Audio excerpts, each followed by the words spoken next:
1821. You still dare to come? In the quiet cave, the survivors were silent, but they were thinking about when they could leave. It had been 3 days since the incident, but no one had come to help.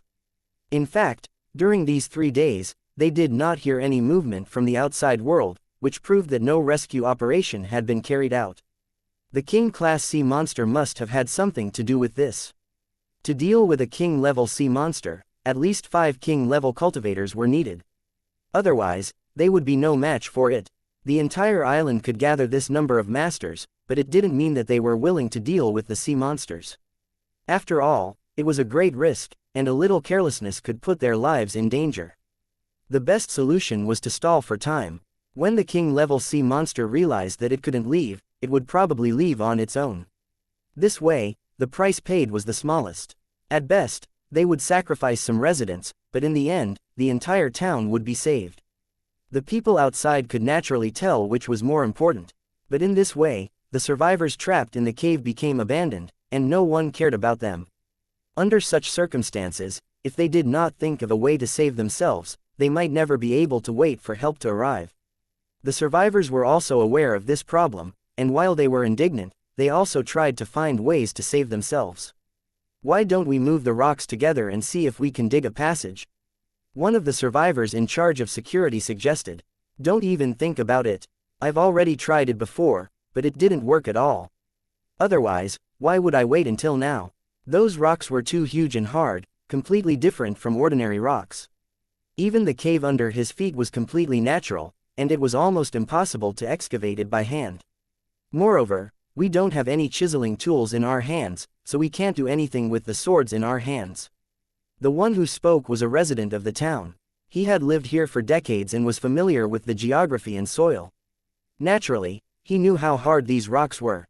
This island was a product of the creation ball, and it was completely different from ordinary stones. Its density was shockingly high. If we can't get out of the exit, where can we leave from? We can't just wait here for death, can we? Someone asked, his face full of unwillingness. The resources in the cave won't last long. I estimate that in another 3 to 5 days, the food here will be completely consumed. Even if we can hold on for a while, what should we do when we reach our limit? At that time, even if you're not killed by the monsters, you'll die of hunger and thirst. That's even worse. Upon hearing these words full of resentment, the surrounding survivors were dejected and their hearts were filled with helplessness. Actually, it's not that there's no way to leave this place, but there's a certain risk. It's best not to do so unless you're at the end of your rope. The local thought for a moment and said to the crowd, but his tone was a little hesitant. All the survivors' eyes lit up, and they quickly urged him to tell them what other methods he had. The method I'm talking about is actually very simple. We can enter other passages through these deep pits and find a way out. As long as we can find the marked passage, we can follow it and advance until we successfully return to the surface. However, not only was there seawater in the deep pit, but there were also many monsters and strange plants. Each situation could take a life. Moreover, the interior of the passage was complicated, and one could get lost in it if they were not careful. Even the best guide could not guarantee that they would never get lost. In the past few years, countless people have been lost in the underground passages, and 99% of them did not come out alive. The local resident shook his head and sighed. That's why I said we can't do this unless we're at the end of our rope. Otherwise, it's no different from courting death. After hearing the description of the local residents, the hope in the survivors' eyes dimmed again, and they shook their heads. The path of survival that the other party spoke of was actually a dead end in their eyes. No one would be willing to make such an attempt unless they knew that they were going to die. If they were to get lost in the underground tunnel or encounter the sea monsters, they would not be able to find a place to hide. In that case, it would be better to wait for rescue here. Although the hope was slim, at least it was much safer. It seemed that the topic was too heavy. The survivors quickly lost interest in chatting and soon became silent again. The dark cave once again returned to a dead silence. Of the 3 men, 2 were in charge of guarding, and 1 was lying down to rest. Because of what had happened earlier, those who were lying down to rest could not sleep well. From time to time, some people would wake up from their dreams and look up vigilantly. After confirming that there was nothing unusual above them, they heaved a sigh of relief and lay down again to catch up on sleep. This kind of worrying way of resting made everyone even more tired, and the fatigue on their faces grew stronger. It seemed to be a subconscious reaction. Every time people woke up, they would look at the three men to confirm whether they were okay. As long as they were alive, it meant that he was still safe. This situation lasted for nearly 2 hours before everyone finally couldn't bear the fatigue from their bodies and fell asleep. Just as the survivors outside the circle were on guard and the survivors in the car were all asleep, the man lying in the circle suddenly opened his eyes. He slowly got up and looked at the guards beside him with a look of shock on his face. It turned out that among the guards in the outer circle, a figure had appeared out of nowhere and was sitting silently on a stone. The back view was very familiar. It seemed to be someone he knew, but he could not remember who it was. Water kept dripping from his clothes, wetting the rock he was sitting on. "Who are you?" The man in the circle looked at the back and asked in a puzzled tone. At the same time, his body twisted imperceptibly.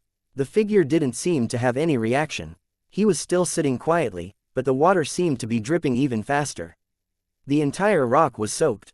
The water spread in all directions, but the people around them seemed to be unaware of it, as if they didn't even notice that there was an extra person beside them. Seeing such an unusual scene, the man in the circle trembled slightly and slowly stepped back.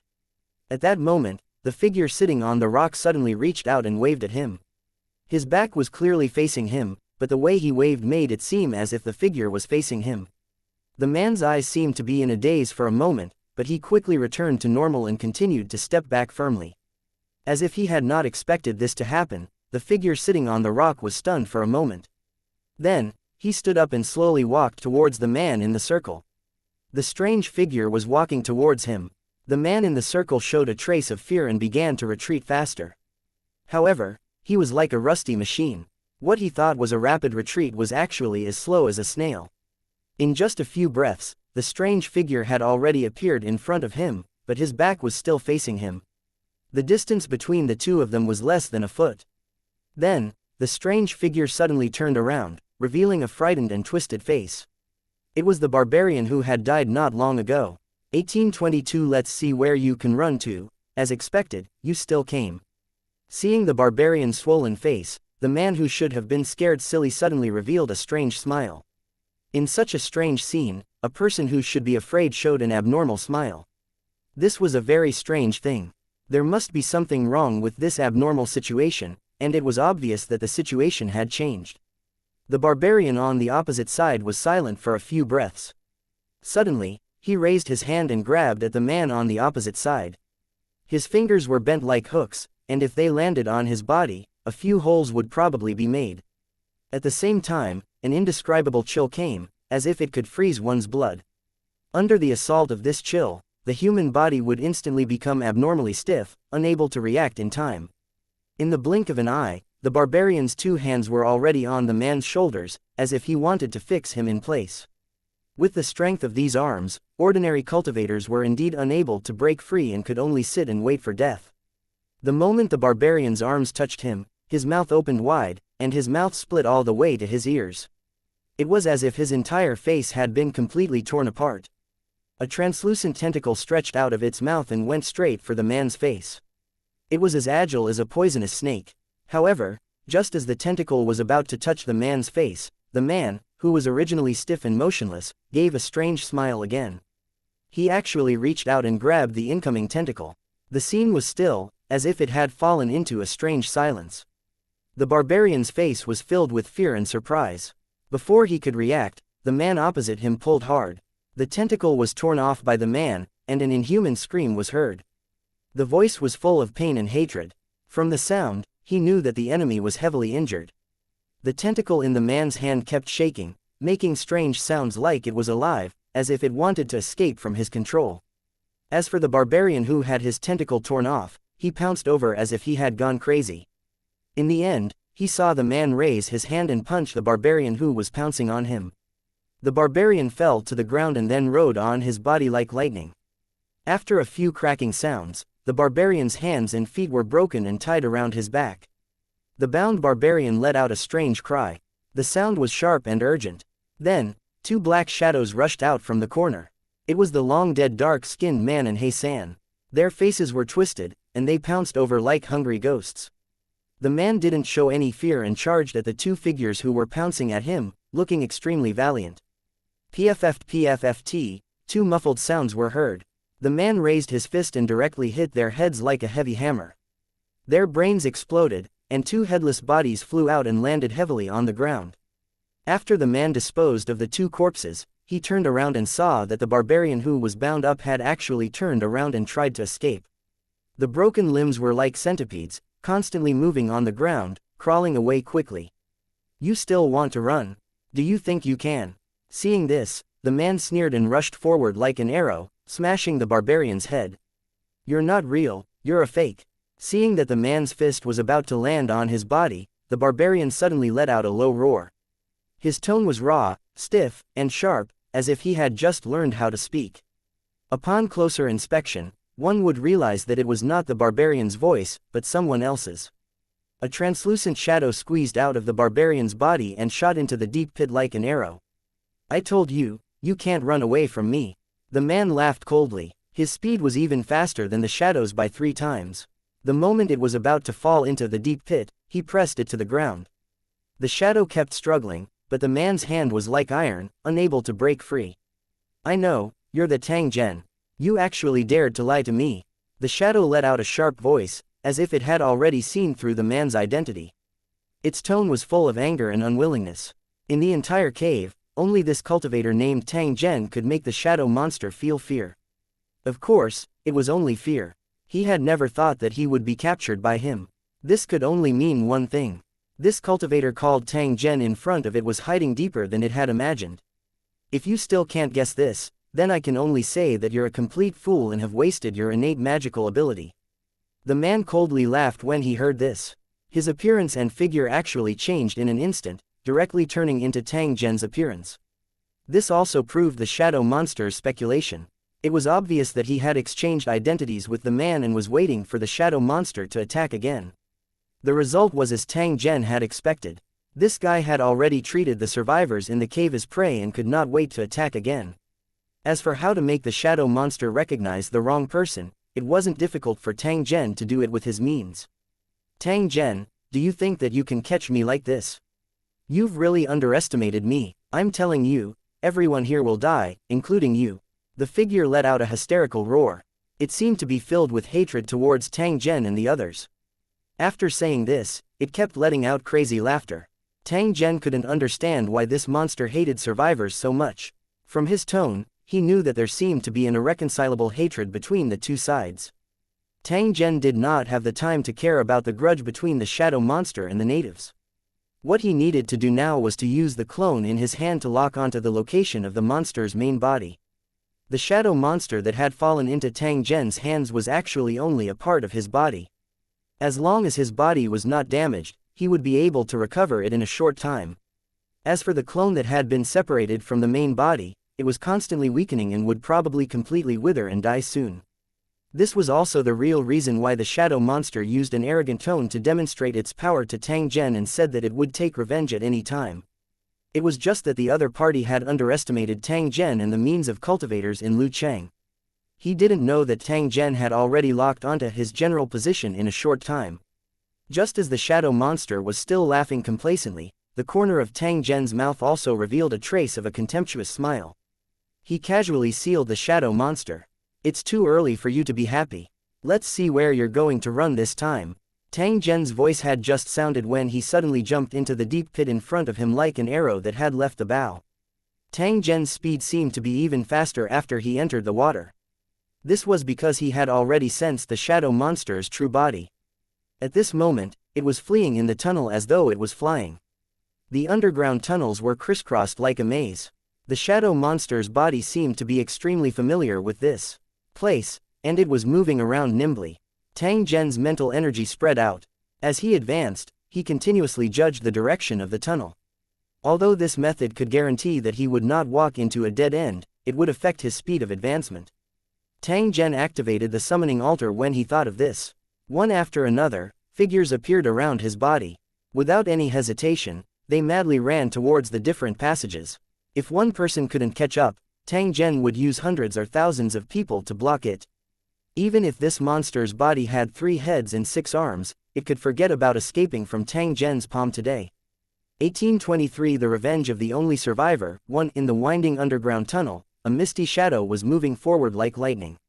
It was as fast as a bolt of lightning. Because of the backward flow of seawater, most of the underground passages were filled with seawater. Although there were some that were completely dry, they only appeared once in a while. Special environments created special creatures. Upon entering, one would find that this was a world completely different from the outside world. The sudden appearance of the shadow monster broke the silence. Many of the monsters in the tunnel noticed something unusual.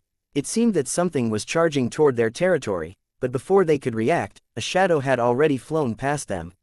Some of the ferocious monsters even tried to attack and intercept the shadow. In the end, just as they attacked, their bodies suddenly exploded into a cloud of blood mist.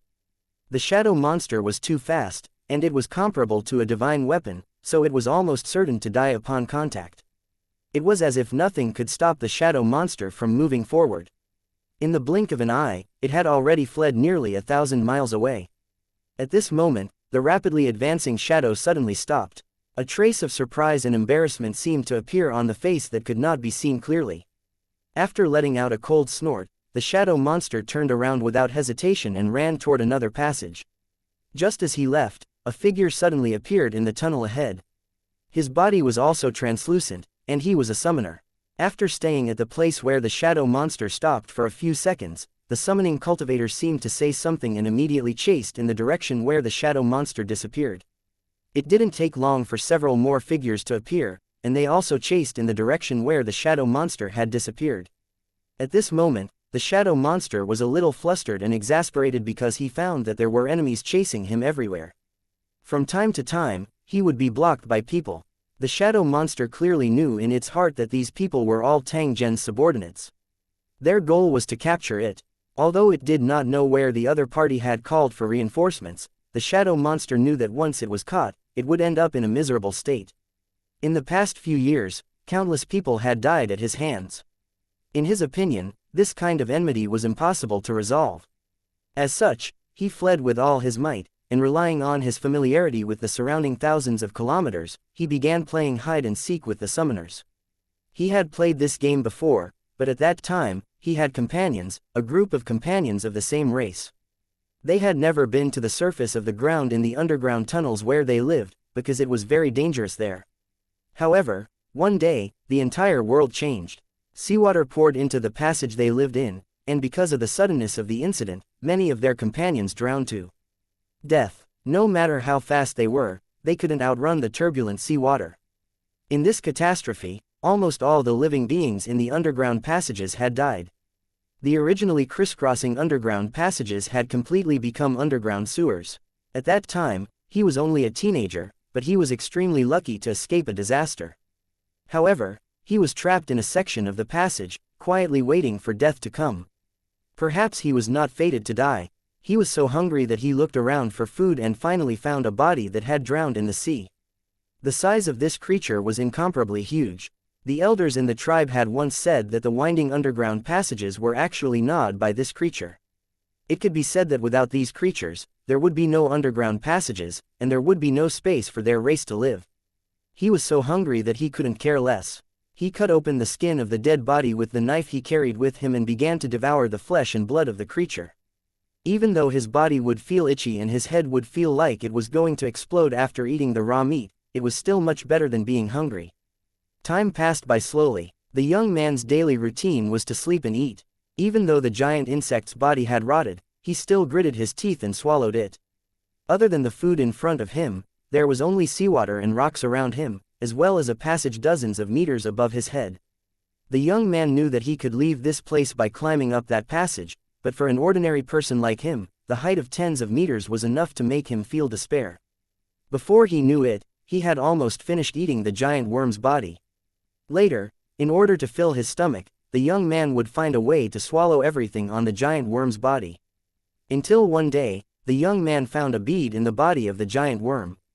In line with the principle of not wasting, the young man also ground it into powder and swallowed it. After swallowing the powder, the young man felt drowsy and closed his eyes to sleep. He didn't know how long he had slept, but when he woke up again, he found himself lying next to a pile of bones. At first, the young man was shocked, but when he saw the clothes left behind by the skeleton, he was stunned. He was sure that the skeleton was wearing his own clothes, and the items scattered around the skeleton also belonged to him. The terrified young man didn't know what was happening. When he looked at his body again, he realized that his body had become translucent. Although he was young and ignorant, the youngster was certain of one thing, and that was that he might have already died. At this moment, he was just existing in another form. Although it felt strange, he seemed to be full of power. In order to test his ability, the young man punched the stone wall, but the stone wall was not damaged at all. After realizing this, the young man's heart was filled with disappointment. He began to sit in place and slowly stare blankly. However, he soon discovered the uniqueness of this body. He could go for a long time without eating, and he would not feel hungry. This made the young man very happy. He had had enough of the feeling of hunger and didn't want to eat rotten meat anymore. He was very satisfied with his current state, not to mention that there was nothing to eat in the surroundings, and this state just happened to help him solve a big problem. Until one day, the young man who was sleeping was suddenly awakened by a muffled sound. Then he found a body falling in front of him. The body fell out of the big hole in the top of his head. He had died before he fell, and there were obvious knife wounds on his body. The young man walked over tentatively, wanting to see what was on the body. However, when he touched the body, something suddenly appeared in his mind. For some unknown reason, he had actually read the corpse's memories. There was a person in the memory that made the young man feel hungry again. It seemed that only by devouring the soul of this person in his memory could his hunger be satisfied, and he would obtain unexpected benefits. The greatest benefit of obtaining the memories was that he finally knew the cause of the disaster that his people had suffered. It turned out that the world they were in was actually within an item called an creation ball. The animals and plants he had seen before, including themselves, were all life forms created by an artisan. It was this group of damned guys that destroyed the creation sphere they lived in, causing the entire world to change greatly. More than 90% of the land was submerged in the sea. The clansmen living in the underground passage naturally couldn't escape the disaster. Other than him, the rest of the clansmen had all drowned in the sea. An indescribable anger rose in the young man's heart. Thinking of his clansmen who had died tragically and the torture he had once suffered, the young man's mind was completely twisted. He swore in his heart that he would definitely make these bad guys pay the price. Since they had killed his clansmen, he would kill them all. The ignorant teenager began his first hunt just like that. Following his instincts, he locked onto the person who had the most profound memory in this corpse, and then found the other party's location in an instant. Then, the young man used his innate divine ability to successfully induce fear in the other party. As he killed the other party, he also devoured the other party's soul. 1824 Unyielding 1. The memory of the dead was a necessary condition for a teenager to track his prey, and with it, he could be everywhere. And when the prey felt fear, it also meant the beginning of death, or rather, the prey had killed itself. After the first target was killed, the young man tasted the sweetness of success and went out of control. Originally, he was just an ordinary person. After transforming into this special form, he didn't actually change much. Perhaps the biggest change was the awakening of this innate divine ability, which could devour other people's memories and then take their lives from a distance. It was just that the youth at the time did not realize this, nor did he know how rare this kind of innate divine ability was. He only cared about those things that could be seen and touched. After devouring the souls of his prey, he discovered that he had actually mastered some special abilities, and he immediately felt excited. The young man began a series of attempts, and he became more and more excited, sighing that there was hope for his revenge. In fact, to a real cultivator, the ability that the young man had obtained was nothing. For example, they could leave the ground and float around, or they could enter the water without worrying about drowning. Many high-level cultivators could do this. However, for a teenager who was once an ordinary person, these abilities that he suddenly had could completely provide him with enough motivation to move forward. After discovering that devouring souls had such a benefit, and that he could even take revenge for his own people, the young man went out of control. He wandered around the underground tunnel, killing all the targets he encountered along the way. Once he made a move, he would never leave anyone alive. In the past few years, from time to time, an entire team of collectors would go missing collectively, but it was all the youngsters doing. Because of his special, innate ability, even if a cultivator was tricked, they would not be able to sense his existence. As time went by, the number of cultivators and ordinary people who died at his hands was uncountable, and his strength grew stronger and stronger. What was laughable was that from the first time he made a move until now, no one knew of his existence. If they had not met Tang Zhen this time, perhaps no one would ever know that there was a creature that originally belonged to the creation sphere in the underground tunnel. It was currently frantically hunting down the cultivators that entered the underground tunnel. Unknowingly, the frequency of summoning cultivators increased, and in the end, the shadow monster had no way to escape. A sense of despair rose in his heart. Looking at the summoning cultivators slowly approaching, the shadow monster's expression became more and more ferocious. "You damn bastards! You destroyed my home and killed my people. I will never forgive you. Don't think that you can do anything to me just because you've trapped me. You're looking down on me. I can tell you the truth. It won't be long before I reappear and take all your lives." The shadow monster's voice was hoarse from speaking. If it had a physical body, it might have gritted its teeth to pieces and its eyes would be bleeding. The surrounding summoners were silent. Although they had simple intelligence, it was not enough for them to communicate with the shadow monster. Although they were the same as the shadow monsters, they were both spirits that existed in the form of energy, there were still many differences. Shadow monsters were special existences that could grow and had innate divine abilities. However, they were condensed by the summoning altar. The two of them were not on the same level at all. By right, the shadow monster should have the upper hand, but that was not the case. Since the one who summoned them was Tang Zhen, and with the energy from the summoning altar, these summoners possessed extraordinary strength and were proper combat weapons. The shadow monster wasn't weak, but it wasn't a match for these summoners. He knew this in his heart, so he didn't put up any pointless resistance. Fighting was not the shadow monster's strong point. In the past few years, it had never fought with its prey head-on. Every time, it would control from a distance. It could only be said that there was nothing perfect in the world. Shadow monsters had this rare innate hunting ability, but in a head-on battle, they were weak chickens that could not be any worse. It didn't take long for the surrounding passages to be filled with summoning cultivators. The shadow monster couldn't escape even if it had wings. At this moment, the shadow monster became calm. He transformed into a handsome young man and sat on a rock in the passage, humming an unknown song. This was his appearance when he was alive. His face was full of childishness, but now he had a gloomy and fierce look. The young man didn't just sit there. Instead, he glanced at the summoners from time to time and said in a sarcastic tone, "What are you hesitating for? I can't run away now anyway. Just kill me." In the face of the young man's provocation, the summoner cultivators remained silent, looking like clay sculptures. After the young man said a few words, he did not get a response, so he pouted in boredom. Although he had killed countless people, his living environment had always been closed and lonely. In addition, when he died, he was not as young as a young man, so he had always maintained the heart of a teenager. However, it was precisely because of this that he was stubborn and hot-blooded. As long as he made up his mind on something, he would not give up easily. Just as the young man fell silent, the summoners suddenly made way for him, and a young man slowly walked out. The young man glanced at Tang Zhen. His face revealed a stubborn and disdainful expression. After sneering, he turned his head to the side. In the young man's eyes, Tang Zhen's victory was not fair. If it wasn't for these summoning cultivators, no one would be able to catch him today.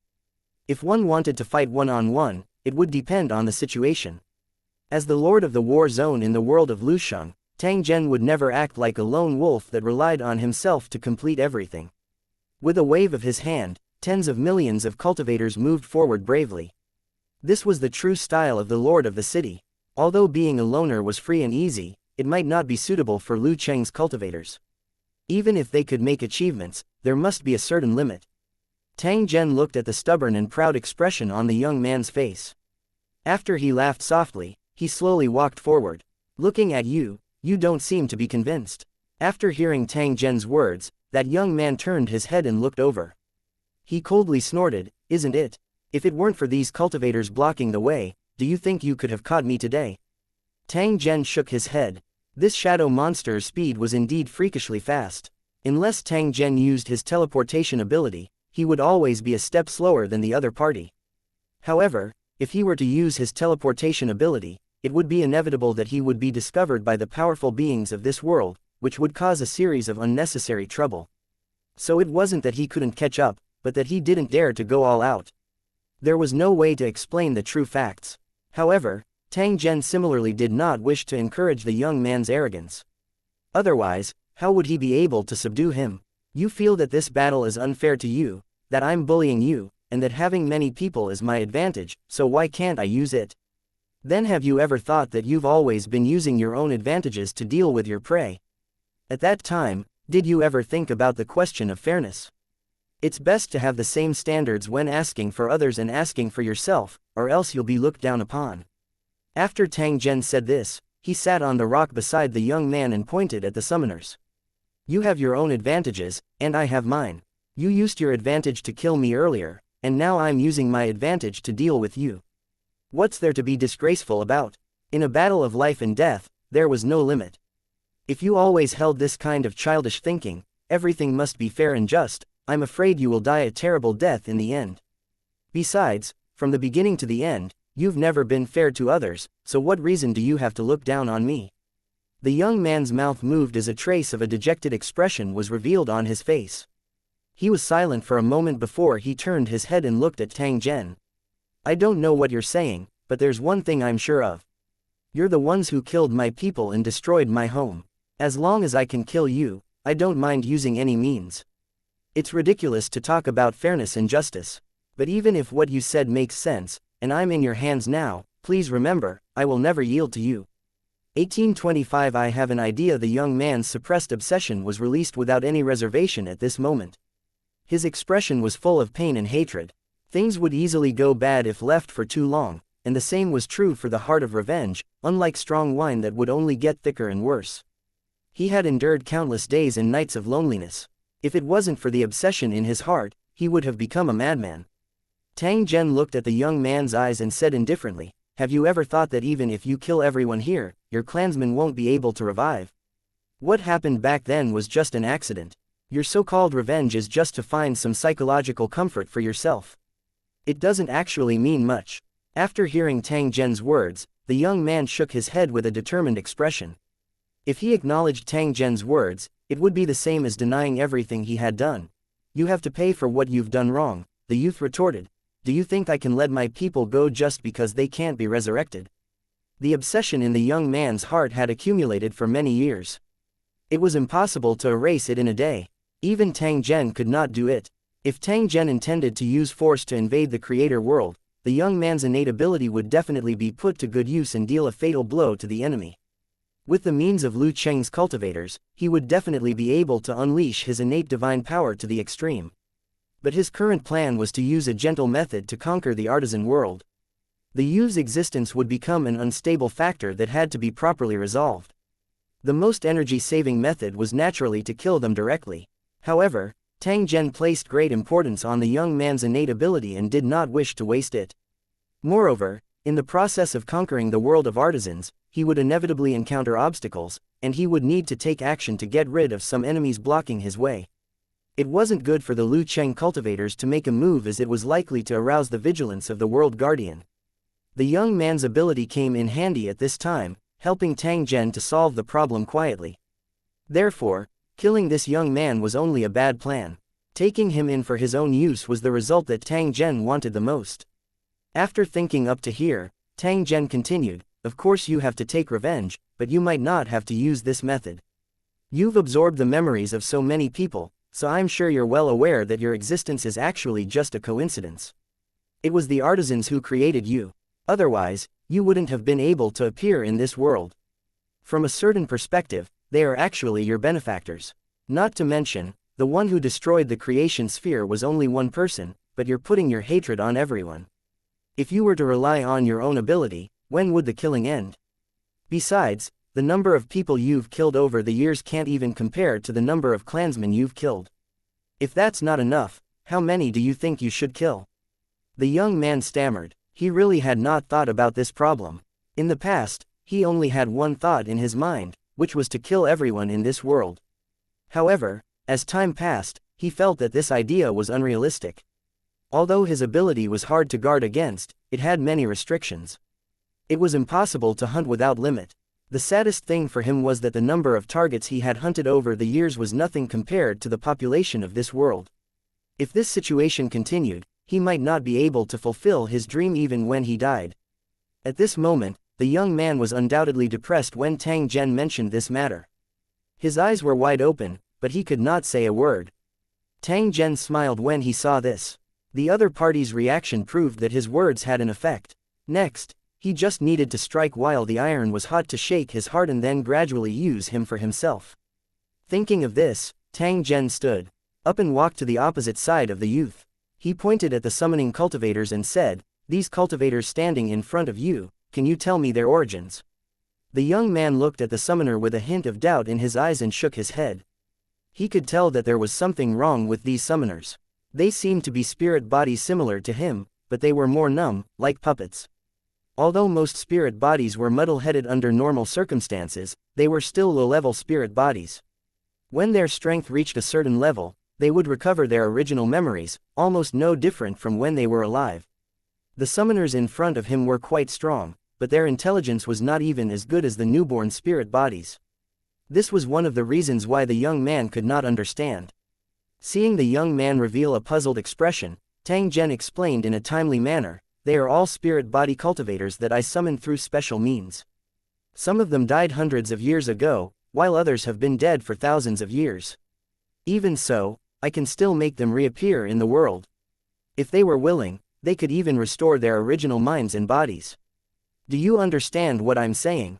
When the young man heard this, an expression of surprise and joy flashed across his face. He looked at Tang Zhen in a daze and his heart was uneasy. He was afraid that Tang Zhen was deceiving him and that he would be happy for nothing in the end. However, there was a thought in his heart that was constantly urging him not to miss this rare opportunity. As long as he could see his clansmen again, he would be willing to pay any price.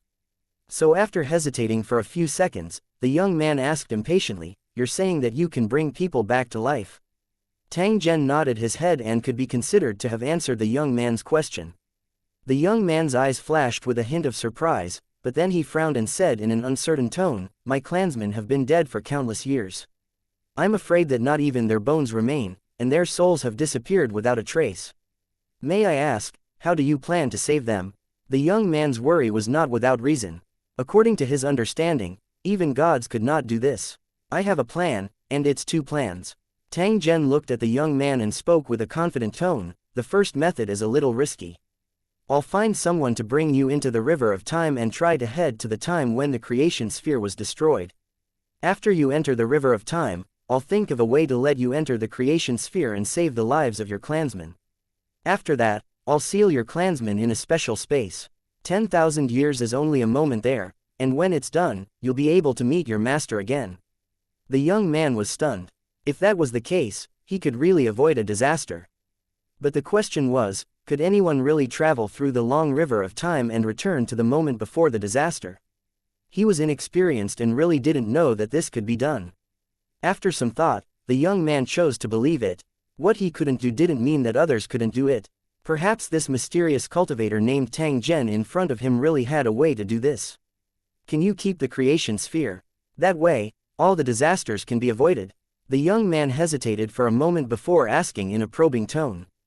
Every change in the long river of time may lead to a series of consequences, so every step must be taken with extreme caution. It's a good thing that your clansmen all died back then, and you don't have much interaction with this world, so it won't have too much of an impact. The problem was that this island had existed for many years. If you wanted to change this fact by force, the backlash you would have to bear would be extremely terrifying.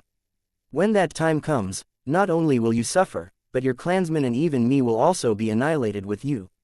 Under such circumstances, would you still think about protecting the creation sphere?" The young man shook his head. If that was the case, he would definitely not do that. He only wanted to save his own people. As for the other creatures, whether they were dead or alive, it didn't matter much to him. "You just said that there are two methods. What is the second method?" The teenager was obviously moved and asked in an urgent tone. "The second method is actually simpler, but there is a prerequisite, and that is that I have to become a creator." 1826 Subduing. After hearing Tang Zhen's words, the young man was stunned for a moment. Then, he asked with an uncertain tone, "Creator, what do you mean? Do you want to become a 9-star artisan? But as far as I know, even that legendary realm might not be able to resurrect my people. The young man had devoured the memories of many cultivators, so he had a rather good understanding of the artisan profession. In fact, he even knew more about it than Tang Zhen in some aspects. There was an additional trace of worry and doubt in his eyes when he looked at Tang Zhen. Tang Zhen shook his head. The creator that the young man understood was completely different from what Tang Zhen was talking about. This kind of matter was particularly troublesome to explain as it contained too much information. Fortunately, Tang Zhen had a solution. He took out a jade card from his storage space and handed it to the young man, then let the young man read it with his spiritual power. His life and death were in Tang Zhen's hands. The young man naturally would not reject such a small request. He very deftly did as Tang Zhen requested. When his mental energy touched the jade metal, a huge amount of information was absorbed by the young man. He instantly understood Tang Zhen's background. This xianxia is real. The young man's voice trembled, and his face was filled with disbelief. Never in his wildest dreams had he thought that there would be such a vast and wonderful world outside of this world. That magical and powerful world of buildings made him fascinated, and he couldn't wait to be in it. If we were in the tower world, there wouldn't be so many things happening, and they wouldn't look down on me and my clansmen just because we came from the creation ball. If there's a chance, we can even build our own city and make our race stronger. After mumbling a few words as if he was sleep-talking, the young man turned his head to look at Tang Zhen. His expression had already become solemn. Sir Tang Zhen, may I know what kind of price I need to pay for you to help me resurrect my clansmen? The young man had already made up his mind, and his words had already expressed his attitude. As long as he could do what he said, he would follow Tang Zhen's orders. Tang Zhen had been waiting for this sentence from the young man. However, after he had expressed his attitude, a satisfied smile appeared on his face. I don't want you to do many things, and I won't force you to do anything. You just need to wait patiently, and perhaps it won't be long before you get what you want. From today onwards, you will follow by my side. You can just pretend to be my servant. Tang Zhen looked at the young man's appearance and frowned slightly. Soon after, he flicked his middle finger and a drop of origin energy landed on the young man's body. Feeling the majestic and vital aura of the origin energy, the young man was shocked at first. Then ecstatic. The benefits of this kind of thing were really too great. It was so great that it was enough to make the young man go crazy.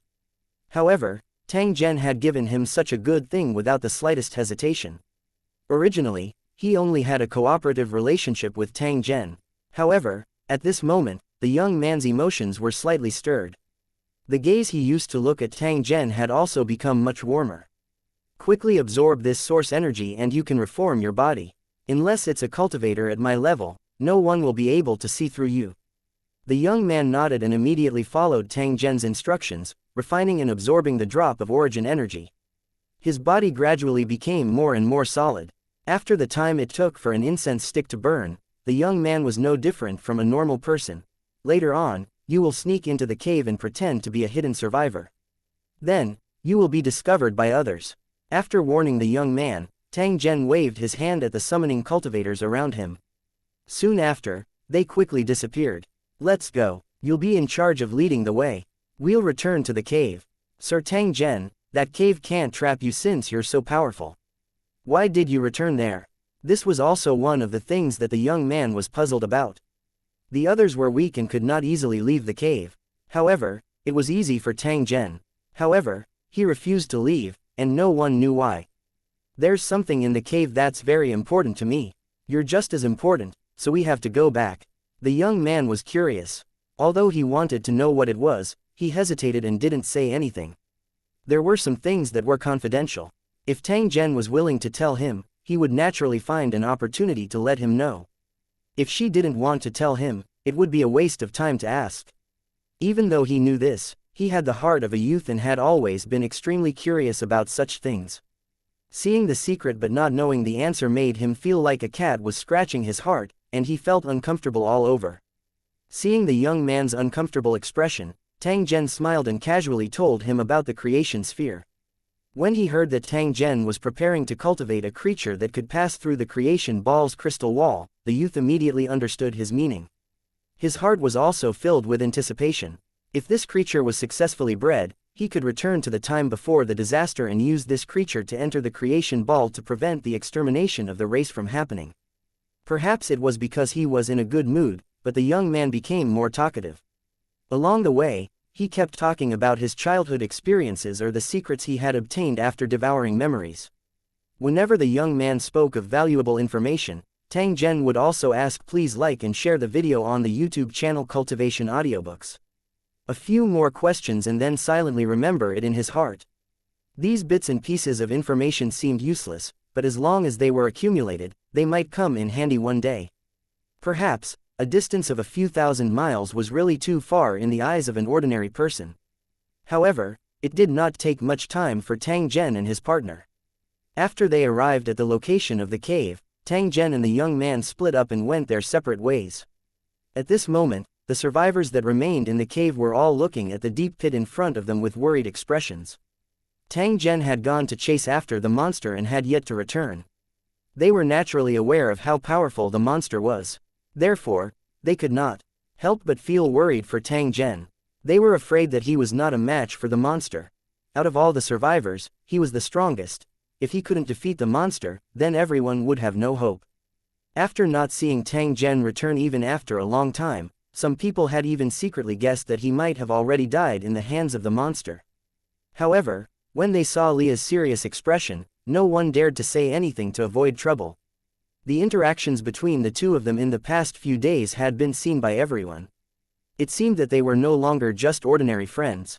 After waiting for a long time, Tang Zhen did not return. Just as Leah was about to take the risk and dive into the water to investigate, the water in the deep pit suddenly surged. Then, a figure rushed out. This sudden turn of events shocked everyone.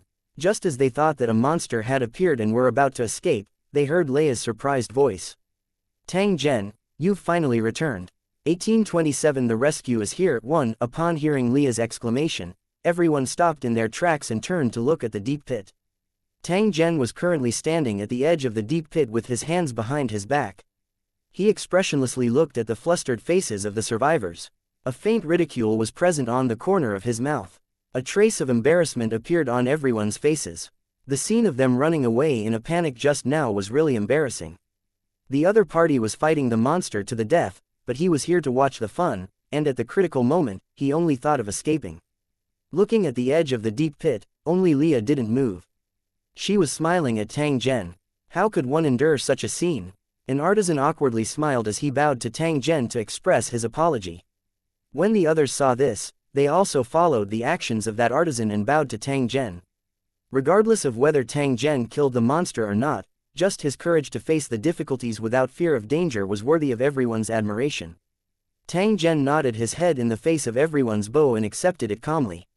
If he wasn't here, everyone here would have died at the hands of the young man. The other party's innate magical ability was strange and unpredictable. Even Tang Zhen had to spend a lot of effort to capture him. The other survivors could only wait for their deaths. Sir Tang Zhen, may I know what that monster is? An artisan asked. If this monster didn't die, they wouldn't be able to sleep or eat in peace. Don't worry, I've already killed him. Tang Zhen used an indifferent tone to reply when he heard this. Upon hearing Tang Zhen's words, excitement immediately appeared on the faces of the survivors. This was especially so for the remaining 3 men. They were so excited that they were about to cry. They had been facing the threat of death for the past few days. Their nerves were already on the verge of collapse. If Tang Zhen were to fail this time around, they would really go crazy. Fortunately, the heavens had opened their eyes. That monster was finally killed by Tang Zhen, and they were finally able to keep their lives. Just as the survivors were cheering, Leah kept looking at Tang Zhen, sizing him up. Tang Zhen, you are not injured, right? Among the group of people, only Leah was concerned about whether Tang Zhen was injured. Obviously, she cared more about Tang Zhen himself. Don't worry, I'm fine. Tang Zhen gently nodded at Leah. Then, he walked through the crowd and headed to the resting room. Everyone quickly followed. Although Tang Zhen said that he had killed the monster, they still didn't dare to let their guard down for fear that other monsters would appear. Before escaping danger, it was better to tightly hug Tang Zhen's thigh and not leave. As a result, they had only taken a few steps when they heard a faint cry for help from the distance. It was intermittent and unclear. After hearing this voice, everyone immediately stopped in their tracks and began to look around. Did you hear someone calling for help? I heard it. It seems to be nearby. Let's look around. The sea monsters destroyed many guest rooms last time. I think someone is trapped inside. I know, it's in that position. In the midst of the discussion, everyone came to a collapsed guest room. Sure enough, they heard a cry for help coming from inside. That's right. This is the place. Move the stone away. As he spoke, there were already people moving the huge and heavy stones away. It didn't take long for the pile of stones to be moved away. Then, everyone saw a young man hiding in the guest room, his expression frightened and surprised. Seeing the young man's pitiful look, everyone shook their heads and sighed, cursing the damned sea monster in a low voice. If not for the appearance of that monster, how could so many people have died? Fortunately, the young man in front of him was trapped in the guest room. Otherwise, he would not have been spared. However, the survivors did not know that the seemingly weak young man in front of them was the source of their fear. They hurriedly pulled the young man out of the guest room. After a few questions, they took out some food from their pockets and handed it to him. After being trapped for such a long time, he must have been starving. The young man's behavior was also very suitable for his current identity. He looked like he had just escaped from a trap and was still in a state of shock. He held the food in his arms timidly and kept stuffing it into his mouth. Tang Zhen quietly watched this scene from the side. He knew that from this moment on, the young man had already completed the transformation of his identity. The group brought the young man back to the guest room and waited in silence again. In the following period of time, Tang Zhen continued to seriously nurture the creation sphere. He didn't dare to be the slightest bit distracted. At this time, Leo would accompany Tang Zhen, discussing various problems with him while accompanying him to do experiments. There seemed to be a tacit understanding between the two of them, which made the process of the experiment exceptionally smooth, and the new creation ball was quickly completed. This was the improved creation sphere. Compared to the previous one, he put more effort into it, and the possibility of success was higher. Tang Zhen was filled with anticipation. In another 2 days, the first creation ball would be completed, and everything would be clear. Tang Zhen looked at Leah, who was sitting at the table and frowning as she stared at the blueprint. A smile appeared on his face. We've been busy for so long, it's time to rest. Let's go outside and sit for a while. Leah turned around, her brows slowly relaxing as she nodded gently. The two of them walked out of the room and saw a group of people roasting fish at the door. The fragrance of the fish permeated the air. When he was hungry, the husks were as sweet as honey, but when he was full, the honey was not sweet. The food in the cave had already been exhausted, and everyone had to find ways to find food. The fish and shrimp in the deep pit were naturally the best source of food. The young man had already become one with the crowd. Because there was hope of resurrecting his clansmen, the haze in his heart had gradually dissipated. However, if one looked closely, one could still see a trace of a disdainful sneer on the corner of his mouth. The current scene was like a fierce tiger, disguising itself as a sheep and mixing in with its prey. However, the sheep knew nothing about this. They didn't know that they were living with the god of death, and the god of death looked so harmless. After seeing Tang Zhen come out, everyone greeted him. The young man also learned from the others and nodded his head to greet Tang Zhen. Tang Zhen and Leah sat on chairs not far away. They took out their tea sets again and chatted while sipping tea. In the end, they had only exchanged a few words when Tang Zhen's brows lightly furrowed. He turned his head and looked at the collapsed cave entrance. Leah noticed Tang Zhen's expression and also looked at the entrance of the cave. Then, she realized something. A hint of surprise appeared on her face. Leah opened her mouth and her questioning eyes fell on Tang Zhen. That's right. Someone is breaking the mountain rocks. I guess we'll be out of here soon. After getting Tang Zhen's confirmation, the corner of Leah's mouth revealed an obvious smile and an expression of relief. After being trapped in the cave for so many days, she had also suffered a lot of pressure. Now that she finally had a chance to escape, she was naturally very happy. Her gaze involuntarily fell on Tang Zhen. This unexpected incident had also allowed Leah to reevaluate Tang Zhen. If it wasn't for Tang Zhen's existence, he didn't know if he could survive this disaster. Perhaps he would have lost his life when the sea monsters wreaked havoc. Someone had already told Leah that it was Tang Zhen who had risked danger to save her from the tentacles of the sea monster. During this period of time, she had been working together with Tang Zhen, causing her to be even more amazed by Tang Zhen's talent. She had also benefited a lot from it. Reminiscing about the past few days, Leah suddenly sighed to herself. It would have been great if this period of time had been longer. 1828. A little perfunctory. 1. It didn't take long for the survivors in the cave to hear the noise. The intermittent beating sound was like a drum beating in the heart, making people feel refreshed. They were stunned for a moment, then slowly stood up from the ground and made a posture of listening. At the same time, they looked at each other to see the reactions of the others to confirm whether they were mistaken. When they found out that everyone had the same expression, it proved that there was nothing wrong with their ears. The first reaction of the survivors was disbelief. After all, such a long time had passed. If the people outside wanted to rescue him, they would have already done so. However, there was no movement before the disaster, which was enough to explain one thing. The people outside were prepared to sacrifice them and seal the cave entrance for a long time to prevent the sea monster from rushing out. Human nature was full of selfishness, and so were cultivators. They said that they were doing it for the overall situation, but in fact, they were only thinking about their own interests. Using 5 king-level cultivators to deal with the sea monster was a sure win. If they had the courage, 2 king-level cultivators could also fight the sea monster to a draw.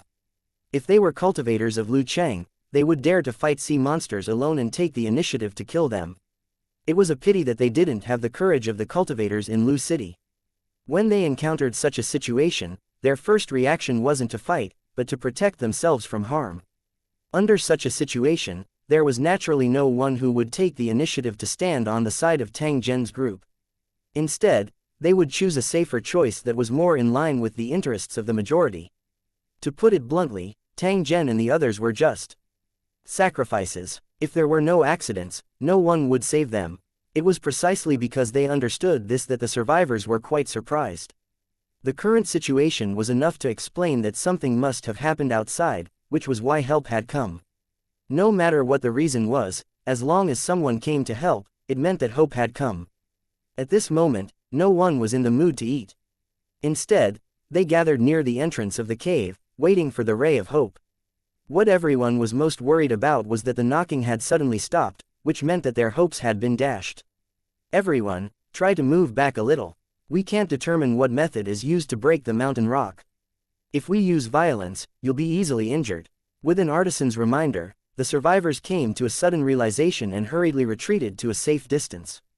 Even so, they were still staring at the entrance of the cave, their eyes full of anticipation. The ding ding dang dang sound continued for a long time. It should be the sound of the iron hammer hitting the stone, which proved that the work of chiseling the mountain stone was still continuing. However, Tang Zhen frowned slightly. From the sound, he could tell that the person in charge of the rescue was clearly being perfunctory. With this kind of striking force, it was impossible to cause any effective damage to the mountain rocks. It sounded more like an ordinary person without cultivation was working. Obviously, they didn't want to open the stone blocking the cave, but they had to give up due to some pressure. He turned to look at Leah, who was beside him, and found that she had a similar expression. She had obviously noticed the oddity. Leah's eyebrows twitched slightly as she looked at Tang Zhen and said, looking at the progress of the construction, it will probably take a few days to open the cave. Let's continue with the experiment. Leah's face flashed with disappointment. She really couldn't understand why someone would be so perfunctory when someone was trapped and their life was in danger. He treated human lives like grass. Although she didn't say it, she was also angry in her heart. It was just that her good upbringing kept her from flaring up.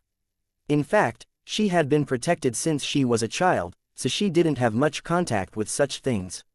It was already quite difficult for her to remain calm in such a difficult situation.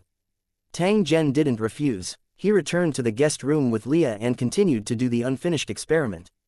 After entering the house, Leah tidied up her hair and said to Tang Zhen after a slight hesitation, I'm lacking an assistant for my experiment to advance to a 3-star artisan. If you're willing to help, can you join my experiment? As if she was afraid that Tang Zhen would reject her, Leah explained, I can actually complete this experiment myself, but there are some parts that aren't perfect. I think you can help me make up for those regrets. Of course, if you have other things to do, you can pretend that I didn't say anything. After all, your experiment is at a critical stage, and you shouldn't be too distracted. Tang Zhen didn't know why Leah had made this request, but he was very clear about one thing. For the artisans in the academy, this was definitely an opportunity that they could only dream of. To have the opportunity to spend time with Leah and discuss the knowledge of creation at the same time, even if it would cost a lot, many people would fight for it. Tang Zhen similarly did not have any reason to refuse. For one thing, Leah would be a great help to his experiment. For another, he could use this opportunity to get in touch with Leah's grandfather and complete the next step of his plan. During this period of time, Tang Zhen had already carefully thought about it. If he wanted to control this world without shedding a drop of blood, he must start from the highest level. The world of artisans was naturally dominated by artisans. The existing high-level executives had been stabilized, and coercion and temptation might not have a good effect. It might even have the opposite effect. Since that was the case, he would replace them with a new batch of people. This way, it would only take 30 to 50 years to complete control of the entire world. The world of Lusheng was full of talents and genius cultivators. It was only stronger than the world of artisans. Tang Zhen was planning to select a large group of true elites to change their appearance and enter this world. He wanted to start from scratch and charge towards the highest realm of the artisan realm. With their outstanding talent and Tang Zhen's support behind them, if they couldn't complete Tang Zhen's plan, they would be letting down the name of the cultivators in Lu City. Perhaps, 30 to 50 years was too long for an ordinary person. However, to a cultivator like Tang Zhen, it was merely a wave in the long river of time. In the process of the cultivators of Lusheng invading other worlds, wars that lasted hundreds of years were not uncommon. The child of the plane controlled the entire world and even had to go through several reincarnations. Under such circumstances, it was nothing to finish harvesting a plane in 30 to 50 years. The plan had been made, and it would be officially implemented next. Tang Zhen withdrew his thoughts. He looked at Lei Ya, whose eyes were filled with anticipation, and gently nodded. A smile flashed across Leah's face when she saw Tang Zhen agree. Then, she slowly turned around and walked around the house with light steps. In the next few days, the survivors spent their time waiting. Their initial enthusiasm gradually turned into a trace of resentment. At this time, they could also feel the patronizing sound outside. The knocking sound came and went, as if it was a normal work. The survivors guessed that they might have received instructions to delay the rescue as much as possible. Complaints could be heard from time to time. Some people even cursed and swore that if they went out, they would definitely teach those guys a lesson. They would try their best to repay the kindness of saving their lives, but if someone were to hit them while they were down, they would definitely not swallow their anger. The other party was plotting to take their lives. If they could tolerate such a thing, they could be called saints. Although he didn't say anything, it was foreseeable that when the cave was opened, there would be a lot of trouble. 1829 Retribution will come sooner or later. After waiting for 4 days, under the desperate gazes of the survivors, a ray of light finally penetrated the rocks and shone into the cave. Looking at the light that had not been seen for a long time, the survivors did not cheer. Instead, they slowly stood up and walked to the cave. Voila! A rock rolled down, revealing a hole. Then, someone poked his head out of the hole and looked at the cave with a cautious and careful expression. Perhaps it was the lighting, but after looking for a long time, the man finally found the survivors standing in front of him. He seemed to be stunned for a moment. He rubbed his eyes with his hands and then revealed a shocked expression. I don't see any sea monsters, but there are still many people alive. Hearing the shouts from outside, the survivors laughed softly, but their eyes were cold. It didn't take long for the head-sized hole to be broken open, allowing people to enter and exit normally. A figure came in and waved the lighting tool in his hand. The light fell on the survivors, faces without restraint. You guys are quite tough, not all of you died. When this person spoke, his tone was a little strange, and he seemed a little unwilling. Since you're not dead, hurry up and come out with me. It's really troublesome, Yingluo. The man mumbled and turned to leave. Stop, did I say you could leave? A voice suddenly rang out, causing that person to be stunned for a moment before slowly turning his head around. Who said that? Stand out. His tone was a bit sharp, and his eyes swept over the survivors with an aggressive posture. No one answered him, only a heavy punch landed on his face, sending him flying. The man screamed and covered his swollen mouth, looking at the crowd in disbelief. You guys actually hit me, are you tired of living? Before he could finish his sentence, another round of punches and kicks landed on his body. The man screamed in pain and crawled out of the hole, not daring to say another word. Sir Tang Zhen, please help us. No matter what you do, we will support you. During the few days of waiting, everyone had already discussed and decided that they would demand an explanation for themselves after they left. As mentioned earlier, they would never forget the people who had saved them. However, they would definitely not let off those who wanted to harm them. They had to get an explanation. If it was just one person, it might not be of much use, but if everyone was united, no one would dare to ignore them. Faced with everyone's request, Tang Zhen only symbolically declined. After which, he nodded his head and agreed. He naturally didn't have the resentment of the survivors. He could leave whenever he wanted, but he had to put on a show to avoid leaving any flaws. However, the actions of the cultivators in this town were indeed disdainful, and they should be taught a lesson. At this moment, the entrance of the cave had already been opened. Tang Zhen did not hesitate and led his men out of the cave. When they walked into the cave, the survivors were surprised to find that the people who excavated the mountain were ordinary people. After seeing this scene, the anger in everyone's heart burned even more. How could an ordinary person's strength be compared to a cultivator's? No wonder it took a full 4 days to open the passage. This was obviously done perfunctorily. Don't be impatient, we'll talk after we get out. Tang Zhen warned everyone. He passed through the cave that was not too long and arrived at the valley outside. The surrounding crowd was full of onlookers. A group of cultivators stood not far away from them. They were sizing up Tang Zhen and the others with complicated eyes. Tang Zhen observed for a moment and found that there were 3 king-level cultivators inside. They were clearly used to guard the entrance of the cave to prevent the sea monster from appearing again. If there were signs of a sea monster in the process of opening the mouth, the rescue work would probably stop immediately. At that time, the 3 king-level cultivators would act at the same time and seal the hole again, never to open it again. When the nearby onlookers saw Tang Zhen and the others, they immediately started discussing among themselves. The meaning of their words was that Tang Zhen and the others were lucky and did not die at the hands of the sea monsters. However, more people were complaining that they shouldn't have opened the cave. If the sea monster came out, they would inevitably suffer losses. The person who was beaten up earlier was standing next to a cultivator. He was staring at Tang Zhen and the others with a sinister look in his eyes. He was even mumbling something to the black-clothed cultivator next to him. The black-robed cultivator revealed a displeased expression as he coldly glanced at Tang Zhen and the others before slowly walking forward. In order to save you, we had to open the cave entrance at the risk of the sea monster rushing out of the cave and destroying the town. But you guys don't know what's good for you and even beat up our people. Don't you want to give me an explanation? When the survivors heard this, their faces immediately showed anger and they were about to describe the words and actions of the person who was beaten. They were the victims and had done nothing wrong. Why did they have to be treated like this? Tang Zhen waved his hand, signaling for everyone to keep quiet. He then looked at the cultivator. I'd like to ask, please like and share the video on the YouTube channel Cultivation Audiobooks. You said that you would save us, but why are you only taking action now? Since you've already taken action, why did you use a group of ordinary people to clear the mountain rocks while you cultivators just watched from the side? You're afraid that the town will be attacked by sea monsters, so you sacrificed us. Who gave you the right to do so? Tang Zhen asked in a stern voice. His eyes stared at the cultivator opposite him with a gaze as sharp as a knife.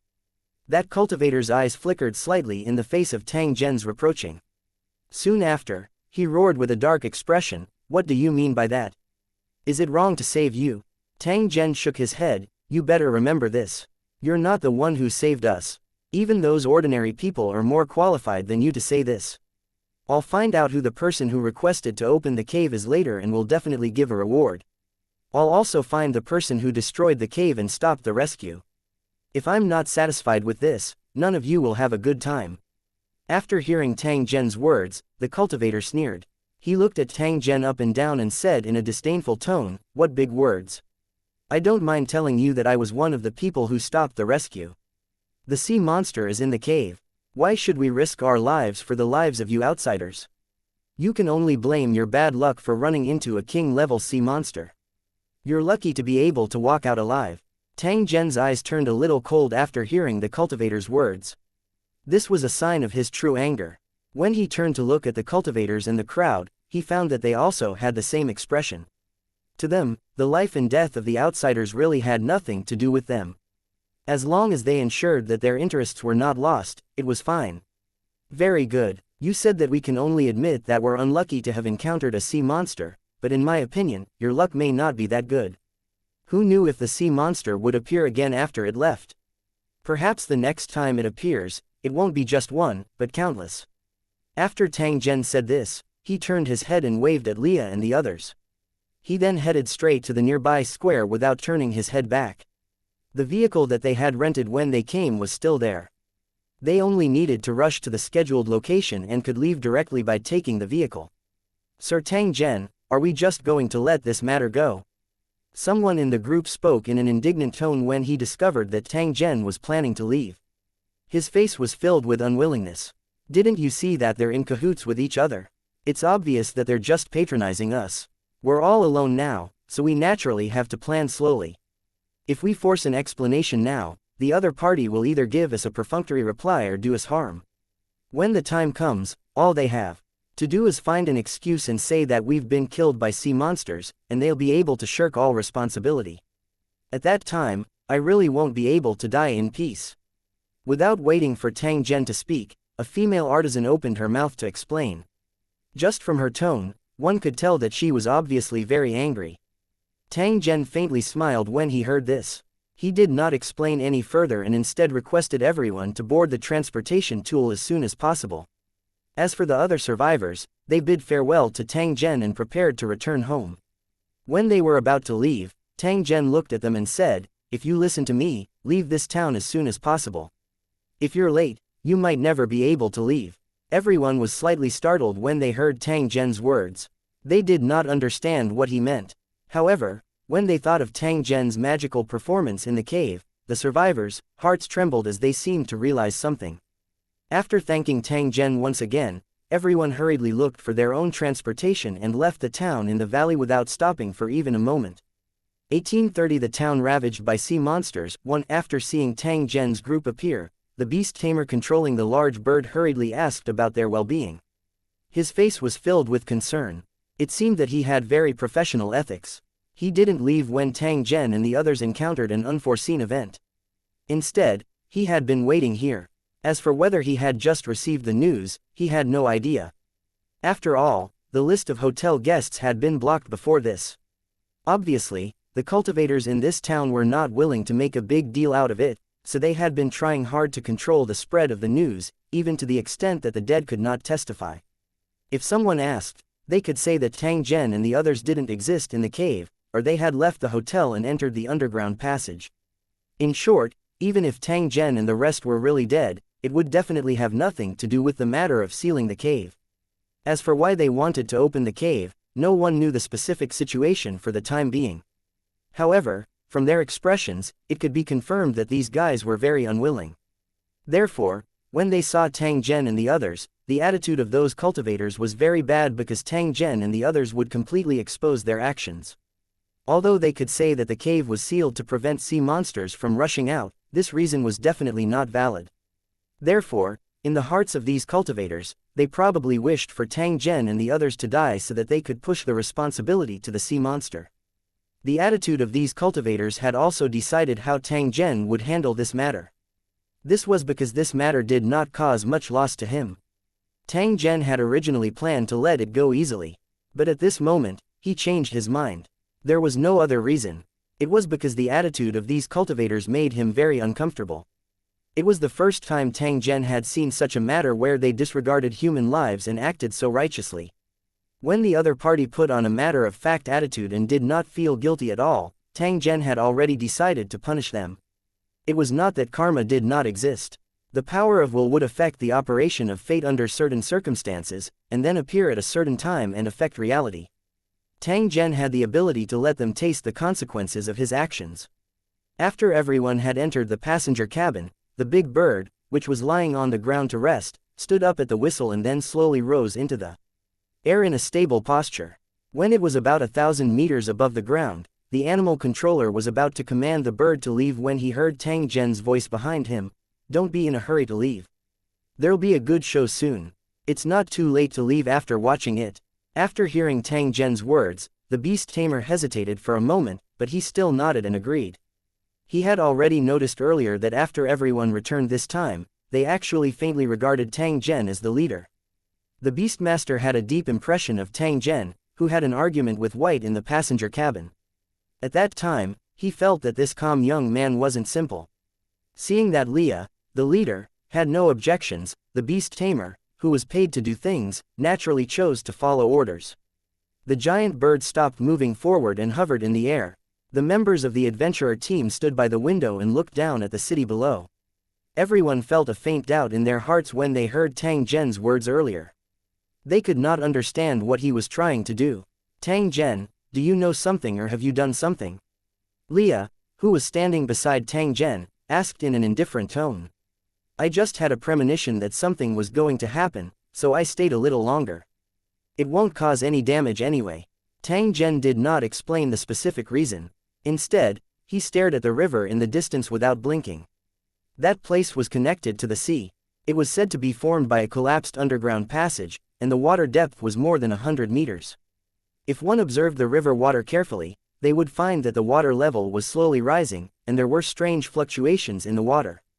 Not too far away, the cultivators were still standing in front of the cave. They seemed to be discussing something seriously, but their expressions were very unpleasant. The crowd of onlookers did not disperse. They were still looking at the cave excitedly, not realizing that danger was gradually approaching. At this moment, the ground suddenly trembled. Then, the hole that had just been dug out was blocked by rocks that rolled down. In the face of the sudden change, the crowd of onlookers immediately became chaotic, each and every one of them running around like headless flies. The cultivators that Tang Zhen had seen earlier also had flustered expressions on their faces. They didn't understand what had happened. In the blink of an eye, dozens of figures flew into the air. The cultivators who felt that the ground under their feet was not safe flew into the air at the same time. As for the cultivators who were not even at the Lord tier, they could only rely on their agility to move around on the ground, constantly looking for a safe place. Who knew that at this moment, the river seemed to be boiling, and huge waves kept rolling. All kinds of sea monsters were rushing out of the river and pouncing on the people on the shore. The buildings collapsed, and the monsters' roars and screams rang out. The buildings on both sides of the river were like dominoes, turning into ruins one after another. Construction might take 100 years, but destruction only took an instant.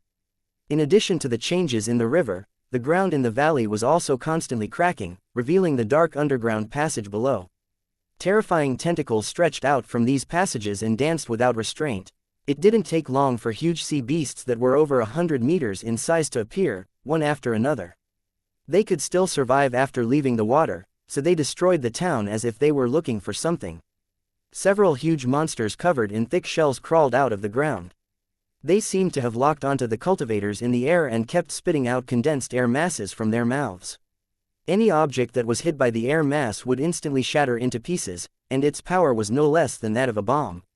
The cultivators who thought that they were safe in the air fled in fear, afraid that they would be hit by the ball of chi and turn into a pile of rotten meat. However, the lobster-like sea monsters didn't give up. Dense air bubbles appeared around their bodies out of thin air, dragging their huge bodies into the air. Their long tentacles kept twitching, cutting cultivators who tried to escape into two pieces and then swallowing them. The black-robed cultivator who had come into contact with Tang Zhen earlier was being chased by a huge sea snake-like monster. His face was as pale as paper. As he dodged in the air, he inadvertently saw the big bird hovering in the air. He immediately turned his eyes and flew over. One could tell from his actions that he was clearly preparing to use Tang Zhen and the others as a shield in order to slow down the speed of the sea snake behind him. From there, he would be able to find an opportunity to escape. As for what would happen to Tang Zhen and the others, it had nothing to do with him. You guys are really unlucky. You just escaped from the cave, and now you've encountered such a thing. It seems that you're all fated to be like this. As the black-robed cultivator thought of this, a trace of ruthlessness flashed across his eyes. He quickly rushed towards Tang Zhen and the others. Suddenly, a face appeared at the window of the cabin, looking at him with a mocking and cold expression. After seeing this face, the black-robed cultivator was stunned for a moment. For some reason, the words that the other party said before he left suddenly appeared in his mind. Who knows if there will be more beaches? And there will be a lot of them, the words were still ringing in his ears, and it turned out to be the truth. Could it be that Zhen didn't? It's impossible. Zhen, as if he had thought of something, the black-robed cultivator's body trembled. There was a trace of surprise in his eyes as he looked at Tang Zhen. His heart was filled with uncontrollable fear. If this matter was really done by Tang Zhen, then it was simply appalling. Only the heavens knew what kind of terrifying existence they had released from the cave. It was a joke that someone with such an ability would be trapped in a mere cave. However, if this matter was really related to him, then what was the difference between his current actions and seeking death? As soon as this thought appeared in his mind, he saw the young man gently point at him. Then, the black-robed cultivator felt as if he had fallen into an ice cave. He felt as if his body had been shackled. He was actually suspended in midair, unable to move an inch. It's him. He must be the one who attracted the sea monster. It's taking revenge on us. A look of fear and despair appeared on the cultivator's face. A black shadow quickly approached him from behind and swallowed him with its mouth wide open. Compared to the huge body of the sea snake, this cultivator was just a small fry. The bloodthirsty sea snake turned its greedy eyes to the big bird in the sky. Just as it was about to pounce forward, the sea snake monster's body suddenly froze, and at the same time, a human-like fear appeared in its eyes. Under the adventurer team's horrified gazes, the sea serpent flicked its tail and turned to flee without hesitation. 1831 The mysterious Tang Zhen won. After seeing the changes in the town, other than Tang Zhen, the other members of the adventurer team who had doubts were already dumbfounded. No one would have thought that in the blink of an eye, the town had become like this. This was a disaster that was enough to shock the entire world. In the history of this island, such a thing had never happened. Looking down from above, they could see all kinds of sea monsters wreaking havoc in the town, devouring the lives of the people who were fleeing in panic. Cultivators and ordinary people had no power to resist these sea monsters. One had to know that a small half of these sea monsters were king-tier monsters. Who could stop them? Boom! There was another loud noise, and the ground in the center of the town bulged up. The buildings collapsed one after another, and then a giant turtle that was nearly 1,000 meters long suddenly appeared. The giant turtle seemed to have lived for countless years, and even the sharp bone spikes on its back seemed to have a trace of vicissitude. At this time, there were a few big trees on the turtle's head, which looked very funny, but no one who saw this scene could laugh.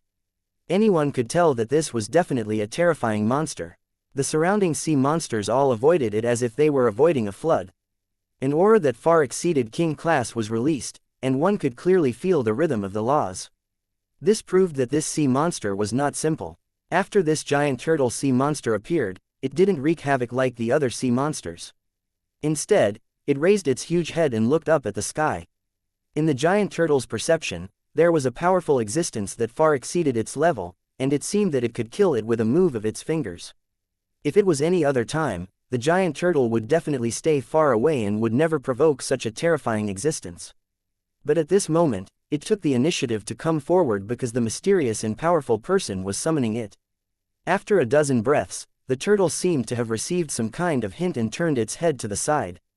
It moved its heavy body slowly in the town. The buildings were like weeds under its body.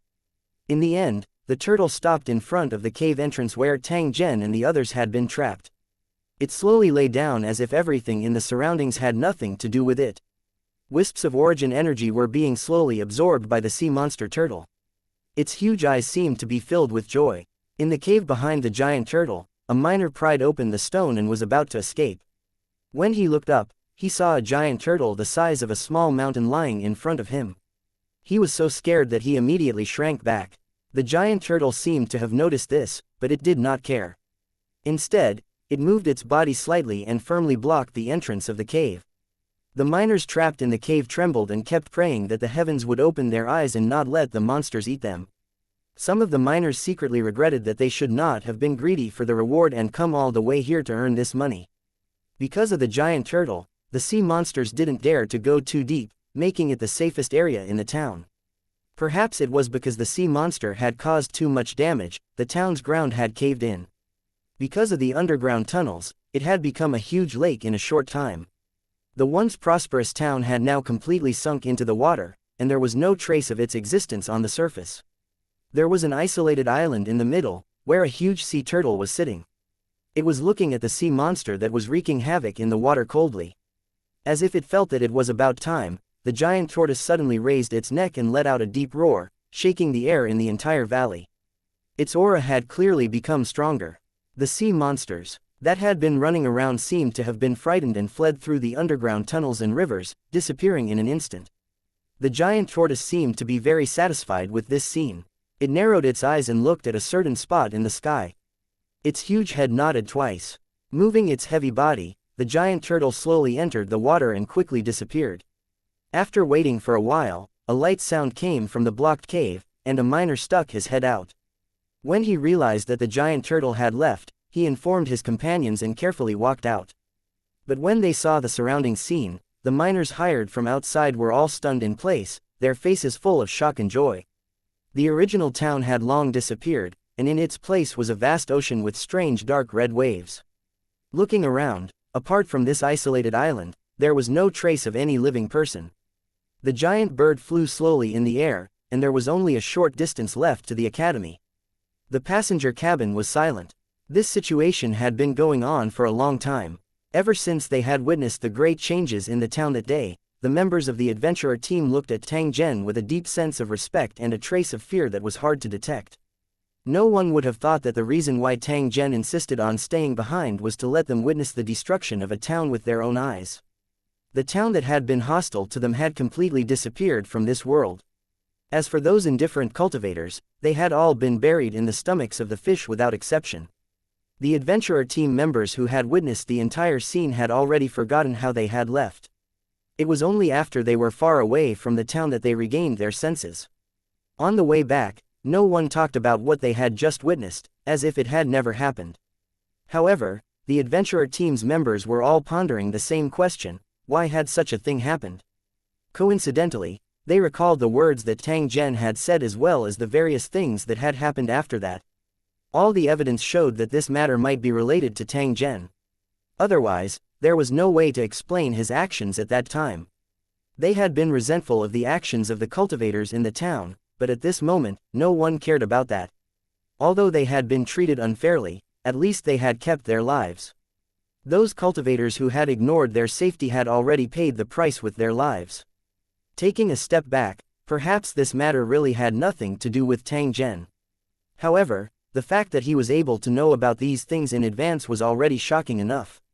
Tang Zhen, who was originally extremely mysterious, had become even more mysterious now. At the same time, he had an additional label that he could not be provoked. Tang Zhen's heart was as calm as water towards the adventurer team's members, reverent and distant gazes, not caring at all. Originally, he only wanted to attack those cultivators, but after hearing the young man's reminder, he changed his mind at the last minute. There might be innocents in the city, but most of the residents were not as simple as they looked.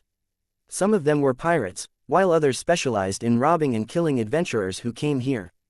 They were engaged in shady business. The boss behind the dark and thin boss was actually the city lord of this town, but very few people knew about it. It could be said that snakes and rats were in the same nest. The young man knew many secrets of this town, and more than half of them were ugly and dirty. Therefore, the young man begged Tang Zhen, hoping that he could destroy this town. It would be best if it disappeared completely. The young man was born here and did not want the place where his clansmen once lived to continue being sullied by such a group of people. Tang Zhen naturally had no reason to reject the young man's request. Moreover, to Tang Zhen, the destruction of a city was not worth mentioning compared to the destruction of a plane. The number of living beings that had been obliterated directly or indirectly because of him was more than 10 billion. Why would he care about a town full of malice? As a sector lord of the Tower World, Tang Zhen's life form was already completely different from normal people. Even if it didn't reach the level of looking down on all living beings like ants, it wasn't too far off. Therefore, while the members of the adventurer team were still thinking about this matter, Tang Zhen had long thrown this matter to the back of his mind and was not the slightest bit worried. On the table in front of him, there was a pile of something like glue. It could change its shape at will, disappearing and reappearing from time to time. Even though this thing didn't have an outstanding appearance, it was a special creature that Tang Zhen had cultivated. It could be used to freely enter and exit the crystal wall of the creation ball. It was just that this thing was still in its infant state and needed to be nurtured for a period of time before it could be officially put into use. Looking at the little thing rolling around on the table, Leah, who was reading a book next to him, smiled. She picked up a fruit from the plate and pressed it on the little thing's head. The little thing melted like water and wrapped around the fruit. A few seconds later, it spat out a fruit core. The flying fruit core happened to hit the Beastmaster's head. The other party turned around to take a look, a helpless smile on his face. The beast tamer ignored the little thing that was randomly jumping around on the table. He walked in front of Tang Zhen and bowed to him. "Sir Tang Zhen, we've already arrived home. 1832. You siblings should go to school." Without the reminder of the animal controller, everyone had already seen the familiar scenery on the ground through the window. Seeing that they had returned to their homeland, everyone couldn't help but have mixed feelings. The team's adventure this time did not achieve their expected goal. On the contrary, a few members had unfortunately died, which made everyone's mood much heavier. The fortune within the misfortune was that their team had Tang Zhen. If he had not turned the tide at the critical moment and killed the monsters that were taking lives, none of them would have made it back. Everyone had been observing Tang Zhen's performance during this period of time and had many speculations about him. No matter what the result of the guess was, there was one thing they agreed on, and that was that this person couldn't be easily provoked. He was definitely not as simple as he seemed on the surface. In the world of artisans, there were actually some hidden clans. Although they were not famous, they had extremely powerful strength. Therefore, some people secretly guessed that Tang Zhen, whose identity and background were extremely mysterious, might have come from these hidden clans. Some people even secretly guessed that the monster that destroyed the town was very likely related to Tang Zhen. At least, he knew that the sea monster was about to attack the town. Otherwise, how could he explain that he knew about the sea monsters destroying the town and warned them in advance so that they could avoid another disaster? As for the monster that destroyed the cave, no one linked it to Tang Zhen. Instead, they thought that it was related to White. This was because he had used the beast lure that the city lord had concocted during the competition. Tang Zhen had not added anything from the beginning to the end. Perhaps it was this beast lure that attracted the sea monster, which led to a series of changes. As for what the actual reason was, it was impossible to determine based on mere speculations. However, there was one thing that kept them in mind. When Tang Zhen made a bet with White, he signed an IOU of 100 million gold coins. It was unknown how Tang Zhen would get it back. In the world of artisans, they were naturally the most respected. The city lord wasn't a powerful figure, but he still had a lot of influence. Not to mention, the city lord was also an intermediate artisan and had quite a reputation in the city's inner circle. The city lord had just lost his son. If he were to encounter a matter like this again, he would probably go crazy with anger. If this Tang Zhen dares to come and collect a debt, there will really be a show to watch. One had a mysterious background and extraordinary means and strength, while the other was the city lord. Sparks would definitely fly when the two of them clashed. It didn't take long for the big bird to land on the square in front of the school hospital, and everyone walked down in order. "Sir Tang Zhen, this is my business card. If you need anything, you can come and find me at any time." An artisan came forward and handed a well-made business card to Tang Zhen. He cupped his hands and left. "This is my business card. Please come to my humble home when you have the chance to. Let me express my gratitude." Another artisan walked up and handed his business card to Tang Zhen with a smile on his face. The other members of the adventurer team also said goodbye to Tang Zhen one after another and expressed that they would visit him more often if they had the opportunity. Although they did not participate in Tang Zhen's experiment in the cave, they saw the results of the experiment. If there were no accidents, Tang Zhen would soon pass the review and become an official artisan. If the results of his experiment were as expected, he might directly become a 3-star artisan, an existence that they had to look up to. With such a bright future, everyone naturally wanted to make more friends, which was equivalent to paving the way for their future. After everyone had left, Leah looked at Tang Zhen. After making an appointment to meet tomorrow, she hurriedly returned home. After experiencing so many unforeseen events this time, she had to tell her family everything so that they wouldn't worry about her. It was absolutely impossible to keep the secret. Whether it was the deaths of those members or the matter of the town being destroyed, it would probably spread like wildfire. Tang Zhen got on a car at the school gate. At the same time, He took out a gold coin and inserted it into the coin slot on the back of the car. Then, the strange-looking car, which was actually a living thing, started to run down the street. Tang Zhen only needed to direct the direction from the seat, and the car would send him to the designated place and automatically find new passengers.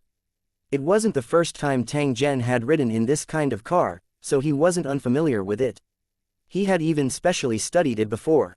It was said that every night when they finished work, these 8-legged cars would automatically return to the resting place and open the coin slot for people to take out the coins. After that, these cars would eat and drink. When they were full, they would run to the pen to rest and continue working the next day. It was said that the creator who bred this creature had earned a huge amount of gold coins, and his business was almost spread all over the world. This was the advantage of being an artisan. As long as their research results were widely used, it meant that they would have an endless stream of gold coins in their pockets. Tang Zhen returned home along the lively street. He saw that the siblings were cleaning the room. Regardless of whether it was the floor or the furnishings in the room, everything was cleaned until there was not a single speck of dust. After seeing Tang Zhen return, the sister and brother's faces were filled with joy. They quickly went forward to help him change his clothes and prepare to cook at the same time. "Don't worry about me, I still have an experiment to do. You two eat first." Tang Zhen was very satisfied with the performance of the siblings. After praising them, he took out some gold coins from his pocket. "In the future, if there's anything you need to buy at home, just buy it directly. There's no need to be too frugal. I don't lack your gold coins." Tang Zhen saw the food on the table the moment he entered the room. It could be described as plain food. Seeing the gold coins Tang Zhen handed over, the older sister hurriedly waved her hand to refuse. At the same time, she explained in a soft voice, "You still have a lot of gold coins left from last time. Please don't give me more. Otherwise, I won't be able to sleep well at night with so many gold coins." His younger brother also nodded quickly, as if he couldn't bear to be disturbed.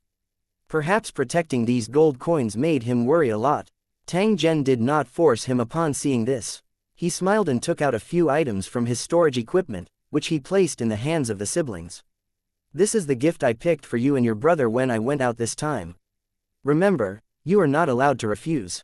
Seeing the package in Tang Zhen's hand, the siblings hesitated for a moment before extending their hands to receive it. At the same time, they repeatedly thanked him. "If we didn't meet Mr. Tang Zhen, the two of us might still be wandering on the streets without even having a full stomach. You provide us with free food, accommodation, and even pay us our wages. This is more than enough for us. I heard that an artisan needs to spend a lot of gold coins to do experiments, so please don't buy anything for me. We really don't need it." The older sister held the package in her hands, but a trace of tears appeared in her eyes as she spoke to Tang Zhen in a choked voice. Her younger brother did not say anything. Instead, he clenched his fist tightly and nodded at Tang Zhen with all his might. "This small expense is nothing to me. Don't always think of it as something to be ashamed of or to repay my kindness. I like to do things as I please, and when I encounter something that I can help with, I will definitely not stand by and watch. If you really want to repay me, there's one thing you can do for me." When they heard Tang Zhen say that he needed help, the siblings hurriedly nodded and didn't ask. "Please like and share the video on the YouTube channel Cultivation Audiobooks." What Tang Zhen wanted them to do. As long as it could be of help to Tang Zhen, the two of them would not hesitate. Tang Zhen laughed softly when he saw the siblings staring at him, waiting for him to state his request. Even lowly people were grateful. Sometimes, they would hesitate because they had too many things to consider. This pair of siblings had nothing, but they were even more free and easy, and their hearts were even purer. "Actually, the requirements are very simple.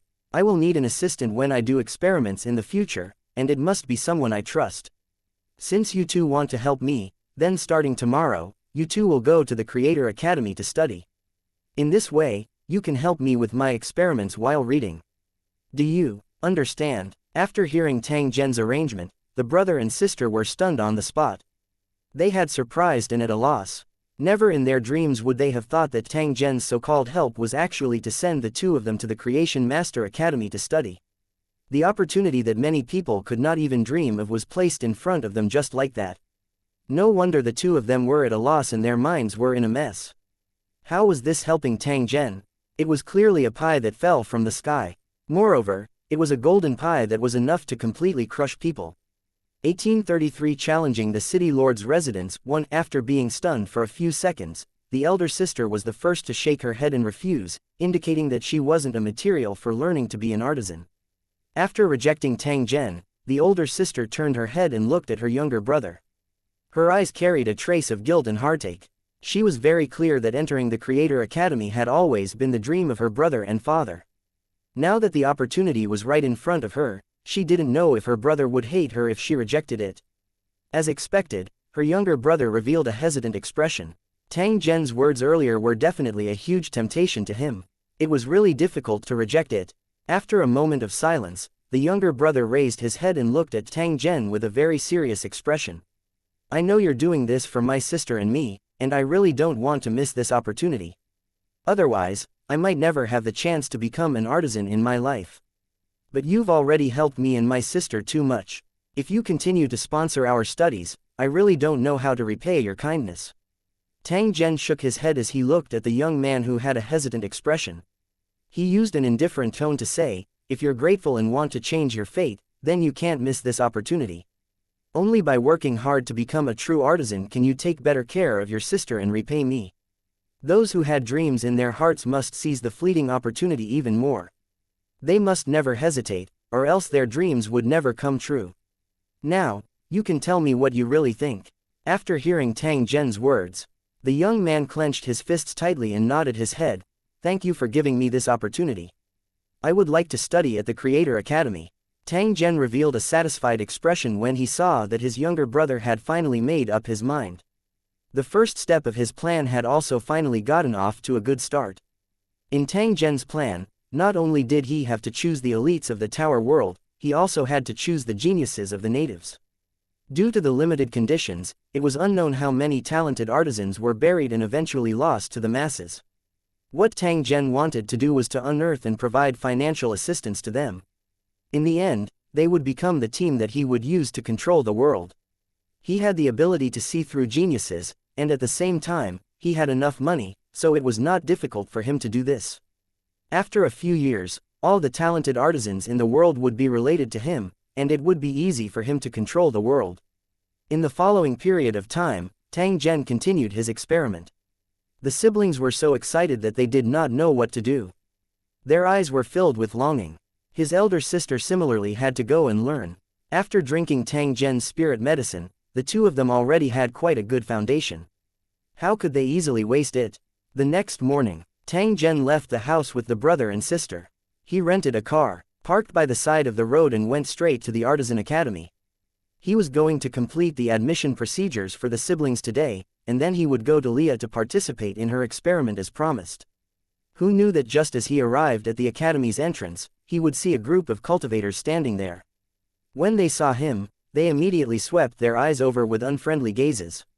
You are Tang Zhen. Tang Zhen had just alighted from the car when a man dressed as a butler walked over. He unceremoniously sized him up a few times before using a slightly arrogant tone to ask, you two go to the academy first. Take this business card and look for Creator Leah. Tell her that I'll let her take you to handle the admission procedures.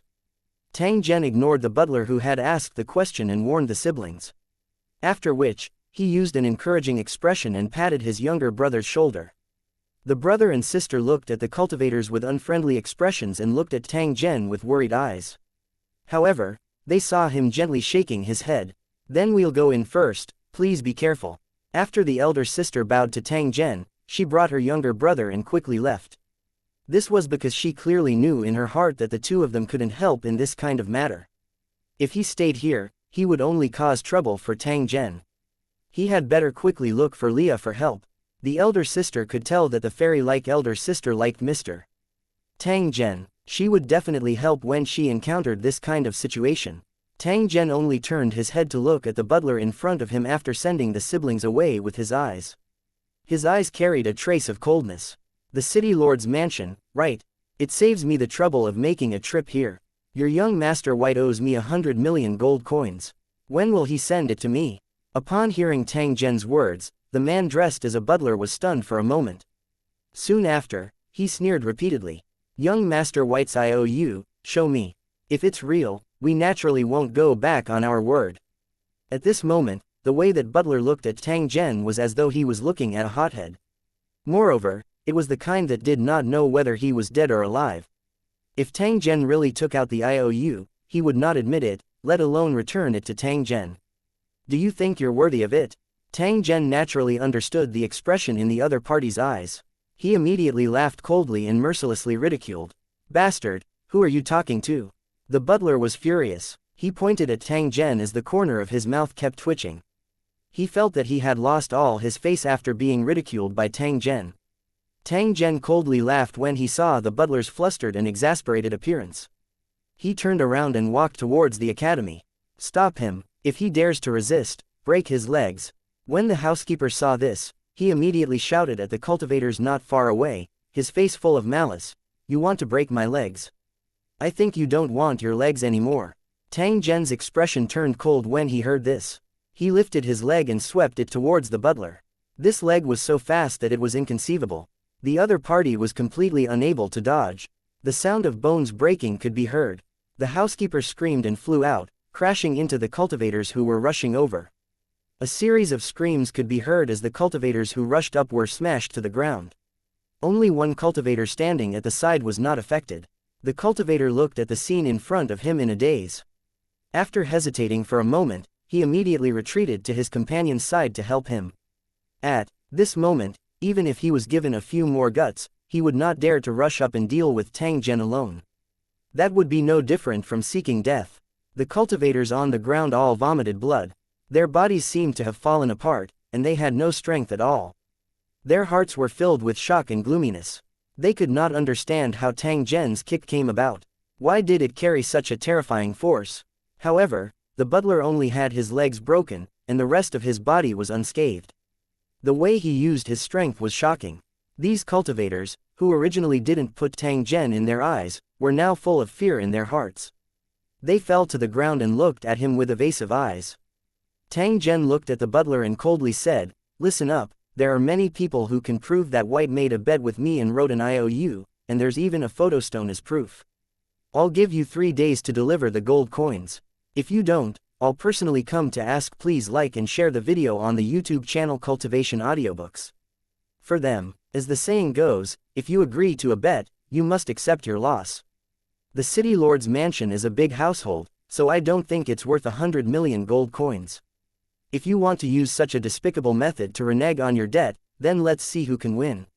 Tang Zhen coldly threw out these words before turning around to return to the academy.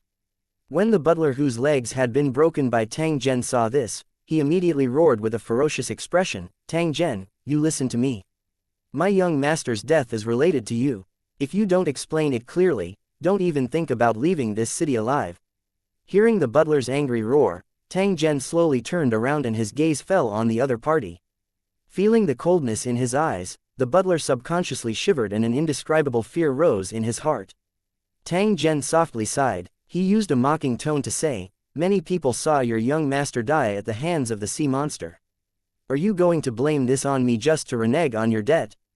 The butler shook his head and shouted, "Don't try to quibble. I've already sent people to investigate.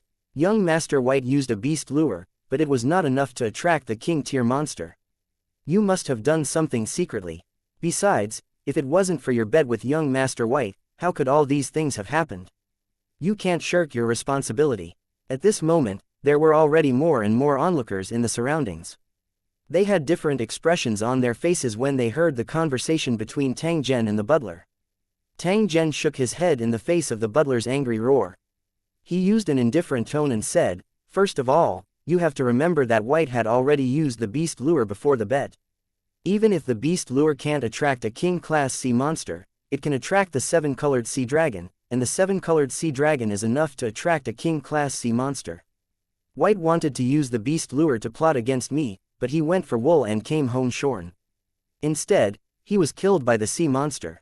From the beginning to the end, White was the one who sought his own death, and now you want to put the blame on me. You're truly shameless." When Tang Zhen said up to this point, he turned his head to look at the surrounding spectators and spoke in a cold and stern tone, "White is a despicable and sinister man. He tried to harm me time and time again, but he didn't succeed. In the end, after his death, the city lord's mansion still wanted to use such underhanded means to try and frame him. This was intolerable. I, Tang Zhen, will make it clear today that, if the city lord does not give me a satisfactory explanation, then I will make him pay a painful price even if he is the city lord. After hearing Tang Zhen's words, the onlookers were all shocked. No one thought that his personality would be so unyielding. In order to protect his reputation, he did not hesitate to issue a letter of challenge to the city lord's mansion in public. Although his courage was commendable and showed that artisans were not afraid of power, how could he be a match for the city lord's mansion by himself? 1834 The laboratory gate. 1 After hearing Tang Zhen's words, the butler was stunned. His face was filled with astonishment. Originally, he thought that with the power of the city lord's mansion, no one would dare to not give him face. Therefore, he was usually extremely arrogant. In his opinion, there was nothing that the city lord's mansion couldn't settle. Even an artisan would have to be wary of it. He was a 7th-rank official in the gatekeeper of the prime minister, and he represented the face of the city lord. Who would dare to act rashly? But today, he finally encountered a nail. This young man named Tang Zhen was actually so arrogant and completely did not care about the power of the city lord's mansion. Not only did he break his legs, but he also seriously injured the guards of the city lord's mansion. He even openly challenged the authority of the city lord's mansion and issued a challenge. Who did he think he was to challenge the city lord's mansion? Did he have the right? The pain in his body and the anger in his heart mixed together, causing the butler's face to twist. He had made up his mind. No matter what Tang Zhen had to rely on, he must take revenge. Especially the challenge letter just now, it would definitely cause great damage to Shrewdness's dignity, so he could not let it go just like that. If they didn't do anything, many people would probably laugh at the city lord's mansion. The butler was already able to guess the outcome after the city lord heard these words. Not only would Tang Zhen be unable to escape this calamity, but even he himself would also suffer the punishment. Thinking of the city lord's methods, the butler felt a chill in his heart. He was even more resentful towards Tang Zhen. However, from the looks of the situation, they were clearly not Tang Zhen's match. Therefore, this matter still needed to be considered. A wise man does not fight when the odds are against him. Moreover, with his identity, he really did not need to engage in a verbal battle here and lower his status for no reason. Although they had only met for a short period of time, the butler was able to see how ruthless Tang Zhen was. If he really angered him and caused him to casually kill him, it would truly be a loss that outweighed the gain. After these thoughts flashed through his mind, the butler immediately wisely shut his mouth and at the same time, motioned for his uninjured subordinates to help him up. There were more and more onlookers around him, so it was better to evacuate as soon as possible. Most of the people who could enter the Creator Academy were well-known people. They could naturally recognize the identities of the butler and his group. When they saw the city lord's family head leave dejectedly, their hearts were filled with astonishment. They did not expect the other party to give in so quickly. However, there were even more people who felt that this matter would definitely not end so easily. Regardless of Tang Zhen's declaration earlier or the way the city lord's mansion did things, it was destined that this matter would not end well. After passing through the crowd, that butler turned his head and swept a glance at Tang Zhen. His eyes were filled with a sinister expression. Tang Zhen merely indifferently swept his gaze at the other parties departing back. He slowly turned around and walked towards the academy. When the surrounding people saw this, they immediately made way for him and looked at him with all kinds of emotions. As soon as he reached the entrance of the academy, he saw Leah and the siblings rushing over. When they saw Tang Zhen walking over, the three of them heaved a sigh of relief at the same time. I heard that you had a conflict with the people from the city lord's mansion. Did anything happen? The anxiousness on her face disappeared in a flash. Leah regained her composure and asked in a calm tone, "It's nothing. Sorry for making you worry." Tang Zhen didn't mention what had just happened. Instead, he looked at the siblings and said, "I'm preparing to arrange for the two of them to enter the academy to study. Is there anything I need to pay attention to?" Leah shook her head. The artisan profession didn't have many restrictions at the start. As long as one had enough gold coins, anyone could try it. Of course, in this process, more than 99% of the people would be eliminated, and the number of people who could persist was less than 1 in 10,000. It's good that there aren't any restrictions. If you're not in a hurry, I'll take care of this first and then go to your laboratory. Leah nodded, indicating that she didn't have anything to do for the time being and could help Zhen Tang with his admission. With her connections in the academy, she would be able to get things done much faster and save time. As expected, the siblings' admission procedures went smoothly. After Leah's appearance, some unnecessary procedures were completely omitted. Obviously, in the world of artisans, there was a saying that it was easier to get things done with help.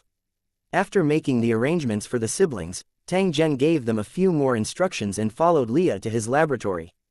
To an artisan, their private laboratory was the most precious asset. Without permission, even their closest people couldn't enter. Leah's experiment was related to her advancement to a 3-star artisan, so there was no need to elaborate on its importance. The fact that she was willing to invite Tang Zhen to be her assistant was enough to show her trust in him. Under the surprised gazes of the passers-by, Tang Zhen followed Leah into the strangely shaped building. After making a few turns, they arrived in front of a house. The door of this room was very unique. It looked like the head of a giant beast. On the door, 2 big eyes kept turning, sizing up the pedestrians. After seeing Leah, the 2 big eyes on the door blinked a few times, and a blue light flashed from the eyes. "Welcome back, my dear Miss Leah." Leah's pretty brows furrowed as she said to the door, "I think you should change your lines. Otherwise, if you listen to it for a long time, it will inevitably make people feel annoyed." "Why would I feel annoyed? Haven't you noticed that my voice is getting better and better, and it's filled with an intoxicating magnetism?" Leah shook her head, indicating that she didn't feel that way. After hearing Leah's words, a trace of disappointment and grievance flashed across her big eyes, as if she was very hurt. "All right, you're the cutest. Hurry up and open the door." After hearing Leah's words, his eyes narrowed slightly, as if he was very happy. "But can you tell me who this person beside you is? Is he also going to enter the laboratory?" That pair of eyes looked at Tang Zhen with a trace of doubt. "That's right, this is His Excellency Tang Zhen, an assistant of my laboratory. From now on, he's also free to enter the laboratory." After hearing Leah's words, the pair of eyes immediately fell on Tang Zhen, full of curiosity and scrutiny. He must be an amazing person to be chosen by Miss Leah as her assistant. Raoul must maintain his respect. "It's a pleasure to meet you, Sir Tang Zhen. My name is Raoul, the most loyal and conscientious guard." Tang Zhen smiled when he saw that pair of eyes looking at him. He softly said, "It's a pleasure to meet you, Raoul." After they got to know each other, the pair of eyes slowly closed. Then, the door gradually became transparent, like a wave of water. Under the gazes of the two, the door disappeared in a few seconds, revealing the laboratory behind. Tang Zhen's eyes were fixed on it. After a slight analysis, he had already figured out the operating principle of this door. This gate should be some kind of special creature, probably a masterpiece of an artisan. It had the ability to become invisible and enter spatial cracks. Without Raoul's permission, outsiders would not be able to enter, and might even be sent to death. To put it simply, Leah's laboratory was actually in the body of this special creature. This door was Raoul's mouth, and the main body of the laboratory was actually located in the spatial rift. It could not be found in reality. 1835 Tang Zhen must die. Raoul was a gift from my grandfather when I became an artisan. He has been with my grandfather for more than 300 years and is one of the most reliable partners of my family. Leah explained in a soft voice when she saw Tang Zhen staring at the door with an interested expression. This was the first time she had mentioned Raoul's origin to anyone. Many of the Academy's artisans didn't know about it. It is indeed a very wonderful creature. It has the ability to create illusions and space at the same time. The creator must be a great master. Leah chuckled when she heard that. She looked at Tang Zhen and said, "If my grandfather heard your praise, he would probably be very happy too, because Raoul was his creation." Tang Zhen thought to himself that it was as he had expected. As the dean of the Creator Academy, it was only natural for Leah's grandfather to have such abilities. That's why the more you understand, the more you can feel the wonders of the artisan profession. It's no wonder so many people are crazy about it. Upon hearing Tang Zhen's sigh, Leah nodded in empathy. With a reminiscing expression, she said, "Almost all of my family members are artisans. They are respected and have a very high status. I grew up in such an environment, and becoming an artisan has become my biggest dream.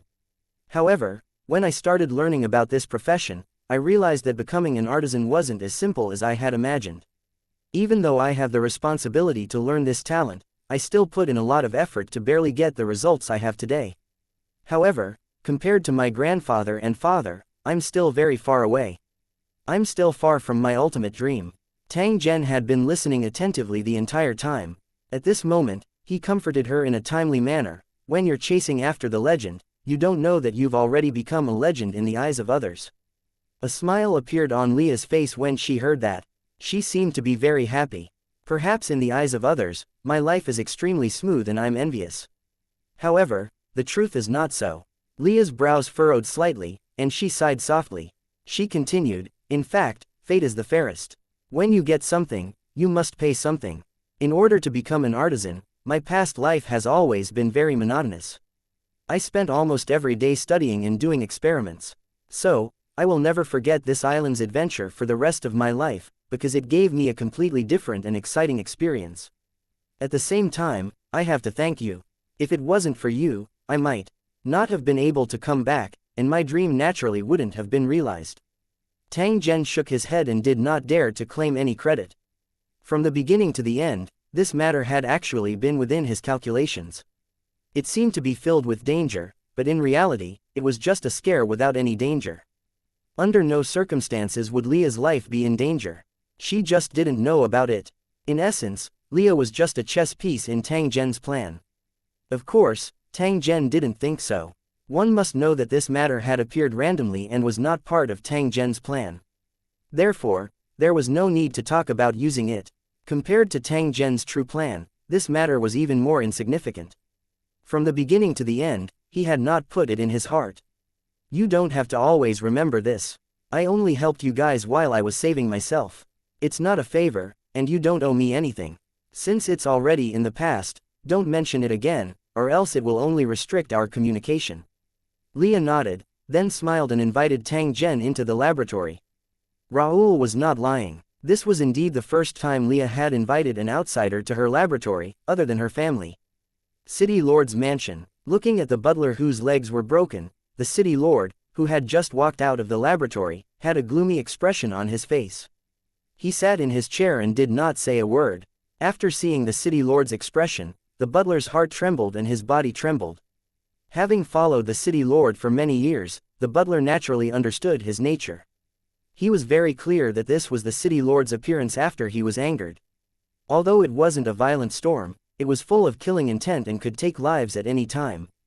The air became very heavy, so oppressive that it was almost hard to breathe. After a long time, the City Lord slowly spoke. Send someone to the island. No matter the price, find a way to bring White's body back. I'll think of a way to ask. Please like and share the video on the YouTube channel Cultivation Audiobooks. A high-level artisan to help. With their methods, they should be able to restore White's body. Even if he's not my real son, at least he has his blood. It makes no difference to me.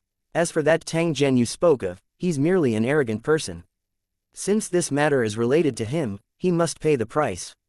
I'll leave this matter to you. I want him to completely disappear from this world within 3 days. If you can't do it, you'll have to disappear from this world of your own accord. I still have an important experiment to complete. When I come out, I hope to see everything handled properly. Do you understand? The butler quickly nodded and did not dare to hesitate. The City Lord stood up and returned to the laboratory as if he was dealing with a very ordinary matter. The butler heaved a sigh of relief, but cold sweat was already flowing all over his body. It was rumored that the City Lord doted on his son White, but that was not the case. Because he had to deal with the city's government affairs and his own experiments, the mayor had no time to care about White. Perhaps it was because of his guilt, but he had always turned a blind eye to White's actions, which led to White's arrogance.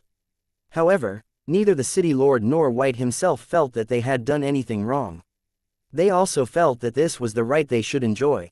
Now that White had lost his life, he could not blame anyone else for it. However, the City Lord didn't think so. His son couldn't be wrong, and the one in the wrong would only be someone else. White's mistakes could be forgiven, but others' mistakes, especially those that offended them, had to be severely punished. Therefore, Tang Zhen, who had a conflict with White, naturally had to bear the greatest responsibility. Even if White was the hand of the sea monster, Tang Zhen could not escape the blame. As for Tang Zhen asking for the gambling money and threatening to get an explanation from the City Lord's mansion, the city lord didn't even put him in his eyes. A foreigner, even if he had some spare money and some unorthodox means, couldn't be the opponent of a city lord and an intermediate artisan. The two of them were not on the same level at all. In the eyes of the city lord, he did not even put Tang Zhen in his eyes and treated him like an ant. It was just that this city lord would never have imagined that Tang Zhen, who he did not place in his eyes, had once directly or indirectly destroyed dozens of worlds. He had already killed countless nobles, like the city lord, so what difference was there between them and ants? After watching the city lord leave, the butler was carried away, but he kept thinking in his heart. After learning about the incident on the island, the butler had already received orders to take back the IOU and bring Tang Zhen to the city lord's mansion. In the end, the butler had underestimated Tang Zhen's strength. This made the matter that could have been easily solved become a little complicated. However, no matter what, the ending was the same.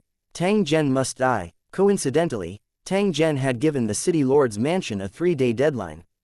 The city lord had also only given the butler 3 days. Both parties were waiting for a result. When he thought of this, the butler coldly laughed. He didn't need 3 days' time. Tonight, he would make sure that Tang Zhen's corpse would not even remain. 1836. A visit. After Tang Zhen carefully understood, he found out that Leah's experiment had long entered the final stage. Otherwise, she wouldn't have had the time to explore the island. There weren't many places that could be changed, but since it was related to her promotion to a 3-star artisan, how could she not do it perfectly? However, Tang Zhen's arrival was still very effective. This was because he had a completely different concept and idea from this world. To an artisan, imagination was the most important thing. An artisan's vision was limited by this world, so he didn't know what the outside world was like. Therefore, even if one's thoughts were wild and imaginative, there were still certain limitations. Under such a situation, Tang Zhen's advantage was revealed.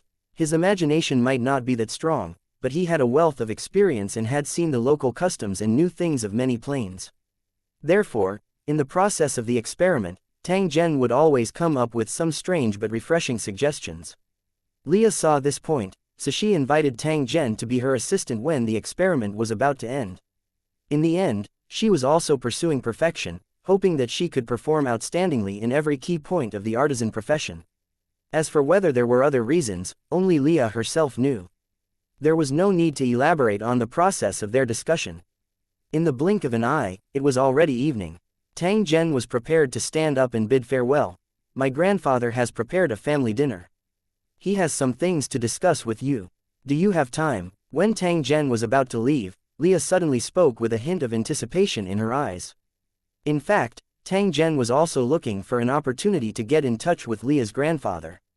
It should be known that Leah's grandfather played a very important role in his plan.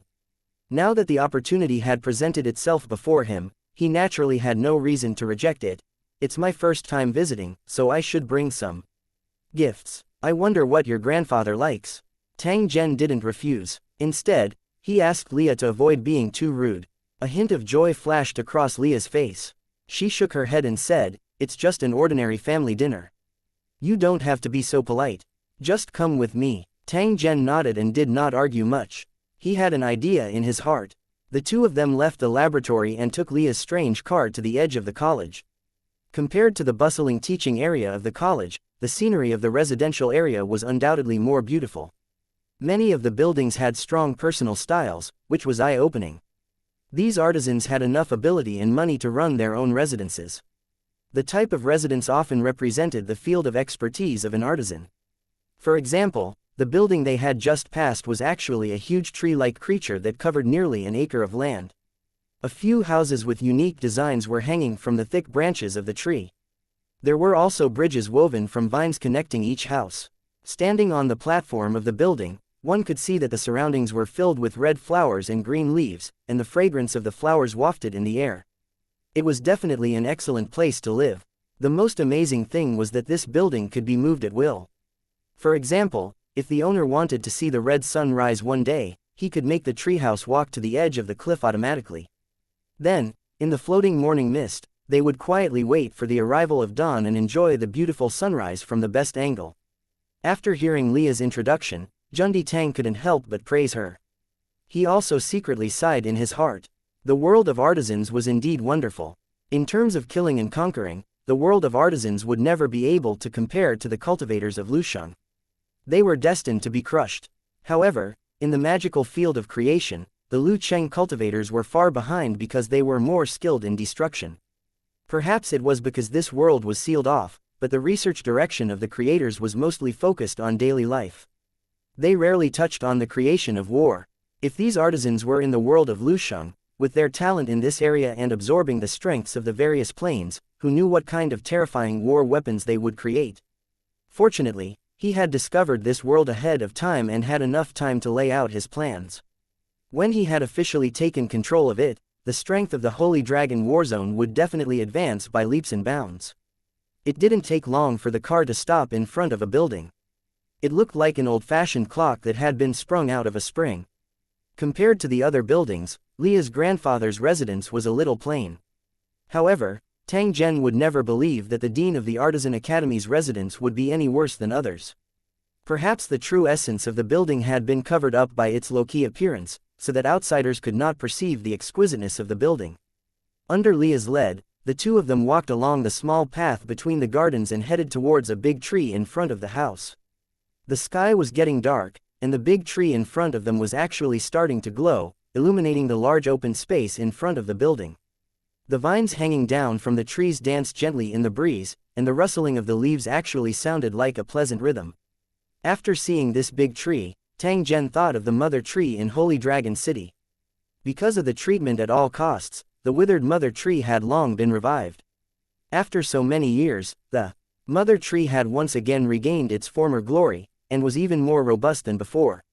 However, as the Holy Dragon City's strength continued to increase, the mother tree's innate defensive ability was becoming somewhat inadequate. Unless it was upgraded to a continent-level building, most of the time, the mother tree was just a symbolic scenic spot. Tang Zhen temporarily didn't consider the matter of advancing to the mother tree. One must know that the resources consumed to advance to the continent's Lusheng were extremely terrifying. Good steel must be used on the blade's edge. This thought flashed through his mind. Then, he saw the old man sitting under the tree. On the table was the tea set that Tang Zhen had given him. Looking at the way he raised his cup and sipped the wine, it was obvious that he was enjoying it. When he saw Tang Zhen and the other person approaching, the old man stood up to welcome them. After which, he looked at Leah with a smile that was not a smile. Leah, who had always maintained a dignified demeanor in front of outsiders, blushed slightly at this moment. She avoided the dean's gaze and invited Tang Zhen to take a seat. Tang Zhen was not in a hurry to sit down. Instead, he took out an item from his storage equipment and handed it over to the old man. "This is something I found by accident. I heard that you like antiques, so I found it for you. It's a thank you gift for helping me answer my question." There was no problem for Tang Zhen to address himself as a junior. If one were to calculate based on age, the dean's age was at least several times his. At this moment, age was the only thing that mattered, not one's cultivation. Otherwise, with the dean's cultivation and strength, he would not even be qualified to be Tang Zhen's follower. After seeing the item in Tang Zhen's hand, the academy's president was initially stunned. Soon after, both of his eyes immediately lit up as he hurriedly received it and checked it. At this moment, he didn't even mention any polite words, all his attention was on this item. Tang Zhen's gift was extremely unremarkable. It appeared to be an ordinary metal plate, but in reality, it had a lot of meaning. It came from a low-level civilization that was destroyed by the tribesmen. It was a famous divine artifact, and after it was plundered, it was placed in the tribesmen museum.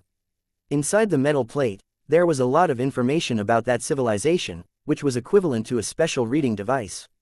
One only needed to click on the words printed on the metal plate, and through the combination of words, one could retrieve the information that they needed to understand.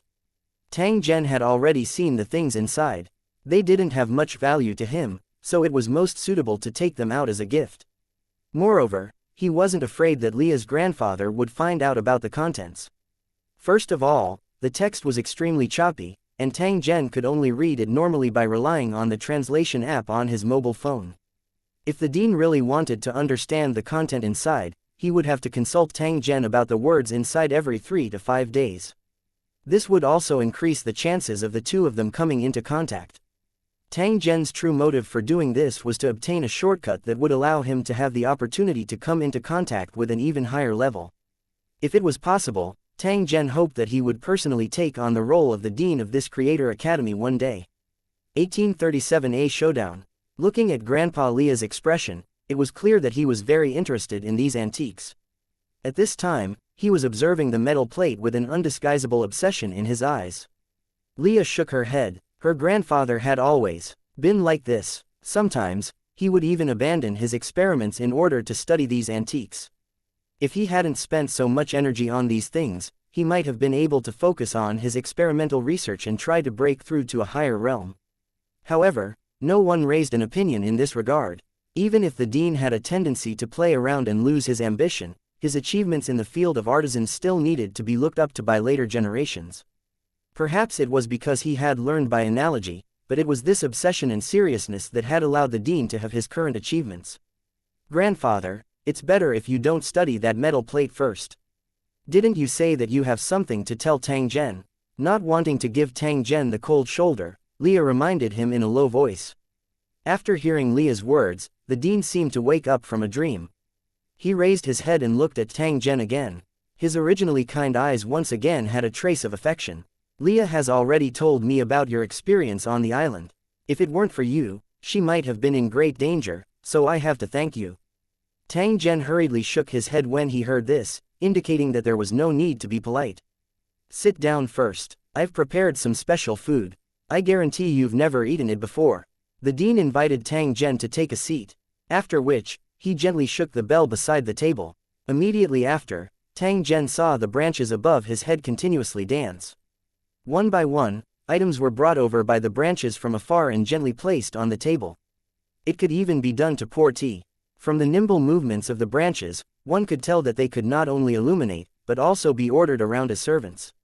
In critical moments, they could even be used to fight and protect their master. If they could carry plates, they could naturally carry knives and guns. It didn't take long for the table to be filled with all kinds of food. The color, smell, and taste of the food were all great, and it greatly increased one's appetite. Under the dean's invitation, Tang Zhen tried a few types of food. As expected, it was incomparably delicious. After chatting for a while, the dean sent Lia away and talked to Tang Zhen about white. According to my understanding, the city lord's style of doing things is more extreme and overprotective, and very conceited. Since he's determined that his son's death is related to you, he definitely won't let this matter rest.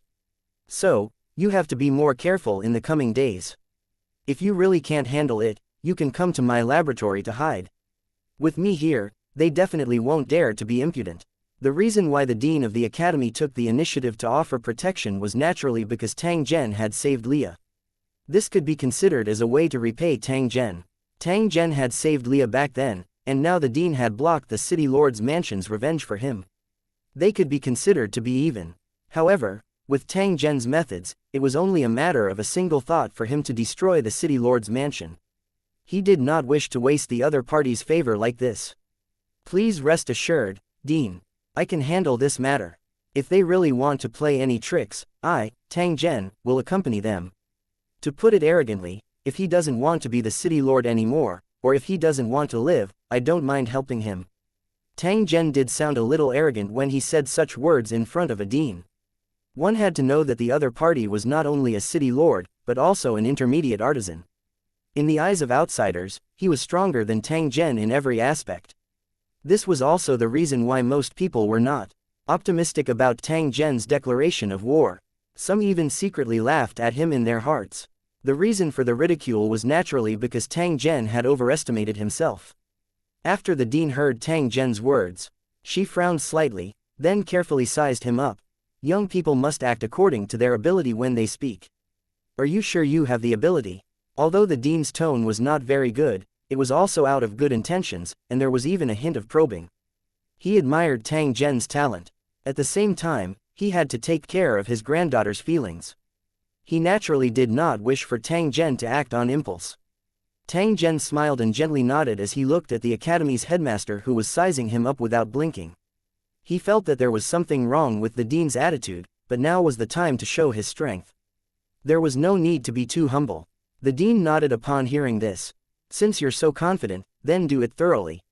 Make that guy disappear completely. If you can do it, then I'll help you clean up the mess. I guarantee that there won't be any follow-up trouble."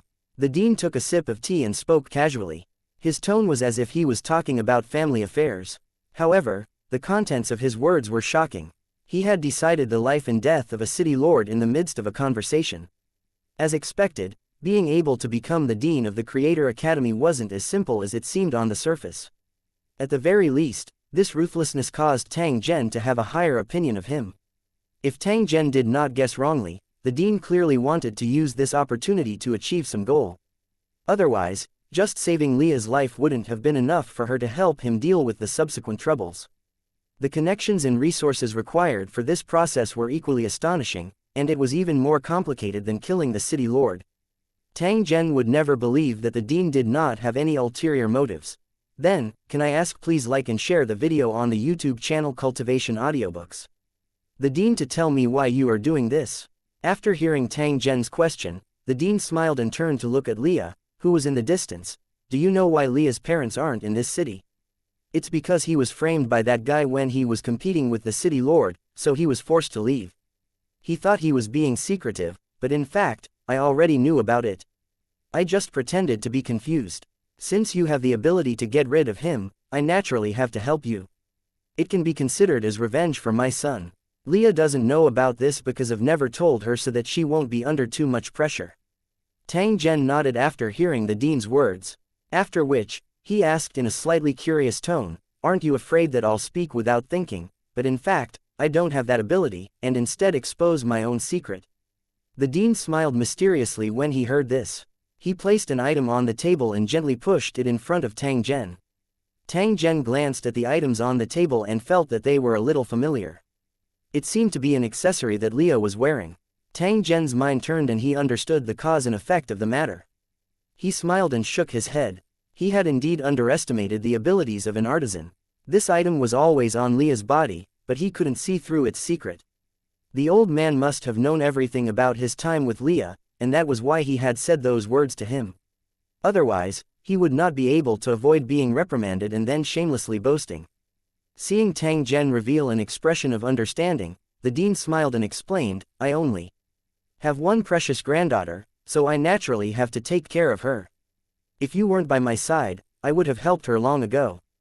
But you're too sly. You clearly have the ability to leave the cave, but you refuse to leave for the sake of the experiment. You even deceived my silly granddaughter. In the end, I couldn't stand it anymore and found out that your experiment was coming to an end, so I asked someone to warn the city lord to open the cave as soon as possible." Tang Zhen came to a sudden realization when he heard this. He was still puzzled earlier as to why the cultivators of that town would suddenly choose to rescue them. It turned out that it was because of the dean. Fortunately, the things that the other party knew about were all deliberately shown by Tang Zhen. It didn't matter even if the dean knew about it. When the dean said this, he reached out and touched the metal plate that Tang Zhen had given him. He then said with a slightly solemn tone, "In fact, I'm very curious about your methods and origin. When you were trapped in the cave, I had someone investigate your origin, but there was no result. That's why I'm guessing that you're from one of those reclusive clans. Otherwise, there's no way to explain the strange techniques you're using, as well as the fact that you're deliberately hiding your strength and cultivation. Actually, I don't want Leah to have too much contact with you, for fear that you'll hurt him. But I can't respect her choice, in case this girl hates me for the rest of her life. Fortunately, from your usual style of doing things, you don't seem to be an evil person. This is the only thing I'm satisfied with. So, be nice to Leah, and I'll try my best to help you so that you don't waste your talent." The dean's tone was filled with emotion. There was a kind of wisdom in his eyes that seemed to have seen through the world, as well as a faint expectation. The reason why he would do these things was entirely because of his granddaughter. Of course, it was also related to the fact that Tang Zhen was indeed worth investing in. 1838 The product of civilization in the creation sphere. The conversation between Tang Zhen and the dean was very short. After Leah returned, the two of them changed the topic at the same time. There were some things that were really not good to let her know. The dean extended his hand and touched the metal plate that Tang Zhen had given him. An infatuated expression appeared on his face. Although he could not recognize the words on it, he instinctively knew that this item was not simple. When he touched the combination of letters, words kept appearing in the blank space of the metal plate, forming a text. He didn't need to guess to know that there must be something recorded in it. It might be some important information. The dean looked carefully, but he could not recognize a single word. He was so anxious that he scratched his ears and cheeks. Unknowingly, he had revealed his true nature. Can you tell me the origin of this item? Why have I never seen this type of writing before? The dean's face revealed a faint look of doubt. He was known for his vast knowledge and strong memory. In order to facilitate the study of antiques from various periods, he had specially studied this aspect of content. It was for this reason that he was certain that the words on the metal plate belonged to a civilization he had never come into contact with. This greatly piqued the dean's interest. If he could unearth a civilization that had been sealed away for a long time and carefully study it, it would be of great help to his creation studies. No civilization could be underestimated, and their collective wisdom was even more powerful. There were many things they could learn from. Tang Zhen shook his head when he heard the Academy's president asking about the metal plate's origin, indicating that he wasn't sure. Now was not the time to reveal the true origin of the metal plate, so as to avoid attracting more attention and bringing unnecessary trouble. He had only thrown out a bait to bait the dean.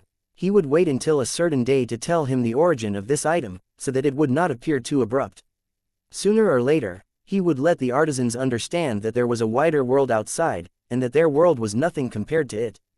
The crystal wall of the artisan world was very special. It was also extremely tightly sealed. Tang Zhen was able to enter this place by chance. Because they had never come into contact with the outside world, only a small number of artisans in this world firmly believed that there were other worlds.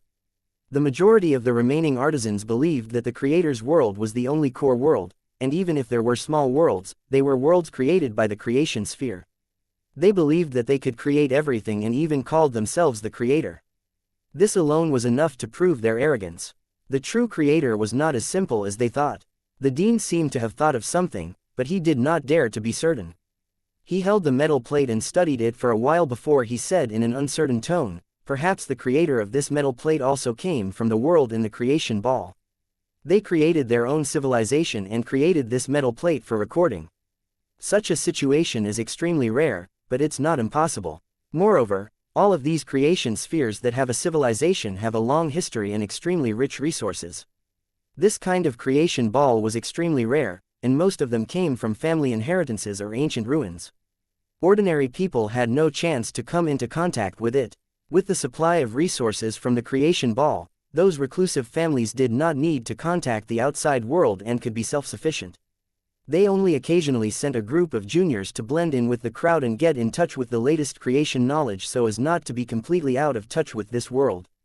In addition to these normal underworld clans, there were also some more extreme underworld clans that had not been in contact with the outside world for thousands of years.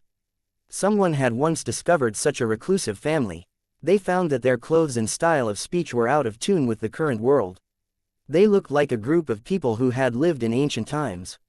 From the dean's point of view, this metal plate that was very likely to have come from the creation sphere was sufficient to prove Tang Zhen's identity. The probability of the creation sphere automatically breeding intelligent creatures is not high, and it is even rarer to be able to create its own civilization. Up until now, I've never seen an intelligent life form that the creation sphere has automatically nurtured. This is somewhat regretful. The headmaster touched the metal plate and sighed softly. Tang Zhen nodded his head as he thought of the young man on the island. After the other party had followed him here, he had become more and more cautious. He had been hiding in the dark and was unwilling to come out.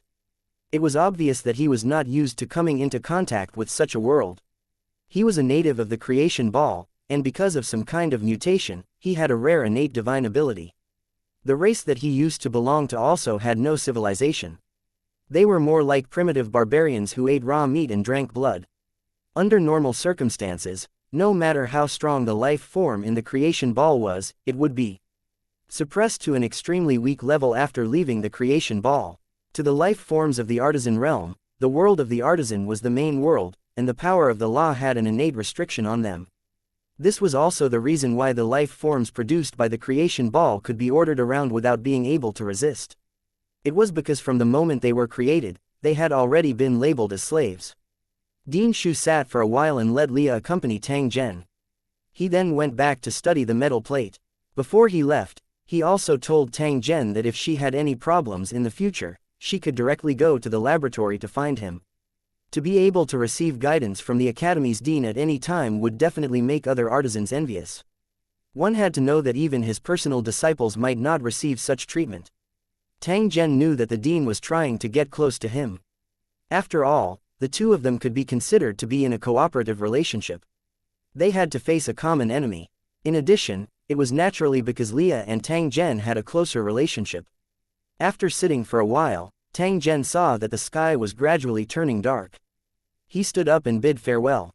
Leah saw Tang Zhen off at the door, hoping that she would visit him often when she had time. Then, she watched him leave. This continued until Tang Zhen's back view had completely disappeared. Only then did Leah fall into deep thought, slowly turning around and returning to the house. Not long after Tang Zhen left the academy, he felt that he was being followed. This matter had long been expected. It seemed that the city lord's mansion had already regarded him as a thorn in their eyes and couldn't wait to get rid of him. Perhaps they knew that Tang Zhen wasn't easy to deal with, so they dispatched 10 cultivators this time. All of them were cultivators above the lord rank. In addition to these 10 experts, there was also a king-level cultivator hiding in the distance. He was using a special secret technique to conceal himself. Obviously, this was the other party's backup plan. If these 10 lord-level cultivators didn't kill Tang Zhen, then the hidden king-level expert would wait for the opportunity to make a move. He could see that the other party's cooperation was very professional. It was obvious that they were not ordinary enemies, but real killers. Regardless of the enemy's background, Tang Zhen did not put them in his heart. They were merely clay chickens and pottery dogs. He could kill all of them with just a move of his finger. 1839 Destroying the city lord's mansion. 1. The boulevard in front of them was the ambush point planned by these killers. Tang Zhen seemed to be completely unaware as he continued to slowly advance forward. He soon stepped into it. Just as Tang Zhen had walked to the middle of the road, a light flashed past and headed straight for his vital part. The hidden assassin suddenly launched an attack. His mission was not to kill Tang Zhen but to attract his attention. At the same time as the killer made his move, the bark of the big trees on the side of the road suddenly exploded. Countless vines interwoved and cut the boulevard into countless small pieces. These vines crisscrossed. They were soft yet tough, and were able to trap Tang Zhen in an extremely narrow area. In this kind of chaotic net, if he wanted to dodge and move, it would definitely waste some time. And this short moment was enough for the assassins who were ready to attack to successfully complete their attack. As if they had rehearsed it countless times, the assassins on the trees revealed themselves at the same time. They held a strange syringe-like object in their hands and sprayed a large amount of black liquid. At Tang Zhen, there were also some artisans who studied weapons. They used the ability of the creation ball to create a variety of biological weapons. These weapons were strange and rare. Although most of them had average power, some of them were still hard to guard against. Due to the suppression of the world's laws on the creatures in the creation sphere, most of the artisans would choose to nurture some special plants when they created items. These plants were very weak against the law's suppression. If they were carefully cultivated, they could definitely be made into a pretty good weapon. The assassins used this kind of weapon. The black liquid they spat out had a terrifying corrosive and poisonous nature. Even cultivators could not resist it. Tang Zhen did not hesitate to activate his energy protective shield when he saw the attack coming at him. He attempted to block the black liquid. Who would have thought that the energy shield would be rapidly corroded after coming into contact with the black liquid, becoming riddled with holes in an instant? This is interesting. Tang Zhen praised. However, that was all he did. He gently flicked his finger, and the black liquid rolled out and scattered in all directions. The enemies were shocked and quickly dodged. Being touched by this kind of liquid was not a joke. One would lose their life if they were not careful. Otherwise, they would not use it to deal with Tang Zhen. Who would have thought that the liquid would come to life and bypass the cover they were hiding behind, and come at them again? Damn it, what's going on? The ambusher's heart tightened, and while cursing in his heart, he had no choice but to avoid his hiding spot. Tang Zhen's palm gently swept across the ground when the enemy appeared. Numerous fallen leaves floated into the air and hovered around Tang Zhen's body. Unlike normal fallen leaves, these leaves were spinning rapidly, looking like phantoms. Whoosh! A fallen leaf flew out first. The killer closest to him couldn't dodge in time and his throat was cut by the leaf. The leaves flew out one after another, surrounding the assassins. They were so fast that they could not be seen clearly. With a series of screams, the assassins were cut into pieces by the seemingly soft leaves, and their bodies scattered on the ground. After the killers were eliminated, the leaves flew back and forth between the vines, instantly destroying the large net that blocked the tree-lined road. Tang Zhen stepped on the broken vines. He turned his head and looked at a spot in front of him. His eyes contained a trace of coldness. That hidden king-level cultivator seemed to have sensed Tang Zhen's emotionless gaze at this moment. His body could not help but tremble slightly. Never in his wildest dreams did he think that the target of tonight's mission would be so difficult to deal with. In just a breath's time, he had killed all 10 experts. Tang Zhen's strength and methods had already far exceeded his expectations. If he were to rashly make a move, he might not be able to leave tonight. The king-level cultivator wanted to retreat. He used a secret technique to cover his retreat. As soon as he turned around, he found dozens of leaves floating behind him, as if they were going to hit him in the next second. A trace of cold sweat dripped from his forehead. This king-level cultivator knew that Tang Zhen had already found his hiding place. At this time, as long as he made a slight movement, he would be cut into mincemeat by these leaves. Even if he tried to escape with his life, he would probably end up with serious injuries. Thinking of the consequences of falling into Tang Zhen's hands, this king-level cultivator secretly gritted his teeth and chose to risk it all without hesitation.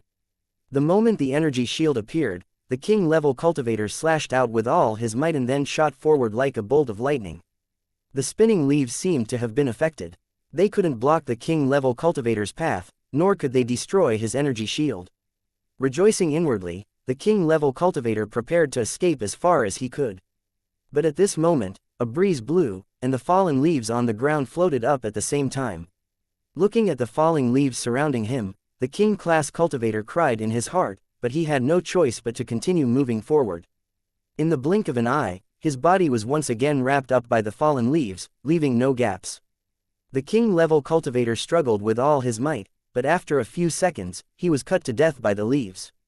"You've overestimated yourself." Tang Zhen gently shook his head as he looked at the bloodied corpse that was half covered after the tree leaves fell. In order to deal with him, the city lord's mansion had indeed sent a true expert to try and kill him directly. However, it was unable to pose any threat to Tang Zhen. In fact, he could not even bear the disturbance. It felt like a mosquito flying around him. It obviously couldn't cause much damage, but the sound was extremely annoying. "I estimate that after this operation fails, they will send more people, or even use roundabout means to deal with the people around me. Since that's the case, we might as well cut off the source and avoid the continuous trouble." Tang Zhen made up his mind. He turned his head and looked in the direction of the city lord's mansion. There seemed to be a ray of light flowing in his eyes. It did not take long for fireballs to appear in the starry night sky and fly toward the ground. This scene was quickly discovered by the people, especially the artisans in the city. They immediately confirmed that these fireballs were actually meteors falling from the sky. Most meteorites contained strange substances and were one of the commonly used materials of artisans. However, this was the first time many of them had seen such a spectacular meteorite fall. However, when they realized that the meteorites were falling toward the city, the people who had been looking up immediately panicked. If they were hit by a meteorite, it would be a disaster. Even king-level cultivators couldn't resist such an attack. Just as everyone was worried, the first meteorite had already landed, and it landed right where the city lord's mansion was. The earth trembled violently, and a blinding flame shot up into the sky. The city lord's mansion immediately collapsed, and miserable screams rang out. More and more meteorites fell, and the place of impact was still the city lord's mansion. The buildings nearby were not damaged at all. The originally gorgeous capital city had been completely turned into a deep pit by the continuous bombardment of meteorites. As for the buildings on the ground and the people inside, they had long been turned into charcoal after the continuous bombardment. As the last meteorite fell, the people heaved a sigh of relief, but at the same time, a trace of doubt appeared in their hearts. No matter how he thought about it, it didn't seem right. Why did all the meteorites land in the city lord's mansion? It didn't make any sense. 1840 All kinds of conjectures. Tang Zhen let out a soft snort as he looked at the corner of the city that was illuminated by the raging flames. He turned his head and walked toward his residence. The moment he left, The corpses and vines on the ground emitted white flames without any temperature and were burned to ashes in an instant. A gust of wind blew past, and all traces disappeared. No one would be able to discover that a battle had taken place here. The number of people on the streets grew more and more. They were obviously attracted by the changes in the city lord's mansion, and they were discussing while watching. Tang Zhen passed through the crowd. He seemed to be a passerby and everything had no relation to him. Tang Zhen had never placed the city lord in his eyes. He was insignificant compared to the enemies he had killed. If the other party had not provoked him time and time again, Tang Zhen would not even be bothered with them. He had only acted this time around to completely resolve the trouble. Even though this matter would arouse suspicion, Tang Zhen would not be affected in the slightest without any evidence. On the contrary, this would increase his own power. At the very least, when Lia's grandfather found out about this, he would have to reevaluate his strength. Originally, he had promised that after Tang Zhen had dealt with the city lord, he would be responsible for cleaning up the mess. However, with the city lord's mansion being attacked by meteorites, the original means were no longer needed. It was just a natural disaster. What clues did they need to clean up? She wondered what kind of expression he would have after knowing this. Along the way, Tang Zhen bought some fresh food from the roadside and returned home for the siblings to cook. After seeing Tang Zhen's return, the siblings guarding the door hurriedly came forward to welcome him. Their faces were filled with gratitude. Today's study at the Artisan Academy had given the siblings a completely different experience. They had also thoroughly realized the difference between an artisan and an ordinary person. Although they could not even read due to the limited living conditions, it did not stop the siblings from making up their minds. He absolutely couldn't let down Tang Zhen's good intentions. He had to learn it and then repay his kindness. Tang Zhen quietly nodded when he saw the siblings who were clearly much more confident. As expected, one's spiritual will was the main factor that affected one's temperament. At this time, the siblings gave off a vigorous aura, and they would probably be more active when they encountered trouble. After inquiring about the two's learning situation and learning about their difficulties, Tang Zhen said a few words of encouragement and told them not to be too hasty. He had already eaten at the headmaster's house, so he didn't waste any time. Instead, he went straight to the laboratory and started to work. In order to achieve his expected goal as soon as possible, he even used his origin energy to feed the insect, hoping that it would grow as soon as possible. The effect of feeding it was naturally very obvious. In just a few days, the size of the insect had grown rapidly. It was estimated that after a period of time, the innate ability of the insects would gradually reveal itself. At that time, they would be able to freely enter and exit the creation sphere under Tang Zhen's control. It was a quiet night. The next morning, Tang Zhen brought the siblings to the Creator Academy. Along the way, they heard people talking about the meteorite falling from the sky last night. The entire city lord's mansion was completely destroyed, and not a single person survived. Not even their corpses could be found. Even the city lord, who had the strength of a king, was not spared. Only a small piece of debris was found in the location of the laboratory. This incident naturally caused a stir in the entire city, and even spread to the nearby cities. It also attracted a lot of attention. It was said that the capital had sent a top-notch cultivator overnight to the ruins of the city lord's mansion to find out the specific reason. There were different opinions among the people on this matter. Some people said that the city lord and his son had done too many evil things, so they were punished by the heavens. Otherwise, why did those meteorites only fall on the city lord's mansion and not damage the buildings nearby? Some said that this was the doing of the city lord's enemy, who should be from a reclusive family. They used a special method to summon meteorites to attack and raze the city lord's mansion to the ground. However, such a method was unheard of. Even if it was really revenge, it must have been done by an extremely powerful cultivator. Otherwise, it would be impossible to achieve this. In addition, there was another saying in the market. Those who supported this claim asserted that there must be a legendary creation ball hidden in the city lord's mansion, but the creature inside unexpectedly escaped last night. It was only because the creature in the creation ball had exceeded the king rank and violated the heavenly laws of the world of artisans that the heavenly tribulation would destroy it. This was the most fantasizing theory, but some people still believed it because similar things had happened in the world of artisans. More than 100 years ago, a certain ruin suddenly appeared, and dozens of creatures from the creation ball passed through the crystal wall and came to the world of the artisans. This ruin had existed for more than 10,000 years. After the creatures in the creation ball appeared, each one of them had the strength of a king. As a result, the moment these creatures appeared, they immediately triggered the laws and triggered the lightning tribulation. Within a radius of 100 miles, the lightning struck these creatures and turned them into ashes. Because of this thunder tribulation, many explorers near the ruins were affected and died without an intact corpse. Therefore, these people were certain that a similar creature must have appeared in the city lord's mansion, which was why the meteorite attack was attracted. All sorts of rumors were circulating in the city, and the more they spread, the more mysterious they became. For a time, it became the hottest topic in the entire city. As for the unpopular city lord, no one felt sorry for him.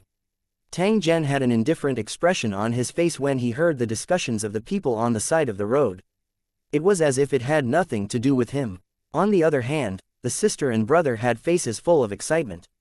They knew that the city lord's mansion seemed to be looking for trouble with Tang Zhen. Now that the other party had died overnight without an intact corpse, it was naturally a good thing. That's great. I knew that Tang Zhen would be fine. It seems like my sister and I's prayers have come true.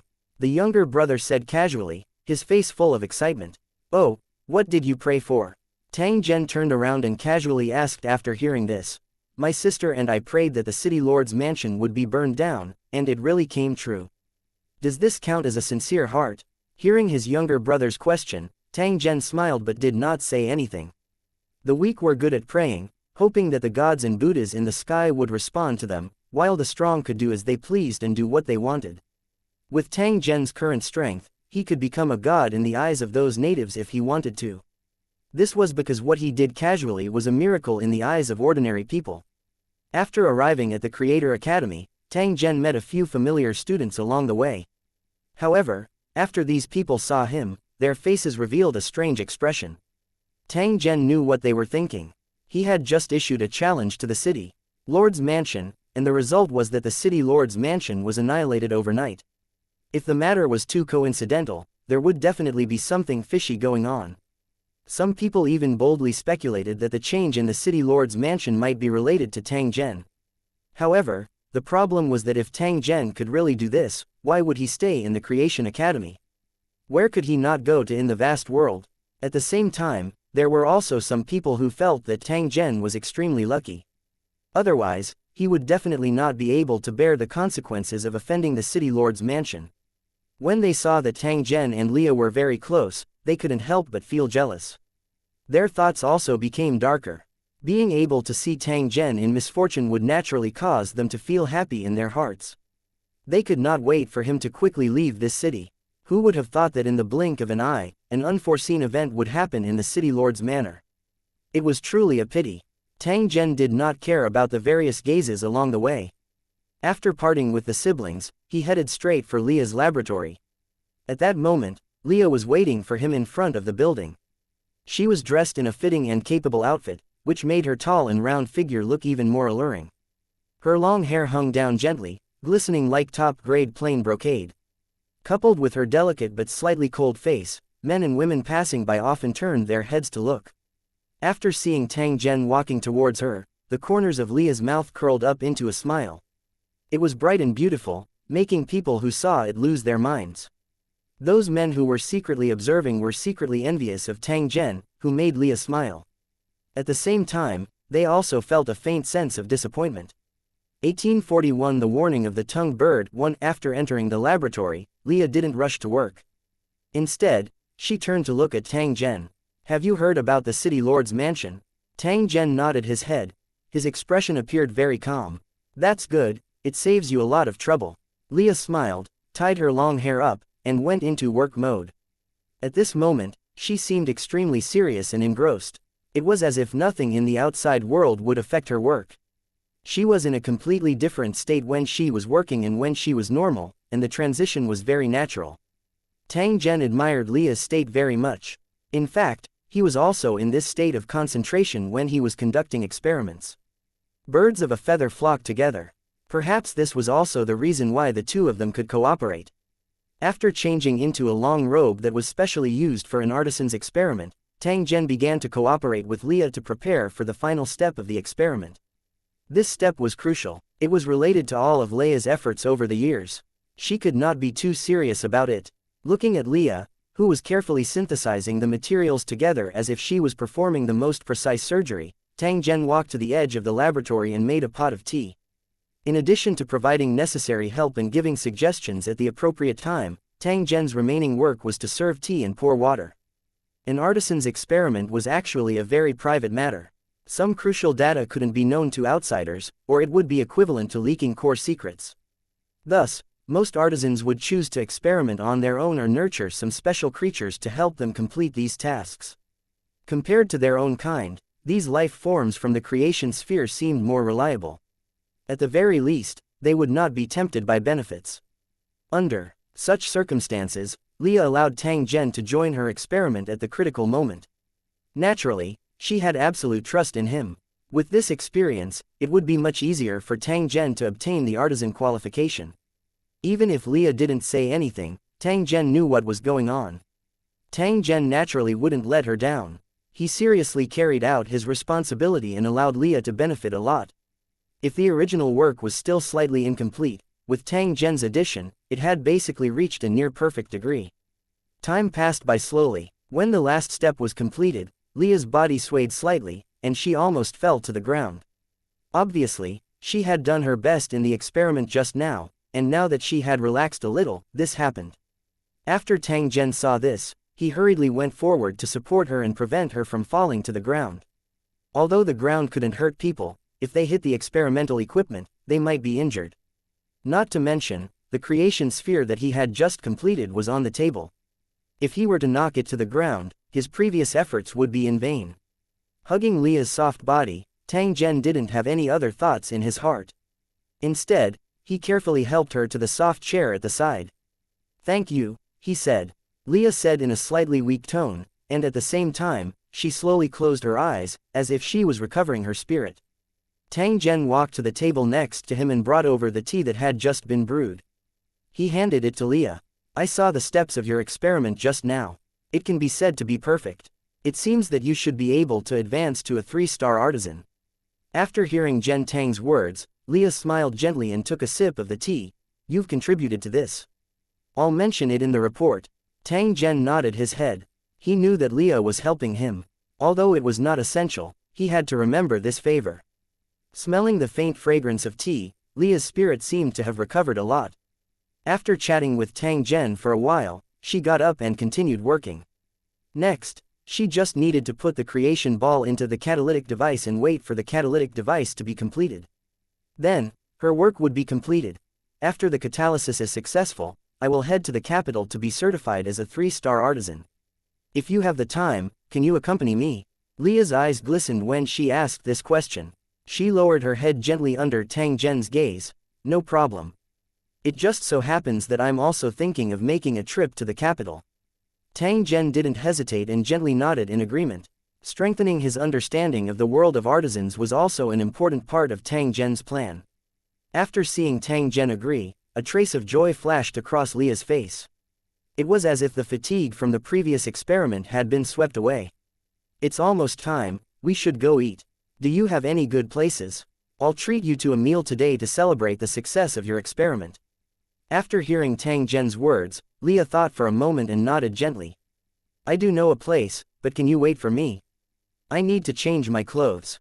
Leia's clothes fit her perfectly, and it was obvious that they had been carefully tailored by a skilled craftsman. Even if she went out for a meal, it would not damage her temperament at all, but she still felt that it was not very suitable. "I'll wait for you outside. We'll set off together after you've changed." After Tang Zhen left these words, he walked out of the laboratory alone. After Tang Zhen left, Leia heaved a sigh of relief. Then, she quickly took out a large pile of clothes from her storage equipment and carefully looked for them to match. Tang Zhen walked out of the building where the laboratory was located. He came to the fountain near the entrance and quietly waited. At this moment, a group of birds flew over and stood at the edge of the pool, chirping non-stop at him. "Tang Zhen, you are called Tang Zhen, right?" Tang Zhen nodded. There was a smile on his face as he looked at these lively little things. "I heard that you've managed to get rid of Lady Leia. That's amazing. Can you tell me how you did it?" A bird used a very serious expression to look at Tang Zhen. At the same time, it explained, I've taken a fancy to a chick with a temperament like big sister Leah's, so I'm going to learn a few moves from you and then take it down. A blabbermouth bird nearby heard this and immediately looked at its companion with a disdainful look. It loudly ridiculed, look at you. You want to compete with me for a girl? Don't be delusional. Hearing its companion's ridicule, the copycat bird that was about to learn a few moves was immediately indignant. It flapped its wings and rushed over, fighting with the other copycat birds next to it. There were a few birds cheering on the side, and a few that didn't move, still looking at Tang Zhen with unfriendly eyes. Tang Zhen, you should quit. Goddess Leah is mine. Take good care of my dear Leah. Although I can't be by her side, I will still give you my blessings. My heart hurts. Tang Zhen, if you treat Goddess Leah badly, I won't let you off. After hearing the jealous words of these chubby birds, Tang Zhen's expression was somewhat startled. What kind of things did these artisans create? Under the covetous gazes of these fat little birds, Tang Zhen could only brace himself and express that he would definitely be loyal to Leah. At the same time, he would buy some delicious food for them. The little fat birds expressed that as long as Tang Zhen came, they would help him look after Leah and block the endless stream of suitors for him. Tang Zhen hurriedly nodded. He felt that these chirping birds were even more terrifying than Sector Lord experts, causing his scalp to go numb. After sending these little fat birds away with great difficulty, Tang Zhen saw two men and a woman walking over and heading straight for his position. The other party's eyes were sharp, and his every movement carried the temperament of a martial artist. From his attire, he seemed to be a member of the government. After walking in front of Tang Zhen, the three of them sized him up. They did not say anything and only asked in a cold voice, "You are Tang Zhen?" Tang Zhen acted as if he hadn't heard anything. Instead, he turned his head to look at the entrance of the laboratory building. He saw Leah, who had changed into a black gilded skirt, slowly walking toward him. The outfit accentuated Leah's figure to the extreme, and her proportions were perfect. Coupled with her angelic appearance and long, white legs, she was exceptionally eye-catching in the crowd. 1842 Suspicion is useless. Leah, who usually had no makeup on, attracted countless eyes. Now that she had dressed up, she looked even more beautiful. Tang Zhen's eyes similarly brightened when he saw this. He also quietly sighed in his heart. Leah was indeed the goddess of the academy. Even a group of blabbermouths had fallen for her, and there was no room for criticism in terms of looks. It was a pity that she wasn't wearing that pair of wings at this time. Otherwise, she would definitely be an angel that had descended to the mortal world, an unforgettable sight. At this moment, Leah was undoubtedly extremely eye-catching. All the passers-by in the square of the laboratory building, regardless of whether they were men or women, turned their eyes to her, unwilling to look away for a long time. Fortunately, most of the people here knew Leah's identity, so no one was insensible enough to try to please her. Even those who wanted to do so couldn't muster the courage to step forward. When the three men and women saw that Tang Zhen was ignoring them, they raised their brows and were about to continue speaking when they saw Leah walking over. The three of them were stunned. Even with their experience, they had rarely seen such a beautiful woman like Leah. A true beauty was enough to make anyone's heart beat faster. It was definitely not easy to meet one. The Leah before him was obviously this type, and she only existed in most people's imaginations. After being stunned for a moment, the woman among the three of them was the first to come back to her senses. She muttered in a low voice, "Leah, the granddaughter of the dean of the city's school of artisans. She's a 2-star artisan and a member of the 100 Academies genius list. It's said that he has already applied for the 3-star artisan examination. Seeing him today, he really lives up to his reputation." There was a hint of envy and jealousy in her tone. Compared to Leah, she was indeed far behind. Hearing their companion's words, the two men nodded with a trace of eagerness in their eyes. A gentle and graceful lady was a gentleman's target, not to mention this kind of woman with both talent and beauty, she was bound to be the object of pursuit of men. However, they had no fate with such a woman. Just her identity as an artisan was enough to make 99% of the people shrink back. However, looking at Leah's appearance, it seemed that her relationship with Tang Zhen was not ordinary. After realizing this point, the gazes that the two men used to look at Tang Zhen involuntarily had an additional trace of envy and jealousy. No matter what their real relationship was, as long as they had the opportunity to interact with each other, it was enough to make many men envious. Leah quickly walked in front of Tang Zhen. Her gaze swept across the three people beside her, and a trace of understanding flashed in her eyes. Is he looking for you? Tang Zhen nodded and motioned for Leah to wait. Then, he turned around and looked at the two men and one woman opposite him. I'm Tang Zhen. May I know what business you have here? Earlier, Tang Zhen had given them the cold shoulder, causing the three of them to feel a trace of anger in their hearts. After all, their status was special. There would be people welcoming them with smiles wherever they went. However, the three of them knew that others respected the organization behind them, not them. If they relied on this identity to be arrogant and despotic, it would probably not be long before someone taught them how to be a good person. In this world, artisans were respected. As long as one obtained the qualifications of an artisan, they would have a transcendent status. Therefore, even if they were dissatisfied with Tang Zhen, they still had to do things in a formal manner. After all, according to the information they had obtained, this Tang Zhen was not a simple person. He had a mysterious background, strange methods, and his cultivation strength was quite impressive. It was very likely that he came from an unknown reclusive family. Recalling what was mentioned in the intelligence report, Tang Zhen had crippled more than 10 guards of the city lord's mansion with one move. The trace of dissatisfaction in his heart was completely suppressed. Perhaps, even if the three of them joined hands, they might not be a match for this Tang Zhen. Therefore, it was not good to form a deep enmity before they understood the exact situation. Of course, the most important point was that Tang Zhen's natural talent as an artisan was too high. This point had already been acknowledged by many people. If there were no accidents, it would only be a matter of time before Tang Zhen became an artisan. He might even have higher achievements in the future. If she offended him now, it would not be worth it if he came back to find trouble with her one day when he was fully grown. After thinking about this, although the expressions of the three people didn't change much, their tone became much gentler. Mr. Tang Zhen, we are an investigation team from the capital city. We would like to know what kind of grudge you have with the city lord. Tang Zhen had previously issued a letter of challenge to the city lord's mansion in public. This matter could not be concealed at all, and the whole story could be found out with a casual investigation. The problem was that the city lord's mansion had encountered a major change just as his letter of challenge was issued. This would inevitably make people suspicious and think that this matter was related to Tang Zhen. If Tang Zhen was just an ordinary person, this matter might not be related to him. However, his performance during this period of time was really too shocking. It also proved that he was definitely not an ordinary person. Therefore, when the capital's investigation team arrived, they listed him as a suspect immediately and tried to collect information about him. However, after seeing the information collected, the cultivator in charge of the investigation became more and more confused. He felt that things were not as simple as he had imagined. This matter might really be related to Tang Zhen, but they didn't have any evidence. They couldn't arrest Tang Zhen because of their speculation. After all, Tang Zhen's talent was there for all to see. He also had a close relationship with the dean of the Creator Academy and his granddaughter. Moreover, there might be a hidden clan behind him. In the world of artisans, no one was willing to provoke these reclusive clans. Their long years of accumulation had allowed them to possess a rather terrifying strength. If the meteorites that attacked the city lord's mansion were really the work of a reclusive family, the investigation team had to be more cautious.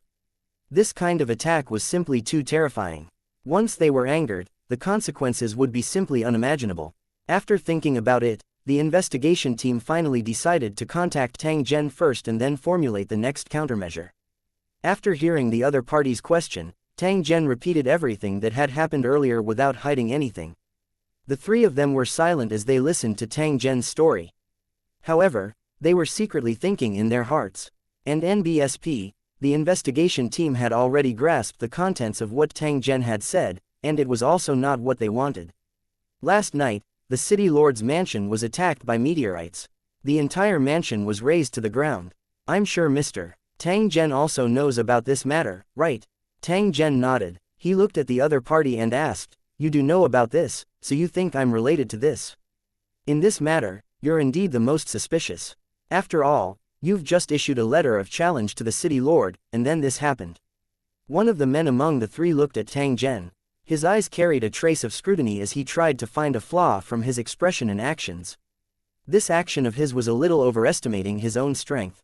With Tang Zhen's state of mind and strength, how could he allow him to see through the problem? If you had investigated the past of the city lord and his son, you wouldn't have said such a thing. Do you know how many people in this city want to kill the father and son? Tang Zhen's voice was a little cold. He looked at the three people in front of him and said in a faint tone, if you have enough evidence, you can come to me at any time. If you don't, please don't waste my time. Besides that, there's one more thing I want to say, and that is that this father and son deserve to die. Without such scum, this world might be a better place. After saying this, Tang Zhen ignored the three people who had solemn expressions and made an inviting gesture to Leah. Leah, who had been silent the whole time, nodded gently. She did not even look at the three people beside her as she followed Tang Zhen and slowly walked into the distance. 1843 The Murlocs. Delicacies 1. Seeing Tang Zhen and Leah's back view as they left, the three of them stood on the spot and looked at each other. I have a feeling that this matter is definitely related to him. The young cultivator among the three said affirmatively as he looked at Leah's back with passion. Just by looking at his eyes, she could tell that he might have some illusions about Leah in his heart. It's not enough to just have a feeling. There must be evidence for this matter, or else we can't act rashly. This Tang Zhen isn't simple. He's definitely not a target that we can manipulate as we please. If we really want to use those old methods, we won't be able to bear the consequences if something happens. The older cultivator shook his head. Although he also had this feeling, Tang Zhen's calmness made him a little uncertain. It was as if they were saying that even if they knew that this matter was related to him, they couldn't do anything to him. It wasn't that he was arrogant and overbearing, but that he was extremely confident, as if he didn't even put them in his eyes. It was like an ancient dragon looking down on a few weak ants. There was no comparison between their strengths. Hearing his companion's words, the young cultivator revealed a trace of unwillingness in his eyes and then sighed in his heart. Because of their professions, they knew better than anyone that this world was not as simple as it seemed on the surface. There were some things that even if they knew, they could only pretend not to know. Otherwise, once they were involved, they would be crushed to death if they were not careful. The so-called justice was just an ideal in the hearts of ordinary people. There had long been a group of people who were above it and were not bound by any restrictions. If he encountered such a person, he should avoid him as far as possible if he could avoid provoking him. This mission has already fallen on our shoulders, so the investigation must continue. If we really encounter a situation that we can't handle, we'll just report it directly. They were just pawns. The real big shots would hide behind the scenes and would not make a move unless it was a critical moment. In the end, it was the older cultivator who spoke. In reality, he already had the intention to retreat at this moment. This was because the feeling that Tang Zhen gave him was not simple. If he continued to investigate and discovered something, he might really lose his life. It was not worth it to sacrifice his precious life for a city lord with a bad reputation. His two companions nodded their heads lightly and proceeded to the next location. Tang Zhen and Leah were sitting in a car, slowly moving toward the city center. They would chat from time to time. Tang Zhen didn't care about the three cultivators from the capital's investigation team because he knew that the other party couldn't find any evidence. Perhaps the only thing the investigation team could be sure of was that the meteorite attack was man-made and not a natural disaster. But even if he was sure of this, so what? With the superficial usage of energy laws in the world of artisans, he might not even know how these meteorites were formed. In the end, there was still one reason. The world of artisans was too biased. The combat power of a king-level cultivator was not even comparable to a lord-level cultivator. One had to know that the perfection of a cultivation system was not something that could be done overnight. It often required thousands of years of evolution and accumulation before some results could be obtained. The accumulation of the world of Lusheng was even more outstanding in the cultivation world. It had almost reached the peak of perfection in this aspect. It was impossible for an elementary school student to accurately answer a PhD thesis. At most, they would get a vague answer based on some words. That was why the investigation team suspected Zhen Tang, but they couldn't produce enough evidence. They could only use this method to contact him and try to get some useful information. However, that was all. However, Tang Zhen still did not lower his guard. This was because he clearly knew in his heart that there were experts in this world who were stronger than him. Perhaps the other party's combat techniques were inferior to his.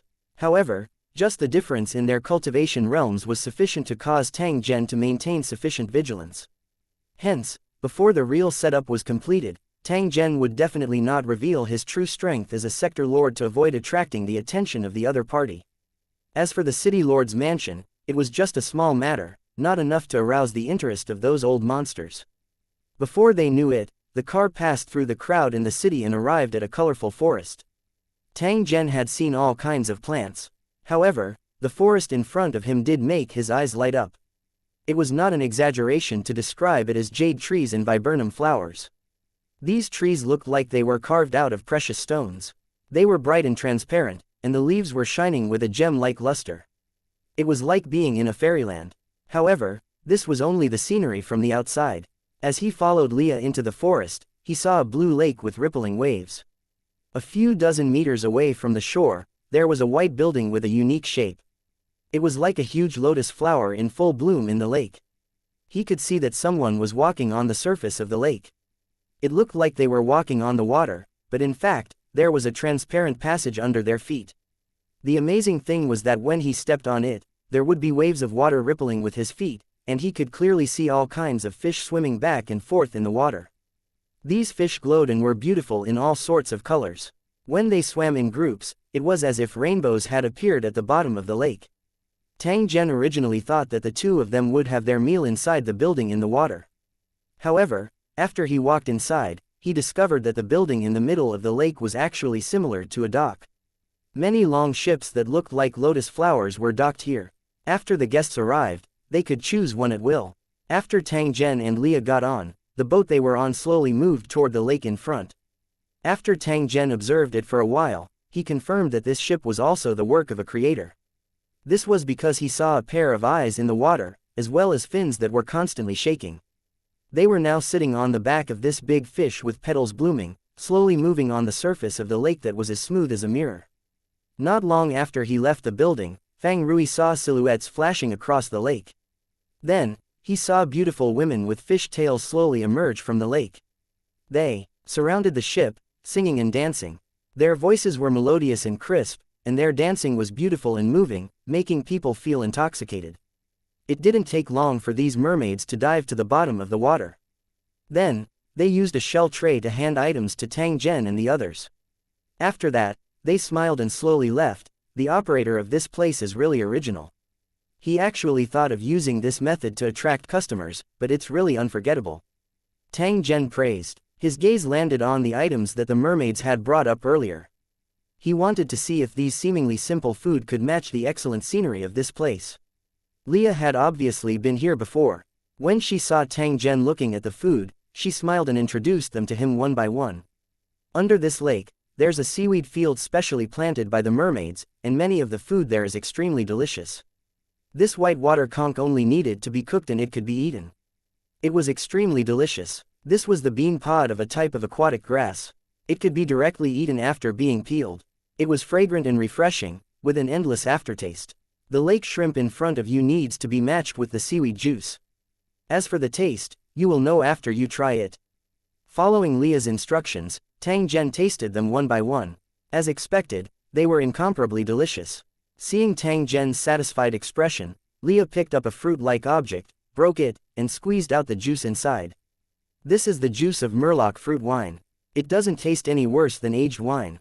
Do you want to try it? Tang Zhen nodded. He raised his glass and clinked it with Leah's before taking a light sip. It was soft and sticky in the mouth, and the taste of wine filled the tongue and teeth. At the same time, there was a faint fragrance of water grass, which left a lingering aftertaste. Being immersed in the beautiful scenery, tasting good food and wine, and being accompanied by a beauty, even Tang Zhen could not help but be intoxicated. 1844. What do you think? The boat slowly stopped in the middle of the lake, and the noise in the distance disappeared. It was as if the two of them were the only people in the world. The surface of the lake was as flat as a mirror, and the reflection made everything look as if it had activated its beautifying function. It also seemed to be able to light up one's heart, making one have the urge to pour out their feelings. Tang Zhen put down the cup in his hand and saw that Leah seemed to be thinking about something. He frowned slightly. Her slender fingers were playing with a bright red fruit. Just by looking at this scene, one could see how exquisite and moving the owner of this hand was. If I'm not wrong, you should have some questions for me. After hearing Tang Zhen's words, Leah shook her head. She did have some questions in her heart, and they were related to Tang Zhen. However, when Tang Zhen asked her, she suddenly didn't want to know the answer. It was enough for Leah to be able to quietly enjoy the beautiful scenery and understand why she was happy. There was no need to let his thoughts run wild and add some troubles to himself. When Leah thought of this, she smiled at Tang Zhen and gently raised the wine glass in her hand. I used to have a dream. I hoped that one day, I would go to a special place with a special person. She did not open her mouth after saying this. Instead, she quietly looked at Tang Zhen. There seemed to be a trace of anticipation in her eyes. Did your dream come true? Tang Zhen casually asked. However, he seemed to have thought of something the moment he spoke. Sighing softly, he looked at Leah with a special gaze. I think it's been realized, right? Leah said softly. After noticing that Tang Zhen's eyes were a little evasive, a trace of hidden bitterness flashed in her eyes. Really? I wonder who's so lucky. Tang Zhen laughed. However, this time, he did not dodge. Instead, he looked directly into Leah's eyes. He suddenly realized that the moment he made up his mind, his state of mind seemed to have improved a little. Perhaps only by following one's heart would one be able to find one's true self. No wonder some sector lords once said that the process of becoming a creator was a self-recognition process. What do you think? Upon hearing Tang Zhen's question, Leah's eyes were filled with a smile. Her beauty was incomparable. The special place you mentioned, could it be here? What do you think? Could that very special person be me? What do you think? Am I special? What do you think? Okay, I got it. What do you know? Can you guess? Leah gently glared at Tang Zhen. After which, she gently lowered her head, as if she did not want to speak to him. Leah was completely different from before, but she had an added charm to her. Tang Zhen smiled but did not say anything. He was not a newbie in love. How could he not know what Leah was thinking? For a cultivator of his level, he didn't have too many scruples when doing things. Otherwise, he would just be setting up mental barriers for himself. If he didn't go over, it would be a tribulation and he would be digging his own grave. Therefore, since there was a woman who fell in love with him, Tang Zhen would naturally not avoid it and would not disappoint the other party's intentions. Fate was like the autumn rain, it came unexpectedly. Although it swept across the world, there were also iron blood and tender feelings. Tang Zhen liked this feeling very much. This made him clear that he was still a person with feelings and not a cold-blooded butcher because of too much destruction and slaughter. He thought back to the long years he spent as a cultivator in Lu City. He seemed to have spent all his time in killing and conquering. Although he had a family, it was somewhat unfamiliar. Perhaps this was the difference between the main body and the clone. Although they were the same person, they had different pursuits for emotions. His main body would remain in the Holy Dragon Warzone to protect the Warzone and his family for the sake of his oath and responsibility. While the clone was out and about, even though it was also for the dream in his heart, he had a different understanding of feelings. He yearned for this kind of love that was born by fate, free and unrestrained, just for that trace of emotion in his heart. A hero stands tall in the sky with his sword, 100 battles of blood temper his courage, a beauty falling in love with a benefactor, a heartless man may not be a true hero. Leah didn't know what Tang Zhen was thinking. She only found that he was a little silent and his bright eyes had a trace of vicissitudes. Tang Zhen, what's the matter? In the face of Leah's question, Tang gently shook his head. Then, he stood up and extended his hand to her. A trace of panic appeared on Leah's face. However, she still extended her hand, not knowing what Tang Zhen wanted to do. Remember, don't panic. As soon as Tang Zhen's voice rang out, Leah felt her body become light. Then, she seemed to hear the sound of water. When he looked at his surroundings again, he found that he was already in the middle of a lake. The light penetrated the clear lake water, giving the bottom of the lake a unique beauty. What surprised Leah the most was that she didn't feel any discomfort underwater, as if even her breathing wasn't affected. The lake water avoided her body perfectly, not even staining her clothes. It was as if they were magnets that repelled each other. Tang Zhen, how did you do it? This is simply too amazing. Do you know, I've always had a dream to be able to move freely in the water like a fish. I didn't expect that my dream would come true. Leah was as excited as a child, constantly sizing up the lake and even spinning in circles in excitement. There's a building there, let's go take a look. Tang Zhen beckoned to Leah, then pulled her hand and walked toward the seaweed field in front. At the center of the lake, there was a square paved with white jade, which seemed to be absorbing the sunlight that fell into the lake. The square was very large, but it was divided into many small areas, which were full of strange aquatic plants that danced with the water. Some of these aquatic plants were shimmering with fluorescent light, and some of them were even covered in fruits. They were the food that the murlocs had just served. At the edge of the seaweed field, there was a colorful coral tree. Some conches were like leaves, quietly attached to the tree. In the middle of the square, there was a building that looked like a pavilion. More than a dozen murlocs were gathered inside, looking at Tang Zhen and Leah in surprise. A young merman swam over. His mouth emitted a strange and clear sound as he continuously circled around Tang Zhen and the other man. Tang Zhen, can you guess what she is saying? Leah looked at the little mermaid in front of her with joy, but she couldn't understand what she was saying. She was saying that you're so beautiful and that you looked familiar, as if she had seen you before. At the same time, she was also very curious. You don't have a fishman's tail, so how can you move freely underwater? Leah was stunned as she looked at Tang Zhen in a daze. The previous sentence was just a casual remark from Leah, but she did not expect Tang Zhen to actually answer it. A trace of surprise flashed in her eyes. She seriously sized up Tang Zhen as if she was trying to distinguish whether he was telling the truth or not. Tang Zhen did not explain. Instead, he turned to look at the inferior man-fish and said a few words in a strange tone. After hearing Tang Zhen's words, the little mermen danced with joy. At the same time, they waved their hands at the mermen in the pergola. Soon, the mermen gathered together. After hearing the words of the little mermen, they looked at Tang Zhen with shock in their eyes. After so many years, this was the first time they had seen a human who could understand the Murloc language, and their hearts were full of curiosity and joy. Like a group of curious babies, these Murlocs surrounded Tang Zhen and began to chat. Leah watched silently from the side, a faint smile on her lips, and a trace of tenderness that couldn't be dissolved. She was now certain that Tang Zhen really understood the language of the Murlocs. Otherwise, he would not be able to communicate with the other party without any barriers. This made her even more surprised. These Murlocs were the works of an artisan. Although they had their own language, it was extremely obscure and difficult to understand. She had tried to learn it before, but she gave up the idea in the end, so she naturally knew the difficulty of learning this language. It seemed that after she got to know Tang Zhen, he would always do amazing things inadvertently. This also made Leah more and more curious about his past. His probing gaze fell on Tang Zhen, but it was as if he was drawn into a vortex and could no longer extricate himself. 1845 for you. 1. In the following time, with Tang Zhen as the translator, Leah chatted with these Murlocs for a long time.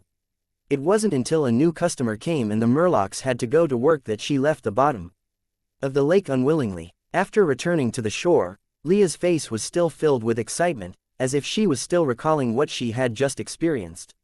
Her eyes were shining as she shared her story with Tang Zhen. When I was very young, I once lived here with my grandfather for a period of time. We lived in a treehouse by the shore. At that time, I was sitting on a rock by the lake, listening to the Murlocs singing. I always felt that it was the most beautiful sound in the world. I wanted to sing with them and play with them at the bottom of the lake, but I never got my wish. Because no one could communicate with them, except for the founder. Unfortunately, he had long passed away. The current boss was the descendant of the founder. He didn't like these Murlocs and only treated them as money-making tools. The Murlocs had always kept to their original agreement and presented songs and dances to the guests who came to play, as well as the food they planted.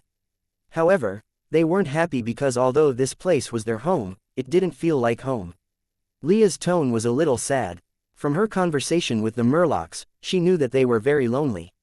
Therefore, when they discovered that Tang Zhen understood the language of the mermen, they were so excited and fought to talk to him.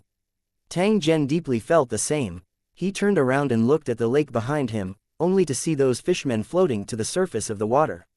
They reluctantly waved goodbye to the two of them. Leah and Tang Zhen leaned against each other and waved at the Murlocs with a smile. They seemed to be reluctant to part with them. Wait for me here for a while. I'm going to deal with something, and I'll be back soon. Tang Zhen's heart stirred. He led Leah to the resting place by the roadside before turning around and walking towards the forest in front. After seeing Tang Zhen leave, Leah sat under the mushroom umbrella by the roadside and read a book while waiting quietly. Tang Zhen asked around and quickly found the operator of this place. I want to buy this piece of land of yours. I wonder if you are willing to sell it. When he heard Tang Zhen's straightforward words, the operator was stunned for a moment before he shook his head gently. I'm sorry, sir. This is an estate left behind by my father. He once told me that I must never sell this place. The other party's refusal was within Tang Zhen's expectations. Unless they encountered special circumstances, no one would easily sell the business run by their ancestors. Don't be in a hurry to refuse. Listen to the reason I'm giving you, and then consider whether you want to sell it to me. Tang Zhen looked at the operator in front of him and said in a slow tone, if I'm not wrong, your father should be an artisan, and the murlocs in the lake must be his work, right? The operator nodded, a trace of pride appearing on his face. Obviously, this was what made him feel proud. From what I know, not a single merman has appeared since your father passed away. It's obvious that you haven't grasped the formula to create the creation sphere, and you're not an artisan, so you can't create new murlocs, right? After hearing Tang Zhen's words, the operator sighed softly and revealed a helpless expression. I won't hide it from you, sir. This is indeed a regret in my heart. Unfortunately, I don't have the talent of an artisan, so I have no way to solve it. Tang Zhen ignored the operator's helpless expression. Instead, he sized up the photo on the table and continued to speak in a faint tone. If you sell this place to me, not only can I guarantee that I'll treat these murlocs well, but I can also expand their community. If your family wants to become artisans, I can also give you a promise. I guarantee that they can become one-star artisans. After hearing Tang Zhen's words, the operator's eyes widened, and his face was filled with disbelief. Tang Zhen's promise to expand the merman race was something that he did not really care about. After all, he was the one who had inherited this business and did not put in too much effort. Therefore, he could not understand how much importance his father placed on these murlocs. He only treated them as a tool for profit. However, Tang Zhen had promised to let his family become artisans. This condition made him unable to refuse. After all, this was something he had always dreamed of. Are you telling the truth?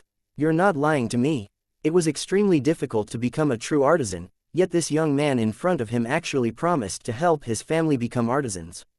This was truly unbelievable. I'll naturally keep my word. If you're willing to take a gamble, I can give you a satisfactory price, in addition to this promise. You only have one chance. If you can't grasp it, then you can't blame anyone else. In fact, if Tang Zhen was willing, he had many methods to obtain this place. However, an expert had his own bottom line. He simply disdained to use such despicable tricks. After seeing Tang Zhen's serious expression, the operator immediately hesitated and didn't know how to make a decision. I'll only give you 10 minutes. If you can't make up your mind, I'll take my leave immediately. After hearing Tang Zhen's words, the operator suddenly panicked and told him to be patient. After asking for Tang Zhen's name, he hurriedly left the house. He must have been looking for someone to inquire about information. Whether it was a reasonable price or the promise to become an artisan, they both represented a huge temptation. How could the manager dare to neglect them? Tang Zhen was also not in a hurry. He merely sat on the chair and quietly waited. However, he was quietly counting the time in his heart. As for the operator's every move, he had long been monitoring it with his spiritual power, without missing a trace. In less than 3 minutes, the operator walked into the room with a trace of decisiveness and determination on his face. Sir Tang Zhen, I agree to your deal, but we must sign an official contract. Tang Zhen smiled and nodded. This operator was quite decisive. He had made up his mind in such a short time. If one were to analyze this matter rationally, it was the operator who took advantage of the situation, so it was reasonable for him to make up his mind. Using an ancestral property that he didn't pay much attention to in exchange for his family's bright future. Under such circumstances, if he still refused, he would be stupid. After waiting for a few more minutes, several men rushed over, carrying a special official contract. In the world of artisans, many items had strange abilities, and the official contract they had brought was no exception.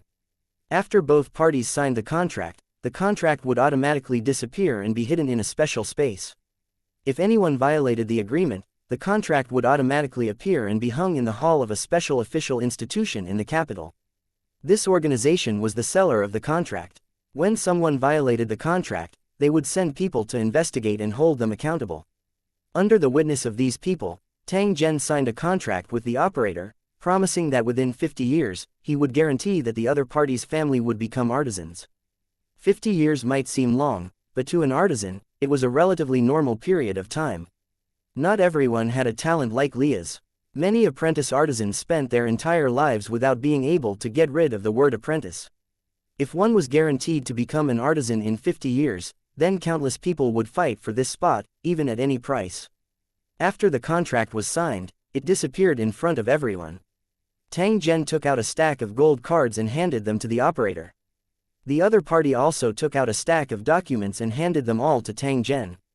However, his face revealed an expression of relief. After leaving the operator time to pack up and asking him to bring people to find him tomorrow, Tang Zhen returned to the place where Leah was waiting for him. After seeing Tang Zhen return, Leah put the book away and didn't ask. Please like and share the video on the YouTube channel Cultivation Audiobooks. Him why he had left for so long. This is a gift for you. I hope you like it. When she saw the contract Tang Zhen had placed on the table, Leah's eyes blinked gently. She took it in her hand and took a closer look. After a few breaths, she gently raised her head and smiled at Tang Zhen. Thank you, Tang Zhen. To me, this is the best gift. 1846 Everything is in place. 1. Tang Zhen's gift made Leah feel surprised and happy. Although she had had similar thoughts in the past and wanted to buy this place, she had never had the chance to put it into action. Tang Zhen, however, saw through her thoughts with a single glance. He only used an extremely short amount of time to complete this matter. From now on, this lake and forest would belong to her. Apart from her own family, Leah would never easily accept gifts from others, but Tang Zhen was obviously an exception. Leah couldn't refuse this special gift. Whether it was the subtle relationship between the two of them or the uniqueness of the gift itself, Leah couldn't refuse. As for the value of the gift itself, she didn't take it to heart. After all, artisans didn't lack money. If one were to use money to measure this gift and ignore its own meaning, that would be casting pearls before swine. He believed that with Leah's love for this place, she would definitely manage it better, and at the same time, allow the murlocs to reproduce. If you have the time, can you teach me the language of the murlocs? It's really frustrating that I can't communicate with them normally. Tang Zhen nodded and agreed to Leah's request. This was something that could be done easily. All he needed to do was to use his mental power to copy the murlocs' language and inject it into Leah's mind. However, he didn't want to be too exaggerated, so he only taught in the traditional way. The days ahead were still long, so why rush? Time flowed like water, and in the blink of an eye, half a month had passed. Under Tang Zhen's continuous efforts, the special insect that he had cultivated had finally activated its innate ability. After trying it out, it was indeed able to enter and exit the creation ball's crystal wall. Tang Zhen was similarly extremely happy when he saw his hard work being rewarded. This was definitely a remarkable achievement. As long as Tang Zhen was willing, he could apply to advance to the artisan realm at any time. With Leah's help, Tang Zhen submitted an application to the Central Creator Union in the capital. He was prepared to follow Leah to the capital in the next few days. However, before that, Tang Zhen still had a very important matter to do, and that was to enter the sealed continent. In the laboratory of his residence, Tang Zhen completely sealed the surrounding space and then took out the special insects that he had carefully cultivated. Under Tang Zhen's control, the insect slowly approached the creation ball in front of him. After which, it bit on it like a leech. At the same time, a vortex-like mark appeared on the creation ball. It was the gap created by the special insects. Tang Zhen's figure flashed and entered the creation sphere through the gap. In the next instant, he had already appeared in the sealed continent. Some of the sea monsters in the surroundings sensed Tang Zhen's terrifying aura and fled in all directions in fear. They did not dare to stay for even a moment. Looking at the incomparably realistic world displayed in front of him, Tang Zhen couldn't help but sigh at the wonders of an artisan. An artifact ball could actually create miracles after being catalyzed by time. As if they had sensed Tang Zhen's arrival, several huge heavy warships slowly sailed over from the distant sky. Hundreds of cultivators from Lusheng City came out of the battleships and bowed to Tang Zhen to welcome the return of the war zone's lord. Tang Zhen faintly smiled. He flashed into the heavy battleship and headed straight to the fleet's docking spot. After Tang Zhen left, the Lu Cheng cultivators who followed him only had two things to do. They could either bury themselves in cultivation or search for heavenly treasures all over the world. Because there were rare treasures everywhere, almost everyone's storage equipment was filled to the brim, and their cultivation had also improved greatly. Tang Zhen didn't plan to let these cultivators retreat back to the Lusheng world. Instead, he wanted them to continue to be stationed here and become troops that he could mobilize at any time. As for the candidates to infiltrate the world of artisans, these cultivators of Lulu City were even more unsuitable. They had to be reselected. The fleet's headquarters was located between a mountain range. Dozens of heavy warships activated their stealth function and floated at the top of these mountains. In the middle of the valley, the cultivators of Lusheng had already opened up a mountain city. Although it looked simple and crude, it was quite large. The cultivators of the city could trade and live here. Although it was not as convenient as when they were in the city, it did not have much of an impact. The main function of this mountain city was to construct a giant runic magic circle to ensure that a plain channel to the Tarobo system could be opened at any time. This kind of thing didn't need Tang Zhen's instructions. The experienced cultivators of Lusheng would do it automatically. The purpose was to ensure that they had the initiative. This made things convenient for Tang Zhen. As long as he wanted to leave this world, he could do it at any time. After he arrived at the mountain city, he immediately gathered the cultivators in charge of Lu City and told them about the situation outside. After hearing about the environment they were in, all the cultivators in Lusheng were shocked. They couldn't imagine that this material-rich sealed world was man-made. If all the artisans had the strength of a creator, the cultivators in Lu City would have nothing to say. However, many of the creators of the legendary creation spheres didn't rely on their cultivation to complete their works. Perhaps the true creator was time, but even so, it couldn't erase the credit of these creators. It could only be said that this was a completely different world. For the cultivators in Lusheng, it was an indescribable huge treasure. If the Holy Dragon Warzone controlled this world and obtained the abilities of an artisan, then even if they did not launch a planar invasion, they would still be able to obtain an endless supply of resources. The more they thought about it, the more excited they became. They wanted to control this world immediately. Tang Zhen poured cold water on their heads and used a very serious tone to tell them that this world wasn't simple. There must be the existence of creator-level experts. Tang Zhen couldn't clearly say how powerful a true creator was. However, he was certain that they weren't terrifying existences that could be easily provoked. If they were not careful, they would encounter a disaster. The Lu Cheng cultivators who were present at the meeting were knowledgeable and knew how powerful the masters of creation were, so they immediately calmed down. When Tang Zhen saw that the time was right, he threw out his plan. In the next step of the operation, the main body would select the true geniuses and elites from the Holy Dragon War Zone and the cracked territory, and their strength must be below the Lord tier. Only cultivators who hadn't advanced to the Lord level wouldn't leave too obvious an energy mark on their bodies, and they wouldn't be easily discovered. After these elite cultivators had finished their selection, they would quietly enter the world of artisans. Then, under Tang Zhen's arrangement, they would integrate into this world.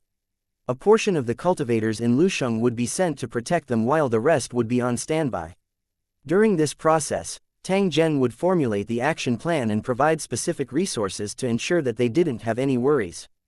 The selection of elites in the Holy Dragon War Zone would not stop. Every batch of talents selected would be sent to the world of artisans. As time passed, cultivator Lu Cheng would unknowingly complete his control over the world of artisans. When the time was right, even if a creator-level powerhouse discovered the abnormality, it would be too late. He would also be helpless. Unless he could destroy the entire world, even if he was a creator, he could only let the cultivators in Lu Cheng control the world. With Tang Zhen's strength, if he really had to fight, he might not be a match for the creator. 1847 The right to compete. 1. The implementation of a grand plan required many details to be considered, and he could not be careless in any link. In order to ensure a more reasonable control of the world of artisans, and at the same time, to avoid the suspicion of more high-level cultivators, Tang Zhen decided to create a hidden family. With the hidden family clan as a cover, many things had a reasonable explanation. In the world of artisans, the reclusive clans relied on the creation spheres to obtain resources and achieve self-sufficiency. The scale of a reclusive family could be large or small. Some families only had 2 or 3 members, while others had more than 10,000 members, and some even formed their own country. Because they didn't need the supply of resources from the outside world, 99% of the reclusive clans were far away from the secular world, and they were covered in a thick layer of mystery.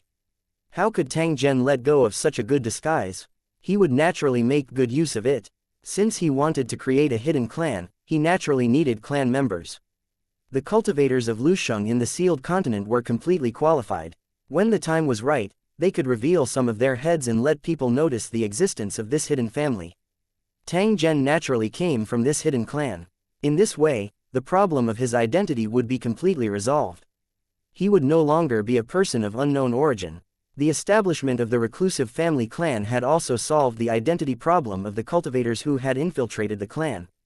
They could withstand the investigation of those who were determined to do so. The actual operation of the plan was not as simple as he had imagined. He might encounter all kinds of problems. However, the methods of the cultivators of Lu City were not as simple as one might think. In order to achieve their goal, they could use any means.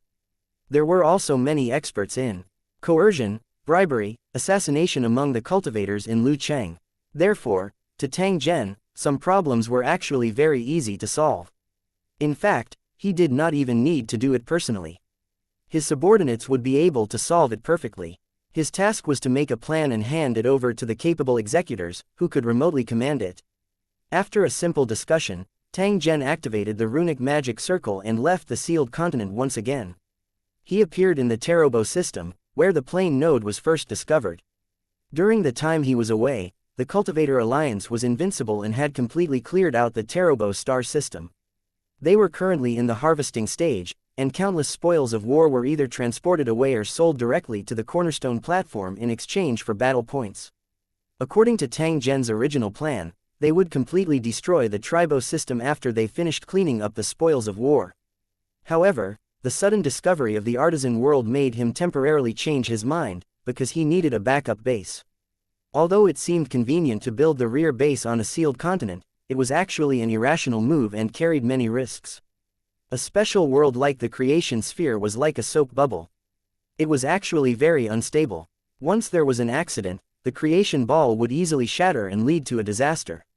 If the rear base was built on a sealed continent, not only would it increase the probability of destruction, but it would also expose the existence of the cultivators in the building, which would lead to continuous trouble. This kind of accident that could be controlled was naturally to be avoided as much as possible. Thus, the base had to be built outside the sealed continent so that it could be connected to the creator world and the tower world at any time.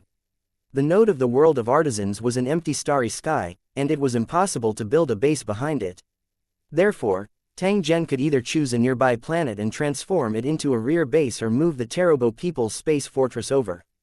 Tang Zhen was more inclined to the latter. Not only was it simple and convenient, but it could also be abandoned at any time. The problem was that the Taroboros' space fortress was already riddled with holes after the intense battle. Could it be repaired? Tang Zhen activated his teleportation ability and appeared in the war tower in the next second. Because the invasion had ended, 90% of the sector lords had already brought their own spoils of war and teleported back to their own territories. Most of the remaining cultivators in Lusheng were from the Sacred Dragon War Zone. There were a few hired cultivators and a large number of local servant soldiers. When the collection of spoils was over, the hired cultivators and servant army would be disbanded. Many of them would be taken to the world of Lusheng to become new members of the Holy Dragon War Zone. During the period of time when Tang Zhen was away, the main body was in charge of a lot of work, and everything was in order. After the main body and the clone met, they instantly completed the exchange of information, and then smiled at each other. The two of them were the same person, so there was naturally no need for formalities. Soon after, the clone returned to the creator world, and the rest of the matters were left to the main body. Tang Zhen, who was sitting on the throne, carefully thought about the information sent by his clone and quickly made a decision. There was no doubt about the importance of the world of artisans. As long as he could completely control this world and make use of it reasonably and effectively, the Holy Dragon Warzone would rise among the 3,000 Warzones sooner or later. This matter had to be taken seriously. No matter how many resources he had to invest, he had to complete this plan. Tang Zhen controlled the Sacred Dragon Warzone and the cracked territory. He had countless elite cultivators under him, so he naturally did not lack manpower to carry out missions. However, in order to ensure the success rate of the plan, Tang Zhen still decided to choose the best among the best and filter out the true elites. After some planning in his heart, Tang Zhen returned to the Sacred Dragon Warzone. At the same time, he issued an order.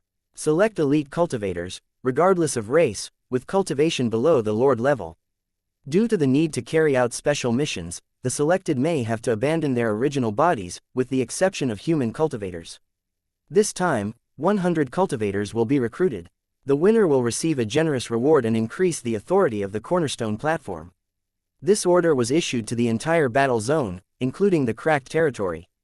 Although it didn't explain the specific details of the mission, it still caused a great uproar. The reason was that the mission was issued by Tang Zhen. Moreover, the target of the recruitment was a cultivator below the Lord level.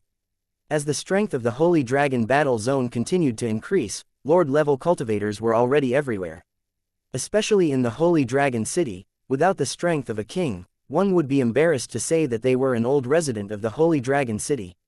However, under such circumstances, Tang Zhen actually faced the entire war zone and recruited elite cultivators below the Lord level. This information clearly revealed that something was unusual. He didn't need to guess to know that this was obviously to stir up trouble. The cultivators of Lu City all started from the bottom, so there were many cultivators below the Lord level. However, as the level of the towers in the war zone increased, the cultivation environment also improved. Most of the cultivators who had not reached the Lord level were young cultivators. Although they had undergone systematic training, they were not qualified to participate in the war. It was unknown if they could take on this important task. As for those who hadn't been promoted to Lord cultivators for many years, they couldn't pass the screening of the cornerstone platform at all, so they didn't need to be considered at all. In any case, once this order was issued, it immediately set off a great uproar in the Holy Dragon battle zone and the Rift territory. The young cultivators from the various academies and buildings rubbed their fists and wiped their palms. They were instantly filled with fighting spirit and signed up to participate in the competition. Young people were the most competitive, and they all wanted to prove themselves through this. The academies and various large skyscrapers in the war zone were quite supportive of this matter. After all, this was a mission issued by Tang Zhen, and they had no reason to not support it.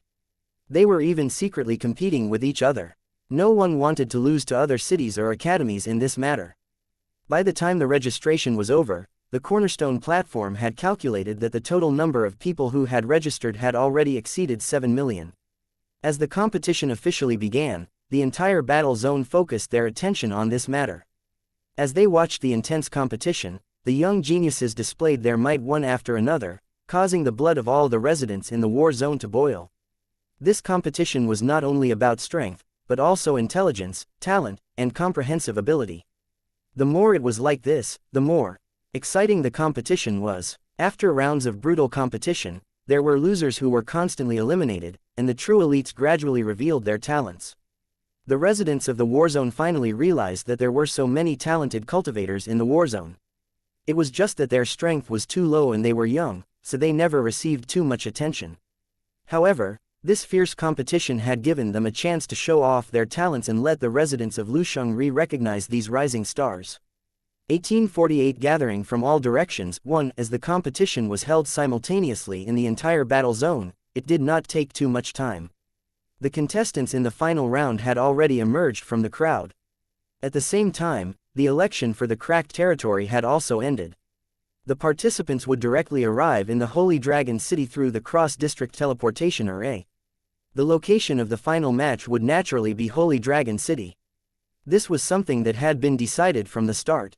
The Holy Dragon City once again became the focus of the entire war zone. In order to participate in this grand event, people from all over the world gathered here, making the Holy Dragon City even more lively. Those who came to Holy Dragon City for the first time were all amazed by the magnificence of this place, their eyes constantly sizing up the various buildings around them. As for the cultivators who had been here, they introduced the major attractions as if they were talking about their family's treasures, or went straight to the shops that sold delicious food and wine, for fear that they would not have a seat if they were late. In fact, they didn't need to introduce it too much. Shandongcheng City was already full of scenery, and it would be difficult to see the whole picture even if they strolled for 10 days to half a month. After decades of development and countless human and material resources, the prosperity and magnificence of Holy Dragon City had long surpassed the imagination of ordinary people. The combination of technology and the advantages of the cultivation plane, coupled with the embellishments of items from different worlds, gave Holy Dragon City an extremely unique style. It could be called a magical wonderland or a city of technology, but it couldn't be accurately summarized.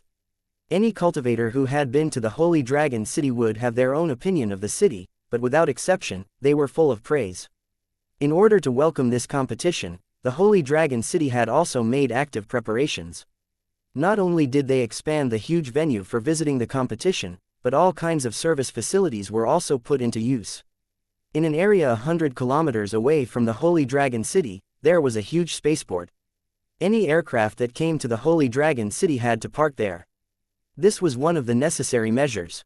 Otherwise, if the cultivators were allowed to stop and release them randomly, the whole city would be in chaos. Especially in the last few days, all kinds of aircraft blocked out the sky near the spaceport, almost filling up the parking space. He had no choice but to mobilize a group of law cultivators to open a spatial rift and stuff the flying devices in. After those cultivators landed, they took a special transportation tool and went straight to the Holy Dragon City's outer city. In addition, many people chose to walk. However, a distance of 100 kilometers wasn't too far for cultivators. On the 100-meter-wide road between the airport and the outer city, the dense flow of people seemed to never stop. The closer they got to the outer city, the more so. Among these people, a group of young people with a childish face but a heroic appearance was particularly eye-catching. These young cultivators were the members of the team who had come to participate in the finals. Although they were young, they were not to be underestimated. Perhaps one day in the future, there would be cultivators of laws among these young people, or even powerhouses at the level of spiritual emperors. As for the sector lord level, in the eyes of Lu Cheng's cultivators, it was equivalent to a legend. It was definitely not something that could be achieved by hard work. As they got closer to the outer city, the young cultivators were filled with excitement. They had never thought that they would come here one day and compete on the same stage under the gaze of countless powerhouses. Especially when they heard that the Lord of the Battle Zone, Tang Zhen, would personally come to watch their competition. The young cultivators' excitement was almost indescribable. They had heard of Tang Zhen's legend when they were very young. Many people's goal was to become an expert like Tang Zhen. Being able to show off in front of their idol was a once-in-a-lifetime opportunity. How could these young cultivators not be excited? Following the surging crowd, these young cultivators from all the towers, cities, and academies in the theater of operations entered their designated resting places one after another. Looking at the towering buildings and the dazzling array of objects and tools, the young cultivators felt that their horizons had been widened. Although they all thought that their towers were not bad, compared to Holy Dragon City, there was still an insurmountable gap. According to the prior notice, these young cultivators had 3 days of rest before the official competition began. The energetic young cultivators immediately asked the leader for a chance to tour the Holy Dragon City. As for the requests of these young cultivators, the respective leaders couldn't refuse and nodded in agreement. However, they had also repeatedly warned that Holy Dragon City was not like any other place, and that they must follow the rules. The rules in Lusheng were generally the same. The young cultivators grew up in such an environment and naturally knew what was important and what was not. In the following time, these young cultivators were like birds that had escaped their cages and began to stroll around the huge Holy Dragon City. The young cultivators' sightseeing place was limited to the outer city, which was the core area of the inner city. No one could easily set foot in it without permission. Chen Beisheng was wearing light armor as he walked slowly on the wide street, constantly looking around. Although he had learned about Holy Dragon City through various channels, this was his first time coming here since he was young.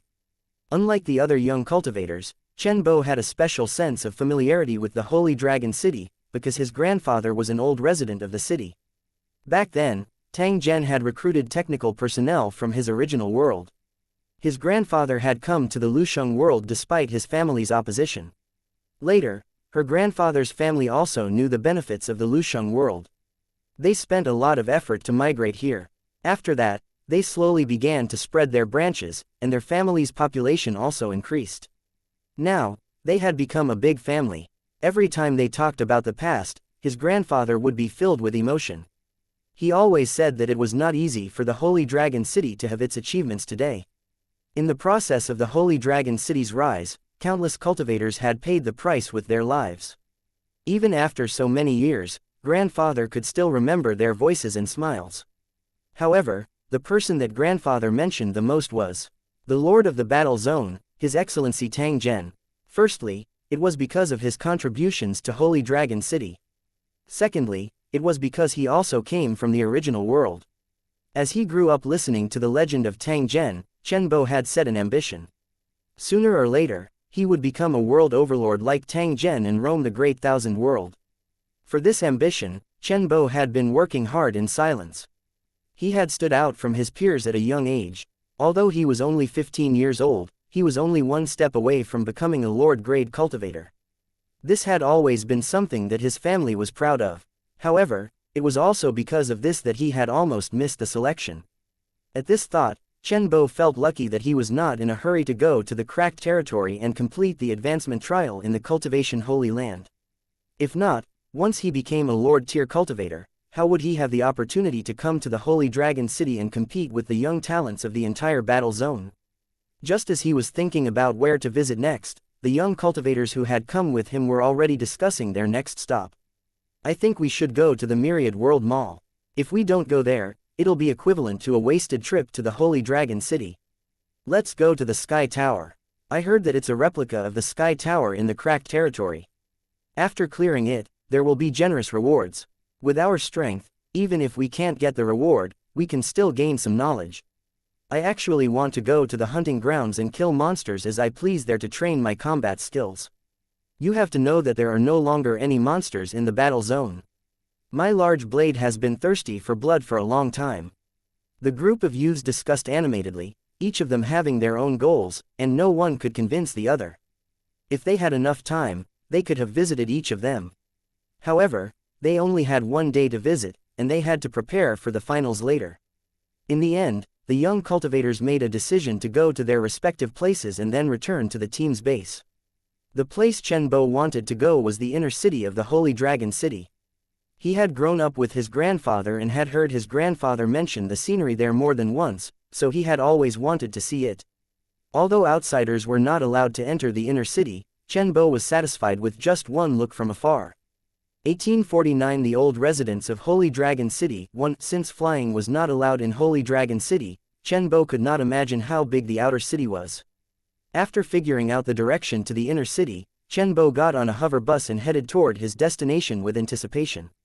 On the wide road, there were many tall and beautiful trees, and they were full of fragrant colorful flowers. On both sides of the main road, there were wide sidewalks and buildings of different styles. The pedestrians on the streets were shuttling back and forth.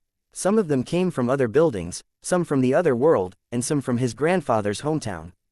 Chen Bo was born in the Lusheng world, so he only regarded his original world as his ancestral land.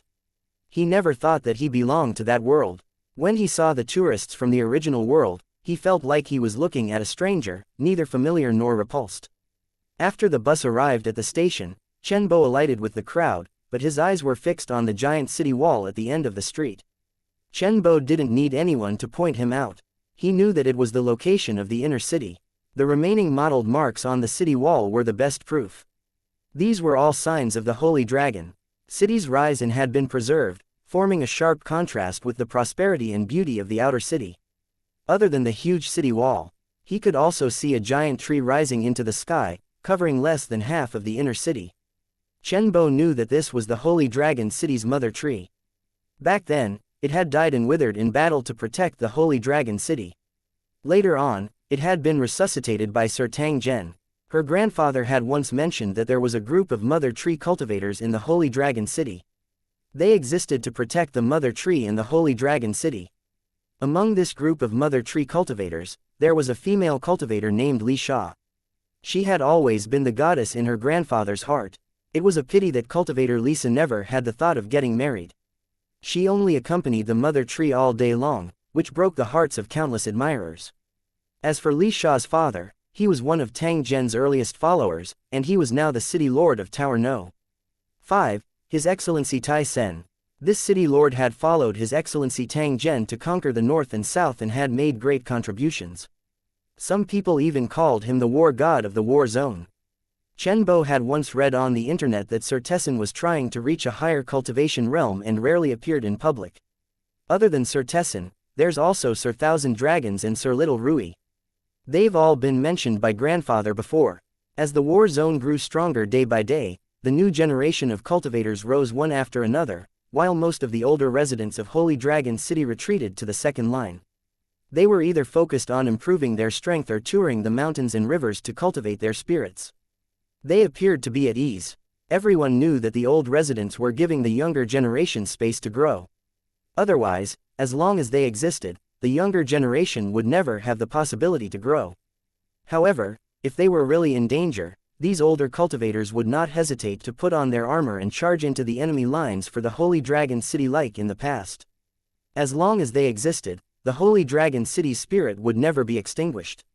It was like a torch that was passed down, affecting the new generations of cultivators. Chen Bo walked toward the inner city slowly, as if he was on a pilgrimage. Every step was steady and firm. As he got closer and closer to the city wall, he seemed to hear a series of rumbles, mixed with the smell of blood and fire. He also seemed to see many heroic and vigorous figures fighting to the death with the enemy in order to protect the city behind them. Although he had never experienced that special period of history, Chen Bo still felt like he was there after hearing his grandfather's story and seeing the numerous scars on the city wall. It was as if there was a surge of hot blood in his heart, and there was some kind of emotion suppressed in his throat. It seemed that he could only vent it out by roaring, "Little guy, what are you standing here for? Why do you have such a ferocious expression?" Chen Bo was jolted out of his thoughts by a question. It was only now that he realized that he had been standing under the city wall for a long time, and his legs were even slightly numb. He turned around and saw a burly man standing on the side of the street, looking at him with a smile. Next to the big man was a strange-looking animal. It looked like a leopard, but it had a pair of hen wings. When it noticed that Chen Bo's gaze had stopped on its wings, the animal yawned and seemed to have a helpless expression. Although the burly man looked no different from an ordinary person, Chen Bo didn't dare to be rude. He quickly bowed and greeted him.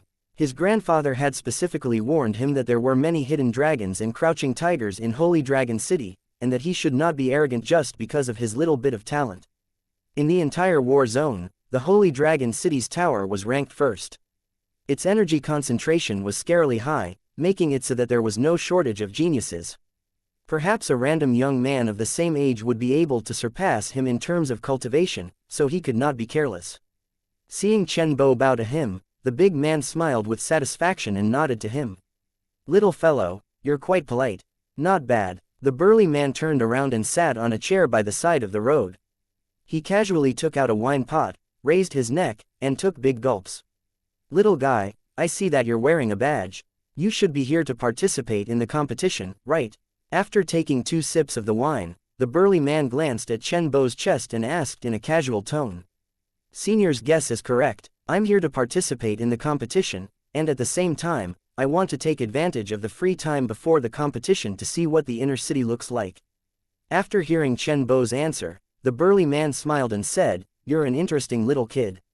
Everyone else likes to tour the outer city after coming to Holy Dragon City, but why do you like to visit the inner city? There's a city wall here, so outsiders can't get in. I don't know what you're looking at." Chen Bo shook his head after hearing the burly man's words. "I don't need to enter the inner city. I only need to see this city wall and the mother tree, and I'm already satisfied. Since I was young, I've been listening to my grandfather tell me stories about Holy Dragon City. After hearing so much, Holy Dragon City has become like my home. Now that I'm passing by my own house, I naturally have to take a look. Otherwise, I'll definitely have regrets in my heart." The burly man nodded and sized Chen Bo up, deep in thought. "From what you're saying, your grandfather used to be a resident of Holy Dragon City." Chen Bo nodded. "That's right. However, after the war zone was established, my grandfather was transferred to another city. He has not had the chance to return here for decades." The burly man laughed and looked at Chen Bo with more affection, as if he was looking at his own junior. When the war zone was just established, many Holy Dragon City residents were sent to various places just to build the new city as soon as possible. So many years had passed, and the war between the various large skyscrapers had never stopped. He didn't know how many of his old brothers were left. You young people can have today's good life because of the hard work of the older generation of cultivators. You must remember to cherish it." The burly man's tone was filled with emotion. He waved at Chen Bo, signaling him to come closer. "Little guy, what's your grandfather's name? I might even know him." After hearing the man's words, Chen Bo immediately confirmed that the person in front of him must be an old resident of Holy Dragon City. Thinking of his grandfather's words, Chen Bo didn't dare to delay and quickly said his grandfather's name. My grandfather is called Chen Song. He came from the original world. The burly man frowned when he heard Chen Bo's grandfather's name. He put the wine pot on the ground and asked, your grandfather's name is Chen Song. Does he have a scar on his forehead? Does he like to read all those random books? Chen Bo quickly nodded. He wondered if this person knew his grandfather. So you're the junior of that little bookworm. I really didn't expect that his grandson would be so big in the blink of an eye. The burly man's face was filled with emotion. He looked at Chen Bo with a gentler gaze and explained with a smile, before your grandfather left Holy Dragon City, he had been serving in the army I led and had me train a lot. It's just that he's a technical soldier and rarely goes to the battlefield. Otherwise, he really wouldn't have been able to enter my army with his strength. Chen Bo didn't know how to answer the burly man's question. He was thinking about the stories that his grandfather had told him. Perhaps it was for the sake of his reputation that his grandfather deliberately did not mention the fact that his cultivation level was the lowest. How is your grandfather doing? Do you have a way to contact him? We haven't seen each other for many years, and we really have a lot to talk about. Chen Bo quickly took out his wrist communicator and clicked on the video call option, waiting for his grandfather to pick up. By the way, senior, how should I address you? The burly man laughed and said in a forthright voice, tell your grandfather that our rich captain misses him.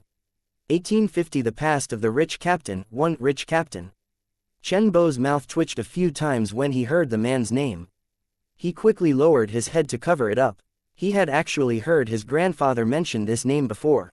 He had a deep impression of this senior who had a rough character and a slightly unreliable style of doing things. It was said that before the war zone was established, this rich captain had made a lot of jokes. He was famous in the entire Holy Dragon City. Although his style of doing things was strange, this rich captain was a fierce man on the battlefield. He led his beast army to sweep everything in their path, killing until the enemies were terrified. In every city in the Holy Dragon War Zone, there was a considerable number of war beast legions. The founder and first legion commander was this person in front of him. Chen Bo was filled with respect for such an old senior. Looking at the combat beast with chicken wings and a lazy expression, Chen Bo had no more doubts. I should have thought of it when I saw this weird warbeast. Yingluo, the rich team leader's warbeast, was even more famous than him. It was said that he had beaten this warbeast into submission, and the origins of the pair of chicken wings were also very mysterious. It was said that this war beast had broken through to the king level. During a plane invasion, it single-handedly destroyed a king city of native cultivators. Looking at it lying lazily on the ground, Chen Bo really couldn't associate it with a king-tier beast. After knowing the identity of the team leader, Chen Bo had a lot of questions to ask. However, he was afraid that it would be rude, so he hesitated and did not dare to ask. Just as he was feeling extremely conflicted, his communicator rang, indicating that his grandfather had picked up. Little Bo, what do you need Grandpa for? The face of a middle-aged man appeared on the communicator. His sideburns were slightly white, and he was wearing a set of white soft cultivator armor. He looked at Chen Bo with a touch of affection and a trace of unnoticeable sternness. The white cultivator's soft armor was the special clothing for non-combat cultivators in the Holy Dragon War Zone. Its defensive power was far inferior to the black battle armor. The type of armor was only used to distinguish between positions, and the accessories were different from person to person, but it didn't mean that they were weak. Chen Bo's grandfather was a true 7-star cultivator. He had once followed Liu Cheng to conquer several plains, and the saber in his hand had also drunk a lot of blood. Although it was a non-combat profession, the iron-blooded aura of cultivators was still very obvious. Grandpa, I met your former companion in Holy Dragon City. He said he wanted to talk to you. After hearing Chen Bo's words, his grandfather, Chen Song, was stunned for a moment. Then, he asked anxiously, who did you see? Where was he? Let Grandpa take a look. Seeing his usually calm grandfather's expression, Chen Bo did not dare to delay and quickly approached the team leader. Little bookworm, do you still recognize me? The team leader was all smiles as he waved at Chen Song. His eyes were also slightly narrowed. Regimental commander, is that you, regimental commander? The moment he saw the team leader, Chen Song's face was filled with surprise. As he smiled and spoke, a glimmer of light flashed in his eyes. Who else could it be? I haven't seen you for decades. You've changed a lot. The rich captain took a sip of wine and said with a smile. Commander, you should know that my cultivation talent is too poor. If I didn't go to the cracked territory, I probably wouldn't have the chance to become a Lord Cultivator in my life. It's also because of this that he looks much older, but this is also good, he looks more stable. Chen Song laughed as he explained. At the same time, he looked at the team leader seriously and said with a nostalgic tone, "But you, regimental commander, haven't changed much. You still look as mighty and extraordinary as you did in the past." The team leader laughed and pointed at Chen Song. "Back then, the ones who left the deepest impression on me were you bunch of kids from the original world, each and every one of you was so slippery. Usually, he's the best at sucking up and trying to learn skills from me. He won't stop until he reaches his goal. You don't even need to go to the battlefield, so why do you need to learn how to kill on the battlefield? What's wrong with controlling those metal lumps?" On the other end, when Chen Song heard this, he scratched his head in embarrassment, as if he was a little embarrassed. At this moment, he didn't look like a core cultivator of Lusheng at all. He looked more like a young kid. Controlling those mechs isn't as satisfying as controlling a beast and personally going into battle. I've always wanted to be able to fly since I was young. Now that I have the opportunity to realize my dream, how can I miss it? Chen Song explained with a guilty conscience. After hesitating for a few breaths, he asked the team leader, "Commander, I heard that you were injured in the barbarian dimension. Have you recovered?" After hearing Chen Song's words, the rich captain sighed and nodded at him. "It's hard on you to still care about us brothers after you left Holy Dragon City. Don't worry, I'm fine. After recuperating for 20 to 30 years, I'll still be able to go into battle and kill the enemy." Both Chen Bo and Chen Song fell silent when they heard the team leader's words. The fact that he needed 20 to 30 years to recuperate was enough to prove that the rich captain was seriously injured. It was already a very lucky thing for him to be alive and appear in front of them. Chen Song was silent for a moment. Then, he asked with a slightly hoarse voice, "Then, how are the brothers who went with you?" The tycoon captain's expression was a little sad. He raised his head and took a big gulp of wine, revealing a bitter smile. "Back then, we were plotted against by those native cultivators and were trapped in a monster's lair. Countless monsters surrounded our brothers. After a full day and night of fighting, the monsters were finally killed. However, many of the brothers who participated in the battle had already died. I held on to my last breath and killed the leader of the monsters. I thought I would sleep with my brothers, but I didn't expect to be saved in the end. Because of the heavy losses, this matter even alarmed the city lord. He stopped his cultivation midway and went to the battlefield to collect the remnant souls of his brothers who had died in battle. But even so, there were still over 100 brothers whose souls were shattered and could no longer be saved." The tycoon captain's tone became much lower as he took another big gulp of wine. Seeing the brothers he had lived with for decades die in front of him one by one, the pain in his heart was perhaps only known to himself. Chen Song sighed and comforted him, "Regimental commander, you don't have to blame yourself too much.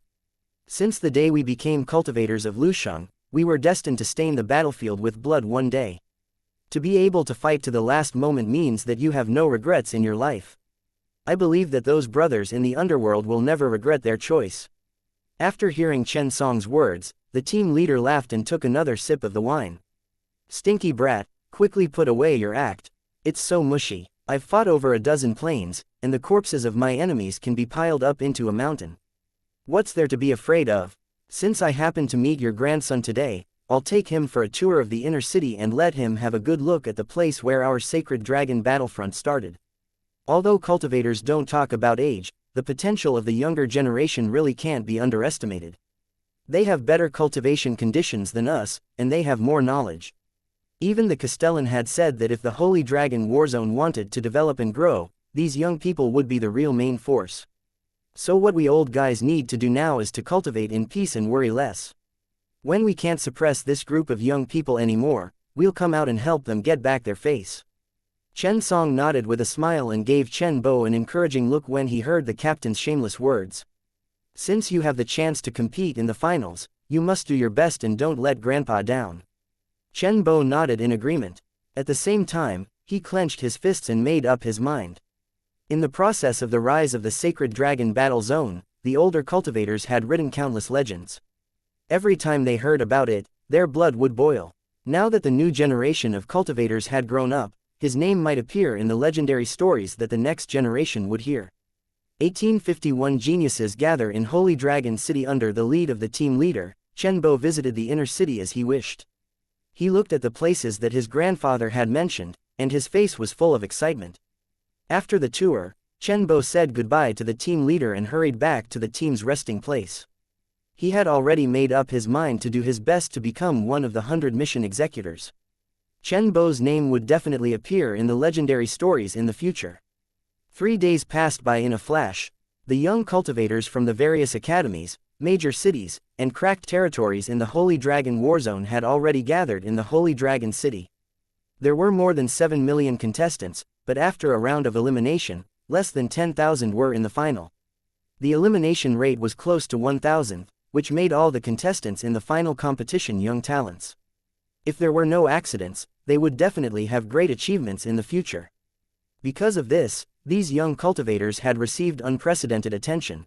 The online platforms in the war zone were even more lively as they debated who would be shortlisted.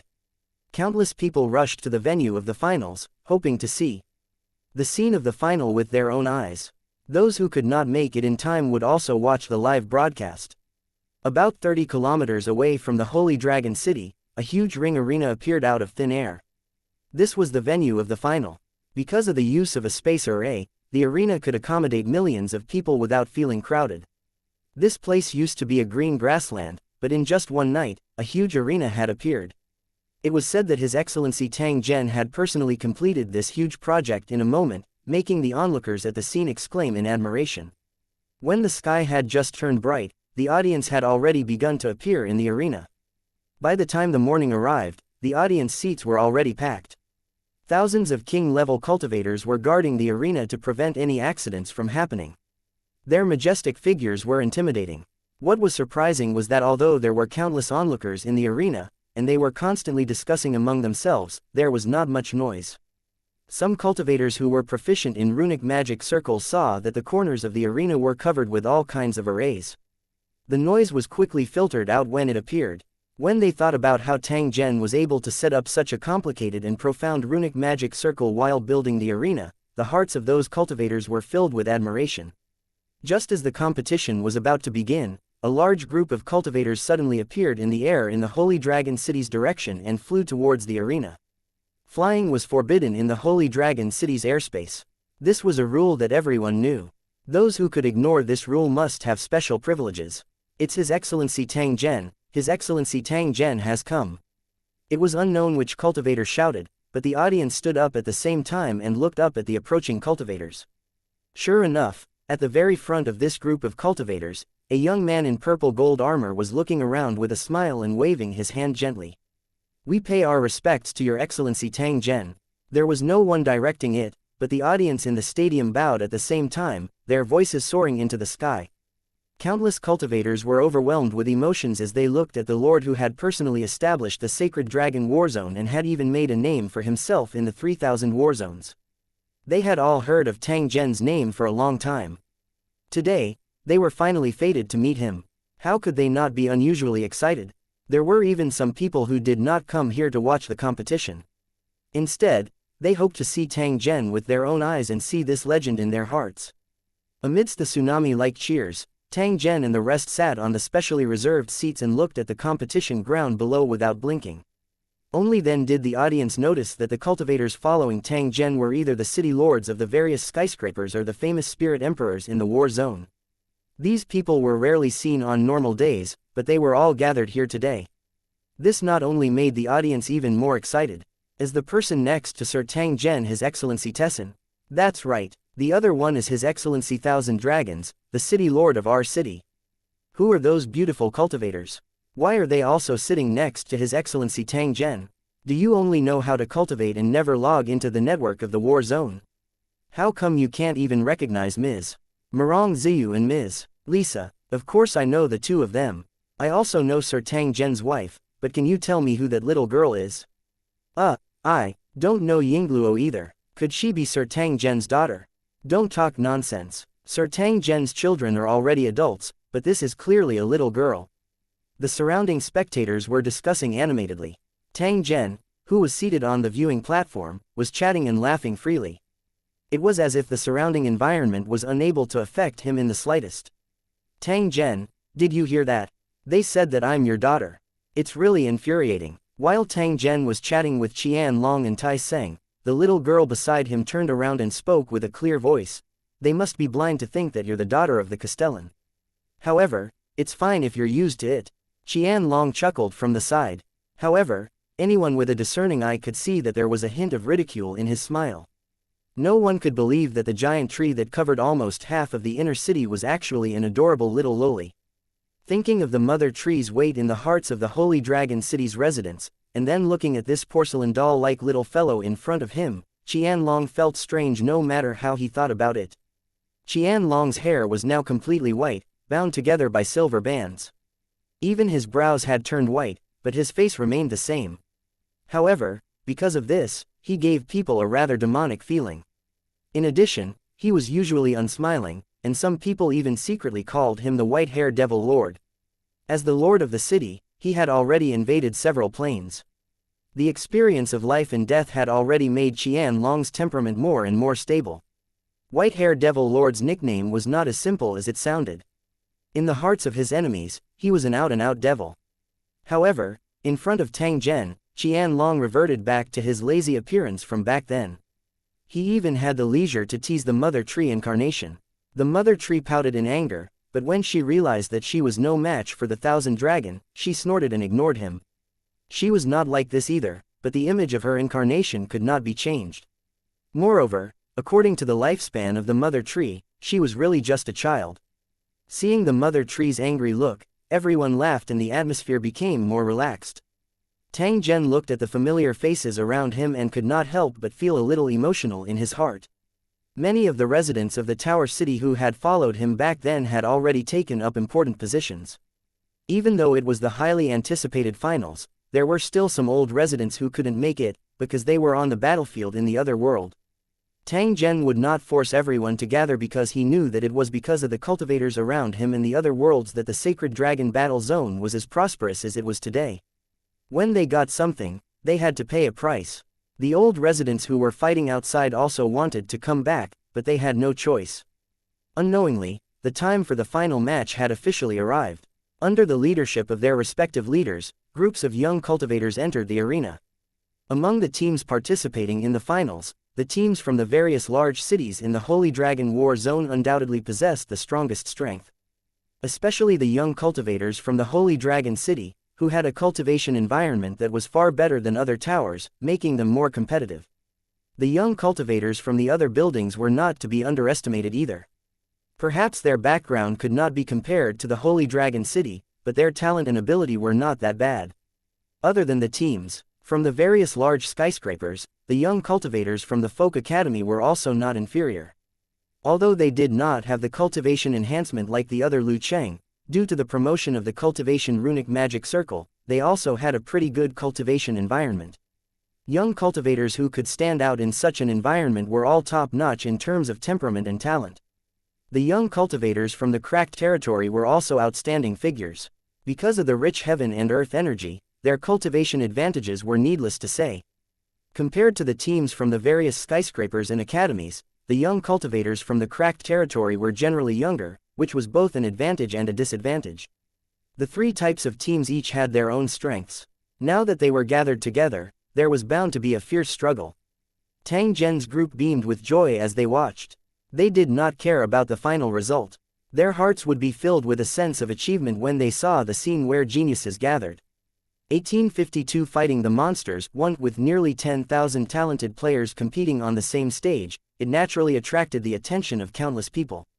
At this moment, both the Holy Dragon Warzone and the Cracked Territory were paying attention to this competition.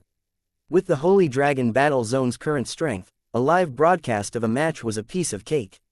Compared to the other battlefields, the Sacred Dragon battlefields had a rich technological atmosphere. Decades of management and construction had made the Sacred Dragon battlefields more like a technological plane. Tang Zhen's objective was to combine technology and cultivation.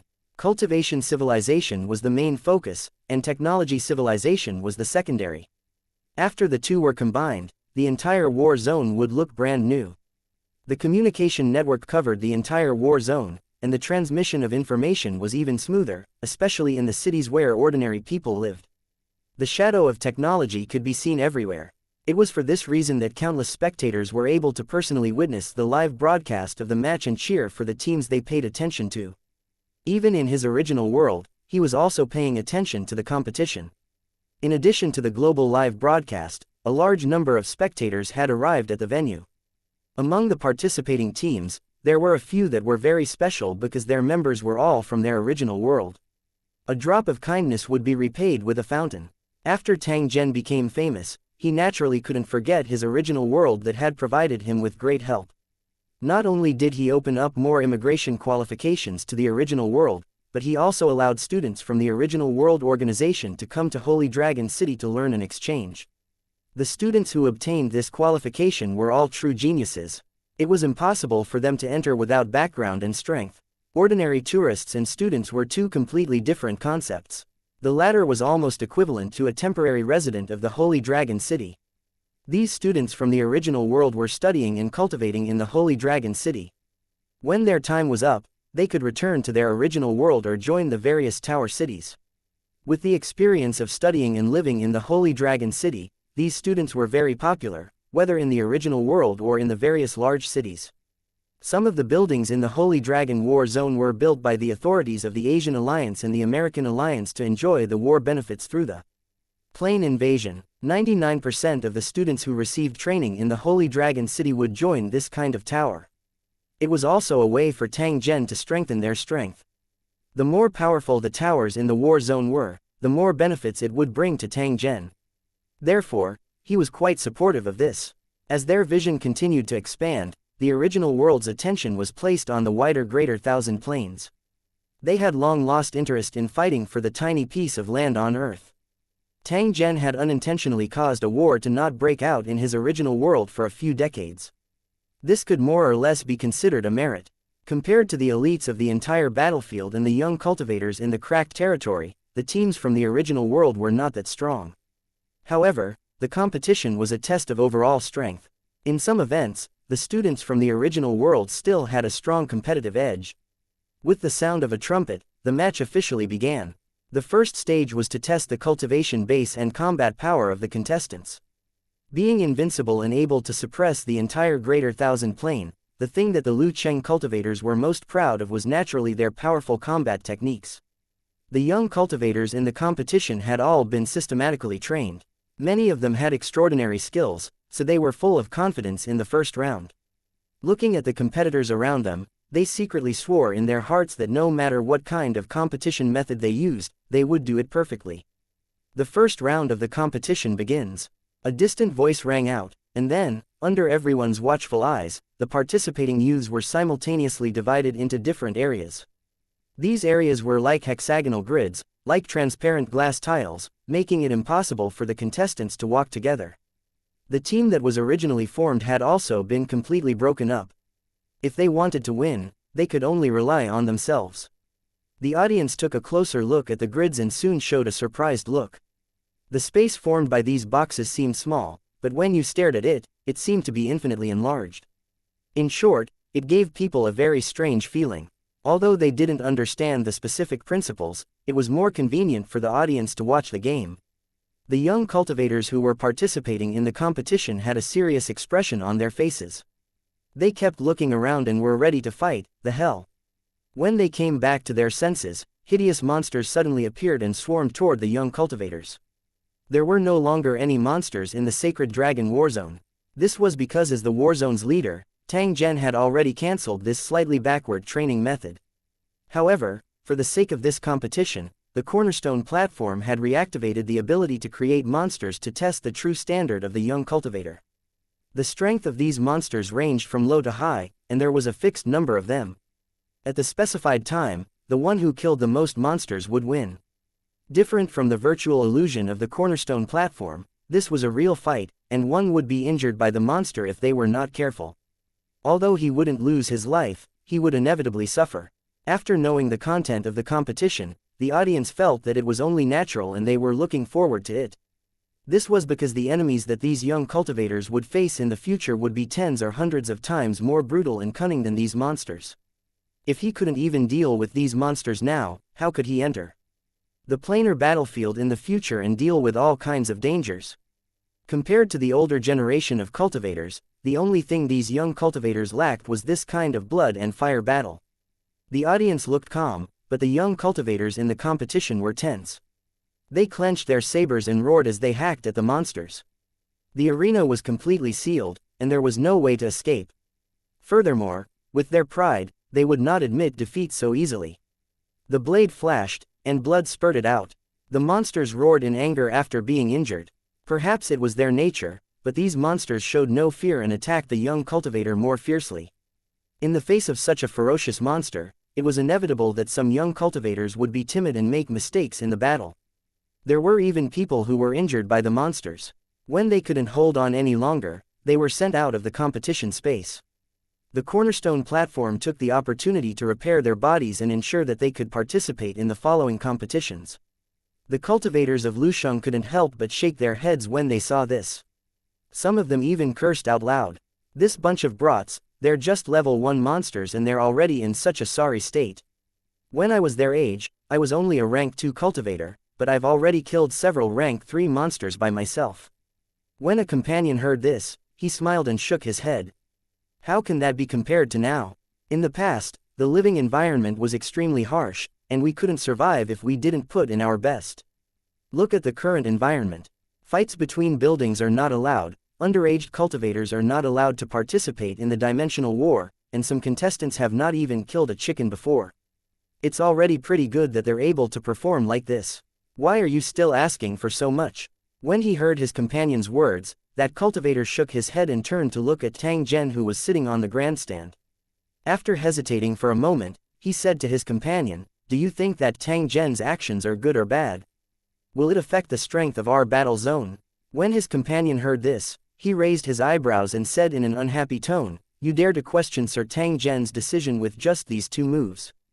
The cultivator choked and mumbled, "Although this group of young cultivators, cultivation base is not weak, they are still restrained in the face of a level 1 monster. It is somewhat disappointing. It can be seen that there are drawbacks in this bloodless training method." His companion shook his head. As he watched the match, he said, "These young cultivators are extremely talented, and they only lack battlefield experience. They are 10 times or even 100 times stronger than us in other aspects. After a year or so on the battlefield, he'll definitely grow up quickly and have much more potential than us. If you don't believe me, let's make a bet. You can see the achievements of these young cultivators in 8 to 10 years. If I'm not as good as you, I'll write my name backward." Hearing his companion's firm tone, the cultivator thought for a moment and nodded gently. "Even if it's a real bet, I hope you can win. I also hope to have the opportunity to see the day when these young cultivators really grow up." 1853. The growing new generation of cultivators won. Just as the audience was discussing spiritedly, the scene in the competition ground began to change. They were worthy of being heroes who stood out among millions of cultivators. Although they were flustered at the beginning, they quickly adapted. Apart from the basic combat skills, the young cultivators also learned a lot of miscellaneous courses in order to ensure that they could survive in the battlefield in the other world and attack the enemy better. Not only did they have to be able to fight on the battlefield, they also had to learn how to control all kinds of technological weapons. Whether it was controlling armed robots or piloting a warship, they had to be proficient in all of them. If the old Lu Cheng cultivators were the vanguards in the front line, the new generation of Lu Cheng cultivators were the special forces. They had their own advantages. Although he had never fought a monster with a real weapon, he could simulate a similar environment in the virtual illusion of the cornerstone platform, and the difference was not big. With a solid foundation and the monster's strength far inferior to theirs, the young cultivator quickly crushed the monster. At this moment, all the techniques he had learned in the past were fully displayed. The dazzling techniques of cultivators, the fierce and mysterious fighting skills, were displayed one by one in front of countless spectators. They moved in a flash, the sabers in their hands waving like the wind, and the monsters fell to the ground wherever they passed. Blood was the most stimulating thing to a person, especially since 99% of the audience were cultivators, and most of them had participated in the dimensional war. This scene was to their taste. When the battlefields developed to a certain extent, it could become an aesthetic. At least, that was what the cultivators of Lusheng thought. Therefore, after seeing this scene, the audience cheered loudly and their faces were full of excitement. This is the outstanding junior of my Holy Dragon Warzone, all of them are good. Good kill. My hands were itching to watch. It's a pity I didn't have the chance to fight. Look at the young man in area 953. He's my grandson. Isn't he very heroic? My grandson is also in there, and he's performing much better than your grandson. What's there for you to show off, old man? Your grandson is stronger than mine. What a joke. You're no match for me, and your grandson can't be my grandson's match. Stop talking nonsense. Who isn't your match? Come, let's have a fight. Come on, who's afraid of you? In the middle, two cultivators suddenly began to quarrel with red faces, which attracted the attention of the onlookers. However, after seeing the appearance of the two, many cultivators of Lu Cheng curled their lips and looked as if they were used to it. These two guys had a friendship that went through life and death. They had saved each other countless times on the battlefield, but they just had to fight each other for no reason. Neither of them was convinced by the other. After seeing them many times, no one was willing to pay attention to them anymore, allowing these two guys to bite each other. Just as the two of them were quarreling, the cultivator in charge of public security suddenly appeared and loudly reprimanded them.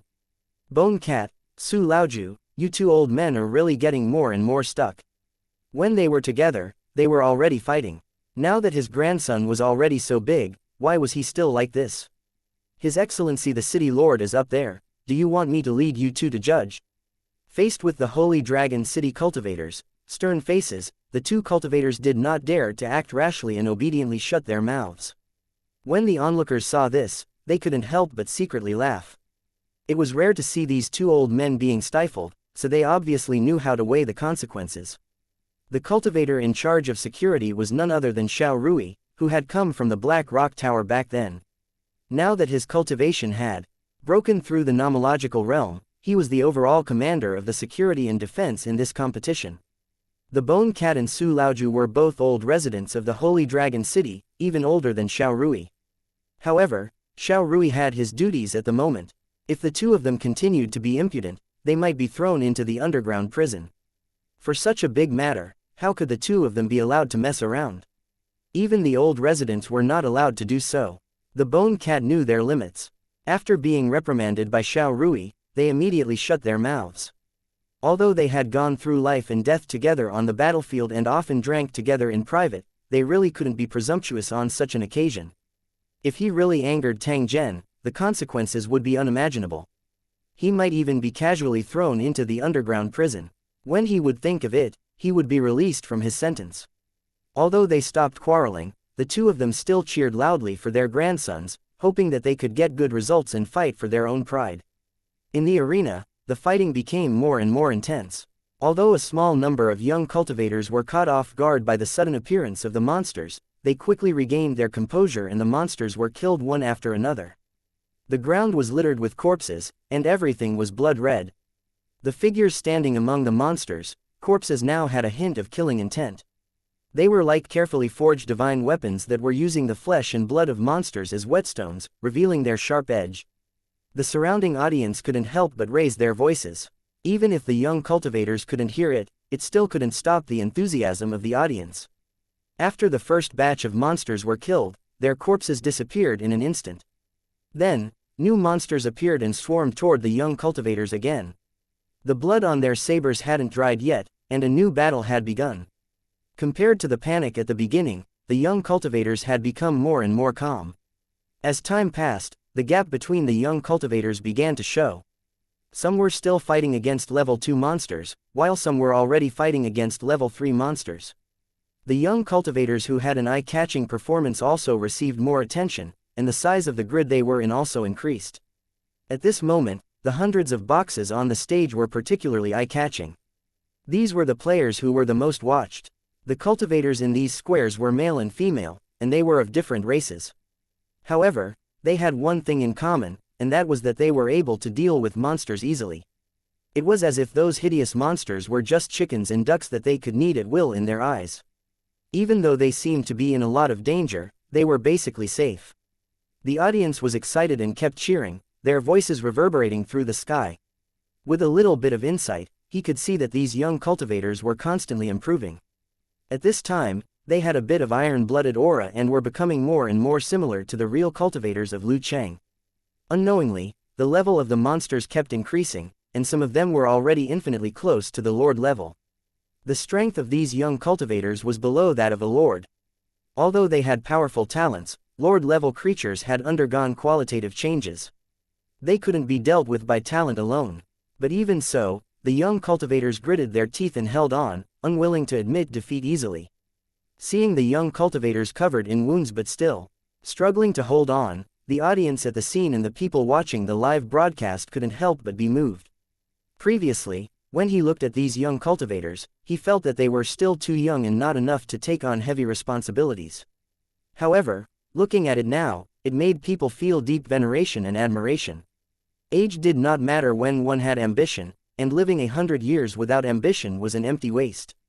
This group of young cultivators had already proved with practical actions that they were not embroidered pillows that looked good but were useless because of their ancestors.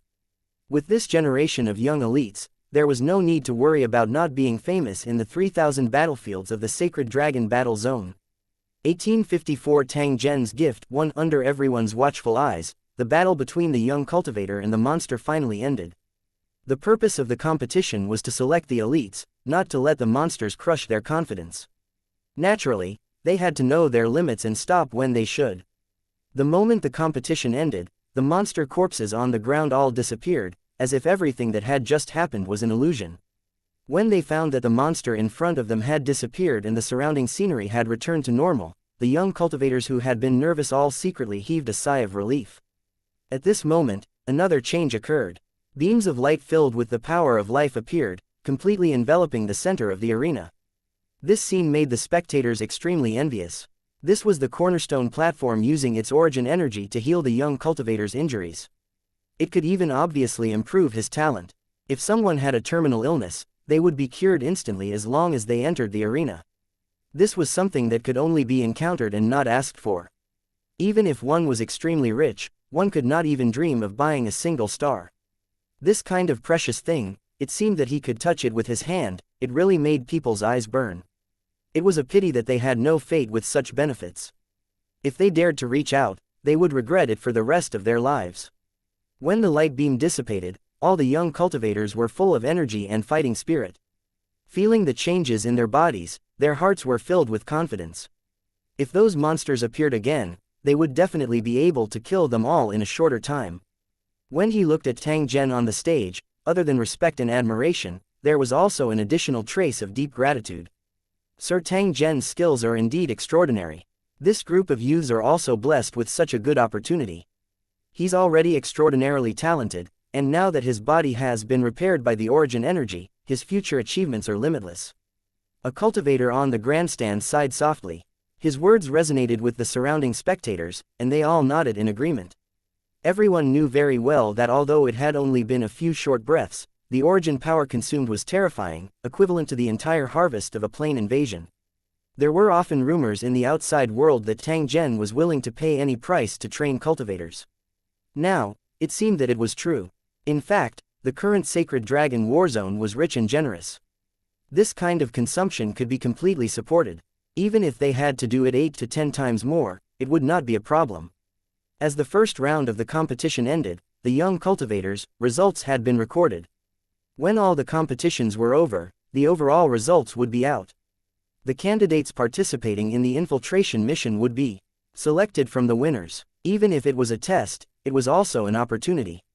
As the host announced a break, the young cultivators sat down and thought about the scene they had just experienced.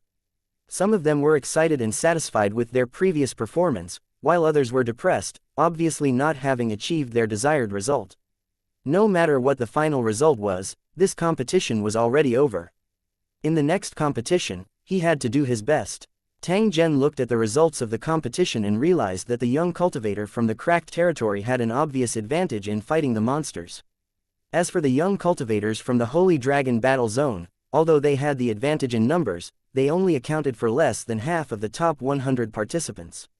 As for the teams from the various academies in the original world, less than 1/5 of them were in the top 100. In fact, this situation had long been expected. After all, the biggest advantage of the scarred territory was that the world energy was quite rich. Young cultivators who grew up in such an environment had a huge advantage in terms of strength and cultivation. Although they were young, their own strength could not be underestimated.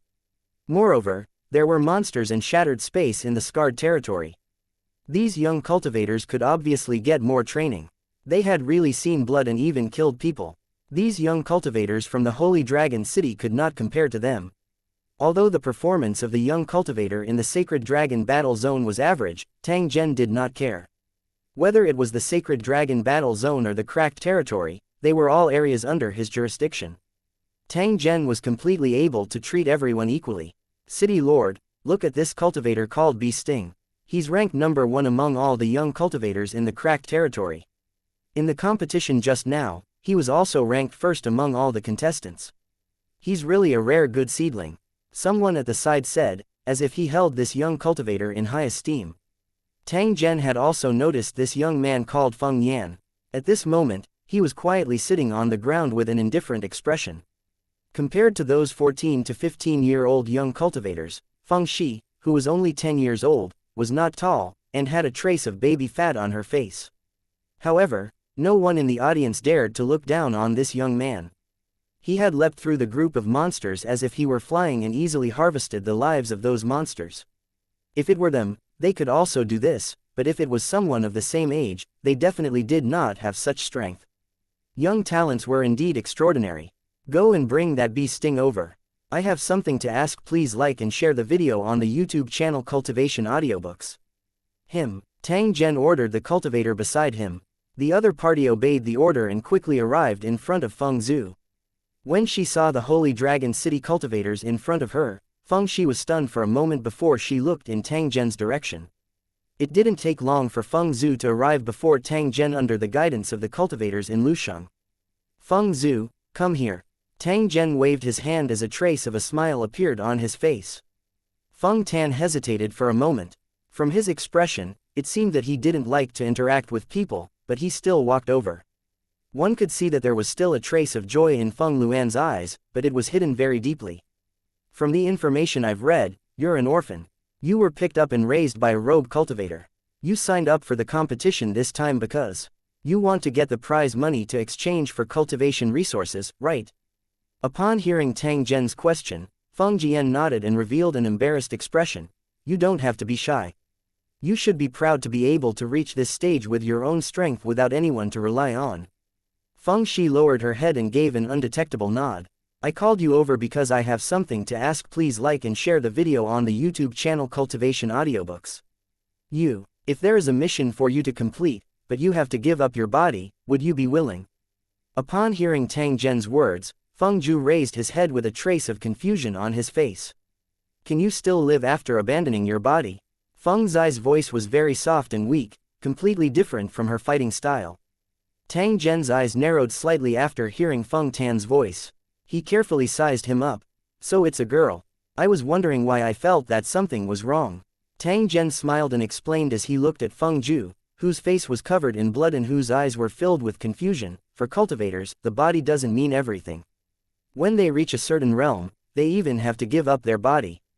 Don't worry, I'll help you at the critical moment. I promise I won't hurt you. I'll also teach you a specialized spiritual power cultivation method that will ensure that you'll be able to pursue higher realms in your future cultivation career. When Tang Zhen said this, he used a very formal tone to ask. Please like and share the video on the YouTube channel Cultivation Audiobooks. Feng Yan, now, can you tell me if you are willing to give up your body to complete a special mission? If you're willing, I can let you skip the next competition and directly enter the mission. At the same time, I'll give you the status of a resident of Holy Dragon City. If you don't want to stay in Holy Dragon City, you can return to the cracked territory. I'll also give you the right to be a resident of the tower.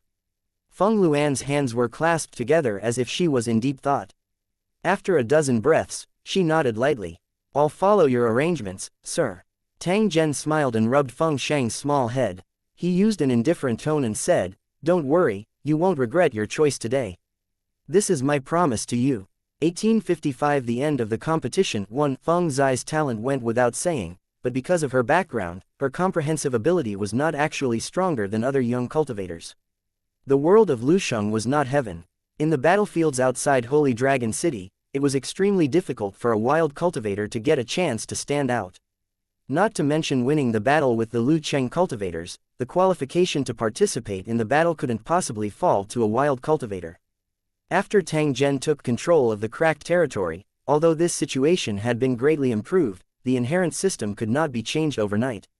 In the scarred territory, the Lusheng cultivators were still the most respected, and the wild cultivators were also working hard to become them. Due to the difference in resources, the gap between the wild cultivators and the cultivators in Lusheng was huge. It was a one-sided crush. As an unaffiliated cultivator, Feng Zhu was naturally gifted, but she was still at a disadvantage in this aspect.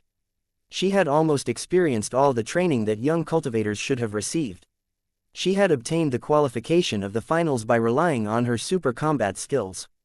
However, in the following competition, even if she gave it her all, she might not be able to obtain a good result. Not only would this affect her overall results, but it might also be a blow to her self-confidence. There was really no need to do anything unnecessary. Therefore, Tang Zhen gave Feng Yan a chance. He told her that she did not need to participate in the following competition and that she would become a candidate directly. Feng Ziqi did not resist Tang Zhen's arrangements.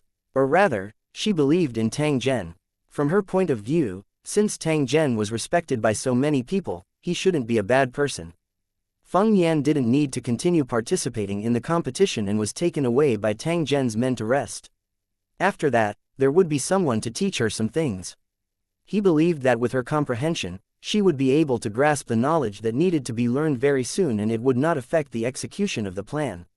If he couldn't control her, Tang Zhen wouldn't give up on such a good seedling. Instead, he would continue to patiently cultivate her until the day she became a talent.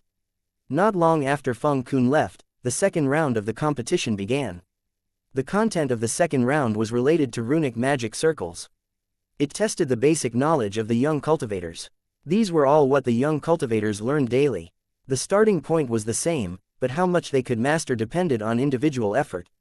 Apart from the importance of the runic magic circle, the setting of this segment in the competition was also related to the mission they were about to accept. In the world of artisans, runic magic circles had a wide range of uses, especially in the field of creation, where runic magic circles were like a skeleton. Without a skeleton, it could not support the flesh and blood. From this, one could see its importance. These youths' mission was to enter the world of artisans and start learning from the basics, eventually becoming the leading figures of the artisans. With a solid foundation, when he came into contact with new knowledge, he could draw parallels by analogy or complement each other, thus achieving twice the result with half the effort. Just like before, the young participants were divided into different areas. Then, items that looked like paper and pens appeared in front of them. What the young cultivators had to do was to draw the runic magic circles that they had mastered, and the one who mastered the most would win.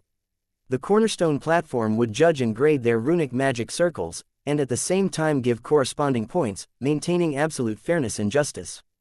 As the youngsters started writing at the same time, a light pillar began to appear above their heads. The better the result, the higher the light pillar. The audience only needed to see the light pillars above the players' heads to know how they were doing, which was very direct and simple. Compared to the previous battle with the monster, the atmosphere of the competition was much gentler, and the audience was silent. The audience at the venue had some understanding of the function of the runic magic circle. At the same time, they also knew the power of the runic magic circle. In the world of Lusheng, the application of runic magic circles was everywhere. From the big ones like interplanar teleportation circles to the small ones like swords and armor, the birth date of the runic magic circle could be seen everywhere. It could be said that runic magic circles were a skill that all cultivators in Lusheng had to master. If they knew nothing about it, they would find it difficult to move in certain special areas. It was just that runic magic circles were broad and profound, and most cultivators only knew how to use them roughly. There was still a considerable gap before they could become runemasters. No matter what one's level was, it didn't affect the viewing effect, because one could tell the strength of the light pillar by the height of the light pillar. At this time, among the light pillars in the arena, there were hundreds of light pillars that were rising in the same order, leading the other contestants. This fierce battle drew cheers from the audience. The speed of the other contestants was not slow, but compared to the hundreds of light pillars, they were still slightly inferior. The onlookers focused their attention on the hundreds of contestants and realized that most of them were from the Holy Dragon City battle zone. There were only a few contestants from the cracked territory. After seeing this scene, the onlookers shook their heads and sighed. The young cultivator in the cracked territory was very strong. He had an advantage in terms of cultivation strength and even suppressed the sacred dragon battle zone. However, in terms of runic magic circles, they were no match for the Holy Dragon battle zone at all, which was why they were suppressed. The young cultivators from the academies in the war zone also performed well, not giving way to the cultivators from Lusheng. Although they had never seen a bloody battle, they had seen this scene of a fierce battle. The onlookers were still cheering. As time passed, more and more participants were eliminated, but there were still hundreds of light pillars that continued to climb, neither giving way to the other. With the competition having progressed to this stage, it wasn't far from the end. This was because the competitors had basically exhausted all that they had learned in the past. However, there were still people with extraordinary talent who had mastered more runic magic circles and were still drawing them continuously. There were even a few young geniuses who created their own runic magic circles and passed the cornerstone platform's test, causing the light pillar above their heads to expand. After seeing this, the audience applauded again to show their respect. In the final stage of the competition, several young cultivators from the Holy Dragon City battle zone were not giving in to each other. In the end, the competition was stopped by a small gap. The runic magic circle level of these teenagers was already at the master level, which was completely beyond the expectations of the audience. Therefore, when the competition ended, the surrounding audience stood up and applauded at the same time. They did not expect this rune competition to be so exciting, far beyond their expectations. Not long after the second round of the competition ended, the third and fourth rounds of the competition began. The next two matches were a fierce struggle between humans and tigers. The young cultivator tried his best to obtain better results. However, there were only 100 winners in the end. Even if the other young cultivators had extraordinary talents, they were not qualified to participate in the operation. The match finally came to an end amidst the audience's sighs. The top 100 young cultivators were rewarded by Tang Zhen in front of everyone and were brought to the inner city of the Holy Dragon City. From this moment on, all information about them would be blocked from the outside world until the end of the mission. This situation was very normal. Many cultivators in Lusheng disappeared for 10 to 20 years because they were carrying out special missions. These 100 young cultivators still did not know that the mission they were about to participate in would have a far-reaching impact on the Sacred Dragon Warzone, and even the entire Lusheng world. 1856 A far-reaching action, 1 Holy Dragon City, Inner City. In the Holy Dragon Warzone, the Holy Dragon City was undoubtedly the core area, and countless cultivators wanted to stay there for a long time. Whether it was the strength of the Lusheng or the welfare of the Lusheng residents, they were all very tempting. It was just that times were different now. To become a citizen of the Holy Dragon City was already as difficult as ascending to heaven. In the past, those foreign merchants who obtained the qualifications to live in the city by simply buying a house had long become the object of envy of countless people. This was because their investments back then were equivalent to preparing an inexhaustible treasure trove for their descendants. The non-human merchants, such as Huo Lu, who had been resting at home and were usually at ease, would always look proud when this matter was mentioned. Today, the Holy Dragon City welcomed a new batch of residents. They were the 100 young cultivators who had just won the competition. When Tang Zhen personally handed over the Holy Dragon City's resident identity card to them, not only were the spectators extremely envious, but even these young cultivators were abnormally surprised. Never in their wildest dreams would they have thought that the qualifications to live in Holy Dragon City, which the outside world yearned for, would fall into their hands.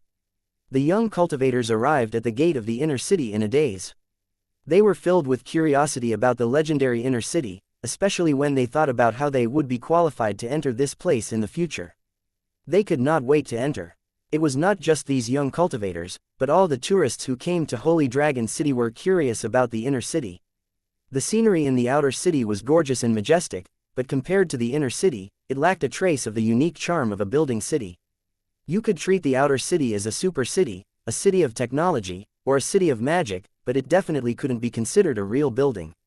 Therefore, after visiting the outer city, people would subconsciously want to see what the legendary inner city was like. It was just a modeled city wall, but it could block the investigation of all cultivators, so that they could only guess the specific appearance of the inner city with their imagination. Intelligent creatures were always curious about mysterious things.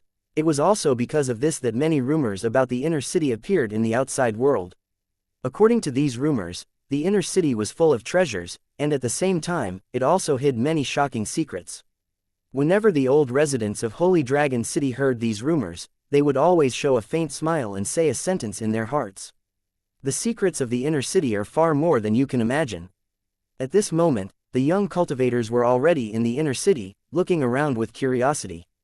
Being able to have the opportunity to set foot here, their hearts were full of excitement. They always felt that every blade of grass and tree here was full of magic, and they kept looking around. However, they didn't dare to be too presumptuous, because the residents of the towers were all king-level cultivators, and their auras were shocking. In addition to king-level cultivators, they had also encountered a few law cultivators and even spiritual emperors. What surprised the teenagers was that these cultivators, who had high positions in other towers, were like ordinary people in the inner city. They were dressed in casual clothes, leisurely strolling around the city and fishing. They even greeted them with kind faces. The young cultivators were excited, but they were also more cautious so as not to leave a bad impression on the seniors. After entering the inner city, the most eye-catching sight was naturally the huge mother tree. Fluorescent vines drooped down from the mother tree's road-like branches, as if it had formed a world of its own. The branches swayed gently in the breeze, scattering seven-colored starlight. When the starlight fell into the lake filled with gemstones, it actually turned into bright gemstones. In addition to this strange scene, there were also some huge fruits hanging from the vines. They would tremble from time to time, as if they were breathing something inside. On the green grass by the lake, all kinds of exotic flowers and plants bloomed. A group of white-robed cultivators of the mother tree were sitting cross-legged on the ground, emitting a holy light. The man and the mother tree seemed to have become one. Not far from the mother tree, there was a jade-like lake. The surface of the lake was rippling with green waves, and countless fish were swimming slowly in the lake. A group of cultivators that looked like frogs would pop their heads out from time to time and throw large, fresh fish onto the shore. After passing through Pearl Lake, the young cultivators arrived at the back valley, where they found that it was like a zoo. Countless rare and exotic beasts lived here. Many of them were creatures that had never been seen before, and they had a rather terrifying aura. Less than 500 meters away from them, there was a giant dragon with a body length of nearly 100 meters. Its entire body was covered in an unknown metal armor. If such a terrifying monster were to go on a rampage, it could definitely destroy a city with ease. Almost no one could stop it. However, in the back valley, the dragon was like a docile kitten, allowing the white-armored cultivators to do whatever they wanted with it. It did not dare to resist. Just as the young cultivators were looking around, several cultivators in white armor appeared and slowly walked to the front of the group of young cultivators. First of all, I would like to congratulate all of you for your outstanding results and for being selected for the special program. I'll be explaining the mission you'll be carrying out to everyone. Please look behind me. As soon as the cultivator's voice fell, a light screen appeared in front of the young cultivator. The content of the image displayed on it was the information collected by Tang Zhen. The white-robed cultivator said in a clear voice, "The images everyone is seeing now are special planes that Sir Tang Zhen accidentally discovered when he was chasing the enemy. After analysis, it could be confirmed that this plane was a high-energy plane, and it had a creator-level powerhouse. Based on the current strength of the Holy Dragon Warzone, if they were to invade by force, the success rate would be less than 1/3. I'm sure everyone knows that any high-energy plane with a creator must be treated with caution. They would either send a powerful battle zone in charge of the invasion, or seal the plane coordinates temporarily and wait for the right time to make further plans. It's just that this plane is rather special, and the creation abilities of the natives are extremely important to the Holy Dragon Warzone." The cultivator in white glanced at the young cultivators in front of him. After seeing that they were calm, he continued to switch to a new video. The artisan profession is one of the unique professions of this plane. They could use various materials to coordinate with runic magic circles to create all sorts of items, including life. A creation master's work was called an creation ball. In addition to its basic creation function, a high-quality creation ball could even give birth to a special world after a long period of catalysis. This kind of world is almost no different from the real world. The only drawback is that it is extremely unstable and can easily be destroyed by internal and external reasons. This is an opportunity. As long as we grasp the abilities of an artisan, we can mass-produce creation spheres and solve the biggest problem we're facing from the root. A plain invasion could bring great benefits, but it also required a corresponding price and a huge risk. If they obtained the abilities of an artisan, they would no longer need to launch a planar invasion in the war zone. Instead, they could obtain any resources they needed from the creation spheres. However, His Excellency Tang Zhen believes that just learning the abilities of an artisan isn't enough to guarantee that there won't be any mistakes. Thus, our ultimate goal is to completely control the artisan world. In this infiltration plan, you will be of great use. Listening to the white-robed cultivator's story, the young cultivators held their breath and focused their attention, each of them looking excited. They did not expect such a mystical plane to exist, nor did they expect that they would be involved in such an important plan. An indescribable sense of pride and mission slowly rose in the hearts of the youths, and their expressions became more and more determined. After seeing the young cultivator's performance, the white-robed cultivator nodded his head in satisfaction and continued, "I hope you're all clear that this mission is of great importance and no mistakes are allowed. You're the peerless geniuses chosen from 7 million young cultivators. You shoulder the future of the sacred dragon battlefront and are bound to undergo more trials. Thus, in the following period, you must learn the language and words of the artisan world in a systematic manner to ensure that you can use them proficiently without revealing any flaws. After you've finished your studies, you'll enter a perfect body that was specially tailored for you through the soul transformation device. Then, you'll head to the creator world to carry out missions. What I can tell you is that the cost of this perfect body is very high. It's almost equivalent to the entire wealth of a king-level cultivator. You'll have a perfect body that's tailor-made for you. It'll be of great help to you in the future. Consider it an early reward from the war zone. There's one more thing you need to know, and that is that you're not alone. There will be countless cultivators in Lusheng serving you. When you arrive at your destination, there will be more young cultivators who will also participate in this mission. The most important point is that His Excellency Tang Zhen has always been in the same world as you all. Any achievement you obtain will be seen by him." When they heard that Tang Zhen would also be carrying out the mission with them, these young cultivators were truly excited. They wished that they could immediately make preparations. To be able to perform a mission together with the battle zone's leader was definitely an honor that Lu Cheng's cultivators dreamed of. Being hot-blooded youths, they would definitely not miss this great opportunity to show off their abilities.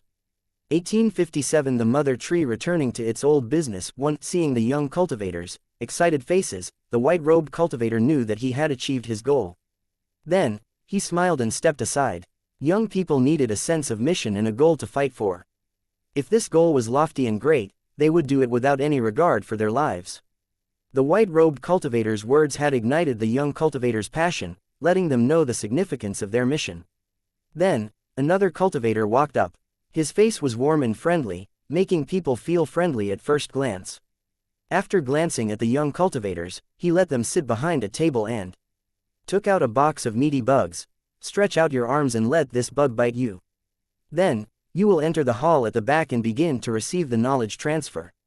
After saying this, the cultivator beckoned to the teenager closest to him, indicating that he should come to the front. The young cultivator had dark skin and even his eyes were pitch black. He hesitated for a moment before he strode forward. The bug was placed on his arm and the young man felt as if he was bitten. Then, he saw the bug's abdomen quickly expand. When the insect's abdomen became the size of a fist, it automatically fell off the young man's arm and was sealed in a box. "All right, next." The white-robed cultivator waved his hand at the dark-skinned teenager, indicating that he could enter the hall. At the same time, he called for the next young cultivator to come forward.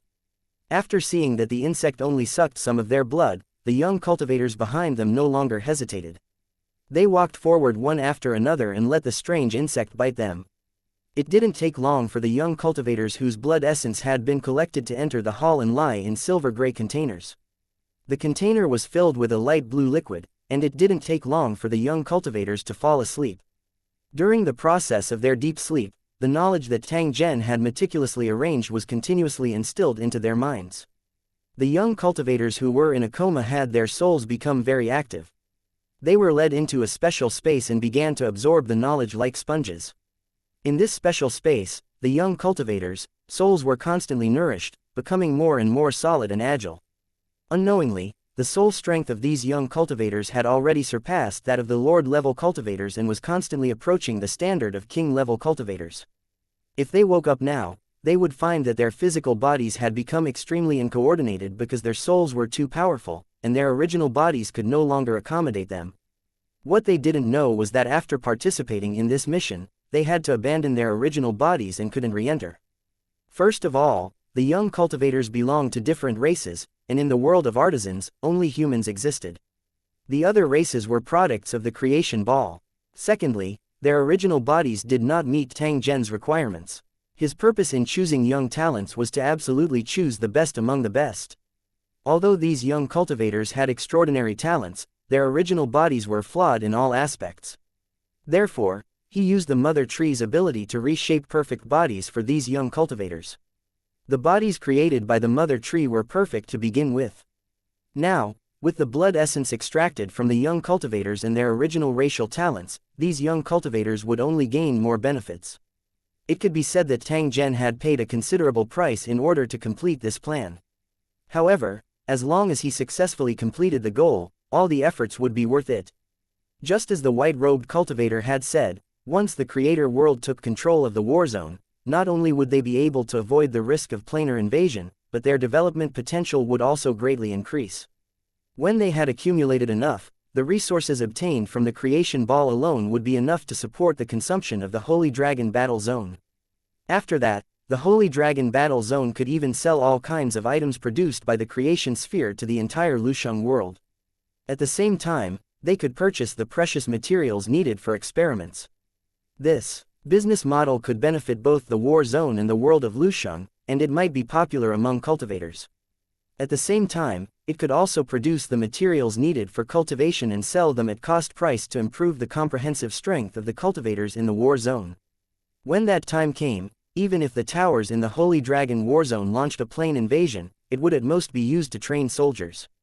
It would definitely not be like what was happening now, where they had no choice but to start a dimensional war in order to obtain resources to maintain the operations of the war zone. After getting rid of this awkward situation where they would live if they fought, and they would die if they did not fight, they did not have to worry about the lack of resources. The development and growth of the Sacred Dragon War Zone was naturally in the bag. As the young cultivators entered the hall and fell into a deep sleep, the white-robed cultivator who had sucked the blood from the insects hurried to the mother tree. The blood essence was very important. Without it, the young cultivator's soul would not be able to completely merge with his perfect body. When the white-robed cultivator arrived at his destination, Tang Zhen, Qianlong, and the others were already seated under a tree. They were currently drinking tea and chatting. They must have been waiting for the blood essence to arrive. City Lord, the blood essence of the young cultivators has been extracted. Do you want to inject it into the fruit of the mother tree now? Upon hearing the white-robed cultivator's report, Tang Zhen nodded and turned to look at the mother tree's incarnation that was standing in front of Li Sha and the others. These young cultivators are very important to my plan, so there must be no mistakes in their body cultivation. This is only the first batch of bodies. In the days to come, you will need to cultivate more bodies. I've never let anyone work for free, so if you have any requests, you can ask. Please like and share the video on the YouTube channel Cultivation Audiobooks. Me now, whether it's the world's origin or anything else, as long as I can find it, I can get it for you. After hearing Tang Zhen's promise, the mother tree's incarnation in the form of a little loli tilted her head and seemed to be thinking about something. Then, she bounced over. I don't lack anything now. If you want to make it up to me, can you help me find the world I was born in? I miss my hometown very much.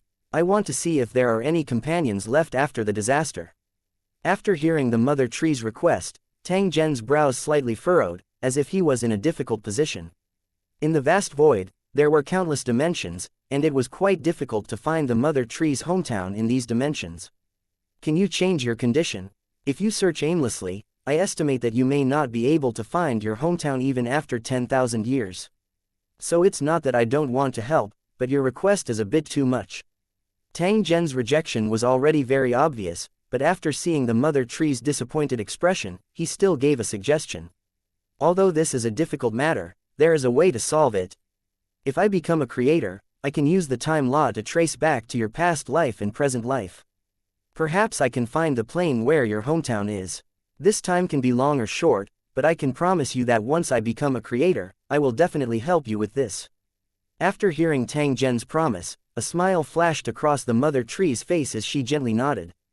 "Alright, Tang Zhen, I believe in your promise and hope that you can become a creator as soon as possible. As for the bodies, you can rest assured. I guarantee that they will be the perfect bodies. The mother tree is a man of his word and has never done anything to ruin his reputation." Lisa and the others can testify to this. Seeing the mother tree's incarnation's serious expression, Tang Zhen could not help but laugh. He felt that the mother tree's incarnation was even more adorable now. The mother tree's true existence might have been hundreds of billions of years, but it had experienced many disasters during this period, experiencing death and rebirth again and again. Although the reincarnated mother tree retained its original memories, its personality was like that of a little girl, naive and a little persistent. Just as Tang Zhen was conversing with the mother tree's incarnation, the white-robed cultivator had already brought his assistants to cut open the fruits of the mother tree one by one. At the same time, he stuffed the blood-sucking bugs into the fruits. In fact, the insects were created by the mother tree. They looked like insects, but they were actually blood-sucking vines. After entering the fruit, the vines would quickly melt, and the blood essence that was previously absorbed would be absorbed by the fruit, which would then be used to breed a perfect body. 1858. The biggest problem hasn't been solved. A huge plan required the cooperation of all aspects, and every link could not be sloppy. There were many talents in the sacred dragon war zone. Tang Zhen only needed to give the order and someone would solve the problem for him. The selection of the first batch of personnel to carry out the mission had already been completed. As for the next batch of personnel, the selection had already begun. The young cultivators who didn't make it into the top 100 were the main candidates.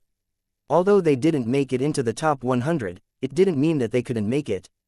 In a competition like this, apart from one's own strength, luck was also very important. Some people might just be unlucky. Therefore, Tang Zhen did not mind giving them a chance. It was just that the resources they obtained during the process of carrying out the mission might be slightly inferior compared to these 100 victors. If everyone was treated equally, then the competition would be meaningless and unfair to the winner. This was the world of cultivators. Strength represented everything, and it was an axiom that everyone acknowledged. While the young cultivators were receiving training, Tang Zhen also had another thing to do.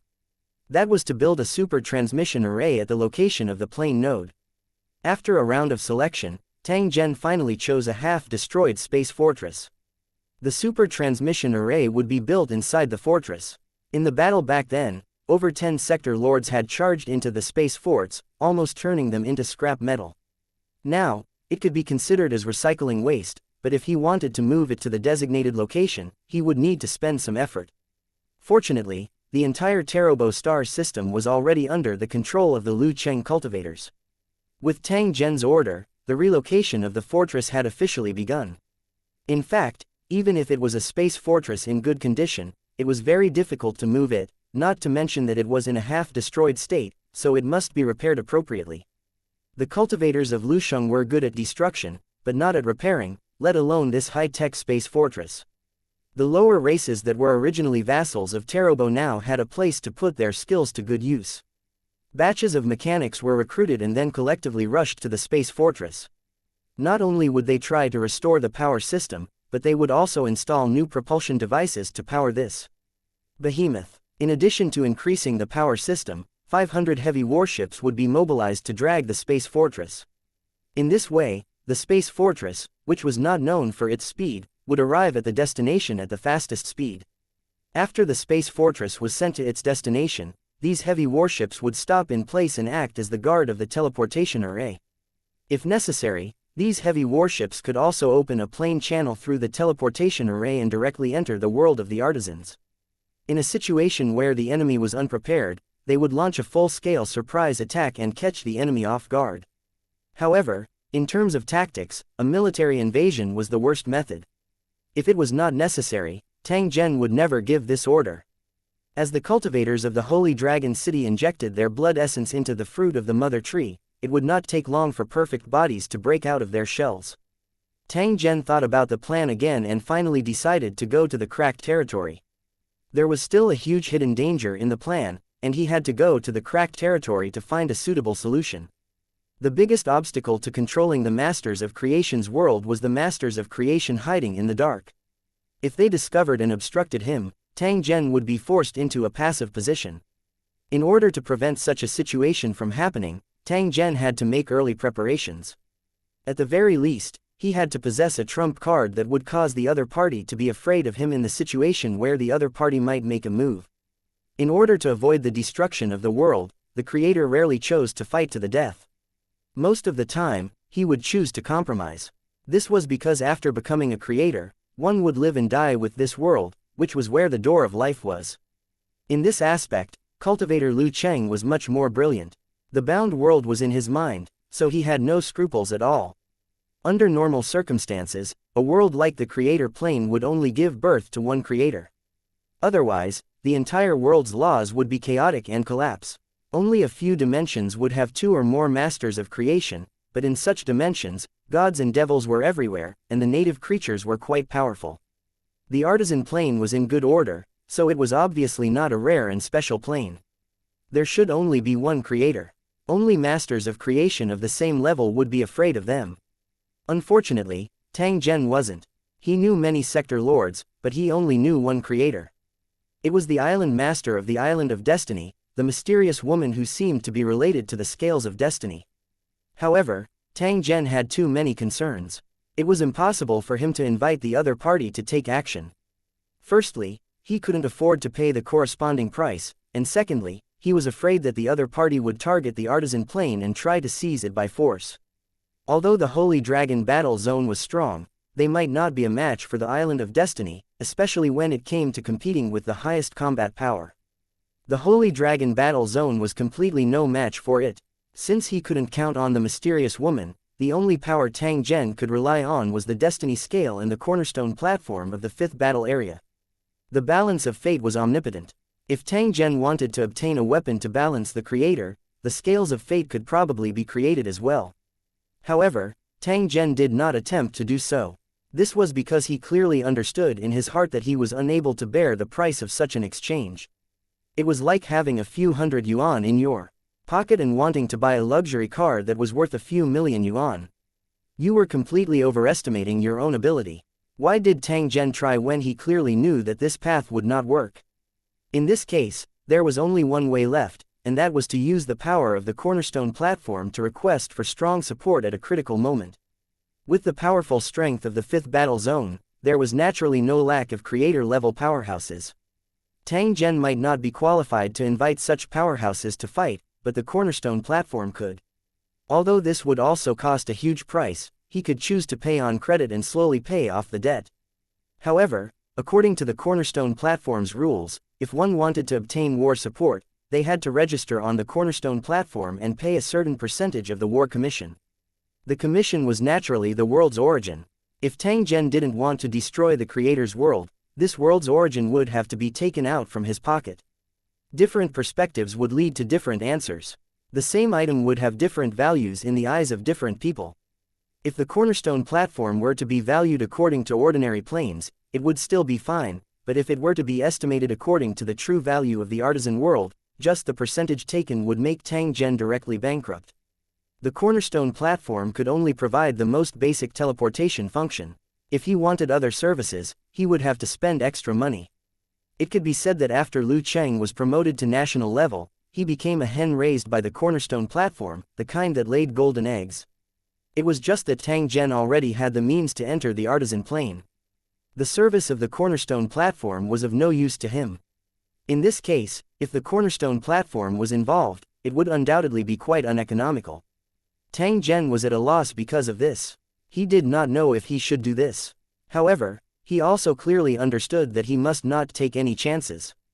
However, he was extremely unwilling to accept the huge price he had to pay.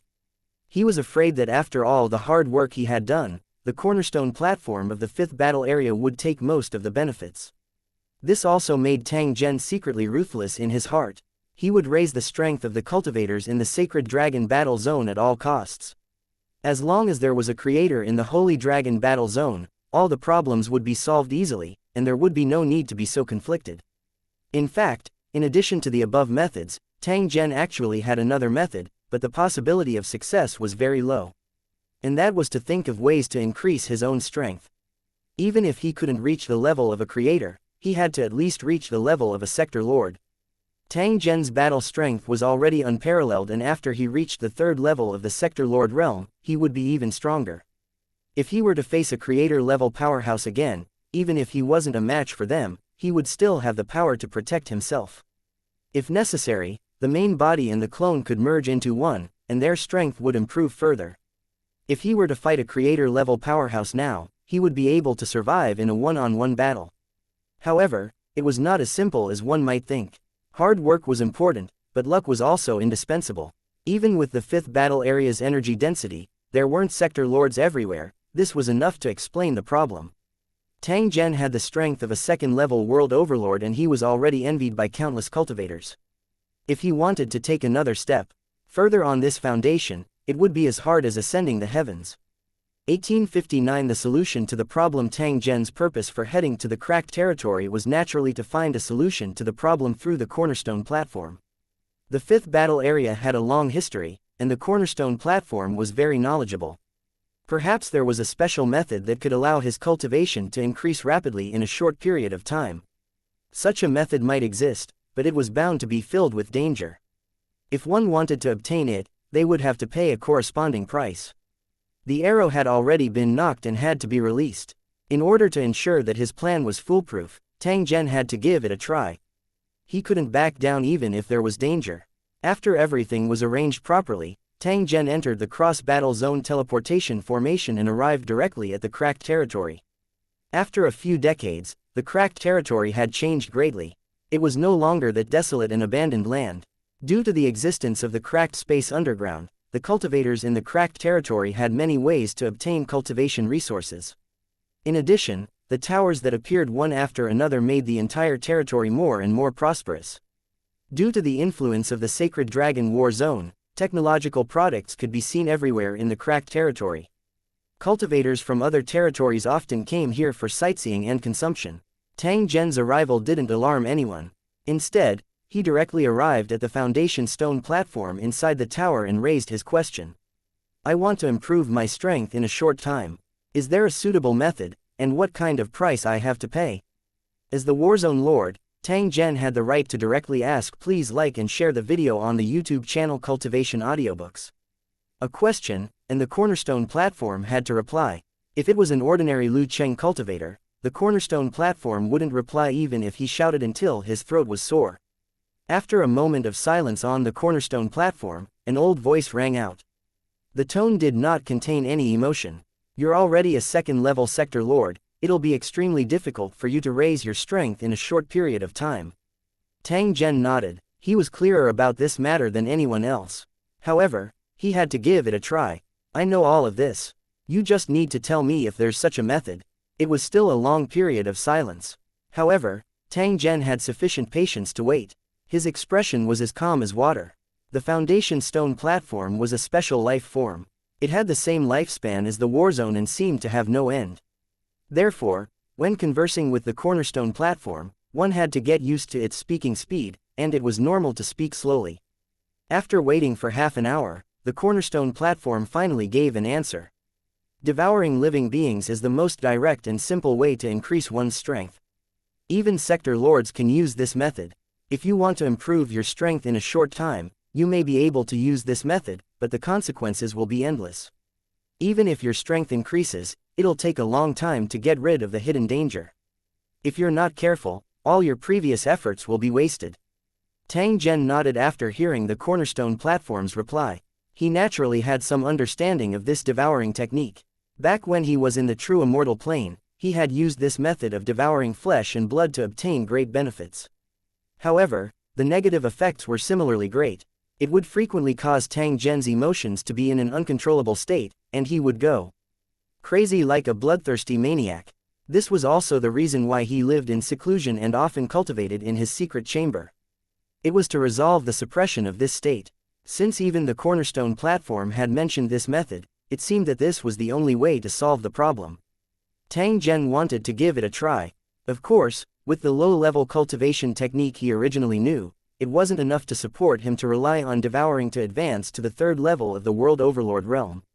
I've decided to use this method to increase my strength. Please tell me the specific method and the price I have to pay. When he said this, Tang Zhen was already prepared to bleed a lot. After all, there was a price to pay. This time, the waiting time was even longer. The cornerstone platform seemed to be thinking, but its thinking speed was obviously much slower than normal creatures. After waiting for a full 3 hours, Tang Zhen finally obtained the answer he wanted. I can tell you this method for free, but there's a condition. All the spoils of war must belong to the cornerstone platform. If you agree, I can send you the specific method now and send you to the mission plane at the same time. Tang Zhen frowned slightly. From what he heard, the cornerstone platform seemed to want him to invade a plane. However, Tang Zhen truly could not understand. What help would something like invading a plane have in raising one's strength? If invading a plane could increase his strength, he would not have to do anything unnecessary. He could have just launched a plane invasion. But with his second realm cultivation, even if he devoured the entire plane's flesh and living beings, it might not be able to increase his cultivation by even a little. As if it saw through Tang Zhen's doubt, the cornerstone platform explained, the plane you're heading to has creatures known as demons. They're very special life forms. The world of gods and demons belong to the high-energy plane, so they had to be treated with caution. The flesh and blood of demons are different from ordinary cultivators. Energy can be accumulated infinitely, which will be of great help to you in improving your strength. If you can devour all the demons, according to my calculations, you will have a high chance of reaching the third level. However, the barrier of this plane was very strong, and the individual strength of the demons was also very powerful. Some demons were already as strong as the creator. When you arrive at that plane, you'll be strongly suppressed by the plane's laws. However, the more demons you devour, the faster your strength will increase. There's one more thing you need to know. If you use this method, you must also transform into a demon form, and this form cannot be reversed. Before you become a creator, your main body will remain in the form of a demon. Are you willing? After hearing the words of the cornerstone platform, Tang Zhen mused for a moment before softly saying, I want 30% of the spoils. This is my bottom line. I can't hand everything over to the cornerstone platform. The devil form might bring him a lot of inconvenience, but it was nothing compared to the increase in strength.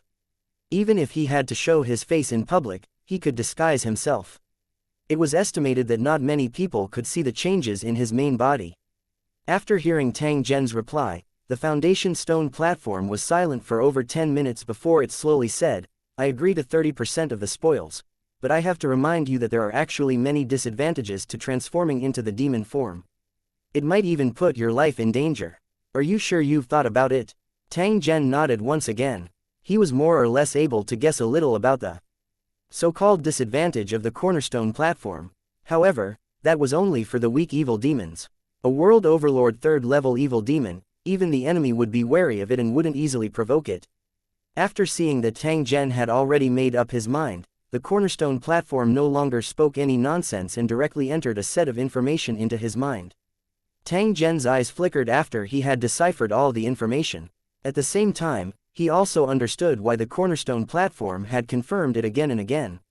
As expected, there were all sorts of drawbacks after transforming into the devil form. The situation that Tang Zhen had guessed was only a part of it. However, what surprised him was that special life forms like demons had extremely strong vitality and many natural abilities. If they were a member of the world of Lusheng, perhaps, he would have already become famous in the 3,000 battlefields. You already know the specific information. When will you start your mission? If possible, we can activate the teleportation now. Tang Zhen's voice had just sounded when a vortex appeared in front of him. Without any hesitation, he directly stepped into it. 1860 Demonic Servant's Bone Corrosion. 1 In the silent night sky, a ray of light flashed. Because of the stars in the sky, not many people in the city could see this light. Even if a small number of people saw it, they would at most treat it as a shooting star and not think of it as anything else. There were even people who prayed to him, hoping that their wishes would come true. No one knew that this was the opening ceremony of some kind of terrifying wave. In the dark corner of a small alley in the urban village, a hunchbacked figure covered in pus and bone spikes, with jagged teeth, was lying on the ground and eating. From time to time, the sound of chewing could be heard, accompanied by a strong smell of blood and internal organs, which made people want to vomit. On the wet and cold ground of the alley, a young girl was lying on the ground. Her white dress was torn, and there was a shocking big hole in her abdomen.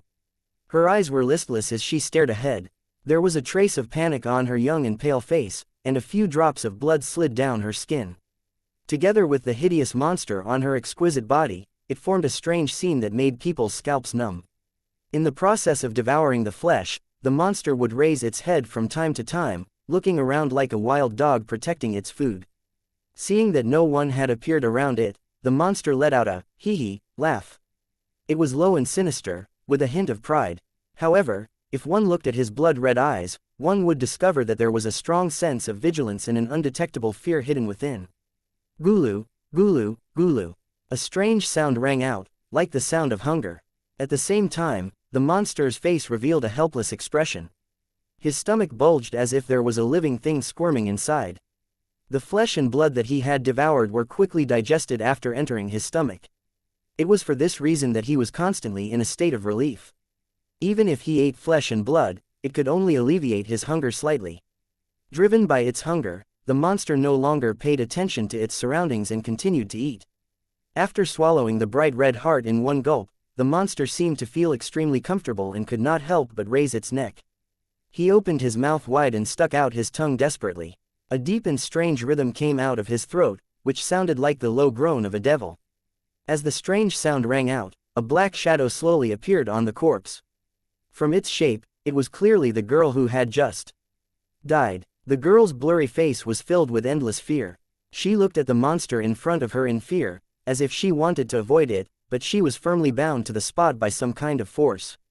When ordinary people were killed by demonic servants, their souls would also be devoured or enslaved, turning into ghouls. As if it had sensed the girl's fear, the monster became even more proud. It stretched out its vine-like claws and ruthlessly slashed at the girl's face. The smoke-like body was cut into pieces, and it only recovered after more than 10 seconds, but it was even dimmer than before. The already frightened soul was now like a frightened kitten, lying limply on the ground and twitching from time to time. The monster seemed to be very unhappy. It opened its mouth wide in a threatening manner and roared at the girl's soul. It opened its mouth and was about to swallow her. At this moment, a bright light suddenly appeared in the depths of the dark alley. The light grew brighter and brighter, just like the light of a car, but it was limited to a fixed area and not spread out like a light. The light shone on the monster's back, shining on its hideous and disgusting skin. It felt like it was being burned. Creatures that were used to appearing in the dark were extremely disgusted by the piercing light. It was like a fish being thrown onto the shore. It was extremely uncomfortable, especially that piercing pain, as if he had been drenched in boiling oil. It was simply unbearable. Which bastard dared to offend the great Lord Rotten Bones? The monster let out a fierce roar and ignored the girl's soul on the ground. Instead, it turned its head and covered its eyes with its arms while looking at the place where the light came from. The eyes in the shadows kept rolling, as if they were trying to figure out the other party's background and were ready to escape at any time. A tall figure slowly appeared. The light was actually a kind of white flame that surrounded the figure. After seeing this, the monster was slightly stunned, and its body subconsciously trembled. Although it didn't understand what the white flames were, the scene in front of it made the monster feel a trace of fear from the depths of its heart. He was like a shameless dog that had encountered a ferocious tiger in the mountains. It was already good enough that he didn't pee in his pants. It was the aura of a demon. "Your Excellency, Your Excellency, Your Excellency, Your Excellency, Your Excellency," the monster said in a trembling voice. At the same time, it gathered its courage and prepared to figure out the other party's true origin. It was rare to see a demon, especially for a demonic servant like him. Even if he met one, he would not have the chance to communicate. If the other party was a true demon and was willing to take him in as a demonic servant, then from today onwards, he would also be an organized demon. May the demon god bless us. This is a good opportunity that we can't miss. Just as Bones said that, the figure in front of him suddenly opened his eyes. His gaze was like a real sword, causing Bone to feel like his liver and guts were about to burst. He had never felt such a gaze before. It was calm but filled with monstrous killing intent, and when it landed on him, he felt as if he had fallen into an ice cave. At this moment, there was no longer any doubt in Shigu's heart. He was 100% sure that the tall figure in front of him was a real demon. However, what was the origin of this demon that was wrapped in white flames? Why had he never heard of this type of demon? Ugly fellow, what are you? A sentence in the demon's language came from the other side, but the voice was a little choppy, as if it had not spoken for a long time. What am I? After hearing this sentence, Bone couldn't help but be stunned for a moment, as if he didn't understand what this sentence meant. This demon lord in front of me, is he going to ask? Please like and share the video on the YouTube channel Cultivation Audiobooks. Me about the origin of my race. When Shijiyu thought of this possibility, he quickly nodded and bowed. I'm a member of the bone-digging tribe, and my ancestor was a tomb keeper. I was infected by ghouls and gained demon blood. My name is Bone Erosion, Severed Skull, Stinky Blood Suan Ni. However, in the blink of an eye, Shijiyu had said a string of words, indicating that this was his real name. Out of respect for the demons, the lower-class demons had to report their real names, and at the same time, they hoped to be recruited. At that time, they would have the opportunity to enter the devil's nest and even receive rewards from the devil, thus becoming a true devil.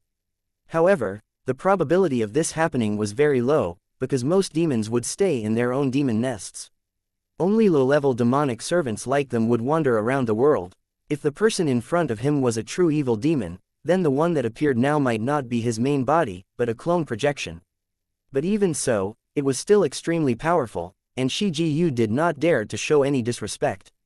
Rotten Bones reported his name and nervously lowered his head, waiting for the demon lord's instructions. After a while, a faint voice finally came from the other side. You told me your name. Do you want me to take you in and make you my slave? Upon hearing the demon's words, Rotten Bones nodded his head in agreement. It's not impossible for me to accept you, but before that, you have to help me do something. After hearing Tang Zhen's words, Shijiyu nodded his head once again. As long as he could become a subordinate of a devil, he was willing to pay any price. Very good. Then tell me, where are the demon nests in this city? Rotten Bones was taken aback. A demon's lair was the home of every demon. It was a sacred place that could not be violated. No demon would want other demons to enter their territory, in case their greed led to disputes, which would eventually lead to their nest being robbed. Shijiyu couldn't help but guess at the question posed by this demon lord in front of him. Could it be that this demon lord was a dragon that crossed the river and wanted to snatch the demon lair in this city? After realizing this, a trace of fear emerged in Shigu's heart, and his legs began to tremble. He was only a low-level demonic servant with weak strength. He did not have the qualifications to participate in such a terrifying battle. If they were not careful, they would die without a complete corpse. With this thought in mind, Rotten Bones immediately replied in a decisive tone, Your Excellency, I'm just a low-level demonic servant who just came out of the forest. I don't know much about the situation here. Why don't you find a few more demon servants and ask? Please like and share the video on the YouTube channel Cultivation Audiobooks. Them about it. After saying that, Shijiyu subconsciously turned around and tried to escape. He was afraid that if he hesitated any longer, he would lose his life. However, at this moment, he found that his feet seemed to be rooted to the ground, and he could not move at all. 1861 The Devil's Temptation 1 After realizing that he couldn't leave, Shijiyu was on the verge of tears. At the moment Tang Zhen appeared, he thought that his opportunity had arrived and he wanted to curry favor with him. In fact, he was even thanking the demonic god in his heart for giving him such an opportunity to meet a demon lord. However, after guessing Tang Zhen's plan, Shijiyu wished that he could grow wings and escape from this small alley as soon as possible. As long as he could get out of this crisis, he would immediately return to the village and continue to be a tomb keeper. Although the city was good, it was not a paradise for a country demon servant like him, who could lose his life at any time. Even if it was delicious food, it couldn't stop Shijiyu from escaping. It didn't matter if he was hungry for a few days, staying alive was the most important thing. However, his shackled body had already proven that this demon lord would definitely not let him go so easily. Rotten Bones knew that if he did not cooperate, he would be killed in the next second. His grandfather and a few other relatives had accidentally barged into the secret fiend nest, and were then chewed up by the guard dogs of the fiend nest for supper. In the world of the demons, killing was a casual affair, especially for low-level demonic servants like him. They were no different from ants in the eyes of the demons. Answer me, do you want to leave? Hearing the voice in his ear, Shi Gu's ugly face almost twitched together, but he forced out a happy smile. No, I'm definitely not leaving. I just want to move my body. Shi Jiyu explained, but he didn't even want to believe his own words. I don't care what you're planning. If I don't get any accurate information about the demon lair within an hour, you'll die. After hearing Tang Zhen's words, Shi Jiyu wailed in his heart. He knew that he would definitely not be able to fool them today. Damn it, if I knew this would happen, I wouldn't have come out to hunt. Even if he had to starve for another month, to the point of dying from hunger, it would not matter. Unfortunately, it was too late for regrets. Bone Erosion had to make a choice. He would die either way, so he could only choose to follow the demon in front of him. Perhaps he could still fight for his life. As an ambitious demonic servant born in a small village in the wilderness and who had just entered the city for less than a year, Eroding Bones was very eager to make some achievements and return home with honor one day. In the underground magic servant circle in their area, there had never been a real demon, not even the lowest level hybrid demon. If he could do this, he would definitely bring honor to his ancestors and become a legend in his family. Having made up his mind, Shi Jiyu quickly said, I seem to have heard someone mention a demon's lair, but I'm not sure about the exact location. However, I know that it's a bar.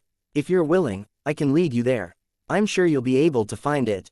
Since he had already decided to follow Tang Zhen, Shi Jiyu immediately displayed his loyalty, looking like a qualified lackey. As soon as these words left his mouth, he felt that his body that had been confined had returned to normal.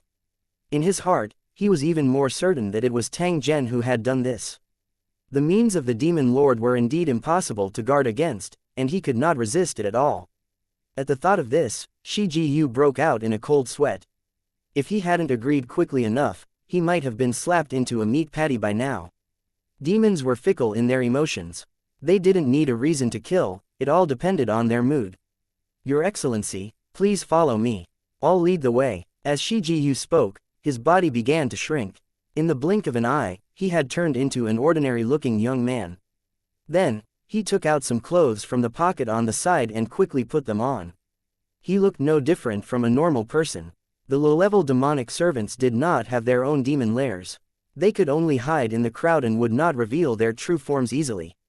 Not only did evil demons exist in this world, but there were also cultivators who could deal with them.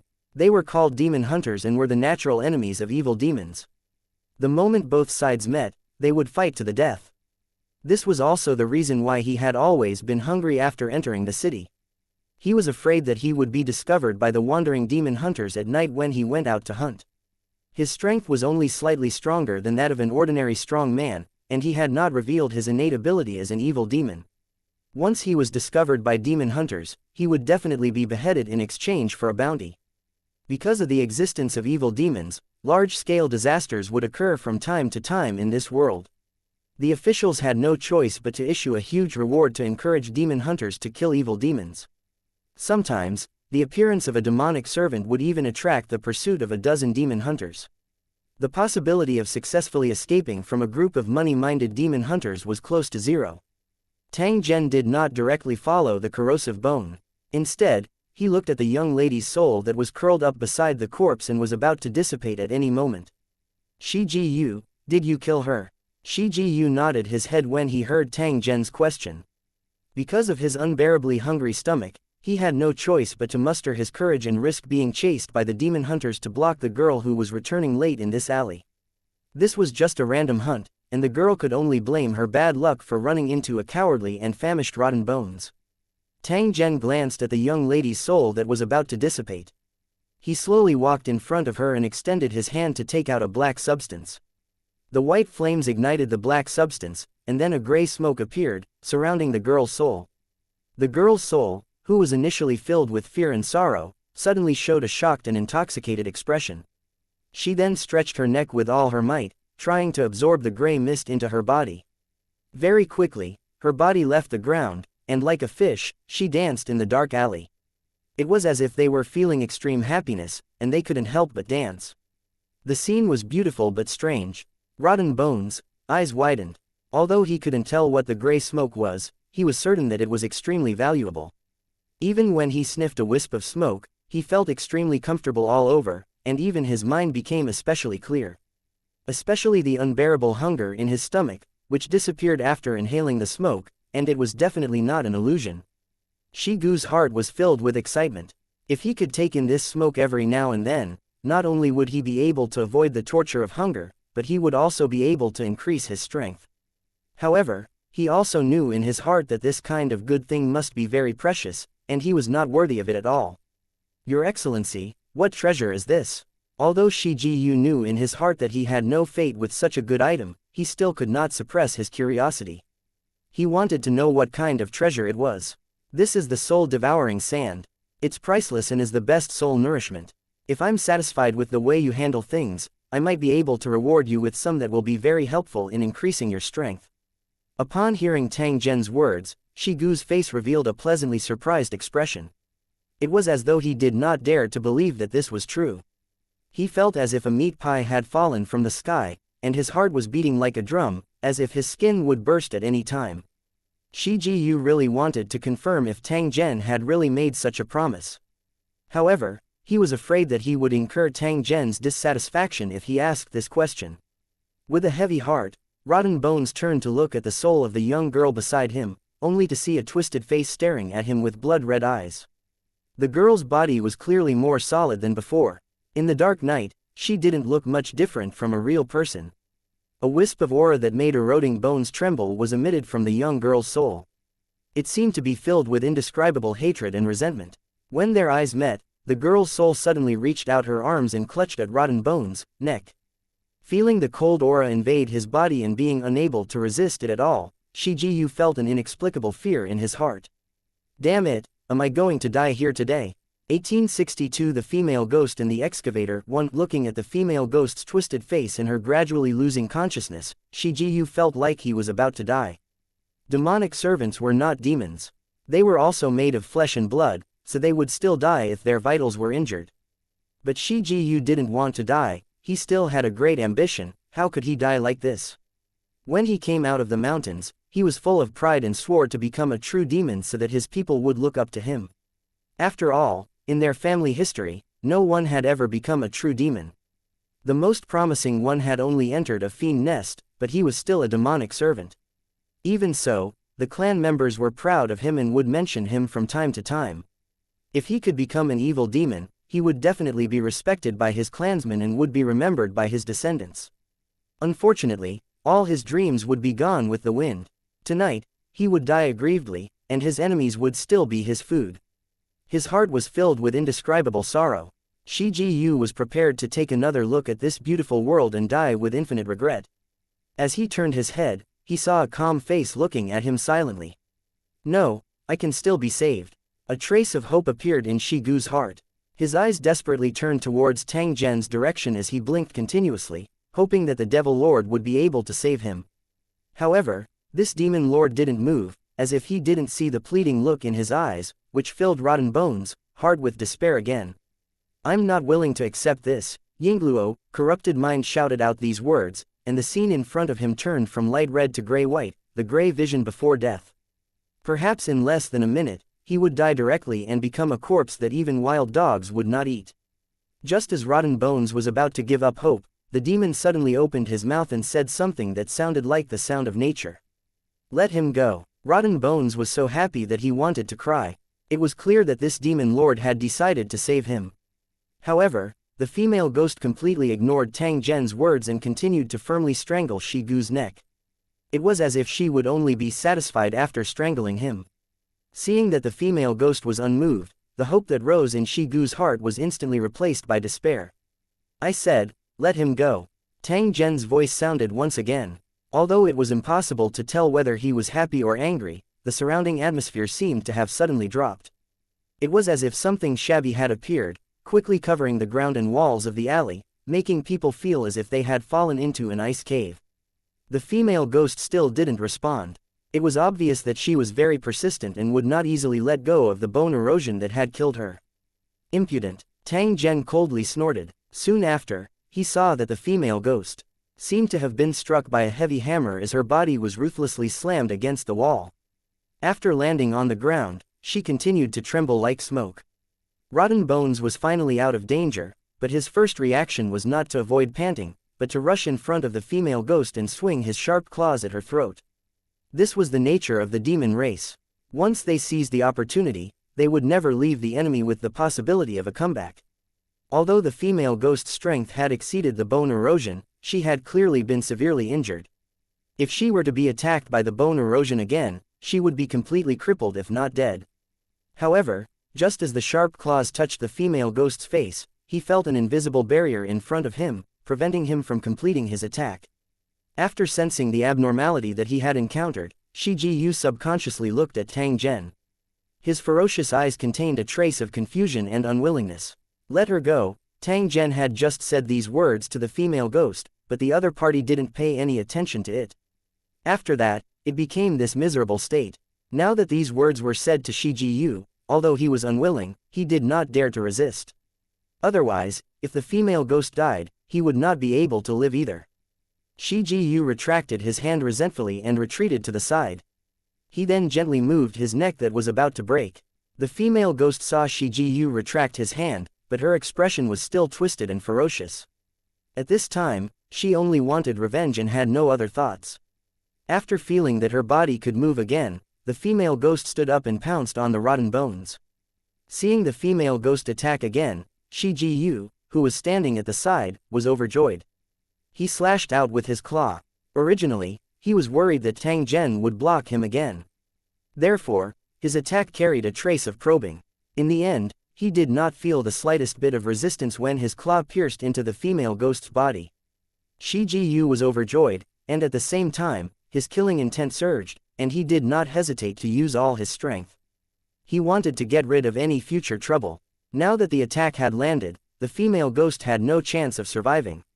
The sharp claws pierced into the female ghost's body, and the destructive ability of the demon race took effect, causing the female ghost to let out a painful howl. Hearing this ear-piercing howl, Shi Ji was extremely excited, as if he could already see the female ghost's tragic death. Who knew that at this moment, that familiar resistance would appear once again, causing Bone Erosion's attack to completely freeze. "Your Excellency, please." Shi Ji turned his head and looked at Tang Zhen. He unwillingly withdrew his sharp claws and once again retreated to the side. He could already tell that Tang Zhen did not wish to kill the female ghost.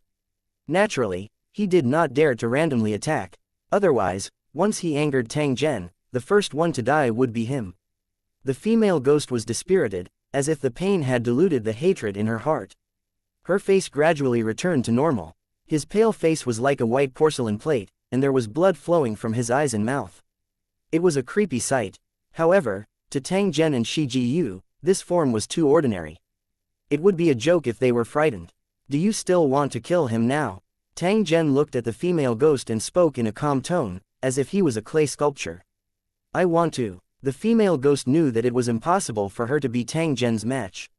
Her bone-corroding ability was also completely thanks to him. However, the female ghost couldn't let go of the hatred in her heart. If it wasn't for the erosion, how would she have died? This hatred was absolutely irreconcilable. "You can't kill him now because he's working for me. I didn't kill you because you're working for me.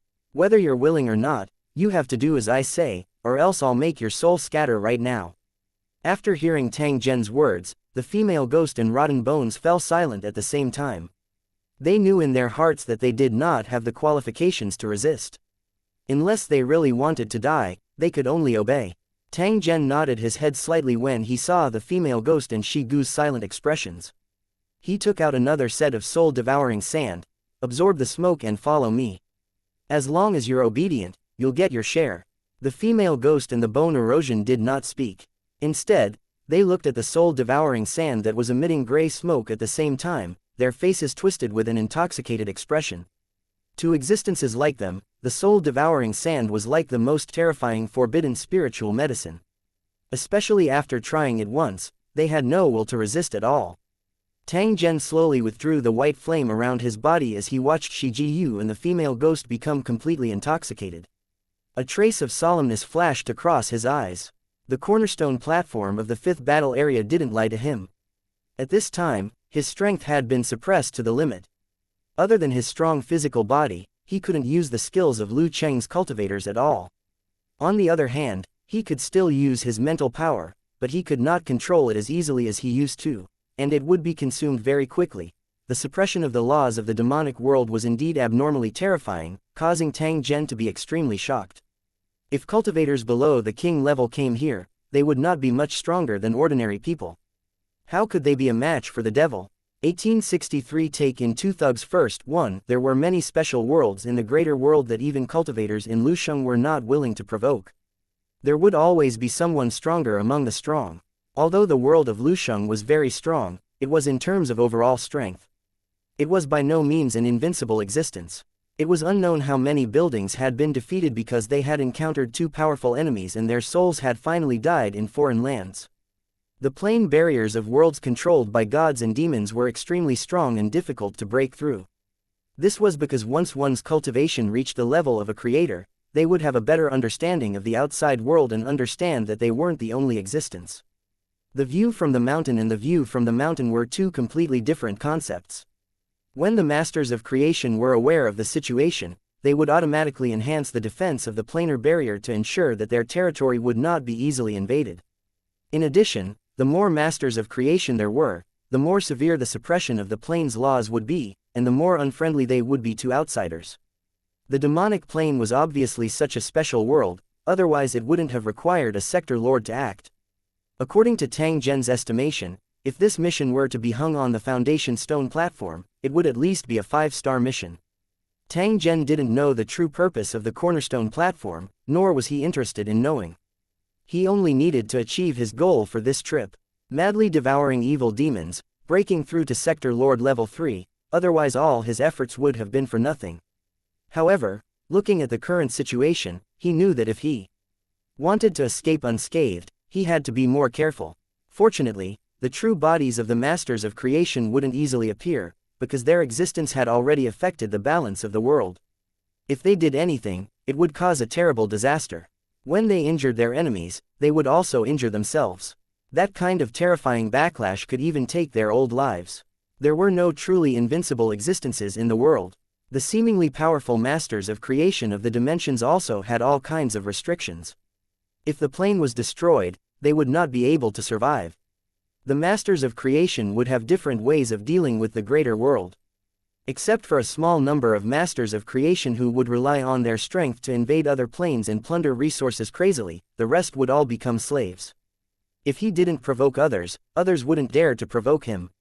As long as the enemy rushed into his lair, it would be a situation where he would fight to the death. This situation was pretty good for Tang Zhen. At the very least, no masters of creation would notice his existence in a short period of time. Tang Zhen turned to look at the female ghost and rotten bones beside him. He discovered that the two of them had already finished absorbing the smoke and were reminiscing about it.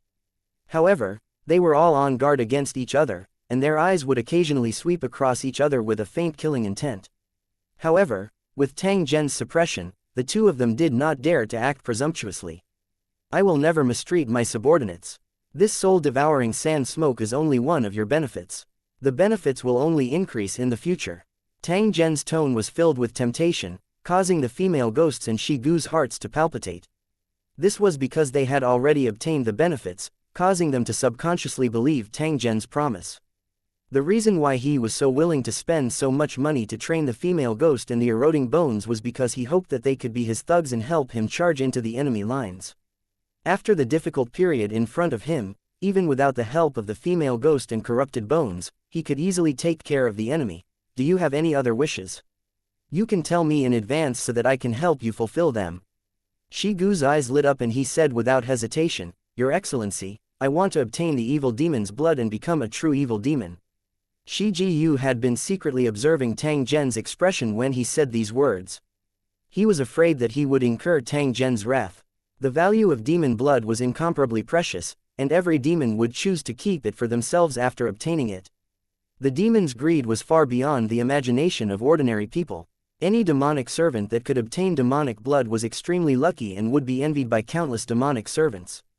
The reason for this was either that the demons had a rich harvest and didn't care about this little reward, or that they were bored and used the demon blood to lure the magic servants to fight for it.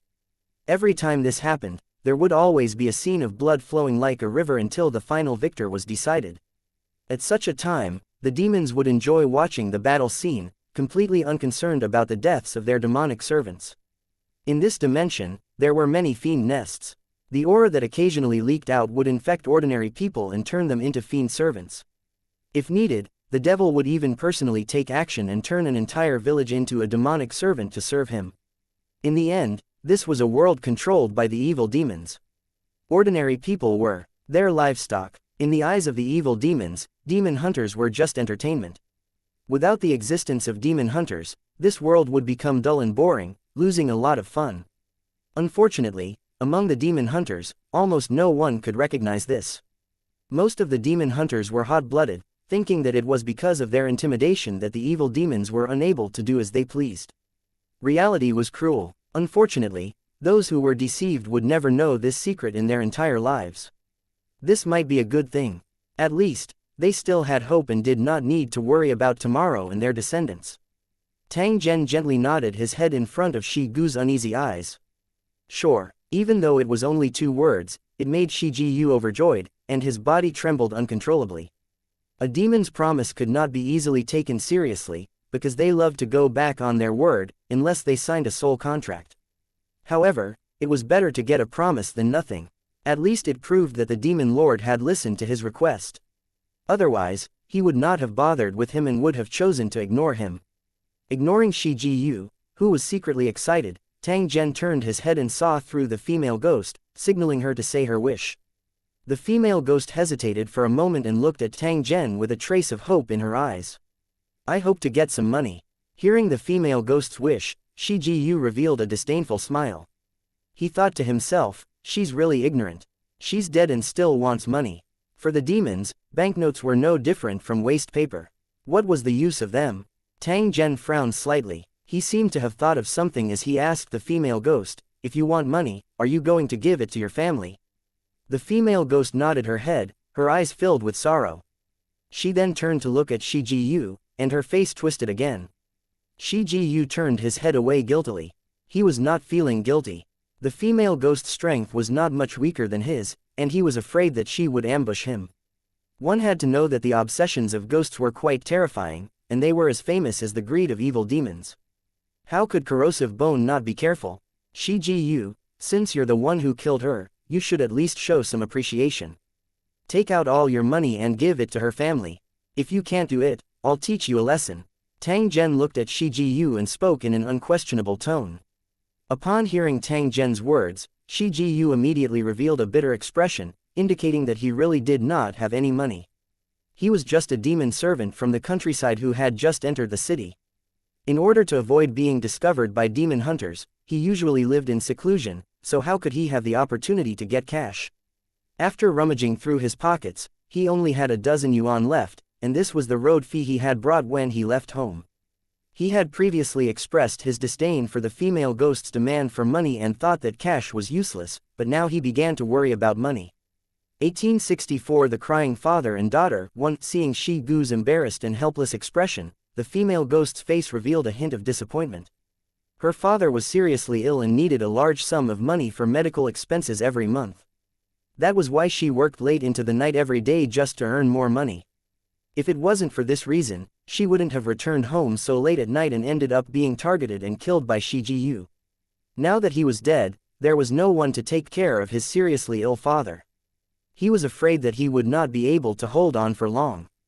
At the thought of this, the female ghost's expression became ferocious again, and white mist began to appear around her body.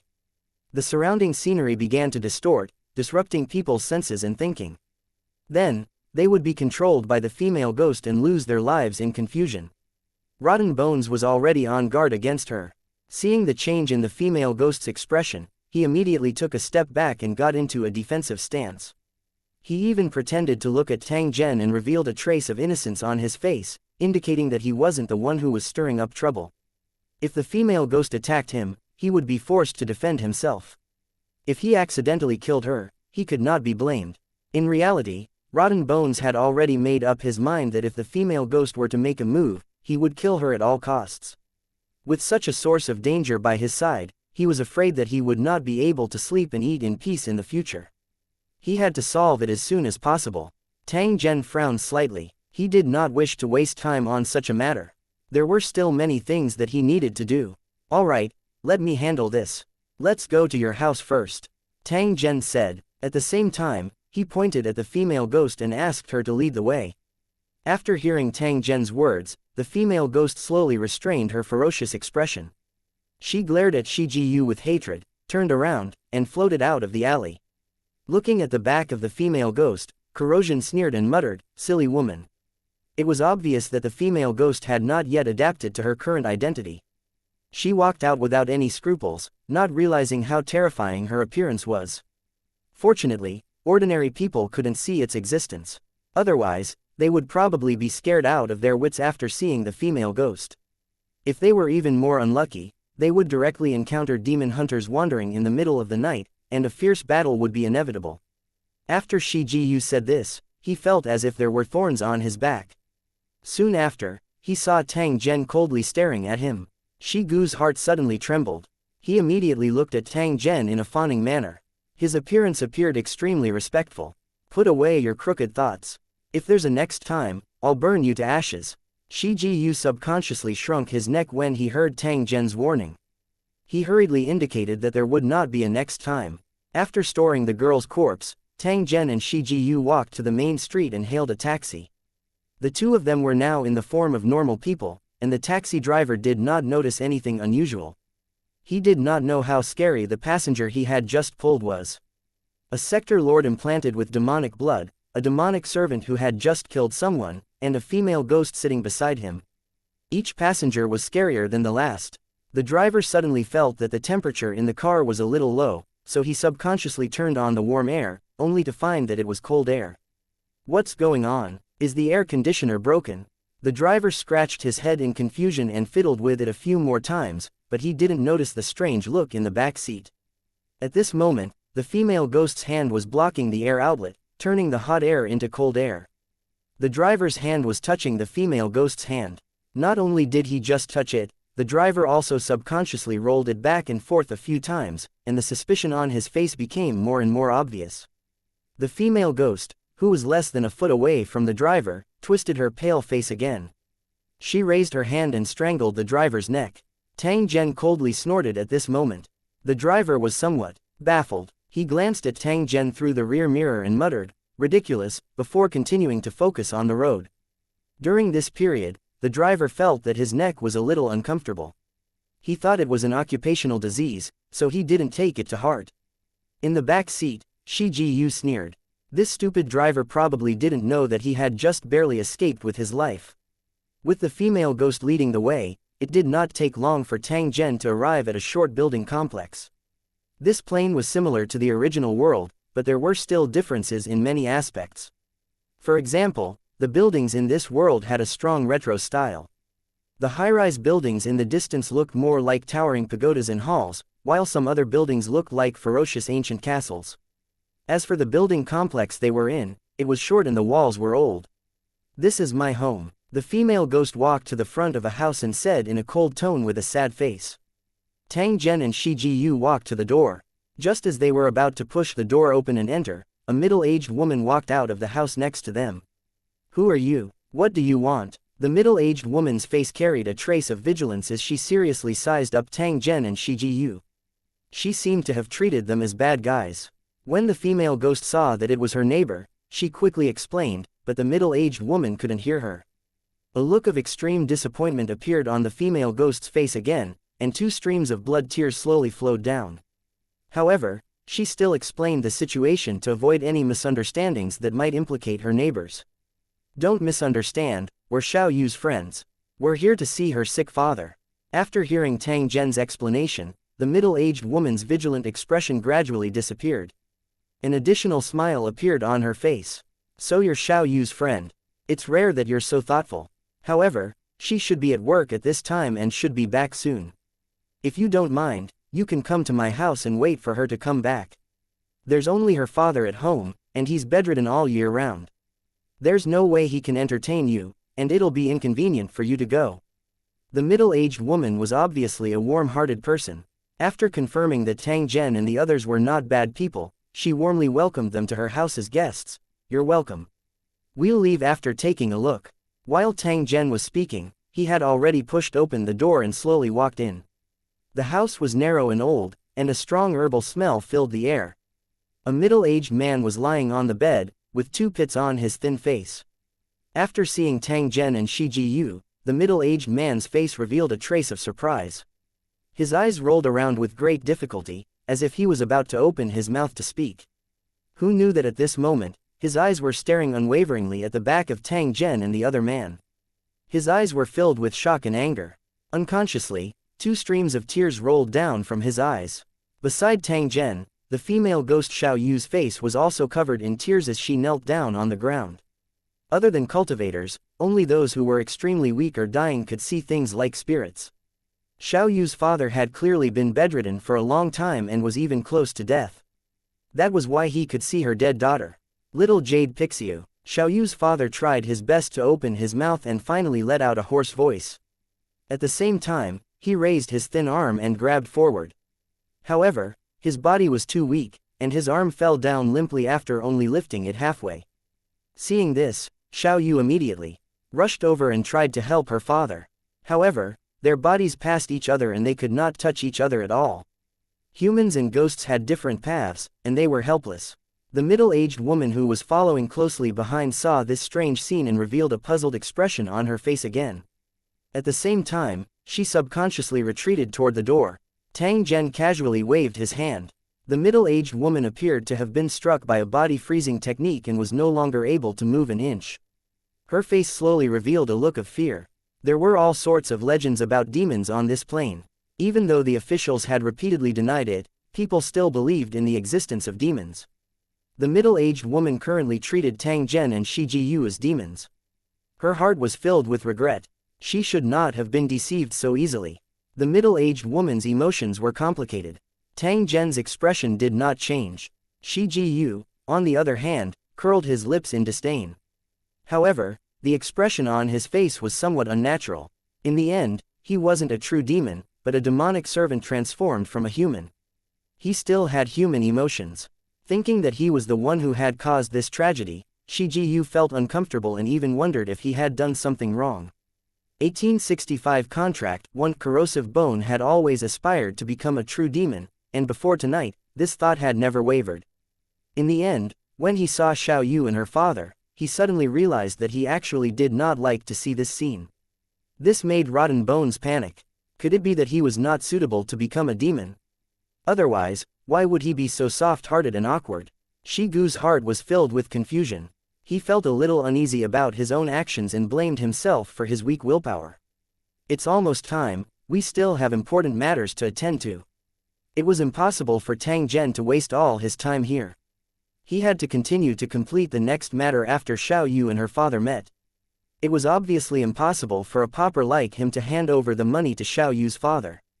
To Tang Zhen, there were many things in his hands that were more valuable than money. It was just that it was not appropriate to take them out. With a light wave of his hand, a pile of dazzling things appeared on the table. When everyone took a closer look, they realized that they were all gold bars that weighed half a jin. In total, it weighed 20 to 30 caddies. For the people living here, it was definitely a huge fortune. Tang Zhen turned his head to look at the middle-aged woman beside him.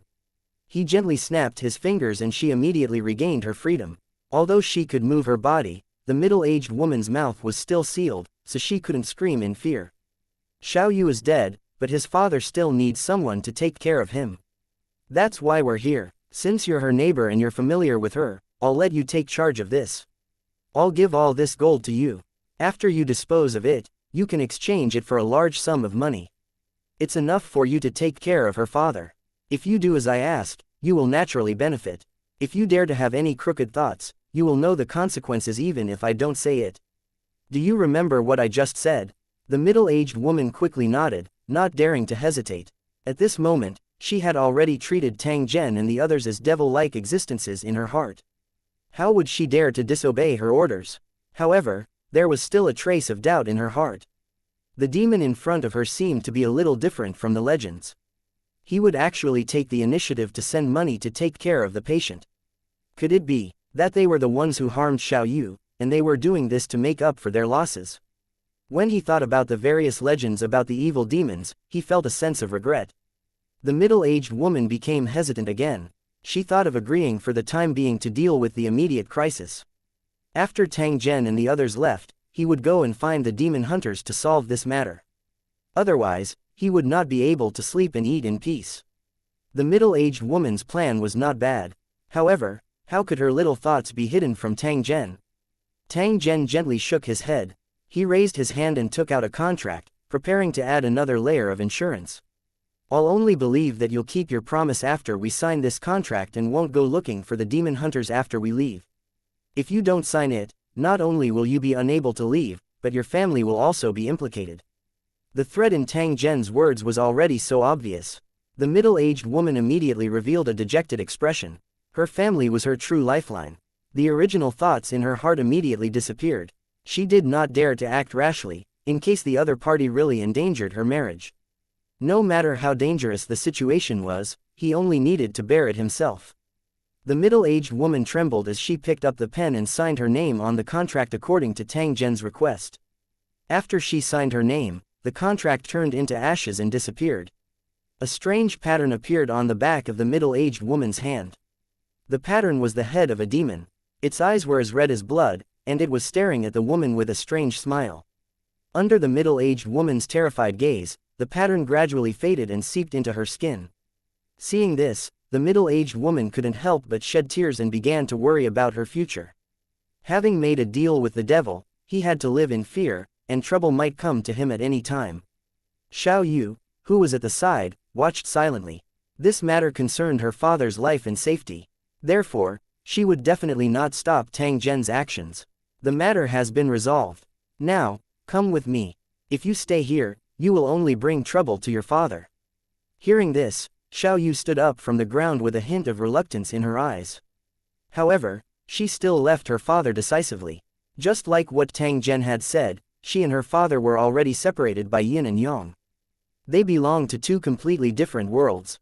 If they stayed here any longer, there was a chance that something would go wrong and attract the demon hunters. Those demon hunters were arrogant and despotic, never putting the lives of ordinary people in their eyes. If they found this place, who knew how they would deal with his father? The middle-aged woman heaved a sigh of relief when she saw Tang Zhen and Shi Jiyu walk out of the house. Then, she softly fell to the ground. It seemed that the temperature in the house had started to warm up after the demon left. The middle-aged woman's body kept trembling as if she had not recovered from the shock. She did not even have the strength to stand up. However, when her gaze fell on the large pile of gold on the table, her originally nervous expression gradually relaxed, and then revealed a trace of joy.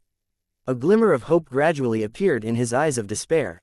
He had thought that he was unlucky to have run into the legendary evil demon, and even thought of asking the demon hunters for help. But now, she didn't think so. Whether it was the strange contract they had just signed or the pile of gold on the table, it was enough to make the middle-aged woman give up on the idea.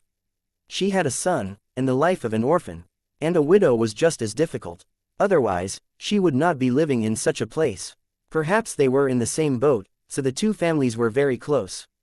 Otherwise, tonight's incident wouldn't have happened.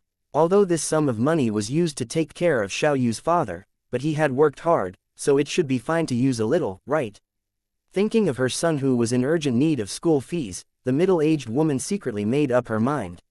Even if she would be punished for doing so, as long as her son could complete his studies, she was willing to suffer any pain. Her life was already in such dire straits, and her son was her only hope. For her son, the middle-aged woman was willing to do anything. As she thought about it, she felt a lot more relaxed and her body began to regain strength.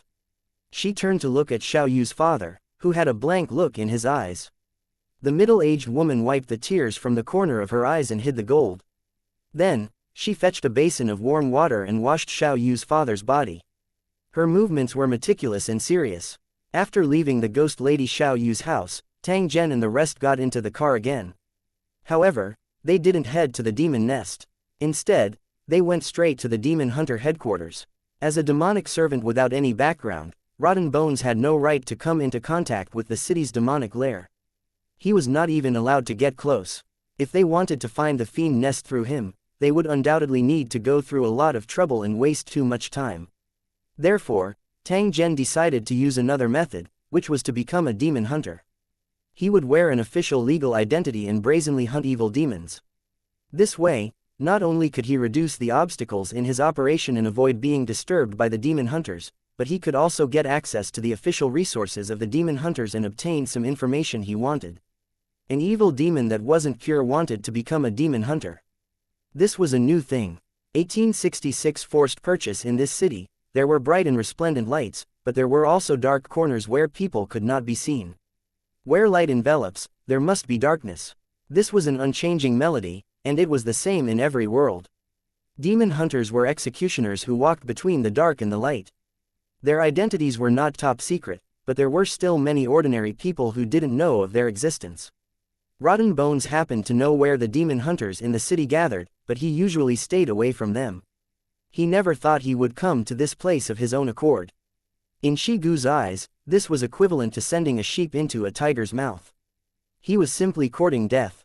If Tang Zhen wasn't here, Shigu wouldn't have dared to go there even if he had 2 more guts. The female ghost, Xiao Yu, did not care. Or rather, she did not know the dangers of this place. She was silent the entire way and her expression was dark and terrifying. Your Excellency, aren't you afraid of being surrounded by the demon hunters' headquarters? After enduring for a long time, Shigu finally mustered his courage and asked Tang Zhen, "Why did you attack me? I want to become a demon hunter. Is there anything I can't do?" Tang Zhen did not even look at the eroding bones as he spoke in an indifferent voice, "There's no problem with you. In fact, I can't even tell your true identity. But won't it cause misunderstandings if you bring the 2 of us along?" Tang Zhen smiled but did not say anything. Since he dared to bring the mortal enemy of the demon hunters over, he naturally had his own plans. Among the demon hunters, there were also many demon hunters who enslaved demonic servants, and even real evil demons, making them their own fighters. Therefore, as long as Tang Zhen brought Shigu and Little Jade over and signed a contract with the 2 of them in front of the witnesses, no one would say anything. In fact, there were many wealthy people in this world who would obtain demonic servants at all costs to ensure their own safety. It was just that they were too weak and could easily cause a backlash after signing the contract, so they would be very careful when dealing with this kind of thing. Otherwise, not only would he not be able to guarantee his own safety, but he would also lose his life. The best way was to hire demon hunters and have them act as his bodyguards. This was the most foolproof method. According to the information transmitted by the Cornerstone platform, most of the demon hunters would take on the role of bodyguards to ensure the supply of cultivation resources. Bringing demonic servants into the demon hunter headquarters was nothing new, and it was just that Rotten Bones did not know about it. Shigu could only shut his mouth when he saw the confident expression on Tang Zhen's face. His eyes continued to roll around. 10 minutes later, the car stopped in front of a club. Tang Zhen pushed the door open and walked to the entrance. Before he entered, Tang Zhen let Little Jade attach herself to his body and appear when he needed her. Little Jade didn't reject him. She pressed against Tang Zhen's body and disappeared in the blink of an eye. Shigu hesitated for a moment, but he still followed behind Tang Zhen. However, from his appearance, he was already prepared to escape at any time. To the eroding bones demon, staying alive was very important. Death meant that all hope was lost. The guards in black suits at the door stopped them and asked for proof of identity. Otherwise, they would not be allowed to enter. The background of this club was very deep, and it was definitely not a place that random people could enter. "I want to sign up to be a demon hunter. If you can inform me, I can wait for a while." Tang Zhen said softly, "If you don't plan to inform me, then I will fight my way in and you will be responsible for all the consequences." After hearing Tang Zhen's words, the few men in black suits didn't dare to stop him. One must know that those who dared to sign up to become demon hunters were not good people. It was not easy to know the real purpose of their club. Ordinary people could not get this information at all. "Sir, please follow me." One of the men in the black suit spread his hands at Tang Zhen and led him to an elevator in the hall at the same time. He used his identity card to open the elevator. "This elevator will take you directly to the place you want to go. Due to the rules, I can't accompany you there," the man in the black suit politely replied, after which, he turned around and had his back facing the elevator. However, he was still secretly observing Tang Zhen and Bone Erosion's performance in the elevator. In fact, The inspection method was very simple. If Tang Zhen didn't have the qualifications to become a demon hunter, then he wouldn't even be able to start the elevator. If such a thing really happened, the man in black would immediately call for people to kick this reckless guy out. After Tang Zhen entered the elevator, he immediately discovered the runic array within the elevator. It required an input of energy to be activated. If one wasn't a cultivator, they wouldn't be able to do this. Interesting. Unfortunately, the production technique is too crude. As Tang Zhen spoke, he activated the runic magic circle and the elevator door slowly closed. When the man in the black suit outside the door saw this, he bowed to Tang Zhen before turning around and leaving. The elevator was obviously moving underground. After a few seconds, the elevator door slowly opened. A huge space appeared in front of him. The decoration style was simple and luxurious. The height from the ground to the roof was 20 meters, and there were circular staircases all around. On the platform in the hall, there were close to 100 figures. Some of them were chatting, some were handing over missions, and trading equipment and resources. These people were all dressed differently. Some looked like successful people, some looked like ordinary people, but without exception, they were all demon hunters. After seeing Tang Zhen walk in, the demon hunters at the door looked over at the same time and immediately discovered the identity of Rotten Bones. Rotten Bones, disguise might be able to fool ordinary people, but in the eyes of these demon hunters, there were many flaws, and they could be seen through with a careful look. Oh you ho-ho, let me take a look. Someone actually brought a demonic servant into the demon hunter's lair. Did his head get caught in the door? A young man with a mohawk, a pale face, and heavy dark circles under his eyes appeared. The purplish red mouth was chewing something. Go 857 deliberately made an exaggerated sound and walked towards Tang Zhen. He sized up Tang Zhen and then used a strange tone to ask please like and share the video on the YouTube channel Cultivation Audiobooks. With slanted eyes, could it be a newcomer who wants to sign up? What a lucky guy, he actually brought a powerful high-level demonic servant. Newbie, I'll give you a chance. If you sell me your demonic servants, you can follow me from now on. You must know that the death rate of newbies is the highest. If you don't have someone to protect you, you might not be able to survive your first mission. The demon hunters around them had different expressions, but no one spoke. It was obvious that they didn't want to cause trouble. Tang Zhen's face was very unfamiliar. He was clearly a newcomer. Moreover, he didn't have any background. Otherwise, he wouldn't have come alone. At this moment, no one came out to help him. In that case, they didn't mind watching the show. Tang Zhen glanced at the mohawk. As if he didn't see that he was extorting, he asked in a very serious tone, "You're interested in my magic servant? Then tell me, how much can you pay me?" Mohawk raised a finger and said with an evil smile, $10,000. How about it? This price is very fair, right? The demon hunter next to him had a mocking look on his face. $10,000 for a high-level demon servant. This Mohawk was really going too far. It would be more like 10,000 gold bars. However, they still didn't open their mouths. Instead, they continued to look at Tang Zhen, wanting to know his reaction to this price. If Tang Zhen knew the price of a high-grade demonic servant, he would know that the other party was bullying him. If Tang Zhen was a hot-blooded young man, he would probably have a conflict with Mohawk and then be taught a lesson. If he was someone with a deep mind, he might have tolerated this, but conflict was inevitable. No matter what, this matter was very interesting, and many people wanted to see the final outcome. Tang Zhen shook his head, indicating that he was not satisfied with the price. Mohawk's face immediately turned gloomy after hearing Zhen Tang's answer. A trace of killing intent appeared in his eyes. Kid, I gave you face, but you don't want it, do you? I'll tell you clearly, if you have someone protecting you, I'll let you go today. If no one helps you, then I'll definitely buy this magic servant. 1867 The end of the bully. 1. Mohawk's words were very arrogant, or it could be said that this was the rule of reality. Due to the existence and influence of the evil demons, these demon hunters were even more ruthless and realistic. The law of the jungle was their favorite thing to do. Perhaps only those who were more evil than demons were qualified to hunt them. It was the same for newcomers. Even if Mohawk didn't appear, there might be other demon hunters. Tang Zhen's encounter wasn't rare. Many of the demon hunters present had also experienced such treatment. It was because they were the same as Tang Zhen. No one had brought them into the sect and they had no background. Hence, they were bullied at the beginning. To be able to survive in the end was already a rather difficult thing. As for whether they had taken their revenge, no one was interested. The demon hunters only cared about themselves. Therefore, even if they had such an encounter before, they would still choose to stand by and watch when they encountered a similar situation. Letting others experience what they had experienced might make them feel psychologically balanced. Someone once said that these demon hunters were all mentally twisted lunatics. In fact, this sentence was somewhat reasonable. They were stubborn and extreme, and at the same time, they were selfish. They competed with each other and rarely treated others sincerely.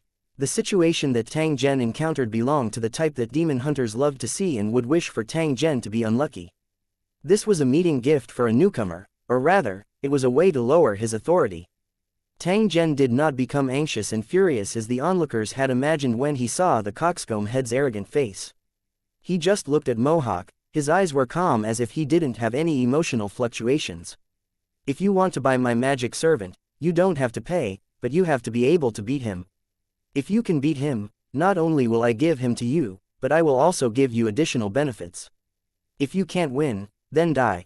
Upon hearing Tang Zhen's words, Mohawk's face revealed a malevolent expression as his mouth emitted a strange, GG, laugh. Brat, you're very arrogant. Don't you know that you'll lose your life like this? Tang Zhen shook his head as he waved his hand at Shi Ji. You should be more worried about yourself. If you can't beat my demonic servants, you'll die today. As soon as his voice fell, Bone Erosion, who was standing beside Tang Zhen, suddenly threw a punch at Mohawk.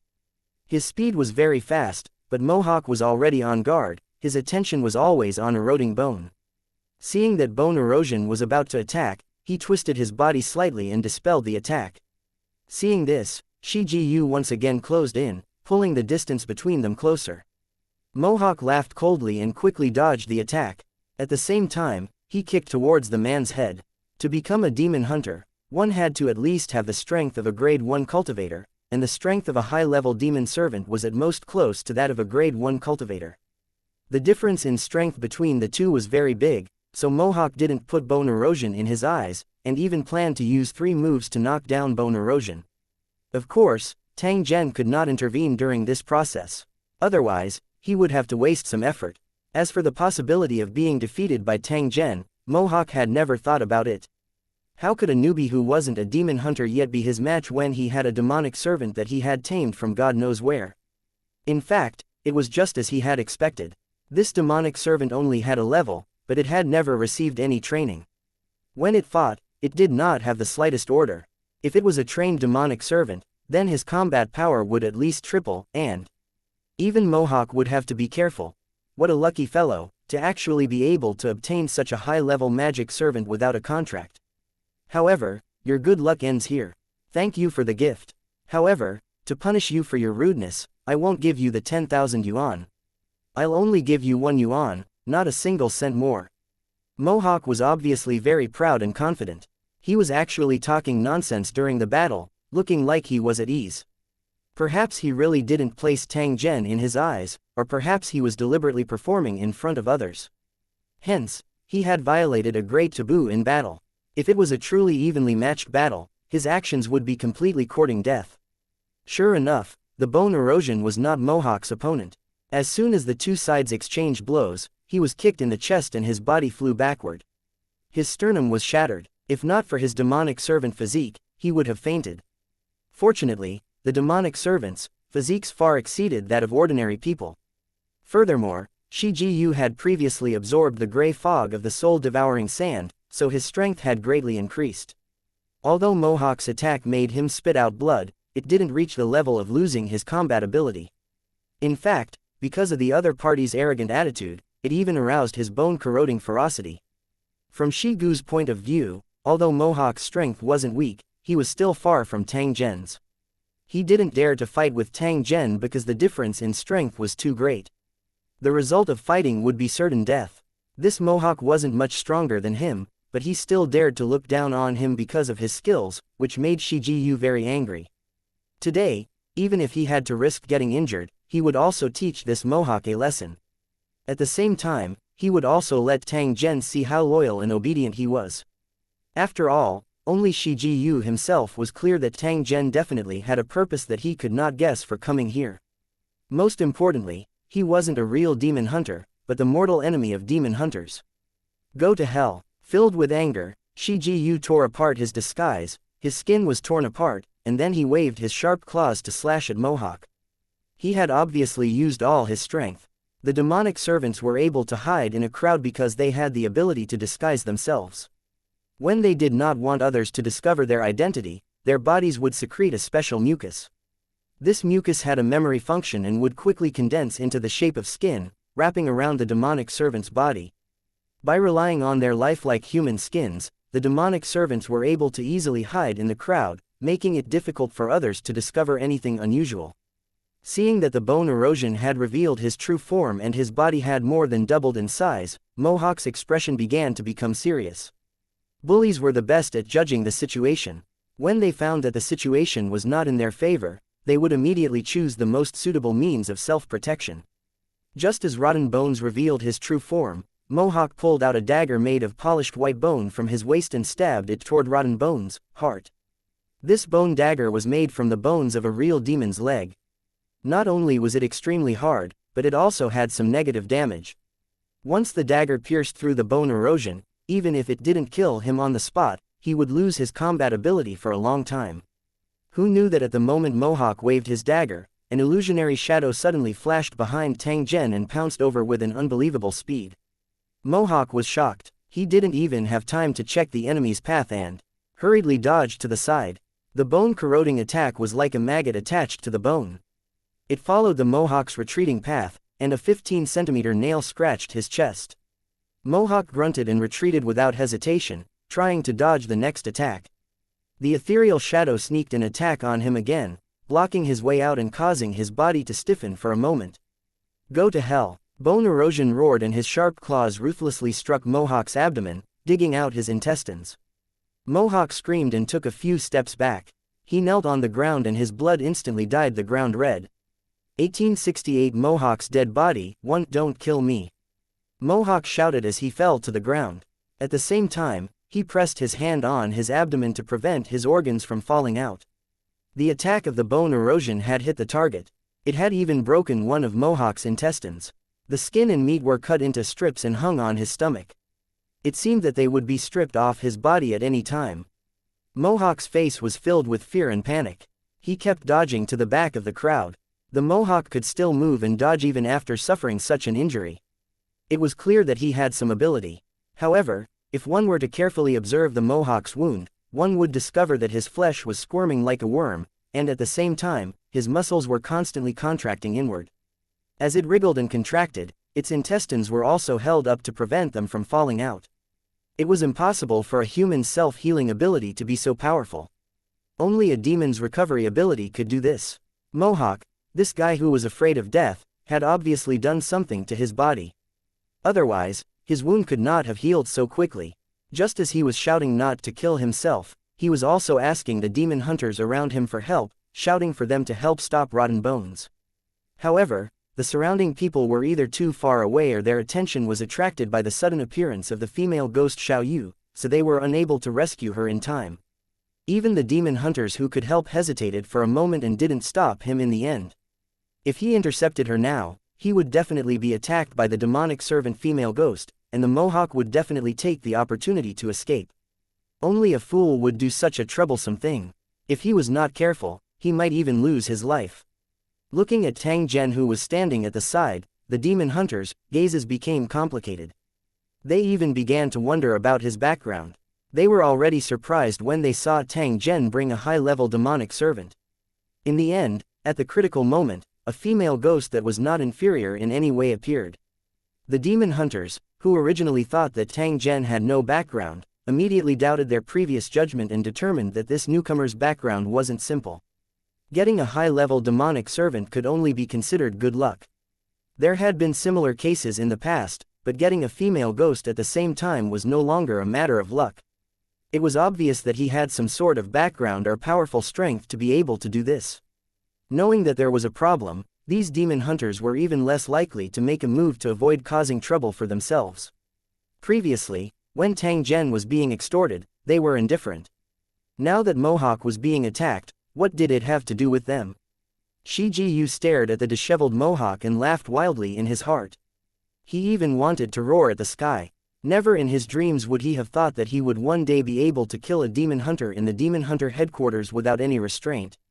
Since Tang Zhen, who was a devil, didn't have any scruples, what did he have to be afraid of? In any case, Tang Zhen would bear the responsibility if something happened.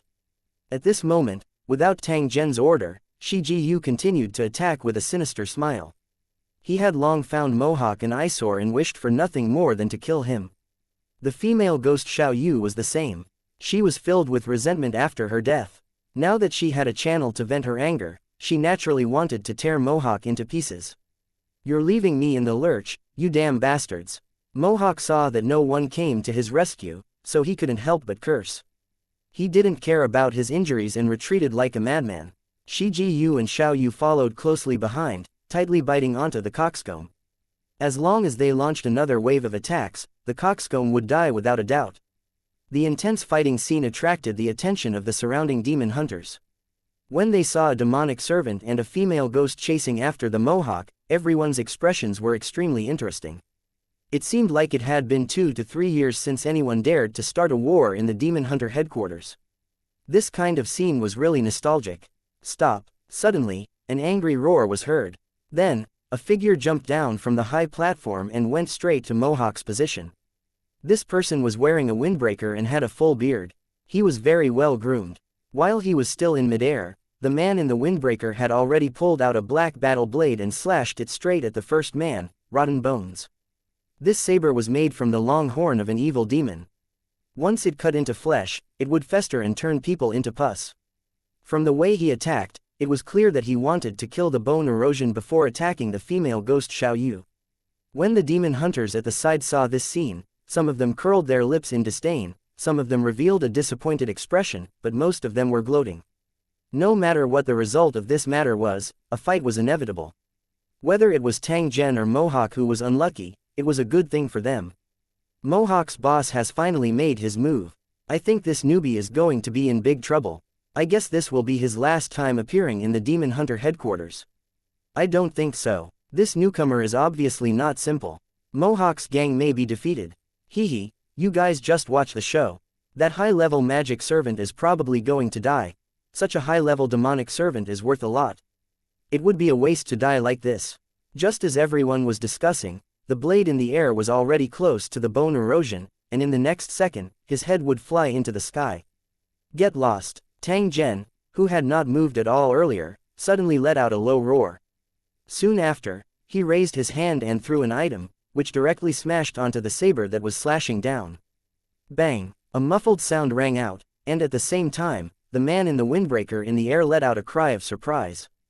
The saber that was about to land on Shi Gu's body was also forcefully sent flying.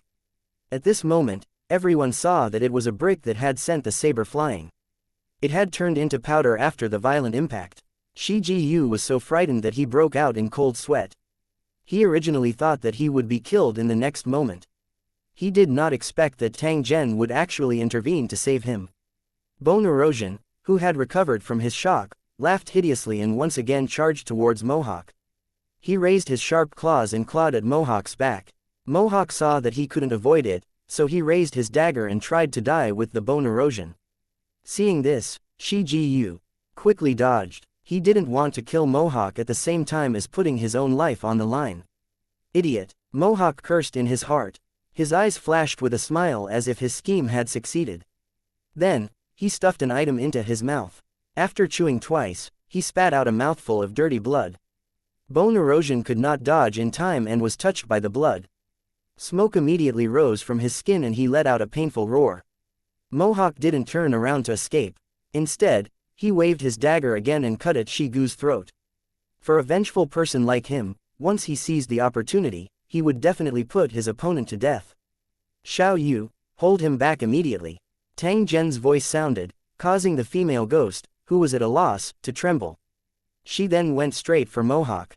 Before Mohawk could turn around to dodge, he was hugged by the female ghost Xiao Yu. It was as if he had fallen into an ice river, and his body and mind became sluggish. Shi Ji attack the area in front of you. Upon hearing Tang Zhen's voice, Shi Ji who was being burned to the point of continuously roaring, raised his arm and continuously slashed in front of him. However, his eyes were injured, so he couldn't see where the Mohawk was at all. He could only randomly wave his fists. "Idiot, I'm here." Seeing this, the female ghost Xiao Yu cursed angrily. At the same time, she pushed the Mohawk in her arms forward, just in time for it to enter the attack range of the eroding bones. "Don't whine." Mohawk's face was full of fear and despair. His eyes were about to pop out. Who knew that just as he shouted, his voice suddenly stopped. His sharp nails were like scalpels, quickly cutting Mohawk's head. 3 bloody lines appeared on his face, and the blood spurted out and covered his entire face. After feeling that his claws had touched his target, the berserk rotten bones did not hesitate and continuously clawed at Mohawk's body. Mohawk kept screaming. His flesh, blood, bones, and internal organs were torn into pieces by the sharp claws and scattered in all directions. However, under the control of the female ghost Xiao Yu, he was unable to move or dodge at all. Just like that, he was dismembered by Shi Gu's sharp claws. In less than a dozen seconds, the Mohawk was left with only a hideous head. From the neck down, only half of its skeleton was left. It was suspended in a strange position above the ground. Other than the flesh and blood on his back, the front part of his body had completely disappeared. It was now scattered on the ground. The smell of blood, organs, and bright red made people feel like they were in the laboratory of vampires and witches. Facing such a bloody and terrifying scene, even the demon hunters who had seen countless evil scenes couldn't help but feel a little uncomfortable. 1869 The man in the windbreaker who was filled with anger. One Mohawk's body was torn apart by the corrosion, and the floor of the hall was blood red, covered with scattered blood and flesh. Even so, there was still an eyeball left on his head, which was constantly turning left and right. It was obvious that he was not completely dead. After the transformation, his body was so strong. Although he didn't die, he couldn't live anymore. He wasn't a true demon, so he couldn't be reborn from a drop of blood. Witnessing this scene, the demon hunters were silent, waiting for the development of the situation. Mohawk was dead. This matter would either come to an end or cause an even bigger storm. As for how it would end, it would depend on the attitude of the living. The man who had saved Mohawk was standing in the middle of the hall with a black sword in his hand. As Mohawk's boss and a veteran demon hunter in this city, everyone present knew the man in the windbreaker. This person was overbearing, arrogant, overbearing, and sinister. Few people would provoke him on normal days.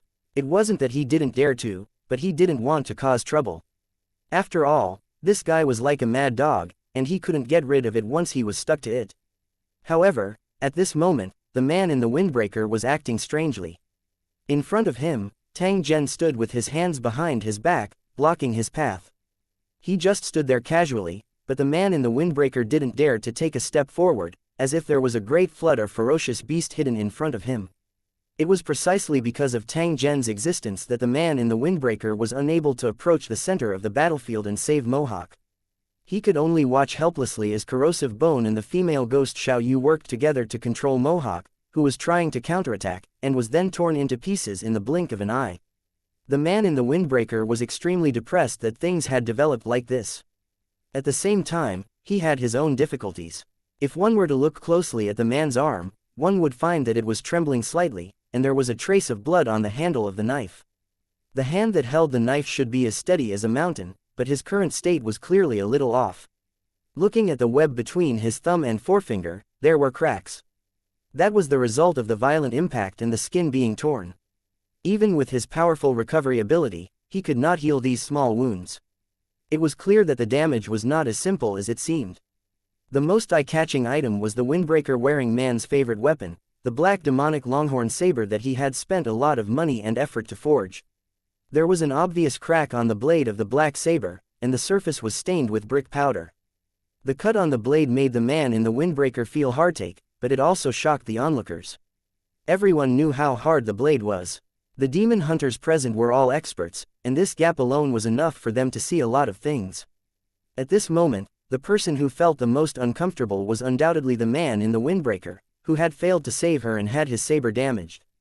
As he looked at Tang Zhen, who had a carefree expression as he stood in front of him, the man in the windbreaker did not show any expression on his face, but he was extremely afraid in his heart. Tang Zhen was able to repel him with just a brick and even destroy his beloved weapon. Tang Zhen's strength was very strong, at least not much inferior to him. If both parties were to truly exchange blows, the victor and loser would be split in half. However, if Tang Zhen still had a trump card, the one who would lose would definitely be him. Mohawk was seeking his own death. There was no need to put himself in danger for this subordinate. The most important point was that the windbreaker-wearing man had sensed that Tang Zhen had locked onto him. It was still fine if he did not move. However, if he were to act rashly, he would definitely attract a storm of attacks. It was for this reason that he didn't dare to go past Tang Zhen to rescue Mohawk, who was on the verge of death. Even when he saw the Mohawk being torn to pieces, the man in the windbreaker pretended not to see it, as if the other party had nothing to do with him. It was obvious that this was a person with deep thoughts. Compared to the Mohawk who used his power to bully others, this kind of person was undoubtedly more dangerous. Very good, very good. After seeing Mohawk's dead body, the man in the windbreaker said coldly and turned to leave. Stop, did I say you could leave? Tang Zhen's voice was transmitted over, and it contained a trace of iciness. The windbreaker-clad man's body trembled slightly. If he did not respond in public, his reputation would immediately be ruined. Turning his head to look at Tang Zhen, the man in the windbreaker said with a hoarse voice, "Young man, do you know what you are doing?" Tang Zhen laughed softly and shook his head. "I only know that this guy wanted to extort money from me, so I killed him. I've stopped you for one thing.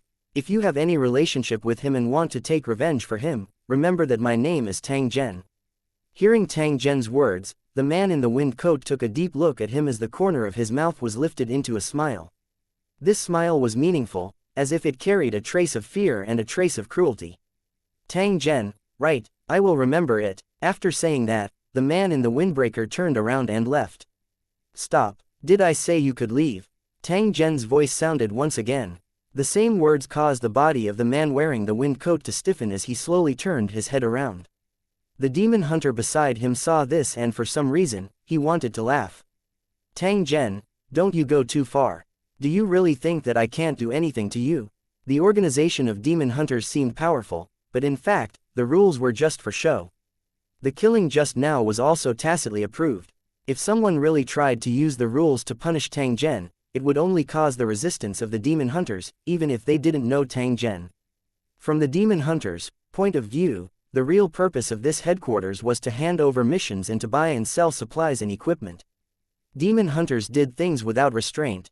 If they were restricted by the rules, it would be equivalent to being toyed with by politicians.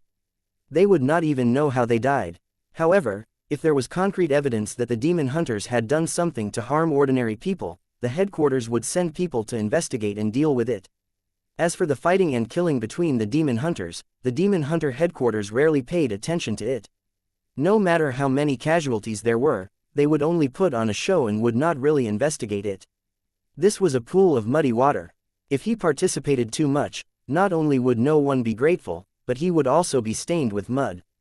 After a few similar experiences that caused very serious consequences, the headquarters was already avoiding the battle between demon hunters like the plague. Therefore, although the commotion that Tang Zhen caused this time around was not small, he would not receive much blame. The only thing he needed to be on guard against was the man in the windbreaker in front of him. Of course, it was only a precaution to prevent him from affecting his plan. After all, at a critical moment, the ants' nest could also cause the collapse of the dam. If the other party was tactful and no longer provoked him, Tang Zhen would not need to waste his effort. However, if this guy were to seek death, Tang Zhen would not mind sending him on his way and let him accompany Mohawk in the underground. Tang Zhen revealed an innocent expression when he heard the words of the man in the wind coat. His tone was indifferent as he said, "I'm afraid there's some misunderstanding. I just want to ask, please like and share the video on the YouTube channel Cultivation Audiobooks. Where can I register as a demon hunter?" After hearing Tang Zhen's words, the wind coat wearing man's nose nearly became crooked from anger. There were people everywhere and he could ask, please like and share the video on the YouTube channel Cultivation Audiobooks. Anyone, but Tang Zhen just had to stop him. From the way the man in the windbreaker saw it, Tang Zhen was making him embarrassed and unable to step down from the stage in public. Bear with this for now. After I figure out your background, I'll settle the score with you later. The man in the windbreaker took a deep breath and pointed to the side. After that, He left as if he was escaping, afraid that Tang Zhen would call him. "Thank you," he said.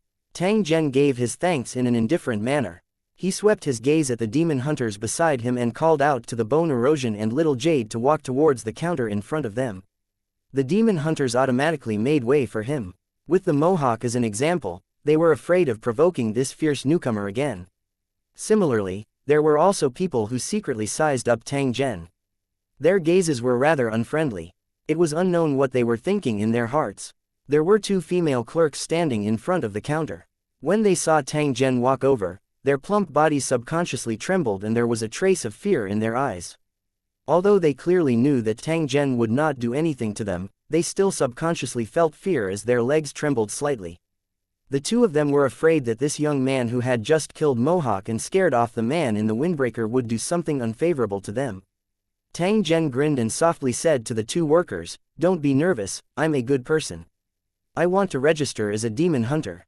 1870 Devil's Nest in the suburbs, please fill out a form first, Mr.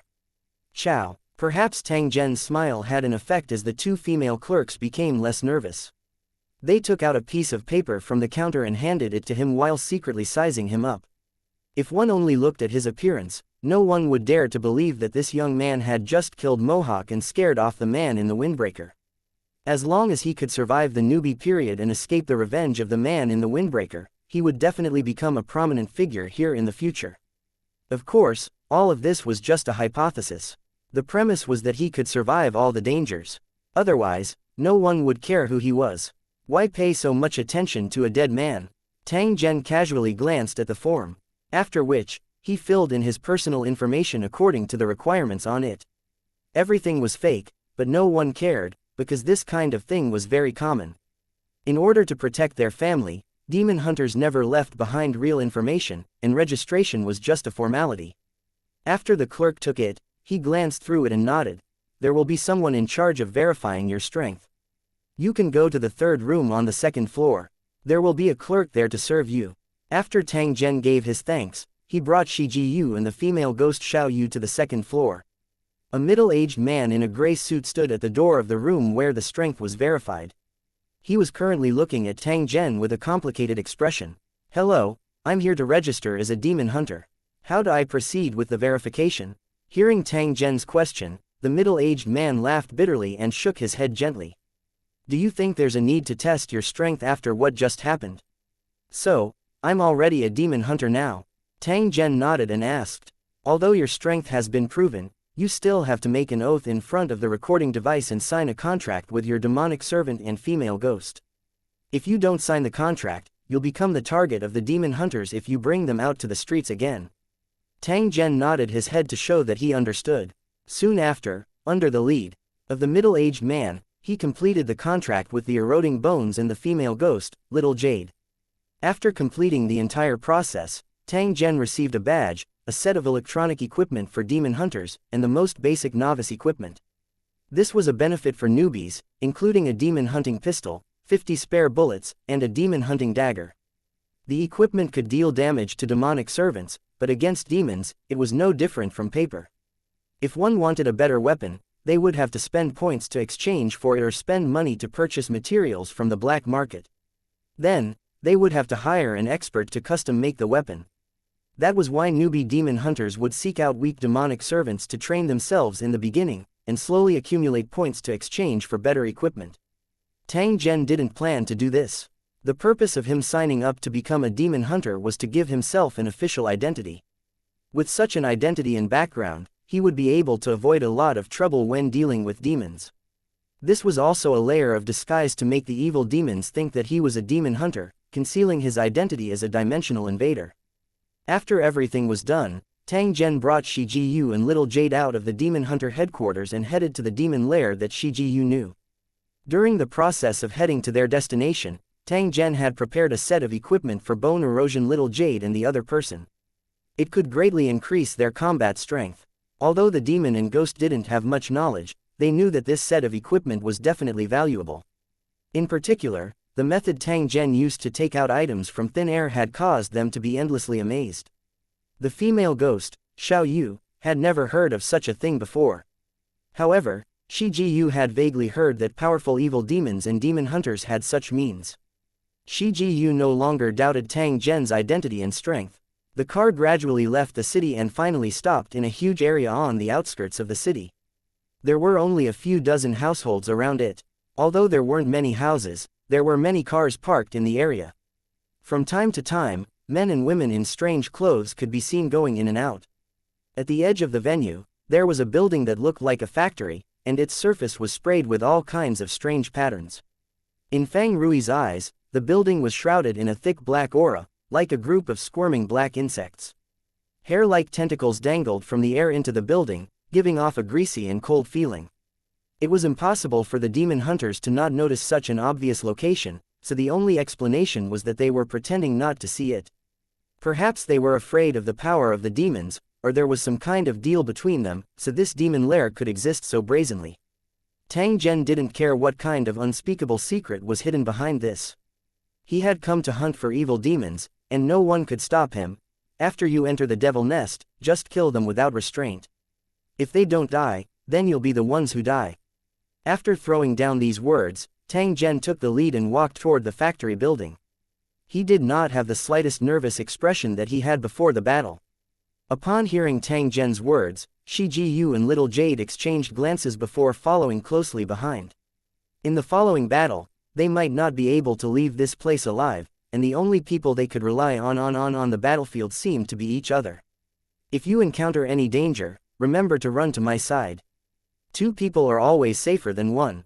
Just as they were about to enter the factory, Bone suddenly said. After hesitating for a moment, Bone Erosion said softly, although I know it's useless to say sorry, I'm really sorry. If I could choose again, I think some things wouldn't have happened. Hearing Shi Gu's words, the female ghost Xiao Yu was stunned for a moment, clearly caught off guard. She had originally thought that these words would never come out of Rotten Bone's mouth. After all, in the eyes of the demonic servants, all of this was only natural. The female ghost, Xiao Yu, opened her mouth and was about to say something, but she saw that Shi Jiyu had already walked into the factory. As soon as he entered the house, he heard deafening music. It was as if the air was vibrating. A group of men and women in strange clothes were twisting their bodies in the empty space of the factory, and the air was filled with the choking smell of cigarettes and wine. In the eyes of ordinary people, this might be a place for revelry, where people could vent to their heart's content. However, in the eyes of Tang Zhen and Shi Jiyu, this was a completely different scene. There was more than one demonic servant hidden in the crowd. Although they were dancing to the music, they would do some dirty things from time to time. Especially at the corners of the factory, there were pairs of rolling bodies that were venting their primitive desires without any scruples. In such a special environment, the desires in the heart would be released to the maximum, and one would act without any scruples. On the stairs above the factory, demonic servants disguised as humans stood. They looked down at the crowd with disdain and ridicule, as if they were looking at a herd of pigs and sheep. In one of the rooms above, there was a well-built man who was lazily lying on a huge soft sofa. There were a few hot women around him. These women's eyes were intoxicated, and their faces were filled with joy, as if they were in paradise. They didn't know that their life force was rapidly slipping away, and they would die from various diseases in a few years. When Tang Zhen walked into the factory, that robust man with a face full of enjoyment suddenly looked at him. His eyes contained a trace of surprise and disdain. With a light snap of his fingers, several robust demonic servants rushed down. They violently pushed away the men and women who were shaking their heads and walked straight to Tang Zhen's side. Demon Hunter, get out of here yourself, or I'll carry your body and throw it out to feed the dogs. A few demonic servants sized up Tang Zhen. Their tone was extremely arrogant, clearly not putting him in their eyes. Don't worry, I'll leave this place soon. But before that, I'm going to cut off your heads. Tang Zhen sneered as he suddenly threw a punch at the face of the demonic servant in front of him. With a dull thud, the demonic servant's head was smashed into pieces like a rotten watermelon. 1871 Devil Devourer 1. The mushy flesh and blood splattered everywhere and landed on the faces of several men and women who had forgotten themselves. He reached out and touched it gently. He could smell the strong smell of blood. When he saw what was in his hand, he immediately screamed in horror. The scream was like a signal, causing the entire factory to fall into chaos. The reveling men and women were in a mess. The demonic servants picked up their messy weapons and headed straight for Tang Zhen's position. Seeing that there was a fight, the men and women who had taken a large amount of forbidden drugs and were drunk stepped aside, whistling wildly and cheering loudly. At this moment, they had not realized what would happen next. They thought that this was just an ordinary fight. Perhaps the rioters' teeth would soon be knocked out, beaten up like a pig's head, and then thrown to the side of the road. Just as they looked on expectantly, the well-built young man suddenly pulled out a gun and pulled the trigger at the man and woman who were walking towards him. In the midst of the muffled gunshots, people fell to the ground one after another, blood splattering everywhere. "Oh my God, murder!" "Ah!" someone exclaimed, and the curiosity and excitement of the onlookers were replaced by fear. They ran for their lives out of the door, afraid that bullets would hit them in the next second. Who knew that at this moment, within the crowd, there would also be people fighting, and it was none other than Shi Jiyu and Xiao Yu who had followed closely behind. Seeing that Tang Zhen had already taken action, the two of them did not hesitate and directly attacked the demonic servants hiding in the crowd. "Bastards, kill them!" After seeing Tang Zhen take out his demon-hunting pistol and knock down a few of his subordinates in succession, the robust man on the factory floor coldly snorted and waved his hand at the magic servants beside him. Unlike the demonic servants on the dance floor, the demonic servants guarding the brawny man all carried weapons like long swords and submachine guns. After they received the order to attack, they immediately locked onto Tang Zhen and a dense rain of bullets continuously shot towards him. Tang Zhen did not even look for cover. Instead, he took out two pistols from his storage equipment and fired as he moved. None of the bullets that were shot at him hit his body. They all brushed past him. On the contrary, the bullets he shot seemed to have eyes, and every single one of them was aimed at the demonic servants' heads. Compared to the ammunition gifted by the Demon Hunter organization, Tang Zhen's bullets were more terrifying. They left a hole the size of a human head when they hit the body. Although these demonic servants had strong physiques, they were unable to withstand such an attack. In the blink of an eye, the ground was covered with corpses. In the middle of the arena, Eroded Bones and Xiao Yu were in a tough battle. They were facing an enemy that was more than 20 times their number. Even though they had the advantage in equipment, they were still in a precarious situation. Tang Zhen didn't intend to help them. Instead, he walked up the factory step by step and left all the demonic servants to the two of them. Under such circumstances, the two of them had no other choice but to fight to the death. Tang Zhen's words were still ringing in their ears. If they didn't kill these demonic servants today, the two of them would be the ones to die. The adversity of life and death was also a trial. The miserable shrieks from the fighting below were unending. Tang Zhen had already walked to the top of the factory and coldly looked at the brawny man who had stood up from the sofa. There were a few women's corpses that had been sucked dry. Due to the urgency of the situation, the burly man had no time to slowly enjoy his prey. The brawny man held a double-edged battle axe that was cast with a skull in his hand. He sized up Tang Zhen without blinking and asked with an ice-cold voice, "Kid, did no one tell you what this place is?" Tang Zhen merely laughed coldly. The strong man in front of him was merely a vicious dog guarding the door. He was too lazy to talk nonsense with the other party. Seeing that Tang Zhen was ignoring him, that burly man laughed savagely as he waved his battle axe and hacked toward Tang Zhen. "It doesn't matter if no one told you. In short, don't think about leaving here alive today. You'd better become my food obediently." Just as it swung its battle axe, green flames burned on the battle axe, revealing an evil aura. This was a weapon given to him by his master. Even if a demon hunter were to be slashed by it, they would definitely not be able to escape death. The brawny man had the confidence to guard the entrance of the demon lair with the demon battle axe in his hand, preventing outsiders from entering. Of course, the main reason was that the demon hunters in this city knew the limits of the demon's territory and would not rashly enter an evil demon's lair. Therefore, the brawny man subconsciously regarded Tang Zhen as a newcomer. Moreover, he was a newcomer who had no foundation but was eager to make a contribution. From the beginning, he had chosen the demon's nest as his mission target. It had killed more than one of such fools, and their skulls, which had been eaten clean, were still placed in the house as souvenirs.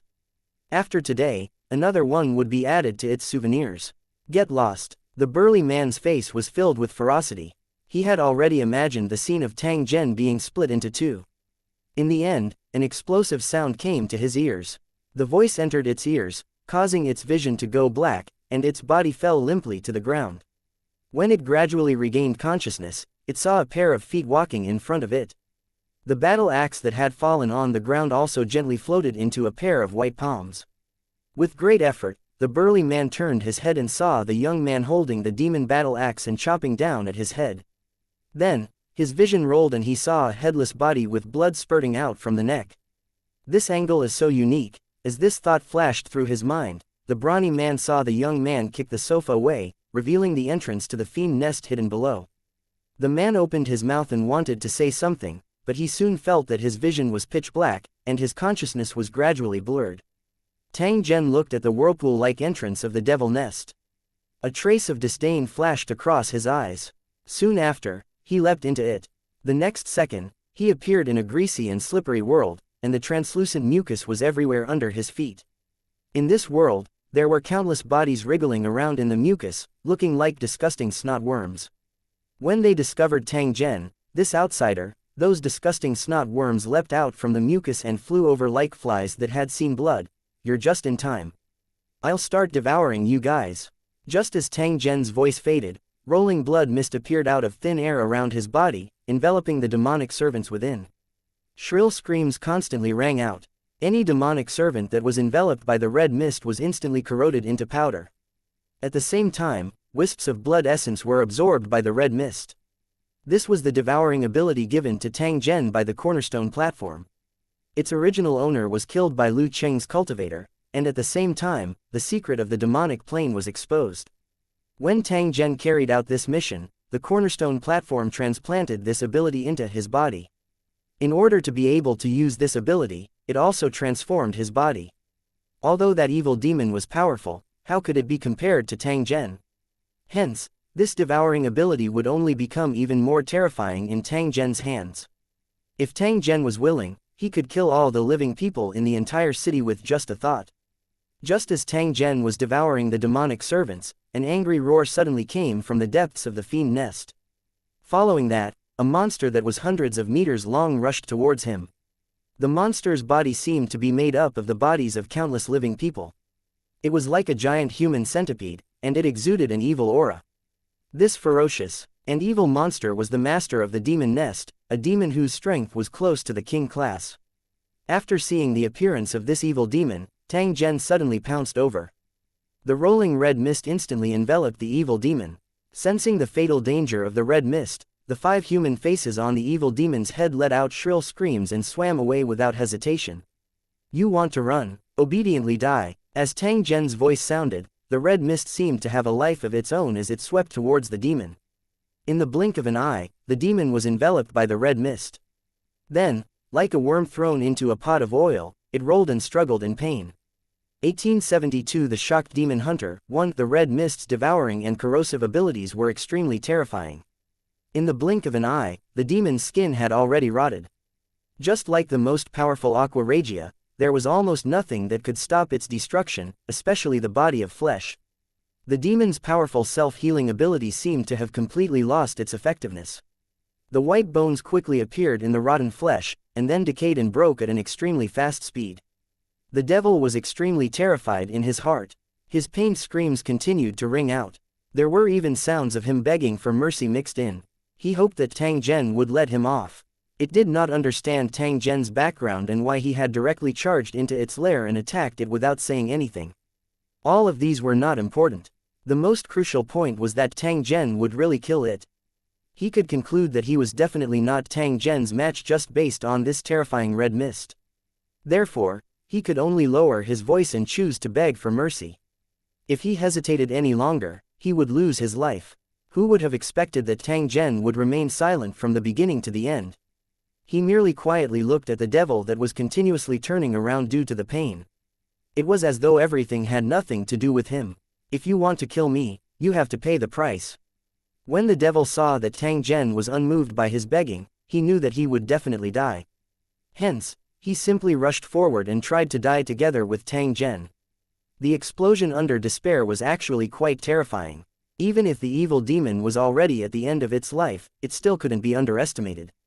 Who knew that the closer it got to Tang Zhen, the faster the corrosion speed of the red mist? The blood essence in his body was like a blood snake that was slithering as it was extracted one after another. Its skin and flesh continued to fall off, leaving a trail of blood and flesh on its path. By the time it was less than 20 meters away from Tang Zhen, it had already turned into a huge skeleton with rotten flesh hanging on it. It looked extremely hideous. "Who exactly are you, Yingluo?" After forcing himself to say this, the huge skeleton collapsed and was instantly engulfed by the red mist. "I'm not willing to accept this, Yingluo," there seemed to be another voice echoing in the surroundings, full of unwillingness. "You don't need to know who I am. You just need to know that you are one of the prey." Tang Zhen extended his hand and beckoned. The red mist that filled the sky rapidly compressed and gathered. In the blink of an eye, it entered his body and disappeared. The red mist was his blood, and he could control it like his own arm. The more he devoured, the stronger he would become. It was a pity that this evil demon's realm was far from his, and although he had gained something, it was quite limited. Only by accumulating them would he be able to achieve the goal of this trip. Looking at the mucus on the ground, there were some scattered items that were originally hidden in the demon's body. As the demon disappeared, these items also fell to the ground and became Tang Zhen's spoils of war. With a wave of his hand, Tang Zhen kept these items before turning around and walking out. The demons in this lair had been killed, and the most precious thing had fallen into his hands. There was no need to waste any more time. Without the support of the demons, the lair would shrink rapidly and disappear soon. After walking out of the demon lair, a bloody scene appeared in front of Tang Zhen's eyes. The ground was filled with mutilated corpses, and the ground was dyed red with blood and minced meat. The air was filled with a nauseating stench. In the middle of a pile of corpses, rotten bones lay quietly on top of it, his body covered in terrible wounds. Beside Shi Ji Yu stood the female ghost Xiao Yu, who looked as if she would disappear at any moment. "Well done, here's your reward." As Tang Zhen spoke, he threw 2 items into the hands of Shi Ji Yu and the female ghost Xiao Yu. Shi Ji Yu weakly picked up the bottle in front of him. After carefully examining it, his originally listless eyes flashed with a trace of shock. "This is the blood essence of the evil demon Pai Shu." Shi Ji Yu let out an excited growl, and without any hesitation, he stuffed the bottle into his mouth, crunching it into pieces with his teeth. His face was filled with joy and enjoyment. "Thank you for your reward, sir." After swallowing the bottle fragments and blood, Rotten Bones stood up with great difficulty to express his gratitude. He then pulled a half-dead body from the ground and began to devour it. In the process of devouring, the wounds on its body began to heal, and its skin seemed to become tougher. A layer of scales even appeared faintly. Its aura had also changed unconsciously. It now had an indescribable aura that made people feel extremely evil. With this trace of demon blood essence as a guide, as long as corrosive bone cultivated diligently and devoured it, it would not take long for him to evolve from a demonic servant to a true demon. Shi Ji Yu had been dreaming of this day. He did not expect that he would realize his dream so quickly after following Tang Zhen. Although he had almost died, it was nothing compared to the reward he had received. Riches and honor were obtained from danger. As expected, the old ancestor did not bully the later generations. After the female ghost Xiao Yu saw the changes to the bone corrosion, she turned to look at the item in her hand and realized that it was a handful of soul-devouring sand. Knowing how precious this item was, the female ghost Xiao Yu immediately ignited and absorbed it. Her originally illusory body also became more and more solid. After Tang Zhen gave out his reward, he no longer paid attention to the demon and ghost who were cultivating. Instead, he checked the spoils of war that he had just obtained. He found that although these items were rare, they were not too precious, and it was even more impossible for them to catch the attention of the foundation stone platform that held the treasure mountain. The cornerstone platform of the 5th battle area had made an agreement with him that the spoils of war would be split 30-70, which showed that these demonic items must have something special about them. Although Tang Zhen was very curious, he did not spend too much time to investigate. The purpose of his trip this time around was only to increase his strength. The spoils of war were originally things that were not essential. He fought for the 30% share of the spoils of war because he didn't want his efforts to be in vain. He just didn't want the cornerstone platform to take all the benefits. Just as he was studying the demonic item, he suddenly heard the sound of police sirens. Then, he saw a group of fully armed police officers rush into the factory. When they saw the remains of the dead bodies all over the ground, and the stench of blood that almost made people vomit the dinner they had last night, the military and police's expressions changed. They had received a report that there had been a gunfight here, but no one had expected the scene to be so bloody. How was this a gunfight? This was clearly a slaughterhouse. However, when they saw the bodies, they immediately realized that something was wrong. The bodies were not of normal humans, but of ferocious monsters. When it came to this kind of matter, it was no longer within their jurisdiction. Just as the officer leading the team was about to inform the headquarters, a group of people rushed in from the door. These people were dressed in a different way. A few of them were carrying traditional cold weapons, the blades of which shone with a chilling light. Through the badge on their chest, their identity could be confirmed. They were the demon hunters of this city. Tang Zhen saw that a few of them looked familiar. It was obvious that they had just met at the demon hunter headquarters. He didn't expect that this group of people would also rush over after hearing the news. Tang Zhen completely ignored them and continued to study his spoils of war. He wanted to figure out what the real-time platform was doing. As they looked at the corpse on the ground and Tang Zhen, who was sitting at the highest position with an indifferent expression, the shock in the hearts of those demon hunters far exceeded that of the military police, who were at a loss. They had been demon hunters for a long time, so they naturally knew what this place was. They usually stayed away from it. However, no one would have thought that the terrifying demon nest in this city would be destroyed by a newbie who had just become a demon hunter. This matter had completely subverted their understanding and even made them feel somewhat incredulous. Their existence was their reason. If an evil demon lair could be easily disfigured, the demon hunters would not have allowed it to exist for so many years. They would not dare to provoke it easily. In the end, such a terrifying demon nest was razed to the ground by a newbie demon hunter with his two servants, a demon and a ghost, in half an hour. Looking at the indifferent face of Tang Zhen, the demon hunters had the same thought in their hearts. Who exactly is this guy? Why was he so powerful? 1873 The demon hunter who hugs his thigh. 1. Seeing the group of demon hunters appear, the military officer leading the team heaved a sigh of relief, a hint of relief flashing in his eyes.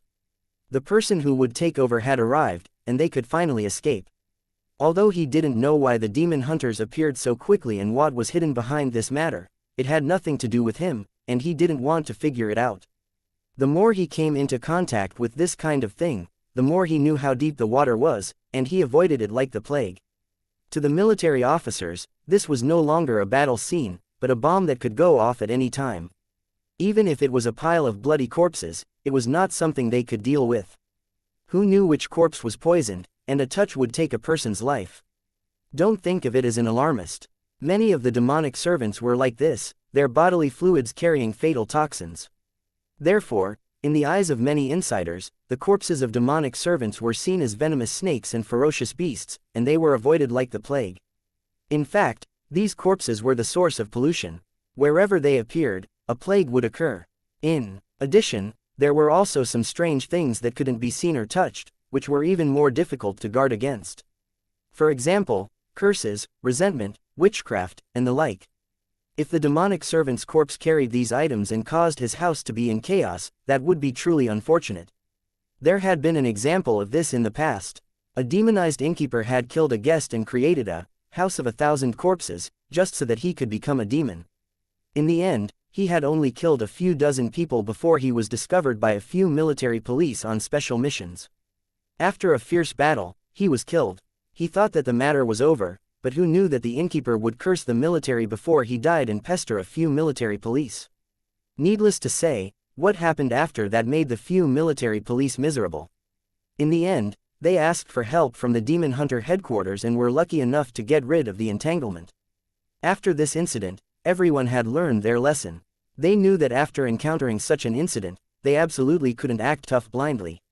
It was best to hide as far away as possible. As a result, it gradually became a custom that the military and police would immediately inform the demon hunters when they encountered such an incident and let them handle it. There were specializations in every profession, and demon hunters were made for this, so there wouldn't be any major problems if he handed it over to them. Everyone, listen up. Immediately head to the outer perimeter and be on guard duty. No one is to return without orders. The military officer was also a decisive person. After making up his mind, he immediately ordered all his team members to leave the factory and then sealed off the outside. At this time, if anyone dared to break in without permission, they would definitely be attacked, and might even be killed on the spot. As for the mess in the factory, the demon hunters would be in charge of it. They just had to leave after they were done. Even the records of this operation would be taken care of by someone. It had nothing to do with them. Sir Tang Zhen, may I know if you need our help to clean up the battlefield? A demon hunter took the initiative to step forward and loudly asked Tang Zhen. His attitude was humble and his tone carried a trace of respect. Tang Zhen raised his head, swept his eyes over the demon hunters, and gently nodded. Thank you, everyone. You're too kind, sir. Just leave everything to us. We guarantee that there won't be any mistakes. The demon hunters in the factory answered at the same time. At this moment, the surprised expression on their faces had been replaced by flattery and admiration. Although they didn't know what the cause of this matter was, the result was already out. If Tang Zhen wasn't willing to say it, they wouldn't ask. The act of cleaning up the battlefield at this time was only a spontaneous action. The purpose was to please Tang Zhen. One had to know that there were many good things in this fiend nest. It would definitely take a lot of time to clean it up. Tang Zhen only had 2 subordinates. At this moment, they were also injured. They were simply unable to handle it. It wasn't a bad thing for a demon hunter to take the initiative to help under such circumstances. It could save Tang Zhen a lot of trouble. These were all secondary. The most important point was that Tang Zhen's strength was definitely unfathomable since he was able to destroy a demon's lair by himself. A person like him was destined to be famous and become a hot figure. He had just become a demon hunter, so he probably didn't have any useful helpers. If he could hug onto such a golden thigh in time, he would definitely obtain unimaginable benefits. To be able to rush over as soon as he received the news was clearly an extremely wise thing to do. Otherwise, he would miss this opportunity. Just as the demon hunters dispersed, Rotten Bones and Little Jade stood up, their bodies exuding an aura that made their hearts palpitate. Not only had his original injuries completely healed, but his strength had also advanced a step further. He was only lacking a suitable opportunity to break through.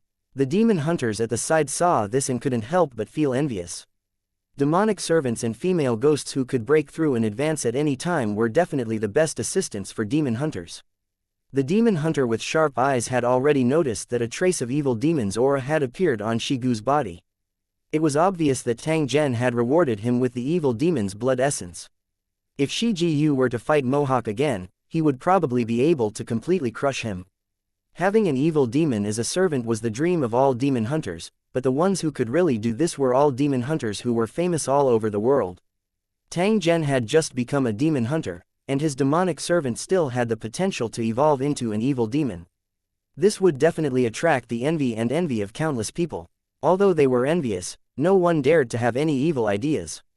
His act of clearing out the demon nest today was enough to deter countless people with ulterior motives. For example, the windbreaker-clad man from earlier. Unless he had the confidence to kill Tang Zhen, he would definitely run as far away as possible and would definitely not dare to take the initiative to provoke Tang Zhen. In fact, when this matter was spread out, the man in the windbreaker would be in a constant state of anxiety. He was afraid that Tang Zhen would come to his door and settle the enmity between the two of them. Tang Zhen's performance today was enough to show that he didn't go all out when he was at the Demon Hunter headquarters. Perhaps in his eyes, the man in the windbreaker was just a clown, and he was simply too lazy to pay attention to him. Your Excellency, what should we do next? Shigu walked in front of Tang Zhen.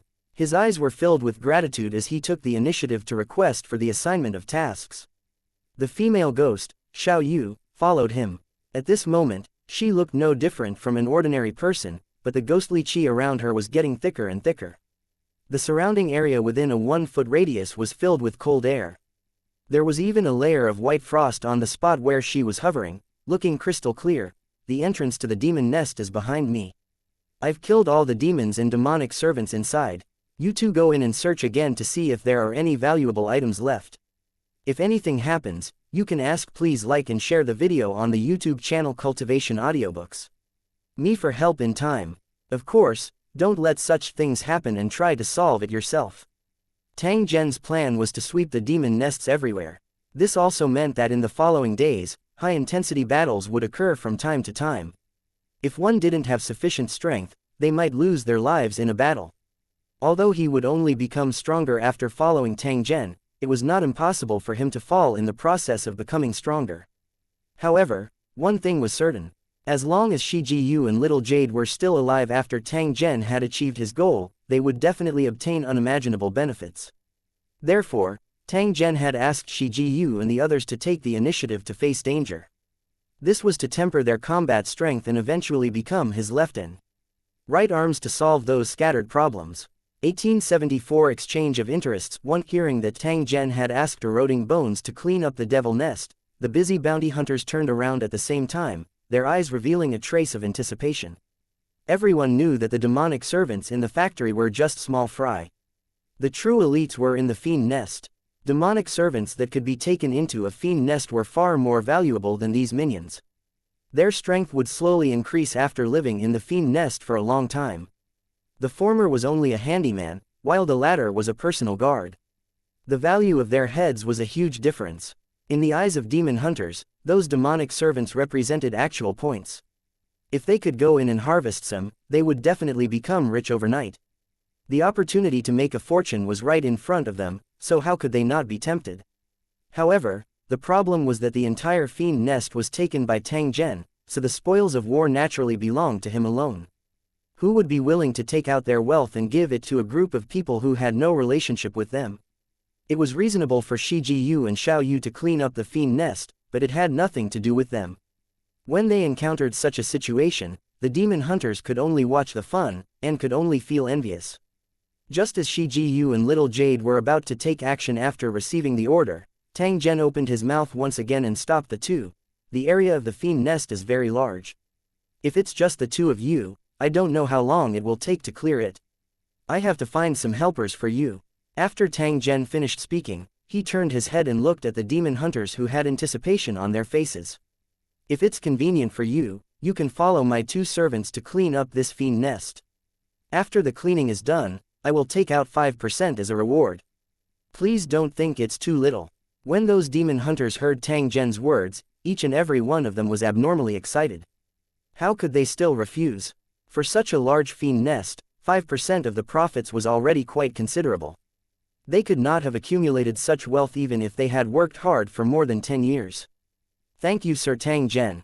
If there's anything I can do for you in the future, please feel free to ask. Those with discerning eyes could see that Tang Zhen's action was to give a favor. Otherwise, so what if he was a little slower in clearing the devil nest? Under such circumstances, he would be willing to clean up for 10 to 20 years. Now that they had accepted the benefits, they had to accept this favor. Not to mention following Tang Zhen's lead, they had to advance and retreat together with him. Moreover, with Tang Zhen's strength, why would he need to worry about lacking followers? After today's matter, he only needed to wave his arm and his followers would be as numerous as the clouds. They were also secretly in admiration of Tang Zhen's forthright and magnanimous attitude. Giving away 5% of the profits just like that was indeed the skill of a person who achieved great things. How would these demon hunters know that Tang Zhen didn't care about the items in the demon nest at all? The truly valuable items had already been put away by him. He didn't want to waste too much time either, so he decided to use some benefits to buy people's hearts and increase the search progress. It was only 5% of the harvest, so he didn't care about it at all. If there was a need, he didn't mind even if he had to abandon the entire fiend nest. The vision of an ordinary cultivator couldn't be used to measure the vision of a battle zone leader. With their wealth, they wouldn't be tempted by such a small profit. Of course, he couldn't just throw it away, or else it would inevitably arouse suspicion from outsiders, because to a demon hunter, the wealth of an evil demon's lair couldn't be rejected. Tang Zhen was a demon hunter now, so he naturally had to learn to do as the Romans do. Bone-corroding Little Jade was filled with excitement as she led a group of similarly excited demon hunters into the demon lair. Although it was called a demon's lair, it was heaven to them. Tang Zhen, on the other hand, continued to guard the entrance of the demon nest, acting as a temporary gatekeeper to prevent demon hunters from taking the opportunity to sneak in. He estimated that it wouldn't take long for demon hunters to gather here and come to find out what was going on. A city's fiend nest being completely annihilated was no small matter. It would definitely cause a stir. Sure enough, it didn't take long for the demon hunters to arrive one after another. They looked at the traces of battle left in the factory with complicated expressions. This was especially the case when he saw Tang Zhen sitting on top of the factory building with a smile that was not a smile. Behind him was an entrance with surging demonic chi. He immediately understood what he wanted to do. The wealth of a demon nest was enough to make demon hunters go crazy. The purpose of Tang Zhen sitting here was clearly to deter those who had bad intentions. If you want to take advantage of me, you'll have to beat me first. If it wasn't for the news that Tang Zhen had single-handedly taken down this demon nest, the demon hunters would have already swarmed over. However, at this moment, no one dared to act rashly, because the person in charge did have the qualifications. Tang Zhen was able to barge into the fiend nest alone and kill the fiend and thousands of demonic servants. This was enough to prove his strength. In the entire city, it could be said that no one had such strength, enough to look down on all the heroes. Since everyone didn't even dare to provoke the devil, how could they fight against Tang Zhen who had killed the devil? Rashly going up would only be courting death. A strange scene appeared. Tang Zhen sat alone in the air of the factory and smiled at the densely packed demon hunters. Even though the fiend nest was right behind him, no one dared to take a step closer. This scene made people sigh inwardly. This was how a man should be. Unknowingly, more and more demon hunters had gathered here. They had all rushed to the scene as soon as they heard the news. Some people were whispering, some had gloomy expressions, and some were observing carefully. Did you guys see the dozen guys who came first? Where did they go? I'm also looking for them. They should have arrived earlier than us, so I shouldn't have lost sight of them, right? They must have followed Tang Zhen's demonic servants into the demonic nest. These guys are really lucky. Tang Zhen will definitely not let them work for nothing. It's a pity that I missed a good opportunity. If only I had come earlier. After thinking of the specific reason, some people sighed, while others' eyes lit up. A few demon hunters who usually moved together lowered their heads in disgust. After that, they walked out of the crowd and slowly walked in front of Tang Zhen. Sir Tang Zhen, we don't know if you lack manpower to clean up the devil nest. We brothers are willing to serve you. Don't worry, we won't take anything for ourselves. After we're done cleaning, you can check it as you wish. Tang Zhen swept his gaze over the few demon hunters and nodded with a faint smile. I am indeed lacking helpers. If you are willing to help, you can enter the fiend nest to find my demonic servants. We're all smart people. I don't think I need to tell you what to do, right? A few demon hunters immediately had joyous expressions on their faces when they heard this. They bowed to Tang Zhen. Don't worry, sir. We know what to do. After this, we will do our best to follow you. After expressing their gratitude, a few demon hunters quickly entered the entrance of the fiend nest, their faces filled with urgency. When the onlookers saw that someone had obtained Tang Zhen's permission and successfully entered the fiend nest, they couldn't help but feel envious and jealous. Not to mention Tang Zhen's promise of 5% of the profits, just entering the devil nest itself was a matter of great benefit. One had to know that the fiend nest was a special small world. The heaven and earth energy inside was far denser than the outside world, and the longer one stayed inside, the greater the benefits. This was especially true for demon hunters whose abilities were stuck at a bottleneck and couldn't improve for a long time. This kind of evil demon lair was a pure paradise. Perhaps after entering it once, one would be able to break through to a higher realm under the stimulation of the rich world energy. Facing such a temptation, almost no demon hunter could resist it. However, there was no free banquet in the world. Everyone knew that one had to accept Tang Zhen's favor to enter the fiend nest. The so-called 5% reward earlier was actually just a way to make everyone look good and show Tang Zhen's loyalty. For those demon hunters who were at a bottleneck in their cultivation and urgently needed to enter the demon nest, they were willing to even pay for it. No one was a fool. What they could think of, Tang Zhen could naturally think of it as well. The purpose of him sitting here was obviously to make a deal with those demon hunters. Whoever wanted to enter the demon nest would take the initiative to come and negotiate with him. He wanted to gain something without paying, and he wanted to take advantage of everything. How could there be such a good thing in this world? After figuring out these key points, the demon hunters no longer hesitated and made up their minds. The opportunity to enter the fiend nest was hard to come by. If he missed it this time, who knew when he would meet it again? Even if they had to pay a price for it, it was nothing compared to the benefits they could obtain. However, it was nothing. The cultivation of cultivators required opportunities. Now that the opportunity was placed in front of them, if they were still hesitant, what qualifications did they have to face greater challenges? 1875 Winning over the hearts of the people. 1. Sir Tang Zhen, I'm willing to pay 1,000 points in hopes of obtaining the opportunity to enter the devil nest. Very quickly, a demon hunter stood up, hoping to exchange with Tang Zhen by paying points. If Tang Zhen was a veteran demon hunter in this city, he would be able to recognize the identity of the person in front of him. He was very close to the man in the windbreaker. The conflict between the two of them had already spread within a short period of time. It was still unknown how the man in the windbreaker would deal with it, but this friend of his was unwilling to owe Tang Zhen a favor. Otherwise, if the enmity between the two could not be resolved, he would be caught in the middle and it would be very awkward. However, he didn't want to give up the opportunity to enter the fiend nest, so he thought of this method. Whether it worked or not, he had to try. If Tang Zhen were to agree, it would be equivalent to a fair trade. Both parties would not owe each other anything. How could Tang Zhen, who had only taken down a fiend nest, lack these points? He did not even care about the points. The other party did not understand the situation and tried to use this method to make a deal with him. Clearly, he had made the wrong decision. Sweeping a glance at the demon hunter who proposed the exchange, Tang Zhen shook his head. There was a trace of coldness in his smile.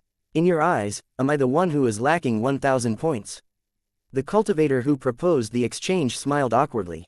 However, his rejection was already very obvious. However, he did not give up and continued to ask, Sir Tang Zhen, please state clearly what items I need to pay in exchange for entering the fiend nest. After all was said and done, he did not want to owe Tang Zhen a favor and only wanted a fair exchange. Tang Zhen snorted softly when he saw that the other party did not know what was good for him. He used an indifferent tone to say, in terms of strength, you are inferior to me.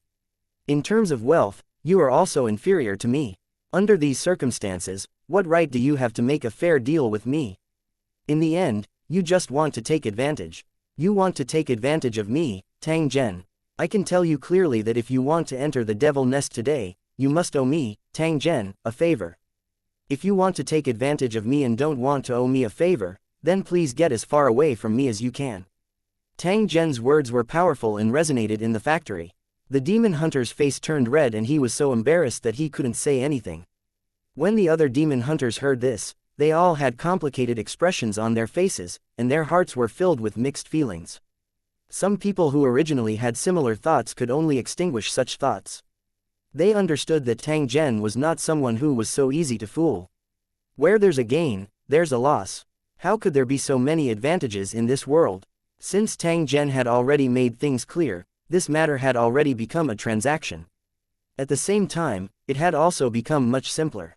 Very quickly, someone took the initiative to walk in front of Tang Zhen and expressed that he wanted to obtain the opportunity to enter the demon nest. He didn't say anything extra. He didn't say anything, and Tang Zhen didn't say anything. However, both of them knew what was going on. With the first person taking the lead, more demon hunters quickly came forward. They didn't want to waste this rare opportunity. It didn't take long for nearly half of the demon hunters to enter the demon nest. The remaining ones either didn't need this opportunity or didn't want to owe this favor. They were afraid that Tang Zhen would have a certain death situation waiting for them. Giving up an opportunity while leaving behind a chance to save their lives seemed to be more secure. Tang Zhen didn't bother about these demon hunters. In his plan, these demon hunters were actually dispensable. With them, he could build up his reputation and help with trivial matters. Without them, it would not delay his plan to clean up the fiend nest. To put it bluntly, Tang Zhen was just borrowing power. These demon hunters had been in business for many years. Each of them had their own forces and channels. When gathered together, they were not a small force. If it could be used by Tang Zhen, it would naturally save a lot of time and speed up the execution of his plan. In addition, the more people who followed him, the less people would dare to cause trouble, which was also one of the benefits. After some time, the officials in charge of managing the demon hunter headquarters were all present. They were not here to fight for benefits, but to investigate the scene and evaluate Tang Zhen's merits. For such a huge harvest, it was the most reasonable to settle it on the spot. After the settling was completed, the items that Tang Zhen was willing to hand over would be directly stored in the warehouse. After seeing Tang Zhen, these officials couldn't help but encourage and compliment him with a very enthusiastic attitude. Tang Zhen's actions were obvious to all. Everyone had a rough guess of his strength. For a demon hunter with such a bright future, Under the circumstances where there were no disputes of interests, it was natural to get closer to him. Tang Zhen was not unfamiliar with this kind of matter. Since others had expressed goodwill to him, he must respond regardless of whether it was sincere or not. For a time, the atmosphere of the scene became extremely harmonious, and the sound of laughter was endless. Even the original bloody smell had been diluted by a lot. Although those officials said that it was just routine work, they were really happy in their hearts and were not deliberately flattering. Putting aside other things, just cleaning up the demon nest in this city was a considerable contribution, and the higher-ups would definitely reward him. Even if the demon nest was cleaned up, the demon hunter office in the city would not be closed down. Unless all the demons in the world were cleaned up, the demon hunter headquarters would completely disappear from the public's sight. Now that the demon bases had been cleared, the work of these officials would become more and more idle, and there might not be any major events happening for decades. To these officials, being able to receive a salary and not do anything was naturally something they wished for. Moreover, this matter didn't affect the other demon hunters. Whether the demon nest existed or not, it didn't have much to do with them. Be it in the past or present, the demon hunters' main target was the demonic servants. Even without the fiend nest, the number of demonic servants was still endless. Since there was no conflict of interest between them, and they could all benefit from it, it was naturally a happy ending. The cleaning work continued for a day before it could be considered to be basically completed. As for whether there was anything left inside, Tang Zhen did not care at all. Even if someone discovered something, they would have to pay a certain price for it. Tang Zhen would hand over the demon nest to the demon hunter headquarters. This would also give him a sum of points as a reward and not a free gift. The demon hunter headquarters would send people to clean it up again, and then it would be open to the demon hunters until the demon nest completely disappeared. In the following period of time, Tang Zhen followed his previous promise and gave the demon hunters who participated in the cleaning up a 5% reward. He won another wave of gratitude. During this period, if someone took a fancy to an item, they could also use their points to exchange for it. Compared to buying it from the guild, this was undoubtedly more cost-effective. After everything was settled, everyone left the place, and the demon hunter headquarters sent people to guard the demon nest. Those demon hunters who had entered the demon nest all headed to the demon hunter headquarters with Tang Zhen to participate in the special celebration banquet. In this banquet, Tang Zhen had undoubtedly become the real protagonist. People constantly came forward to toast and exchange greetings, trying to get closer to him. With the illustrious battle record of clearing the devil nest, there was no doubt about Tang Zhen's strength. However, people were more curious about what Tang Zhen would do next. In fact, there were already people who had guessed Tang Zhen's thoughts. It was just that no one was able to confirm it before they obtained his confirmation. During the process of the celebration, there was finally someone who could not hold back the doubts in their hearts and raised the question in their hearts to Tang Zhen. The others were also extremely curious about this, so when they heard someone ask, they all subconsciously listened. Under everyone's anticipating eyes, Tang Zhen slowly raised his wine glass and drank the scarlet red wine in one gulp. This Tang's next target is naturally the demon lair. I'll set off tomorrow morning. If anyone is interested in going, you can wait at the entrance of the headquarters and we can fight together. This Tang promises that once we obtain the final victory, you'll all receive great benefits. After hearing Tang Zhen's words, the demon hunters in the surroundings looked at each other. Their eyes were filled with excitement and anticipation. At the same time, they invited him to raise his cup and drink to his heart's content. 1876 news of the auction. 1 Tang Zhen became famous after one battle. Not only did the demon hunters in the entire city know his name, but the demon hunters in other cities also heard of this matter. Although the name of demon hunter was impressive, when faced with a real evil demon, all of them would avoid it, afraid of it. In the past 100 years, not a single true demon had been killed. This was enough to explain the problem. Demon hunters were just toys for the evil demons, and they would never allow them to really hurt themselves. Once there was a demon hunter that could pose a threat, the evil demons would even get rid of it with their own hands. This had happened many times, and many demon hunters who had high hopes or powerful abilities would die inexplicably. The top combat power that could fight against the evil demons had always been the scarcest resource in the demon hunter headquarters. The few that existed had all hidden away like tortoises. Obviously, these old foxes knew the real secret, so they chose to protect themselves and avoid being killed by the devil. Therefore, the destruction of the fiend nest this time was like a bolt from the blue, blasting those demon hunters into a daze. No one expected that someone would dare to barge into the fiend nest alone, and even kill all the fiends and demonic servants. It sounded like a fantasy, but it was the undeniable truth. When did such a person appear? What's his background? How can he be so fierce? Not only were the demon hunters extremely curious, but even those outsiders were also inquiring one after another to see if they could form a relationship with Tang Zhen. These people had different thoughts. Some wanted to get to know a strong person and hope to be protected in the face of danger. They also wanted to buy items from the demon nest through Tang Zhen to refine all kinds of secret medicine or make weapons and equipment. Especially the evil demon's blood essence, it was definitely a treasure that could only be encountered by luck and not sought after. There were countless people who coveted it. If one had such a treasure and used a secret technique to refine it, one would be able to regain one's youth with a 100% certainty after swallowing it. For the elderly, this kind of treasure that could bring them back to their youth was definitely worth it even if they had to spend thousands of gold. They didn't lack money, but they lacked time to enjoy themselves. When the news spread, there were even several super rich people who arrived by private planes, promising to use half of their assets to exchange for a portion of evil demon blood essence. These tycoons had a net worth of over 10 billion yuan, and each of them was an important figure. Since they had made a promise in public, they would definitely fulfill it.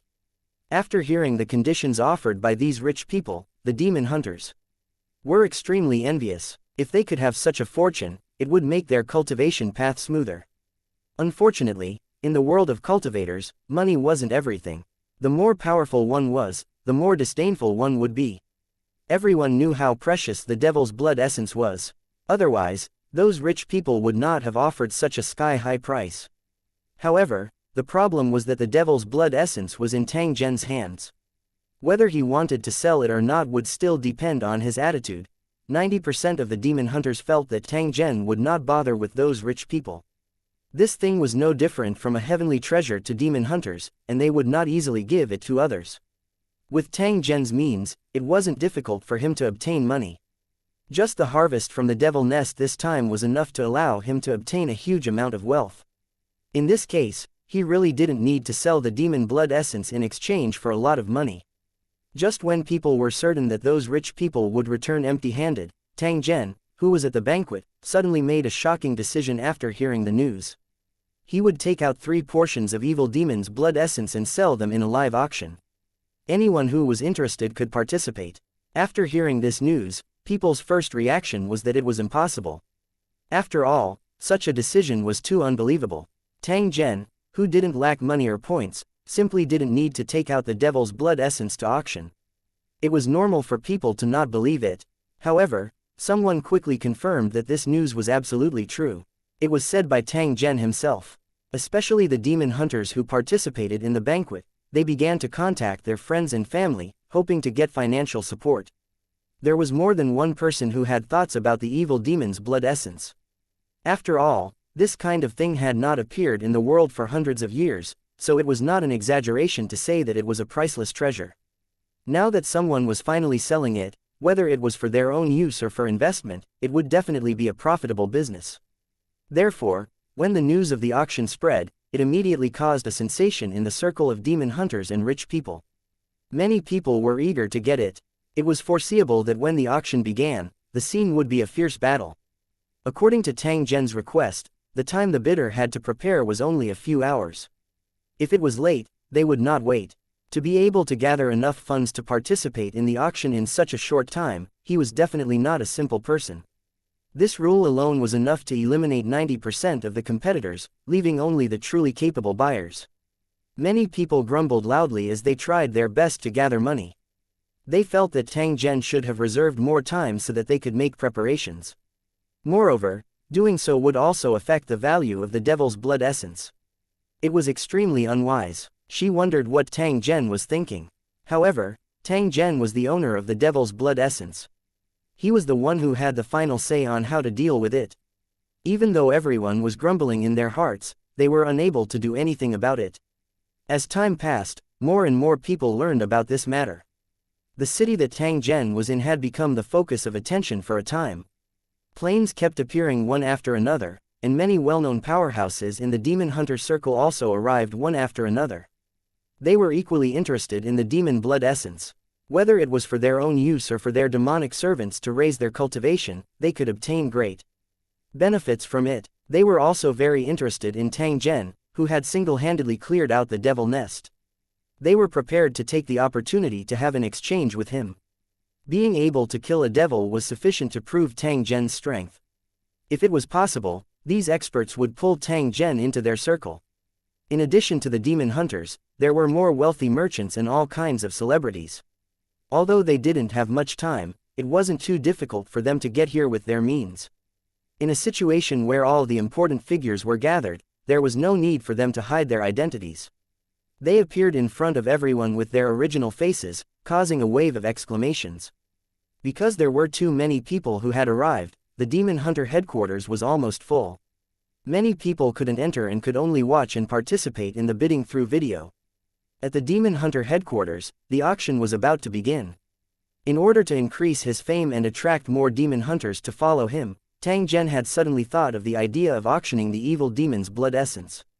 He had underestimated the importance the natives placed on the demon's blood essence, so much so that he was slightly shocked after seeing such a lively scene. The commotion caused by these 3 portions of evil demon's blood essence had already far exceeded his expectations. However, this was actually better.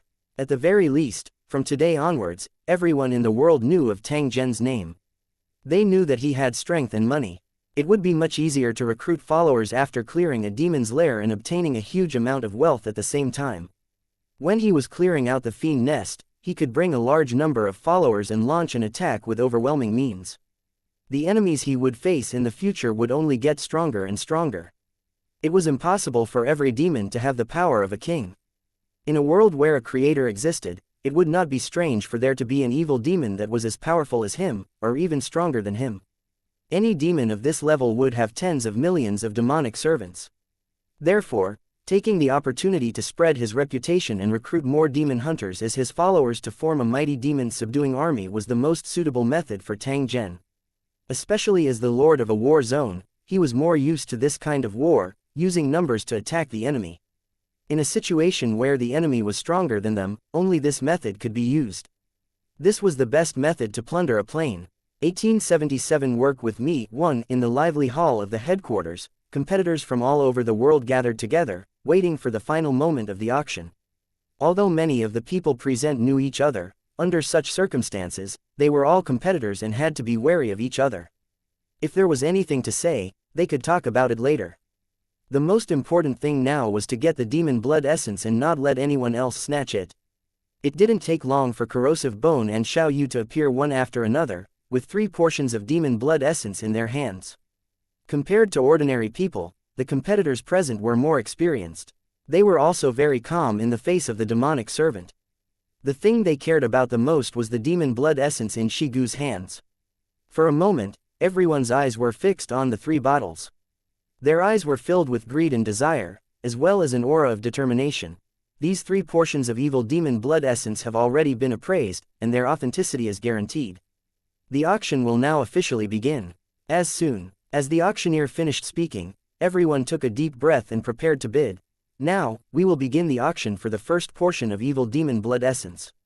The starting price is. After hearing the starting price announced by the auctioneer, the crowd who had been waiting for a long time immediately raised their signs to bid. The number kept refreshing and soon reached a shocking amount. At this moment, it was as if money was no longer money, but a set of numbers that could be increased at will. Many people did not hesitate at all when bidding. They were clear about the value of the demon's blood essence. Although the price they quoted was shocking, they might not be able to get the demon's blood essence. The rarer an item was, the more precious it would be. This was especially true for a treasure that countless people were fighting for. If he hesitated at this moment, he would miss the opportunity and it would be too late to regret. Their eyes were blood red, and they didn't care about their image at all. They looked like crazy gamblers. After bidding for half a day, the first portion of evil demon's blood was finally obtained by a rich man. Although he had spent more than half of his wealth, he was still very excited. With the potion concocted from the demon's blood, he could completely regain 40 to 50 years of youth and vitality, becoming no different from a young man. With his capital and connections, as well as his abundant physical strength, he would definitely be able to obtain more wealth. Even though the cost was huge, it was still the most valuable investment. Looking at the smiling rich man, everyone's eyes were full of envy and jealousy, thinking that this guy's luck was really good. Those who didn't manage to get its side, their hearts full of regret. They had missed a precious opportunity just like that. The auctioneer stood up and tried to calm the atmosphere. Congratulations to this friend for obtaining your first portion of demon blood essence. I believe that in the next few decades, your career will definitely shine brilliantly. It's a pity that our lives are short and we can't live to your glorious moment, so we can only send our blessings in the earth. Let's cut to the chase. I believe everyone is also anxious. Next, we will auction the second set of demon blood essence. I would like to remind everyone here that the blood essence of an evil demon is hard to come by even in 100 years. If you miss it, you will definitely regret it. I hope everyone can seize this opportunity. Money is easy to get, but opportunities are hard to come by. After rousing the emotions of the crowd, and seeing that everyone was holding back, the auction for the second portion of the demon blood essence officially began. With the first crazy bidding, the second portion of blood essence became even more intense, and the final price was much higher than the first portion. When the third portion of the evil demon's blood essence was being auctioned, the entire scene had already become incomparably noisy. Everyone was going all out for this last chance, vowing to get it. After a fierce battle, the third portion of evil demon blood essence was successfully auctioned off, and the winner was a very famous expert in the demon hunter circle. 3 portions of devil's blood essence were sold, allowing Tang Zhen to obtain hundreds of millions of wealth, becoming a newly rich man overnight. It was also because of this auction that everyone had a further understanding of Tang Zhen's net worth, and their hearts were filled with envy. A devil would definitely have more than 3 portions of blood essence. If all of the devil's blood essence were to be auctioned, Tang Zhen's wealth would definitely be comparable to that of a country. Of course, everyone was also clear that the remaining blood essence would definitely be used by Tang Zhen for cultivation.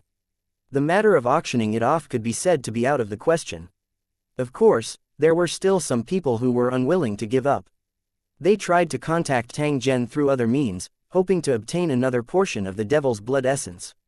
As expected, these people were all rejected without any room for discussion. Other than these treasure seekers who refused to give up, there were also many demon hunters who stayed behind, unwilling to leave. These demon hunters knew about Tang Zhen's declaration at the banquet and were prepared to stay behind and follow in his footsteps to clear out the other demon nests. In fact, many demon hunters had such ambitions, but unfortunately, they did not have such strength. They could only hunt demonic servants, which were not up to the table. This was the true situation of demon hunters. They were called demon hunters, but in reality, they did not dare to provoke real evil demons. Tang Zhen's appearance allowed these demon hunters to see hope, and their hearts were filled with anticipation. Especially when he said in public that he was going to launch an attack on the demon nest, it made these demon hunters feel as if they had been injected with chicken blood, as if they had found their backbone. Tonight's events were enough to prove that exterminating the fiend nest would result in great benefits. It was not something that hunting demonic servants could compare to. If they could join in the battle, even if their harvest was not as good as Tang Zhen's, it would definitely far exceed their usual harvest.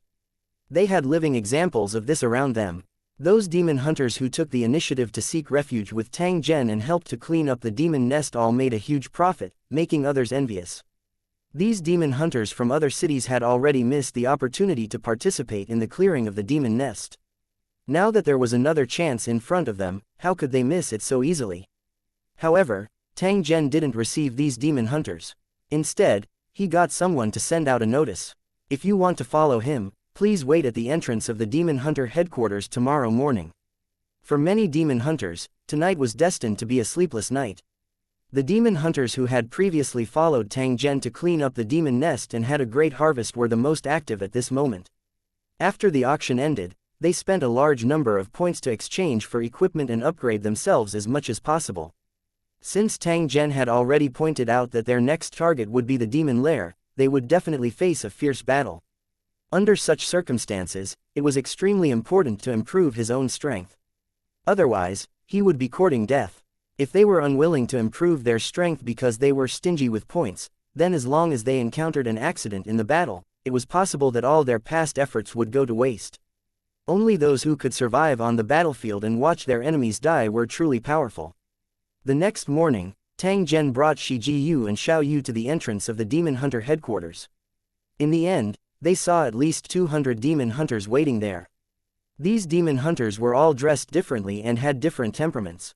When they gathered together, they frequently attracted the attention of passers-by.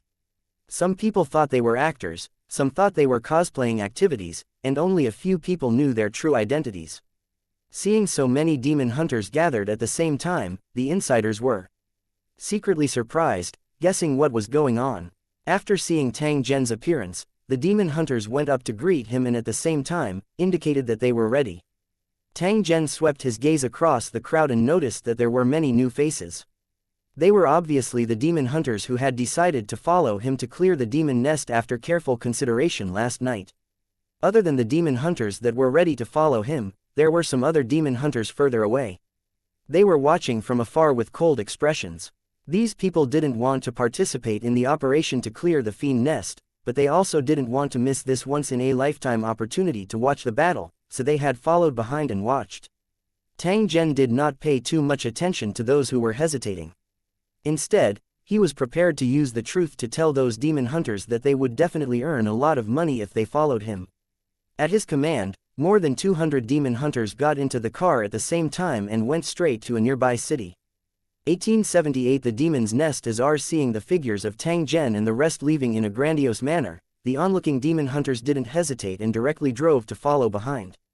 They made up their minds to see with their own eyes how Tang Zhen killed the devil. As for how strong Tang Zhen was, they needed to make a real judgment. The demon hunter headquarters needed results, and so did some other forces. Even the hidden evil demons needed to figure this out, and the way they obtained the answer was naturally through the scum of the demon hunters.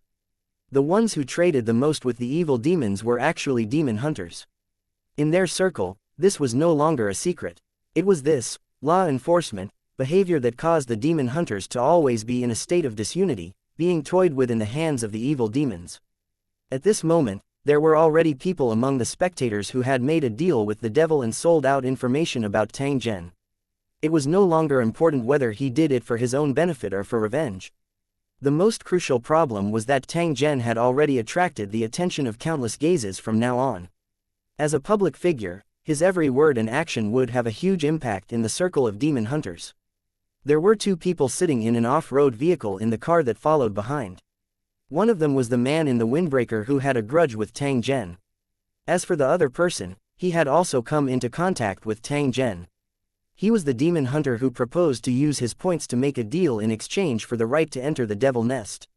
In the end, he was reprimanded by Tang Zhen. In the end, he did not have the face to stay and could only leave dejectedly. These two people were usually very close and had some friction with Tang Zhen. Now, they naturally stood on the same side.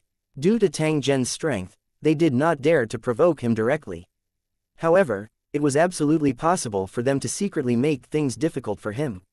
Looking at the convoy in front of them, both of their expressions were very gloomy. No one knew what they were thinking.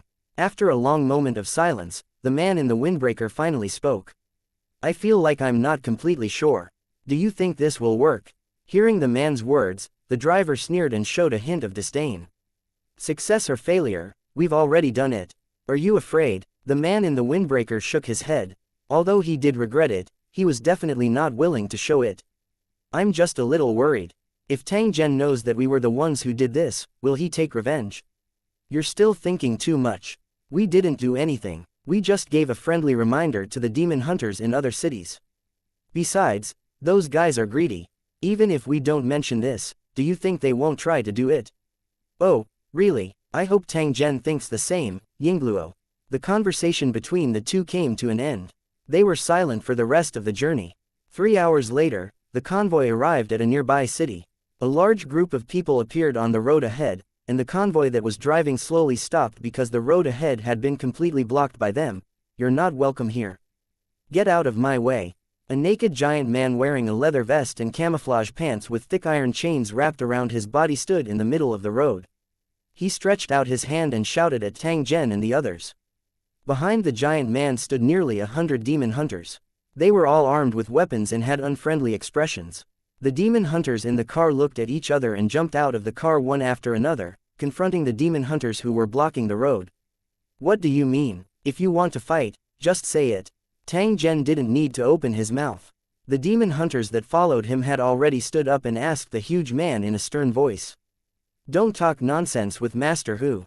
You don't even look at the place when you bully people. Master Hu will say it here, none of you can go over today, or else don't even think about coming out alive. Although Tang Zhen's group had more people, the giant man's face didn't have the slightest fear. Instead, there was a trace of anger. Hearing the burly man's words, Tang Zhen's followers revealed a difficult expression. They really did not wish to start a battle. Although they had the advantage in numbers, if they really started fighting, the other side could call for reinforcements at any time. The longer the stalemate dragged on, the more disadvantageous it would be for them. It was just that this kind of blocking situation was extremely rare, making everyone subconsciously feel that there was definitely something wrong. When they thought about the purpose of the group's trip, some of the more quick-witted demon hunters had already vaguely guessed something. Not letting us enter the city, is this your intention or everyone's intention? Just as both parties were in a stalemate, Tang Zhen slowly walked over. He glanced at the brawny man and asked in a faint tone. This is Master Hu's intention. If you want to try, Master Hu will beat you to death. The brawny man raised his neck and stared at Tang Zhen. At the same time, he waved his arm that was wrapped in a metal chain. How dare you insult my master? You're courting death. Just as the giant man's words left his mouth, Shi Jiyu and Little Jade, who were guarding Tang Zhen, suddenly rushed forward and directly surrounded the giant man. The giant man seemed to have been prepared for this. He laughed as he pulled out a broadsword and slashed at Shi Jiyu. How dare you cause trouble in front of someone else's house? I think you're the ones who are looking for death. When the huge man swung his broadsword, there were actually traces of lightning flashing. It was clearly not an ordinary weapon. In the end, Rotten Bones suddenly took out a demonic battle axe and swung it at the large man's broadsword. The female ghost, Little Jade, brandished her long ghostly claw weapon, aiming straight for the large man's vital points. A bang rang out as Shi Jiyu and the giant man were evenly matched.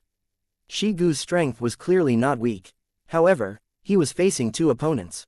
While he was blocking the bone erosion, Xiao Yu's ghostly claw took the opportunity to stab into his chest. Who knew that the giant man's body was actually as hard as steel? Xiao Yu's ghostly claws could not even penetrate an inch before they were blocked. The giant man was also frightened. He didn't expect the demonic servant and female ghost to be so powerful, and he wanted to retreat without hesitation. At the same time, he shouted behind him, "What are you waiting for? Hurry up and stop them, or they'll rush into the city." The demon hunters who were blocking the way heard this and pulled out their weapons, ready to go forward to help. Let's see which one of you dares. Tang Zhen snorted coldly. He pointed at the demon hunters that were ready to make a move. Whoever interferes, I'll take his life immediately. If one comes, I'll kill one. If 100 comes, I'll kill 100. After hearing Tang Zhen's words, those demon hunters were stunned for a moment. They immediately became hesitant. You cowards, this is our territory, why should we be afraid of them? The giant man roared once more as he dodged the attacks of Shi Jiyu and Xiao Yu. After hearing the giant man's roar, the few demon hunters exchanged glances and instantly understood what the other party was thinking. Let's attack together. Tang Zhen would definitely not dare to attack in front of so many people. In the eyes of these few demon hunters, Tang Zhen was only bluffing and trying to use words to scare them. Who knew that just as they lifted their feet, they suddenly froze on the spot, their faces filled with horror. Then, blood mist burst out of their bodies as if they had been torn apart by countless sharp claws. Blood and flesh splattered all over the ground, painting a cruel picture. The sudden bloody scene immediately stunned the other demon hunters who tried to rush out. They looked at the corpse on the ground and then raised their heads to look at Tang Zhen who was standing opposite them. Their faces were filled with fear and hesitation. Such a terrifying and strange method was truly impossible to guard against. If it was used on him, he would probably lose his life in an instant. Tang Zhen, do you know what you are doing? A demon hunter suddenly opened his mouth and pointed at Tang Zhen as he loudly asked. Since you know that I am Tang Zhen, I think that you have a plan for coming here. Why don't you just tell me what you want? After hearing Tang Zhen's words and being glanced at by his sharp eyes, the demon hunter hesitated for a moment.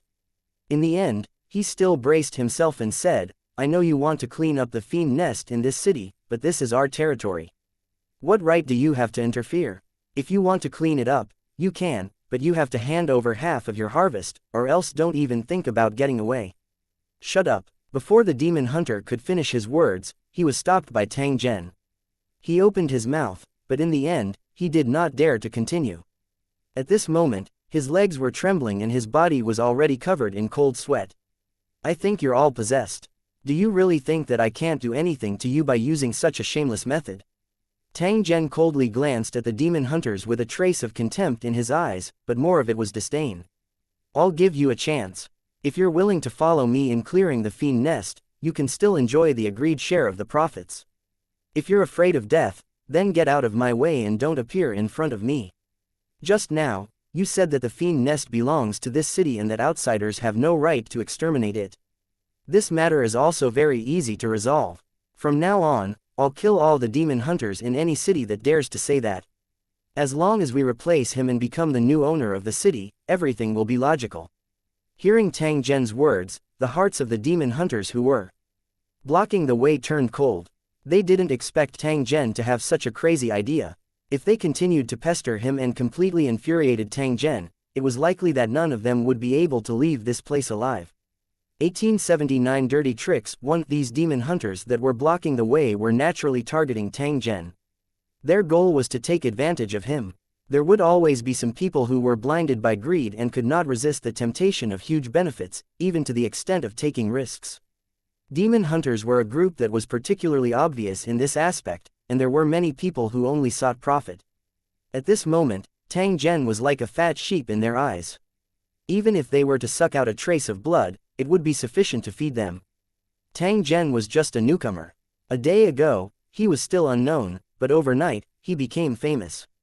Whether it was his magnificent feat of clearing the demon nest or the situation at the auction last night, it had already spread throughout the circle of demon hunters. When they heard that Tang Zhen was preparing to attack the demon nests in other cities, these demon hunters even cheered and were ready to join in the grand plan. However, when someone secretly informed them that their first stop was the city they were in and gave some suggestions that were related to their interests, some demon hunters immediately had an idea. There was naturally no need to talk about the wealth in the devil nest. They naturally desired to obtain it. However, they did not have the powerful strength like Tang Zhen. Tang Zhen was prepared to clean up the devil nest in his city. As the owner, everything belonged to them. How could Tang Zhen not express anything? Under the drive of this kind of twisted thinking, it was inevitable that there would be people who would have crooked thoughts and attempt to extort Tang Zhen. After all was said and done, he was still blinded by greed and actually made an issue of the demon nest that he usually avoided like the plague. According to the thoughts of these demon hunters, no matter how strong Tang Zhen was, he would not dare to offend the public. As long as they were united and insisted that they had to split the profits before they could open the devil nest, Tang Zhen would probably have no choice. If this matter was completed, he would obtain unimaginable benefits. He wouldn't have to worry about cultivation resources for at least a few decades. Faced with such a huge temptation, there were not many people who could refuse, and all of them were eager to try. Although they had numbed themselves with twisted logic, they still had no confidence in their hearts and hesitated before taking action. Although the demon hunters weren't particularly clear about Tang Zhen's strength, just the fact that he could clear out the demon nest was enough to crush 99% of the demon hunters. If the two sides fought, how would they deal with it? After half a day of discussion, in the end, half of the people chose to quit, and the remaining half decided to take the risk. As a result, there was the scene of blocking the road earlier. Although this group looked aggressive, they were actually tough on the outside but weak on the inside. These demon hunters had long known about Tang Zhen's appearance. When they met just now, they were only pretending not to know him. However, now that they had already shed all pretenses of cordiality, he would be a true idiot if he continued to play dumb. Especially after hearing Tang Zhen's warning. The courage that he had been holding on to immediately leaked out, so how could he still dare to challenge them head-on? If he really angered Tang Zhen, with his ability to clear out the devil nest, all the demon hunters present would probably die in his hands. His reputation was well deserved. Even if these demon hunters had doubts about Tang Zhen's strength, they would absolutely not dare to use their lives to try. Fortunately, they had a plan in mind. Even if their plan failed, they had a way to escape. Before he took action, he had already chosen a scapegoat. It was the giant man who had been besieged by rotten bones and Xiaoyu. The seemingly fierce giant man was actually a brave and unscrupulous guy. After being incited by these demon hunters, he took the initiative to jump out and intercept Tang Zhen. Even when the demon hunters were discussing last night, they didn't bring this huge man along at all. The story they told him was a completely different version. In this version, Tang Zhen became the villain who led people to attack the city and didn't give the demon hunters a way out. He also bullied men and dominated women and did all kinds of evil.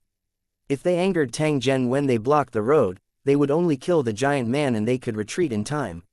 If Tang Zhen gave in, then someone would trick the giant man away and then send others to negotiate with Tang Zhen. In short, from the beginning to the end, this giant man was just a character that was used and was completely kept in the dark. Speaking of which, this huge man was also a weirdo. He had a simple and honest personality and rarely came into contact with others. He usually loved to cross mountains and ridges to hunt demonic servants, and he never cared about current affairs. Because of his personality, he had offended many people. That was why he was chosen to be used at this time. In the end, when he realized that something was wrong and wanted to ask, please like and share the video on the YouTube channel Cultivation Audiobooks. For help, he found that no one was paying attention to him. Instead, they were avoiding him. The giant man was furious. No matter how stupid and upright he was, he had already realized that he had been played. You bunch of bastards, you actually dared to scheme against Master Hu. The giant man let out an angry roar and ignored Shi Jiyu and Xiaoyu's attacks. Instead, he turned around and charged towards the demon hunters. In the process of turning around, his back was completely exposed. Seeing this, Shi Jiyu and Xiaoyu immediately followed up with their attacks. You two, stop for now. Although Shi Jiyu and Little Jade were puzzled in their hearts, they immediately withdrew their hands and retreated to Tang Zhen's side after hearing his order. On the other hand, the demon hunters that were blocking the way were in a mess. The giant man wielded a broadsword and charged left and right in the crowd, constantly slashing at two demon hunters. The two demon hunters were in a sorry state. They kept dodging with the help of the crowd, afraid that they would be killed by the angry brawny man. The giant man cursed as he slashed, and he also spilled out all the dirty things that this group of people had done. The demon hunters on Tang Zhen's side suddenly realized. Looking at the demon hunters blocking the way again, their eyes were filled with disdain, obviously disdaining their means. The demon hunters who were blocking the way heard the giant man's angry curses, and their faces turned red and white, as if they were stripped naked in front of the public. It was really because they had done something wrong. Now that it was said in public, no matter how thick-skinned they were, they couldn't hold it in. So that's what happened. This bunch of cowards don't dare to come out themselves, but they tricked others to come out and die. This really opened my eyes. I always thought that there were still a few men in this city. Only today did I know that they were all a bunch of cowards. Brother, we support you. Kill all those bastards who plotted against you, so that you won't be schemed against by these scumbags in the future. The demon hunters that followed Tang Zhen made a ruckus, and their originally nervous mood disappeared. With Tang Zhen's words earlier, it was as though they had eaten a heart-calming pill. There was no longer any fear in their hearts. Since Tang Zhen had already said such ruthless words, he would definitely be able to do it. If the demon hunters in this city still did not know when to retreat, it was likely that blood would flow like a river. However, all the demon hunters present were very clear that such a thing would never happen. How could a piece of trash who could do such a dirty thing risk his life for this? The demon nest didn't belong to anyone. Before the incident with Tang Zhen, the demon hunters wished that there was no demon nest in their city. That way, the pressure on them would be greatly reduced. Therefore, this battle was destined to not be fought. From the beginning until now, only a bunch of greedy guys had been making a fool of themselves. I'm going over now. Who else dares to stop me? If you do, stand in front of me, Tang Zhen. If you don't, then get out of my way, or don't blame me for being ruthless. After hearing Tang Zhen's words, those demon hunters immediately scattered like birds and beasts. They did not dare to stay any longer. Looking at these ugly people blocking the way, the demon hunters that followed Tang Zhen laughed out loud. Some of them even had tears flowing out. At the same time that they were ridiculing the other party, they also turned their gazes to Tang Zhen, who was standing at the very front. Their eyes were filled with admiration and envy. It was precisely because of Tang Zhen's existence that the people blocking their way were so afraid of them. Otherwise, today's matter would definitely not have been resolved so easily. This was the benefit of following the strong. Whether it was their fame or strength, they could benefit their subordinates, which was considered an invisible benefit. He believed that after today's incident, if they went to other cities, similar things would not happen again. If such a thing really happened, it would be a true provocation to Tang Zhen, and a bloody battle would be inevitable. 1880 Haunted House 1. Congratulations to the Carefree Pavilion Master for becoming the Alliance leader. Thank you for your support. There was no need for Tang Zhen to say it a second time. The demon hunters blocking the way had already automatically made way and did not dare to continue to stay. They had come to extort, and they had no confidence in their hearts. They were like a plate of loose sand. Tang Zhen had killed a few guys who didn't know what was good for them, causing these demon hunters to be extremely afraid. They didn't know if he would dare to continue killing people, especially after he had issued a warning. If she acted rashly, he might vent his anger on her. The method of killing the chicken to warn the monkeys was just right to be used at this moment. Tang Zhen might wish for someone to stand out. Other than Tang Zhen, they also had to avoid the giant man who called himself Master Hu. After this fellow discovered that he had been deceived, he had completely lost control.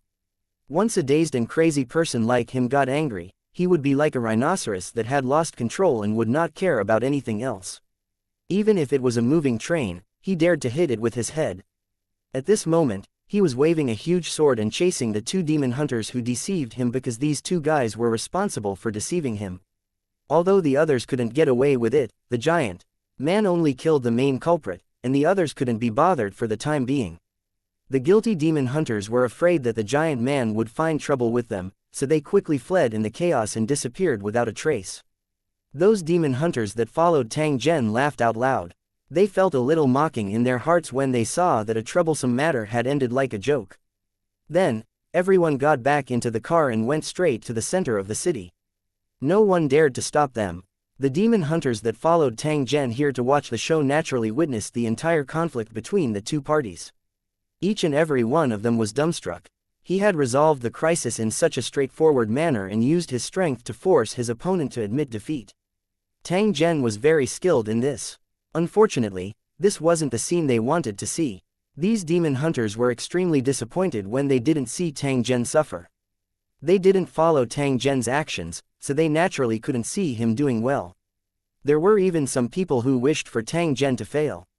In this way, they would have a reason to ridicule him.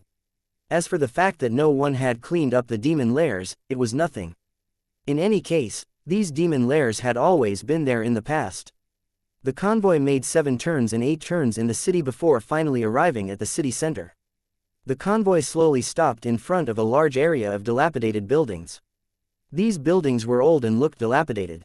Because no one had taken care of them for a long time, the ground was already overgrown with weeds.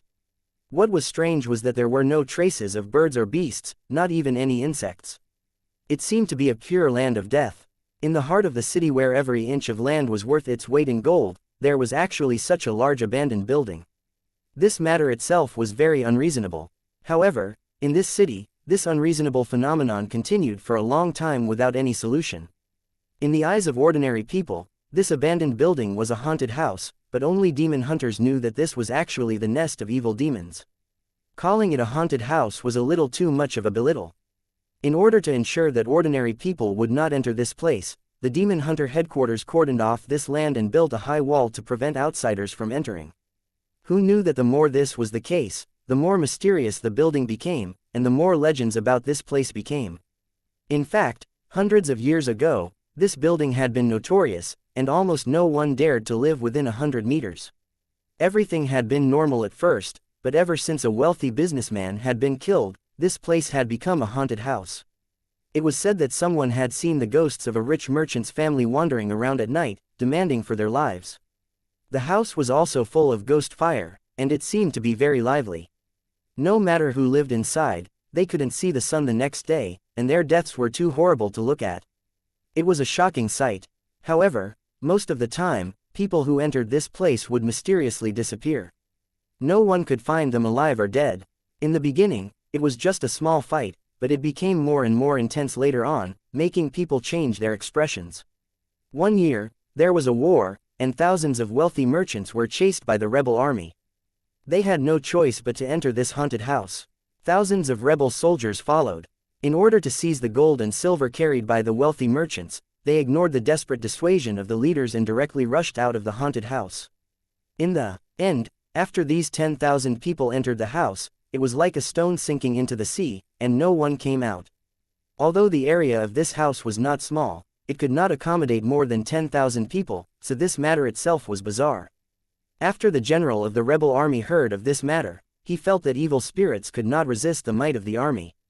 He sent nearly 1,000 people in to investigate, but none of them returned. Faced with this strange situation, the rebel general was both shocked and angry. He ordered the entire city to collect wood and fuel and throw them all into this house. According to historical records, at that time, wood was piled up like a mountain, and kerosene was like a river. After being ignited, the flames soared into the sky, and no one could get close to it within a radius of 1,000 feet. Who knew that just as the flames were burning, a rain of blood suddenly fell from the sky, and the burning flames slowly extinguished. The buildings in the haunted house were undamaged, and at the same time, a large amount of smoke rose. Even the sky became gloomier and gloomier. Dark clouds covered their heads, as if they would fall at any moment. Ghostly shadows flickered in the thick smoke. Many onlookers couldn't dodge in time and were shrouded in the smoke as if they were alive. In an instant, screams were endless. The rebel general turned pale with fright and tried to escape in panic, but he was still covered in smoke. The crowd could only hear the rebel general's voice. He seemed to be suffering the punishment of being cut into pieces, and his cries were extremely tragic. After the smoke dispersed, the onlookers saw the remains of the rebel general. His skin, flesh, and organs had been gnawed clean, leaving only a head with a wide-open eye and a face full of fear. After this incident, the rebel army collapsed on their own and fled the city in a panic. Later on, there were often local rumors that on rainy days, there would be ghostly wails and wolf howls in this house, as if there were figures constantly twisting and struggling. These legends continued to this day, and not only were they not forgotten by time, but more and more people knew about them. This was because strange things had never stopped happening in the past few years. According to the statistics of the Demon Hunter headquarters, over the past few years, it had been confirmed that more than 5,000 people had gone missing here, and it was unknown how many there were without being counted. This haunted house was like a magnet, constantly attracting people over like moths to a flame. Although the Demon Hunter headquarters tried their best to prevent similar incidents from happening, it was still not very effective. From time to time, there would be people seeking death by entering, but most of them were stopped and driven away by the guards here, so they did not enter the real core area. However, there were still people who managed to sneak in. They originally thought that they would be able to pry into the secrets inside, but who knew that they would accidentally enter the fiend nest and never return. At this moment, when they saw a large number of cars stopped here, the passers-by looked around curiously. They wanted to see what Tang Zhen and the others were up to. The demon hunter in charge of guarding this place saw this and hurriedly walked out, but he was secretly surprised. As they were all demon hunters, the guards naturally recognized the origins of Tang Zhen and the others with a single glance. They also recognized that they were not demon hunters from this city. When they recalled the rumors they heard last night, the guards immediately realized that Tang Zhen's group should have arrived. 1881 entering the demon nest, one facing more than 200 fully armed demon hunters with killing intent on their faces, the caretaker of the demon lair was also terrified. He started to hesitate in his heart. Should he allow Tang Zhen and the others to enter? The prohibition order only targeted ordinary people and had no effect on demon hunters. If Tang Zhen and the others wanted to barge in, he wouldn't be able to stop them alone. Furthermore, he had previously heard that the local demon hunters had tried to stop Tang Zhen, but the other party still appeared at the entrance of the demon nest. This situation could only mean that this group of people's wishful thinking had failed, and they had even learned their lesson. Unlike those greedy demon hunters, the guard knew the dangers of the demon nest. If it could really be eliminated, he would be the first to agree with it. Just as the guard was hesitating, a group of people had already reached the door. Those demon hunters couldn't even be bothered with the guard. Instead, they looked at Tang Zhen at the same time, waiting for him to arrange the battle plan. Although they had come in an aggressive manner, attacking the fiend nest was no child's play. They had to plan carefully. To demon hunters, the demon nest was like the abyss of hell. Once they stepped in, they would never return. Tang Zhen was their courage. At this moment, they must definitely seek his opinion. In the end, Tang Zhen merely raised his hand and waved it when faced with everyone's questioning eyes. He took the lead and walked toward the haunted house in front. No nonsense, just do it. Seeing Tang Zhen being so confident, those demon hunters could only follow closely behind. However, their hearts were in their throats. This kind of direct and tough style could easily stimulate the lofty aspirations in one's heart, but if one's ability was not enough, it was easy to lose one's life because of impulsiveness. The overseer did not stop them when he saw this. If Tang Zhen and the others were bent on seeking death, he would not be able to stop them even if he wanted to. However, he also had a trace of anticipation in his heart. He hoped that Tang Zhen would really be able to clear the devil nest alone like the rumors said. With his own powerful strength and the help of more than 200 demon hunters, perhaps this malignant tumor that had troubled the city for many years could really be uprooted. At this moment, a figure suddenly appeared and blocked in front of Tang Zhen. This figure was extremely tall, and his entire body was wrapped in blood qi. He looked like a mad bear that had just crawled out of a pile of corpses. I heard from those guys that you want to clear out the fiend nest. This person wasn't unfamiliar. He was the giant man who had blocked the path of Tang Zhen and the others. After he discovered that he had been deceived, he frantically chased after the deceiver. At this time, his body was stained with blood, and there were a few hideous wounds on his chest. However, he didn't seem to care. Tang Zhen did not dislike this huge man. One must know that he had been deceived from the beginning. After he understood the truth, he did not hesitate to choose revenge. Although he was honest and straightforward, he wasn't scheming, so he didn't need to worry about being cheated. However, if a man with such a personality hated someone, he would definitely not forgive them easily. Those two guys who had lied to him probably didn't have a good ending. They might have already become ghosts under his sword. That's right, what's the matter? Tang Zhen stopped his footsteps and asked the huge man who called himself Master Hu. I heard those guys say that if I follow you to clear the fiend nest, I can make a lot of money. I need money. I'm very good at fighting, and one of me is equivalent to several of you. You only need to pay me a portion of the money. Tang Zhen faintly smiled when he heard the giant man's words. He didn't expect that the other party would stop him because of this matter. Are you in need of money? Hearing Tang Zhen's question, the huge man scratched his bald head and nodded his head seriously. I need to support my younger brother and sister. I need to pay for their meals, school, and education. I need a lot of money. Seeing the doubt on Tang Zhen's face, the guard by the side leaned over and said to Tang Zhen in a low voice, Han Hu is an orphan. All the money he earned was given to the orphanage. The points he earned from hunting demonic servants were also used to exchange for money. Tang Zhen did not feel too surprised after hearing the overseer's words. Perhaps, only a person with such a character would be able to do such a thing. Han Hu, right, you can follow me. If you can walk out of the 3 fiend nests alive, you won't have to worry about money anymore. Han Hu grinned and laughed when he heard Tang Zhen's words. He had an eager expression. Let's go. I want to see what's so special about this fiend nest. As Tang Zhen walked forward, the tightly shut metal door automatically opened, emitting a kakla, rusty rubbing sound. As if sensing the arrival of a large group of demon hunters, this ominous house that hid the demon nest also began to show its ferocious side. There seemed to be smoke slowly appearing in those ancient and dilapidated buildings, blurring one's vision. Some strange sounds also rang in everyone's ears. There were sounds of crying, chewing, wailing, and laughing. All the sounds were mixed together, like bugs that forced their way into their brains, making their scalps numb as if ants were crawling all over their bodies. The smoke grew heavier and gradually enveloped the buildings. They squirmed like living creatures. Even the sky above their heads changed. It was originally clear and boundless, but in the blink of an eye, dark clouds covered it. It was so heavy that it seemed as if it would fall on their heads at any moment. This was the first time they had seen dark clouds so close to the ground, and they couldn't help but panic. Sha sha sha sha, there was another strange sound, like footsteps dragging on the ground and flesh rubbing against bricks. Looking at the smoke in front of him, he could vaguely see figures moving. Their movements were stiff and strange, like rusty machines. Crack, the demon hunter behind Tang Zhen heard the strange sound. He lowered his head to take a look and discovered that the ground that was originally overgrown with weeds had been piled up with white skeletons without him knowing. The bones had rotted long ago. When he stepped on them, they broke into pieces one after another as if he was stepping on dry branches. Looking at the surrounding environment, it had already undergone a huge change.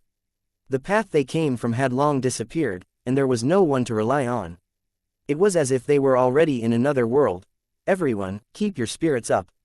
This should be a domain constructed by demons. When you see the demonic servants later, don't hesitate. Although these demon hunters didn't have the experience of clearing a demon nest, they were quite knowledgeable. After discovering the abnormal situation around them, they immediately became vigilant. At this moment, a series of hurried footsteps came from the fog, and then a dense group of monsters rushed over. These monsters looked like zombies. They were wearing ancient and tattered armor and holding swords, spears, and spears wrapped in black gas. They were like ancient soldiers who charged and broke through the enemies. Formation, surrounding the demon hunters. It's a demonic servant. Everyone, attack. Although the number of demonic servants was unknown, there was no time to think about it. The demon hunters were already engaged in battle with the demonic servants. Tang Zhen, who had been standing at the forefront, raised his hand. A white, cold flame suddenly appeared. Like a flood that burst through a dam, it spread across the demonic servants' camp. Wherever the flames touched, the demonic servants' bodies turned into torches, instantly turning into a pile of ashes. The flames paved a path that led deep into the haunted house. The surrounding demonic servants dodged it. At the end of the flame path, there seemed to be a group of figures wearing general armor standing. Their blood-red eyes were staring intently at Tang Zhen, who was walking on the flames.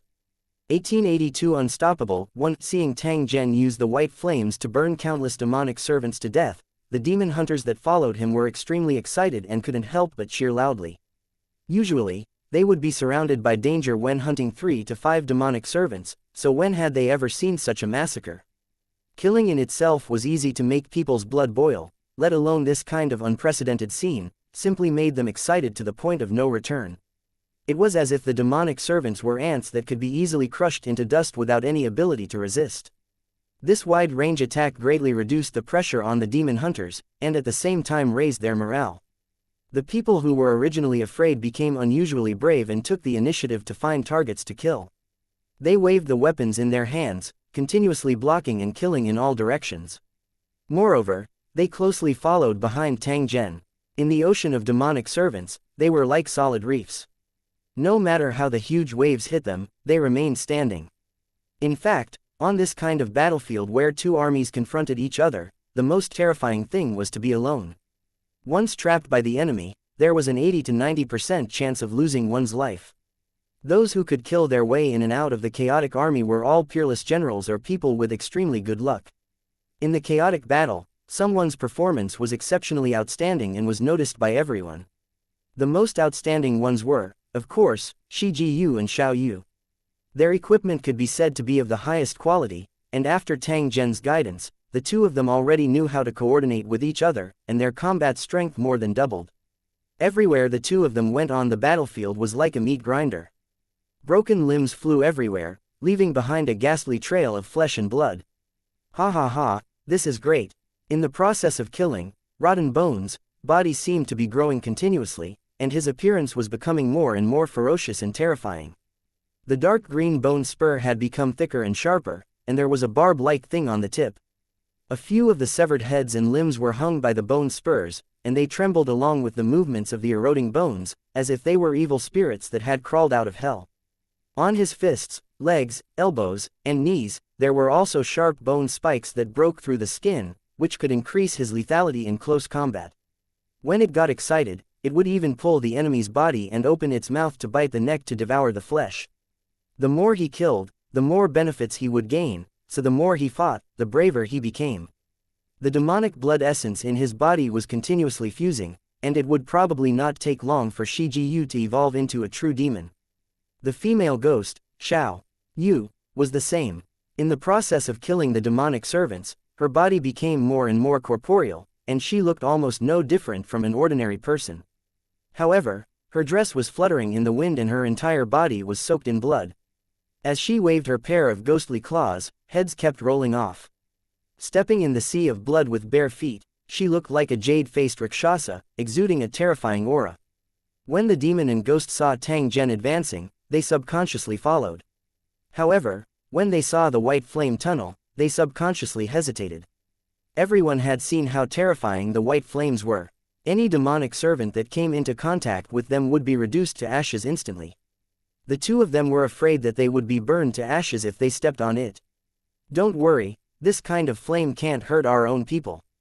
Tang Zhen's voice sounded by their ears, causing the hesitating Shi Ji Yu and Little Yu to be jolted awake. They did not hesitate to charge into the flaming tunnel. "Let's rush over together. Sir Tang Zhen wouldn't lie to us." Seeing this, the other demon hunters also rushed up one after another, and in the blink of an eye, they were in the sea of fire. Sure enough, although the cold flame was burning, it did not hurt him at all. On the contrary, the demonic servants were instantly reduced to ashes upon contact with the flames. They were unable to approach in a hurry. As expected, this white flame had a spirit. It didn't harm itself, but only the enemy. The demon hunters who discovered this were overjoyed. This way, they could use the flaming passageways to eliminate the demonic servants more easily. "Brothers, let's go and kill. I haven't felt so good in a long time." A demon hunter held a crossbow and fired continuously at the demonic servants that were charging at him. At the same time, he shouted in excitement. As soon as he finished speaking, he saw a group of black shadows coming from the west. It was a military javelin surrounded by black gas. "Not good, use your shield to block it." Traditional cold weapons were not necessarily useless. For example, many demon hunters would carry protective equipment like shields with them. It could save their lives at critical moments. Seeing a large number of black javelins coming at them, the demon hunters subconsciously raised their shields and tried to protect their vital parts. This way, even if he was stabbed, he could still keep his life. After a simple treatment, he could continue to fight. But at this moment, a shocking scene happened. And NBSP, when the black javelins touched the flame tunnel, they were like ash, instantly disappearing. The demon hunter, who had raised his shield and was ready to take the attack, was overjoyed. He didn't expect the flaming passage to be able to defend against long-range attacks. If that was the case, wouldn't they have an invincible defense in the flaming passageway? As soon as this thought rose in his mind, he saw another rain of arrows coming at him. Under everyone's watchful eyes, they were also burned to ashes by the white flame. The demon hunters, who had confirmed this point, became more and more excited, and their morale rose again and again. They stood in the flaming passageway and used its characteristics to fight to attack the demonic servants outside. The huge man named Han who waved his broad sword and took up more than 10 meters of space alone. He kept swinging his arms and slashing. Countless demonic servants had died at his hands, but he did not show any signs of fatigue. Instead, he became more courageous as he killed. From time to time, he would throw away his broadsword and shake off the thick chains on his body, smashing at the demonic servants. As the chains swung, all the demonic servants within a radius of 4 to 5 meters were swept away, all of them with broken bones and broken tendons. Soon, someone noticed this scene and immediately stood behind Hanhu to deal the finishing blow, killing the demonic servants that were not completely dead. It did not take long for giant demonic servants that were several meters tall to appear. They brandished their long spiked clubs and attacked the flaming passageway. These demonic servants were the same as the corroded bones. They had absorbed the blood of demons and were about to become demonic existences. However, even so, he was still helpless when faced with the flame tunnel that Tang Zhen had released. He quickly retreated after the slightest contact. Those who retreated a little slower had their bodies charred and smoking. With a light touch, there would be carbon residue falling off. They looked at the flaming passageway with extreme fear and doubt in their eyes, no longer willing to approach it.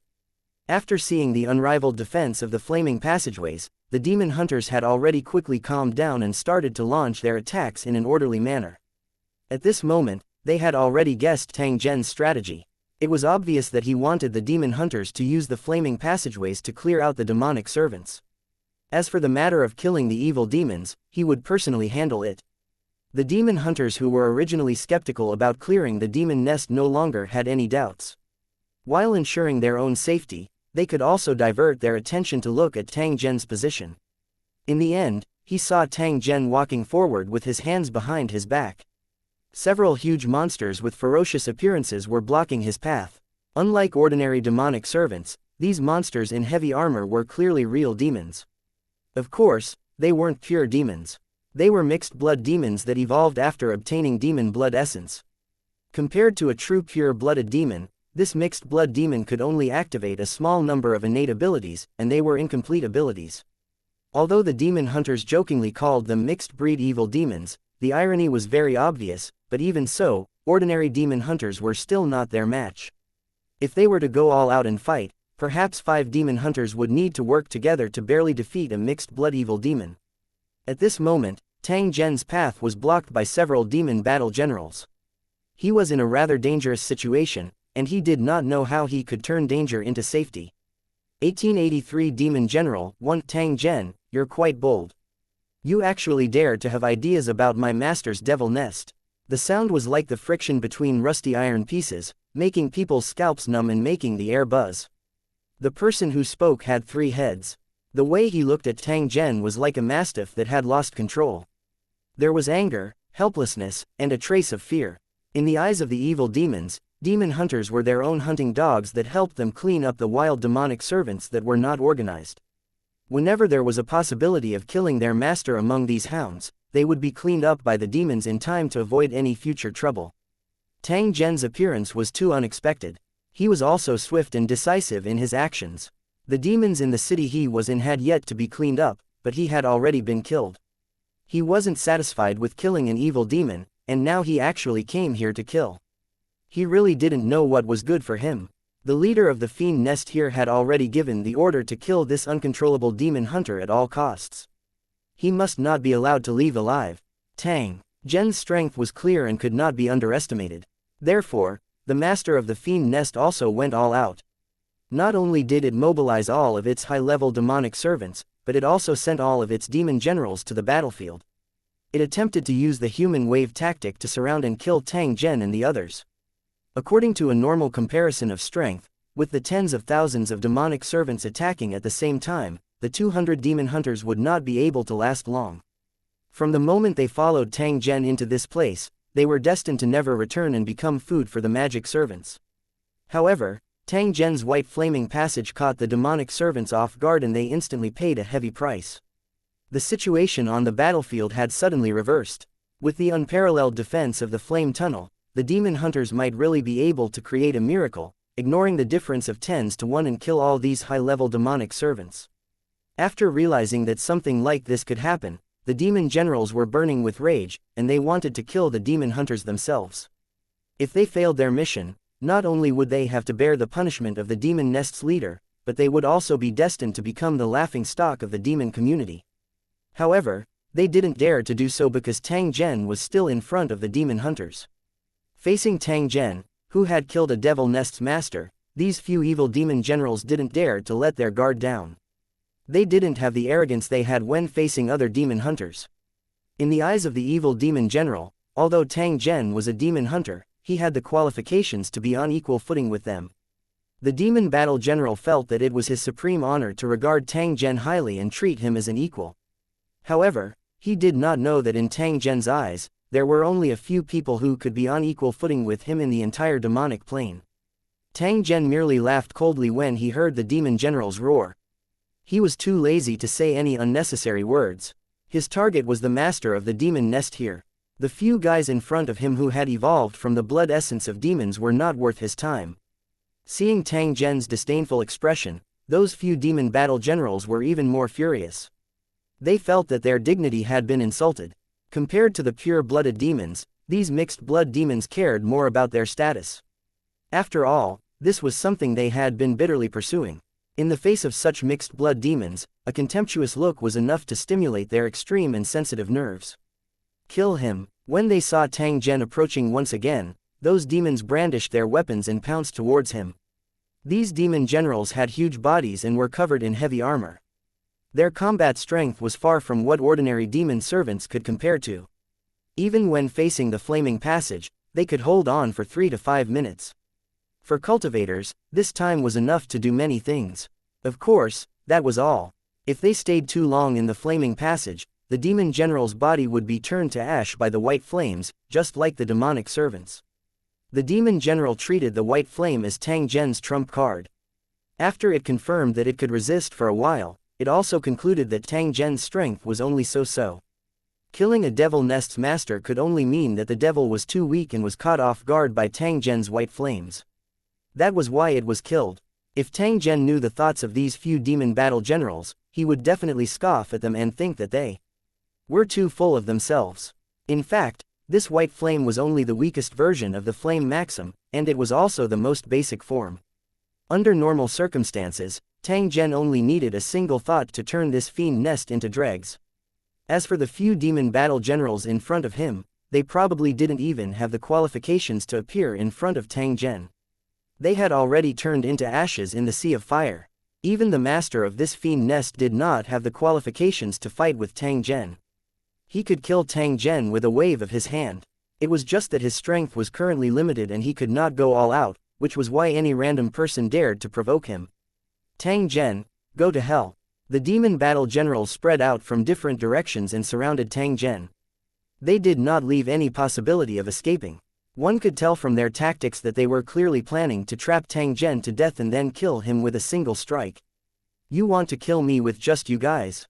Dream on. Tang Zhen waved his hands when he saw the demon general's attack coming. Red mist spurted out from his 10 fingers and condensed into chains that swept toward the demon general. He was going to capture these guys and throw them into the flaming tunnel to burn them to ashes. When the demon generals saw the rope, they didn't think much of it at first, but they quickly noticed that something was wrong. While they were shocked, they kept waving their weapons to block, but the ropes were like snakes, coming at them from a tricky angle.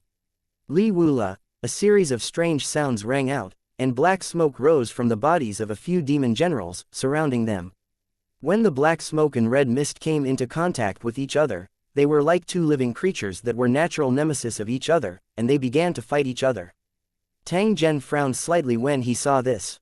The strength of a few demon generals was not worth mentioning. However, this black smoke was a little abnormal. It was actually able to contend against the red mist. What he could be sure of was that this demon's ability was very strange. It seemed to counter his devouring ability, which was why there was a stalemate. One had to know that the blood essence of these demon generals had all come from the master of this fiend nest, and their innate abilities were also inherited from the same lineage. This was only a few low-level demons, which was why there was a stalemate. If it was the master of the demon nest, this situation would be even more obvious.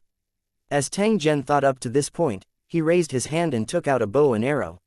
He aimed at the demon general and fired continuously. The blood-colored arrows pierced through the black smoke and landed on the demon generals' bodies, piercing through their bodies. It was as if a paper man had been pierced by an awl, and black smoke kept coming out of the holes.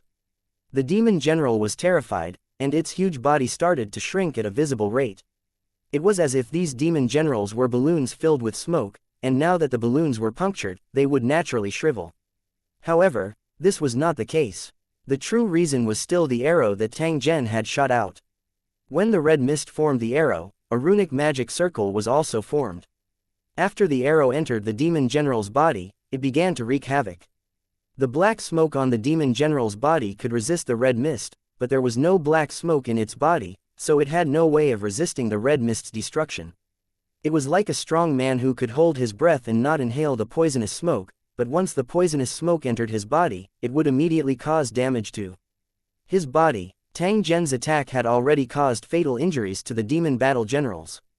If they did not think of a way to treat them, they would not be far from death. 1884 The demonic general's thoughts. 1 Tang Zhen laughed coldly as he watched the demon battle general flee in a miserable manner. He walked forward at a neither fast nor slow pace. These few demon battle generals were merely clowns. Tang Zhen did not place them in his eyes at all. The only person that the entire demon nest needed to be wary of was their master. A demon's ability was strange, and it was not particularly rare to encounter a situation where it could compete with his own ability. According to Tang Zhen's analysis, the devouring ability given to him by the cornerstone platform should only be an ordinary one. The only advantage was that the absorption and digestion speed was extremely fast. After swallowing to a certain extent, it could help him reach the third level of Sector Lord. However, in terms of combat, this ability wasn't outstanding. If he really encountered a demon that was good at fighting, he would probably be completely crushed. However, This ability was extremely suitable for Tang Zhen. It could even be said to be tailor-made. This was because his own battle prowess was unparalleled, and he completely did not need to supplement his abilities in this aspect. All he lacked was a shortcut to raise his cultivation level. A powerful combat ability and a powerful devouring ability was the most perfect combination. The possibility of success was extremely high. Otherwise, with his identity as the lord of a war zone, why would he risk his life alone and come to this world to seek opportunities? The battle between the demon hunters and the demonic servants was still ongoing. Due to the existence of the flaming passageways, the demon hunters had the upper hand. Master is in front, let's follow. Shi Ji Yu and Little Jade were about to rush over when they saw Tang Zhen heading forward. They were prepared to protect him at all times. Although there was a huge difference in strength between him and Tang Zhen, protecting him was the duty of a servant. Therefore, he did not dare to be careless for even a moment. You don't need to follow me. Just focus on cleaning up the demonic servants. In the following battle, Tang Zhen would have to face the master of the devil nest. Shi Ji Yu and Xiao Yu would not be able to help at all.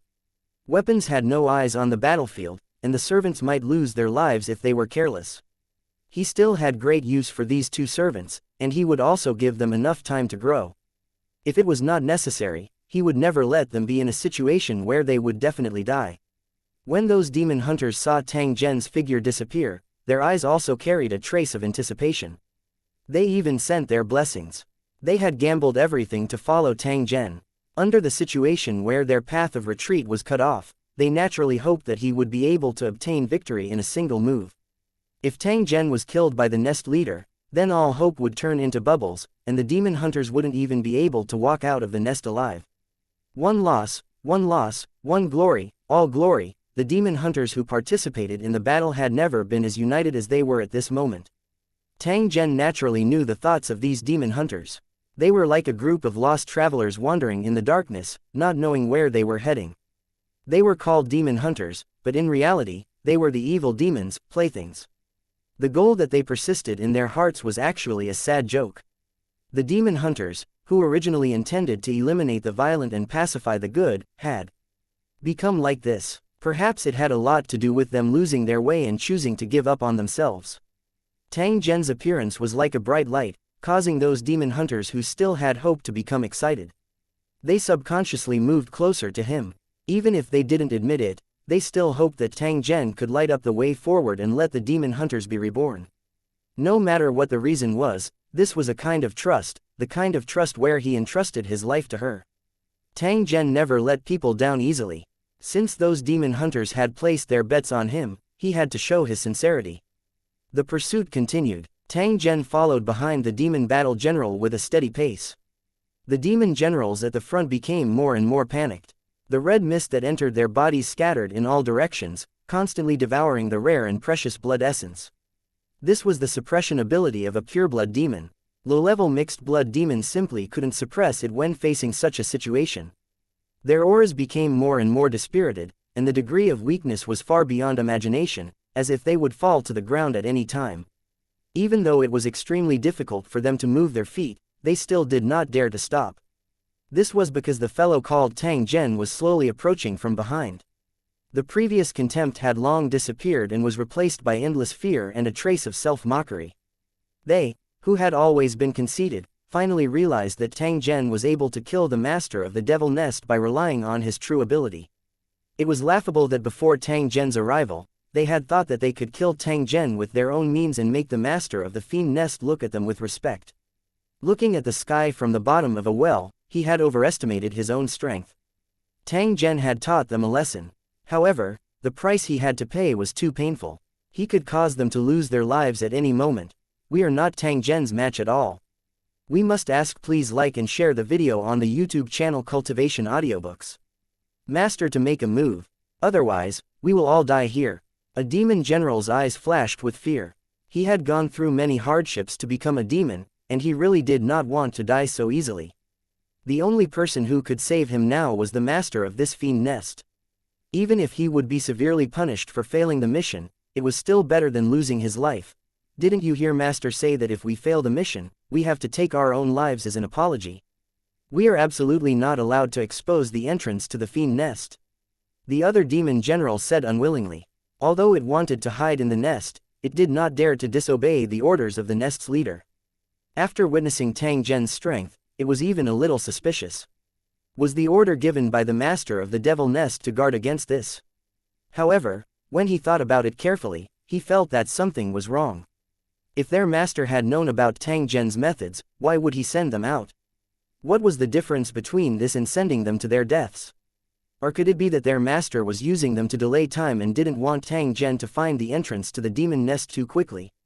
At the same time, he was planning something inside. By the time Tang Zhen found the entrance to the demon nest, master would have already completed the arrangements. Then, he would use the home ground advantage to deal with Tang Zhen.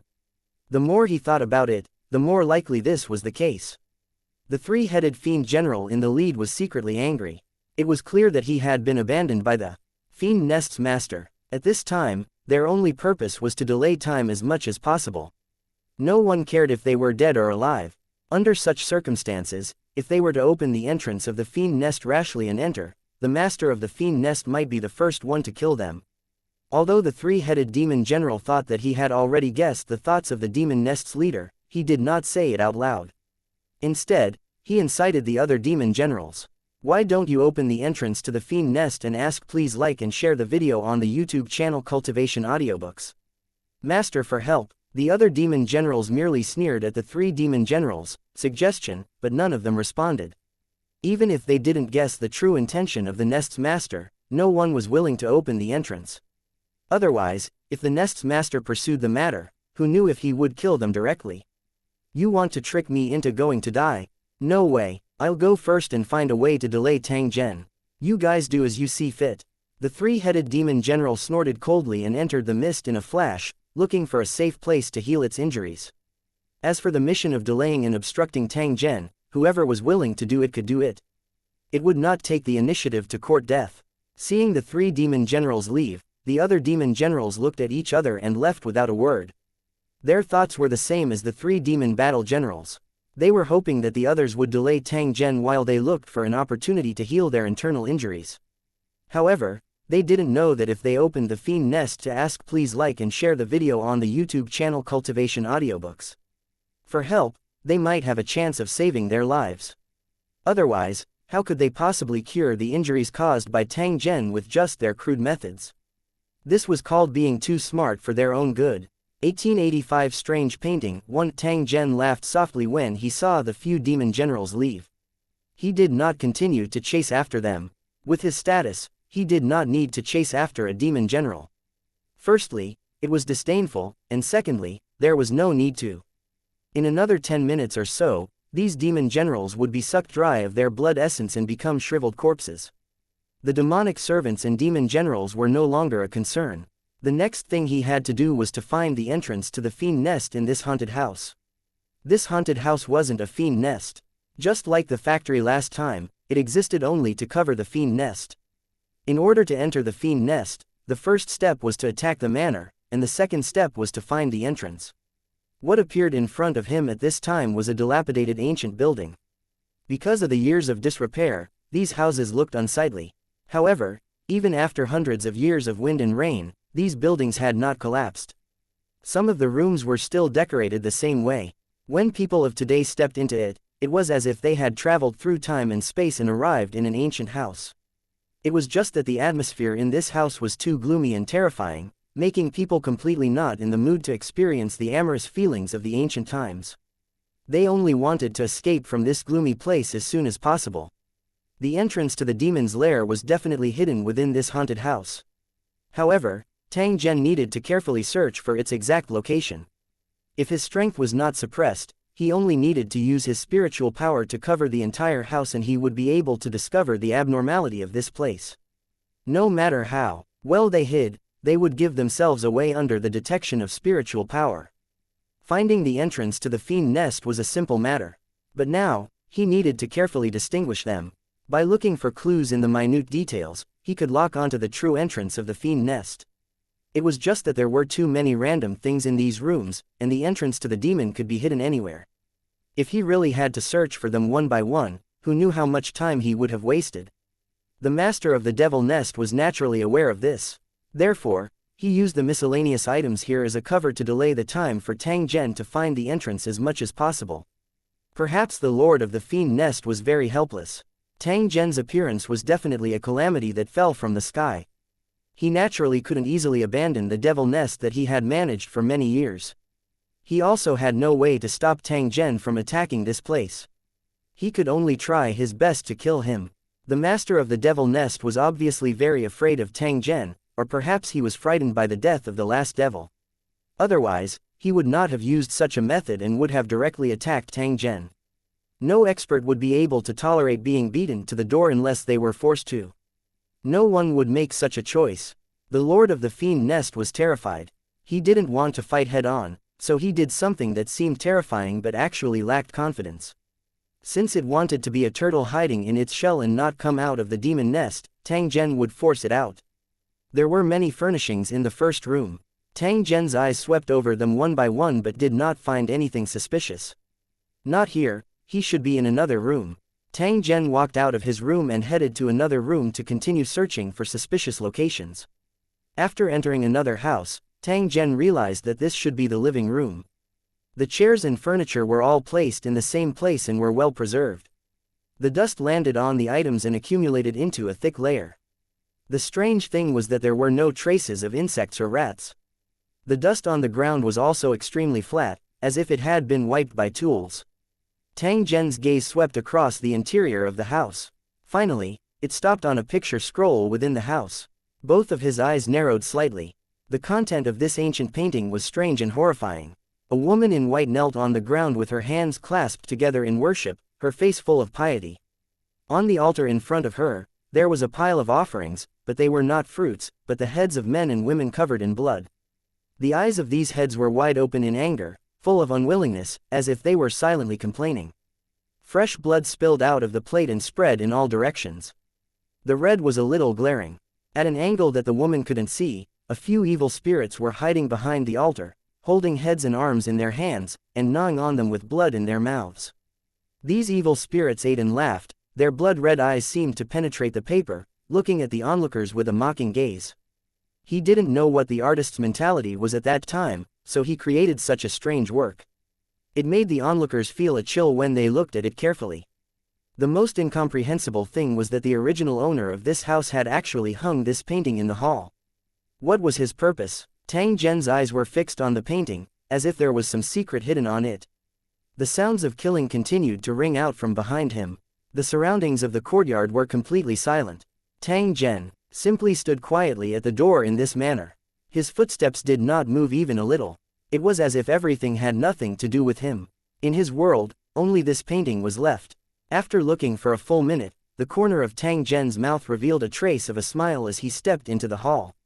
He stepped on the ground, but the result was that it was empty. The hall's floor, which seemed to be covered in dust, was actually an illusion trap. If one was not prepared and their strength was not too high, they would be deceived by this illusion and step into the deep pit. The inside of the deep pit was naturally extremely dangerous, and those who fell in would die without a doubt. In the past days, no one knew how many intruders had died here. The bottom of the deep pit was already covered in bones. However, Tang Zhen did not fall into the hall when he stepped into it.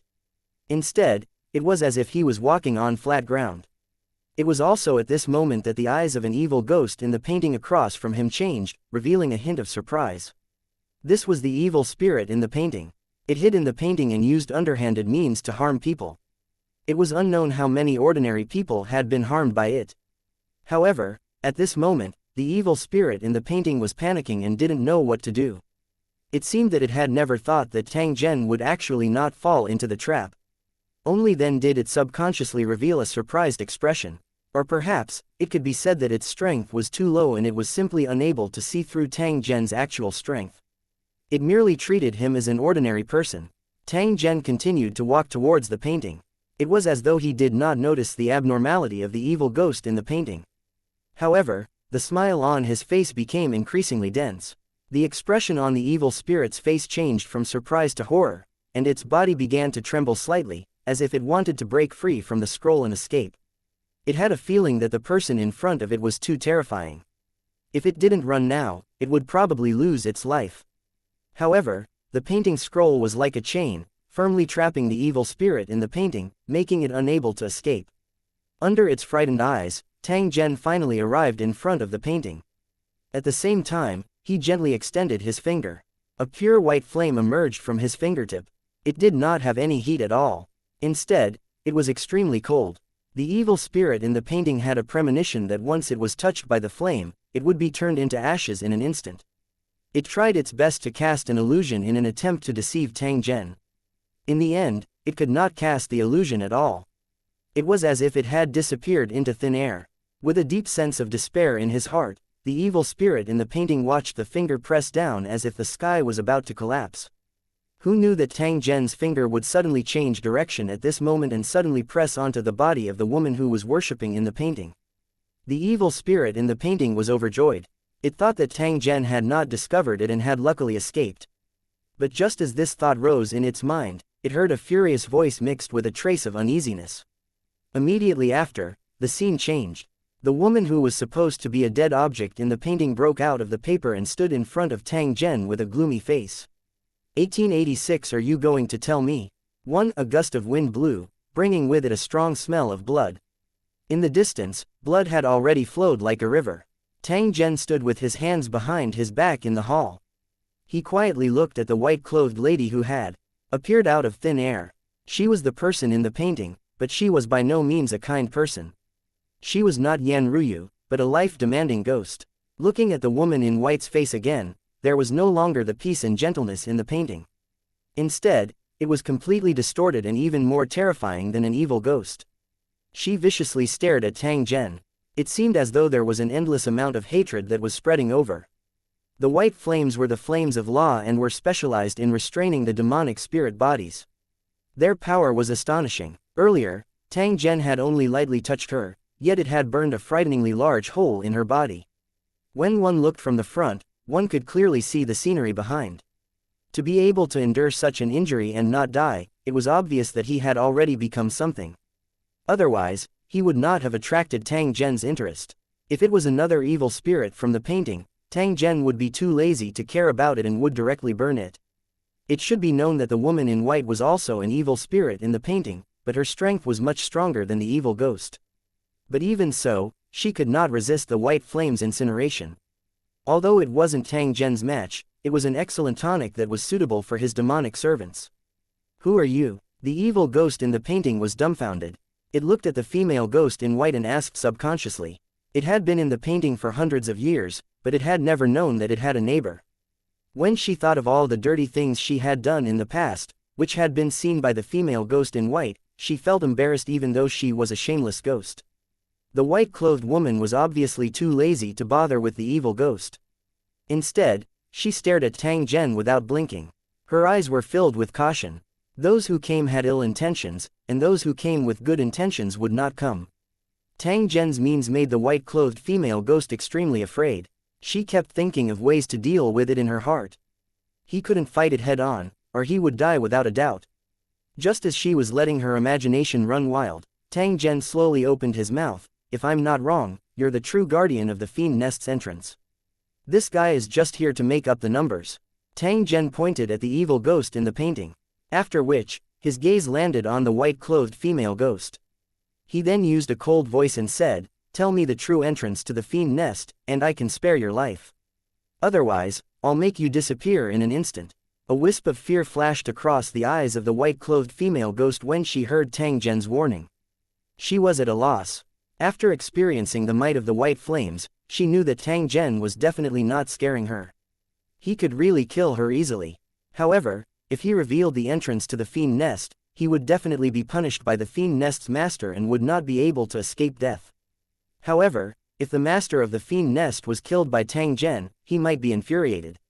As soon as this thought appeared in her mind, the female ghost in white quickly put it out. She was afraid that if she continued to think about it, she would really betray him. In the eyes of the white-robed female ghost, Tang Zhen would definitely be the one to die in the end if he were to face the master of the devil nest. She only needed to survive the crisis in front of her. You want to know the entrance to the fiend nest?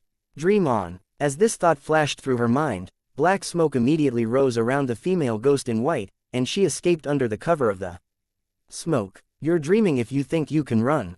Tang Zhen's voice had just sounded when he extended his hand and grabbed at the black smoke in front of him. Soon after, a miserable cry was transmitted over. The female ghost in white was caught by an invisible hand and then pulled out of the smoke, falling to the ground outside. Tang Zhen's fall was extremely ruthless. He had almost shattered the white-clothed female ghost's soul and turned her into a skeleton. Although she didn't die, her body was like condensed smoke, which could collapse at any time. I'll give you one more chance. Are you going to tell me or not? The white-clothed female ghost clearly knew in her heart that her fate would be unimaginable if she continued to refuse to answer the question as she looked at the calm face of Tang Zhen. My Yingluo doesn't know Yingluo. Her fear of the master of the fiend nest made the female ghost in white make up her mind not to reveal the secret no matter what. Tang Zhen shook his head. He turned his head to look behind him and gently beckoned with his hand. Xiao Yu, come over for a moment. Upon hearing Tang Zhen's call, the female ghost Xiao Yu's figure flashed. In the blink of an eye, she had already rushed over. This is your tonic, swallow her. Tang Zhen pointed at the white-clothed female ghost on the ground and ordered little Yu. Yes, master. Before she turned into a spirit, Xiao Yu was a kind girl and rarely did anything to hurt others. However, times were different now. Since she had become a spirit body, she had to adapt to those cruel laws. If he didn't devour others, he would be devoured by others. There was no third option. She wanted to become stronger so that she wouldn't be bullied and she could protect her family. Therefore, after hearing Tang Zhen's order for her to devour the white-clothed female ghost, Xiao Yu only hesitated for a moment before she directly charged forward. He reached out and grabbed the female ghost's arm. With a strong pull, he pulled her slender arm off. The female ghost in white let out a shrill cry, but Xiao Yu's eyes lit up as she stuffed the arm into her mouth, her face filled with enjoyment. At the same time, Xiao Yu's aura grew stronger and stronger, as if she could advance to a higher realm at any time. One had to know that Xiao Yu was only a new ghost. If it wasn't for Tang Zhen's care, she would need at least 100 years before she could barely possess the strength of a grade 1 cultivator. This was a world with masters of creation. A mere level 1 or 2 cultivation might not even be able to defeat an ordinary demon hunter. If he encountered a strong enemy during this period, he would most likely be devoured and killed, not waiting for the time to truly grow. As for the female ghost in white, she was at least a few hundred years old and her strength was far beyond Xiao Yu's. Both of them were bodies of energy.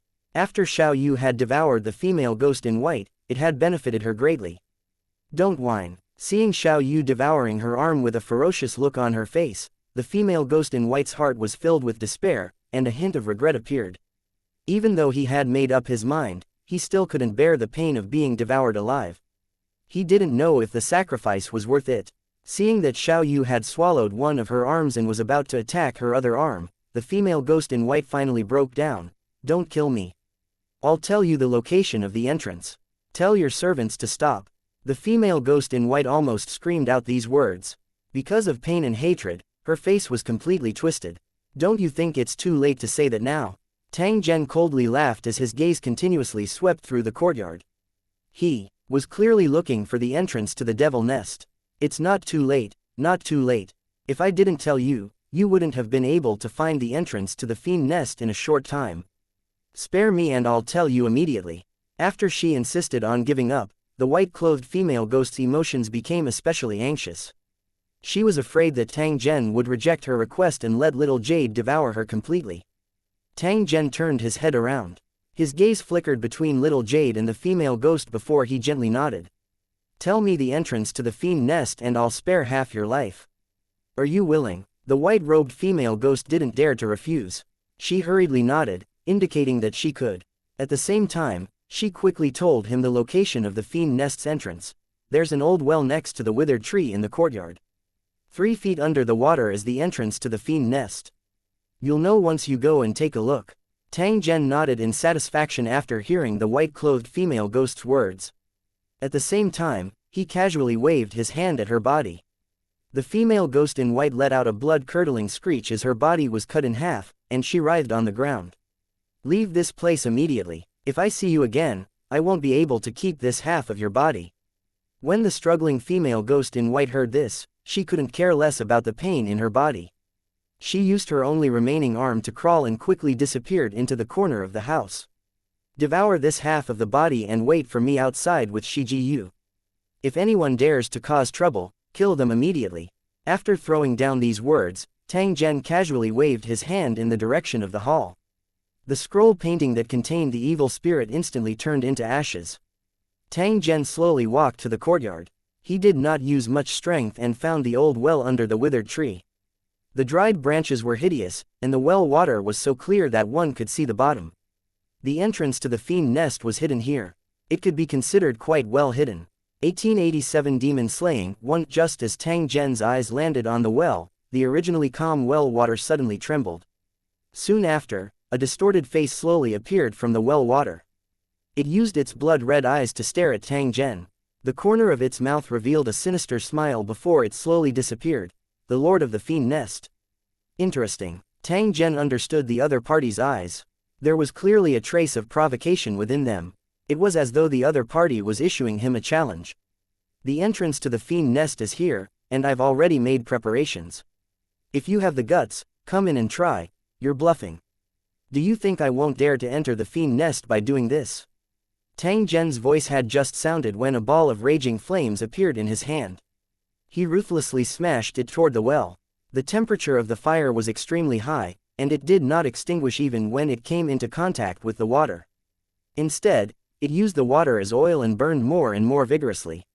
In the blink of an eye, the well water was dried up, revealing the hidden entrance of the fiend nest. With a light leap, Tang Zhen entered the ancient well. It was as if he had traveled through time and space as his body entered the entrance of the devil nest. In the blink of an eye, the surrounding scenery changed drastically, and everything was pitch black. There was no sound, no light, and all perception was blocked. The runic magic circle was activated, completely imprisoning the person, making it impossible to escape. Tang Zhen had seen similar techniques more than once. He was also able to use them. Moreover, the might was even greater. The master of the fiend nest's method was somewhat like showing off his skills in front of an expert. Unfortunately, he didn't realize this at all.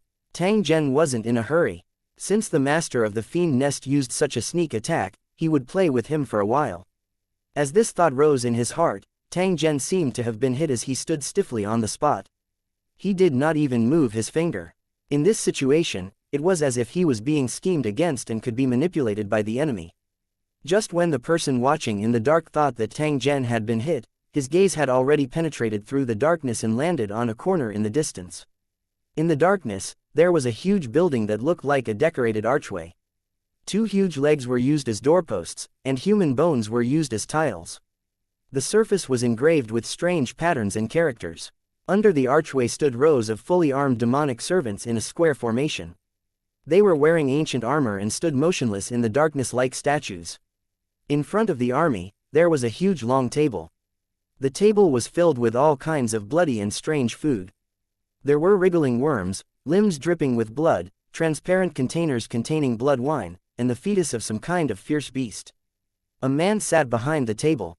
He was dressed in an ancient minister's uniform. His face was as pale as paper, and the black circles under his eyes were extremely eye-catching. At this moment, he was being served by more than a dozen demon servants. He proudly looked at Tang Zhen, who was standing in the darkness, as if he was looking at a fierce beast that had fallen into a trap. No matter how fierce the berserk beast was, as long as it fell into the cage, it was destined to be unable to escape the hunter's palm. In the eyes of the devil nest's master, Tang Zhen was an incomparably ferocious beast. Although he was able to kill the devil, it was only a fluke. One trap was all it took to kill the beast. I thought he was some powerful figure, but now it seems that he's nothing more than this. The foundation of a demon hunter is too shallow. In the end, he's just a toy. The fat devil laughed out loud, grabbed a handful of fat worms proudly, stuffed them into his mouth, and chewed hard. Dark gray liquid seeped out from the corner of his mouth. He looked extremely disgusting, but he had a look of enjoyment on his face. The demonic servant maid at the side took a silk handkerchief and wiped the juice from the corner of its mouth, her face full of flattery. "Forget it, he's just a clown. It's a waste of my time to make me go through so much trouble." The fat squire snorted and waved his hand. "Kill him. I want his head to go with wine, and his corpse to be boiled into meat soup to be rewarded to those ministers who have rendered meritorious service." As soon as the fiend nest's master finished speaking, the originally silent demonic servants raised the spears in their hands and locked onto Tang Zhen's position. Attack! Under his command, countless black spears simultaneously streaked across his head and shot straight at Tang Zhen's position. There were too many of these long spears. They were like dark clouds that covered the sky as they rapidly pressed down on Tang Zhen. Once he was hit by these long spears, Tang Zhen would instantly be turned into a mess of flesh, and he would not even look human. When the long spear was shot over, Tang Zhen seemed to still be confined by the runic magic circle and remained motionless from the beginning until the end. After seeing this scene, the smile on the master of the fiend nest's face grew even wider. He was certain that Tang Zhen would die. In the next second, many long spears pierced through Tang Zhen's body, turning him into a porcupine. When the demonic servants and maidservants saw this, they laughed and applauded, praising the fiend nest lord. The expression of the master of the devil nest changed slightly. He subconsciously stopped chewing and stared at Tang Zhen's position without blinking. Something's wrong, we've been tricked. As he roared, the leader of the fiend nest stood up from his chair, his expression twitching. He stared intently at Tang Zhen, who had already lost his human form. A trace of redness had actually appeared on his pale face due to him being too excited. That's not Tang Zhen, we were all deceived by him. Upon hearing the master of the fiend nest's roar, his servants were confused, not knowing what went wrong. Tang Zhen had clearly not moved an inch after he entered the devil nest. How could he deceive them? How could the master of the fiend nest be in the mood to explain to his servant? His eyes rolled around rapidly, and then suddenly widened. He turned around and left without hesitation. You want to leave now?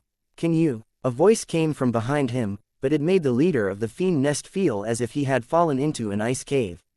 His body trembled subconsciously. It turned around abruptly and shot its tongue behind it like a cannonball.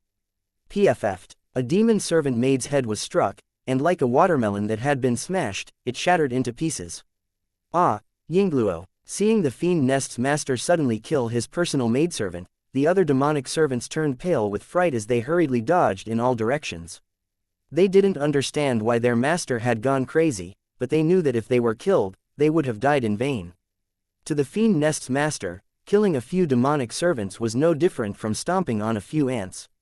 At this moment, the eyes of the lord of the devil nest were already blood red. It twisted its body and constantly looked around. It had already confirmed that Tang Zhen was beside it, but it could not find his true hiding place. A trace of fear rose in his heart. In the face of this invisible invader, the master of the fiend nest actually felt helpless. Are you looking for me? I'm right beside you. That terrifying voice rang out once more. This time, it came from the left, behind his favorite demonic servant. I've found you. The lord of the fiend nest laughed hideously. He stuck out his tongue and shot it through the demonic servant's body. The demon servant maid who was killed fell softly to the ground, but there was nothing behind her. Where was Tang Zhen's trace? Damn it, get out here. The lord of the fiend nest took 2 steps back. As he roared, black smoke surged out of his body and enveloped all the demonic servants around him. The crunching sounds continued. There seemed to be something terrifying in the smoke that was constantly devouring the demonic servants. The screams only lasted for a few breaths before they went completely silent. Only the master of the fiend nest was left within a 100-meter radius. Tang Zhen, let's see if you still don't die this time. The master of the devil nest grinned hideously as a trace of pride flashed across his face. He was certain that Tang Zhen would not be able to avoid his innate devouring ability. A sigh suddenly rang out, giving the master of the fiend nest a shock and almost causing him to collapse. Why was it that he had already unleashed his strongest attack, yet he was still unable to kill Tang Zhen? Who was the monster? Tang Zhen, get the hell out here.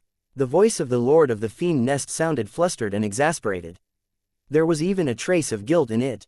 It was no longer certain whether it could really kill Tang Zhen. Perhaps he was the one who died. Are you looking for me? Why don't you look up?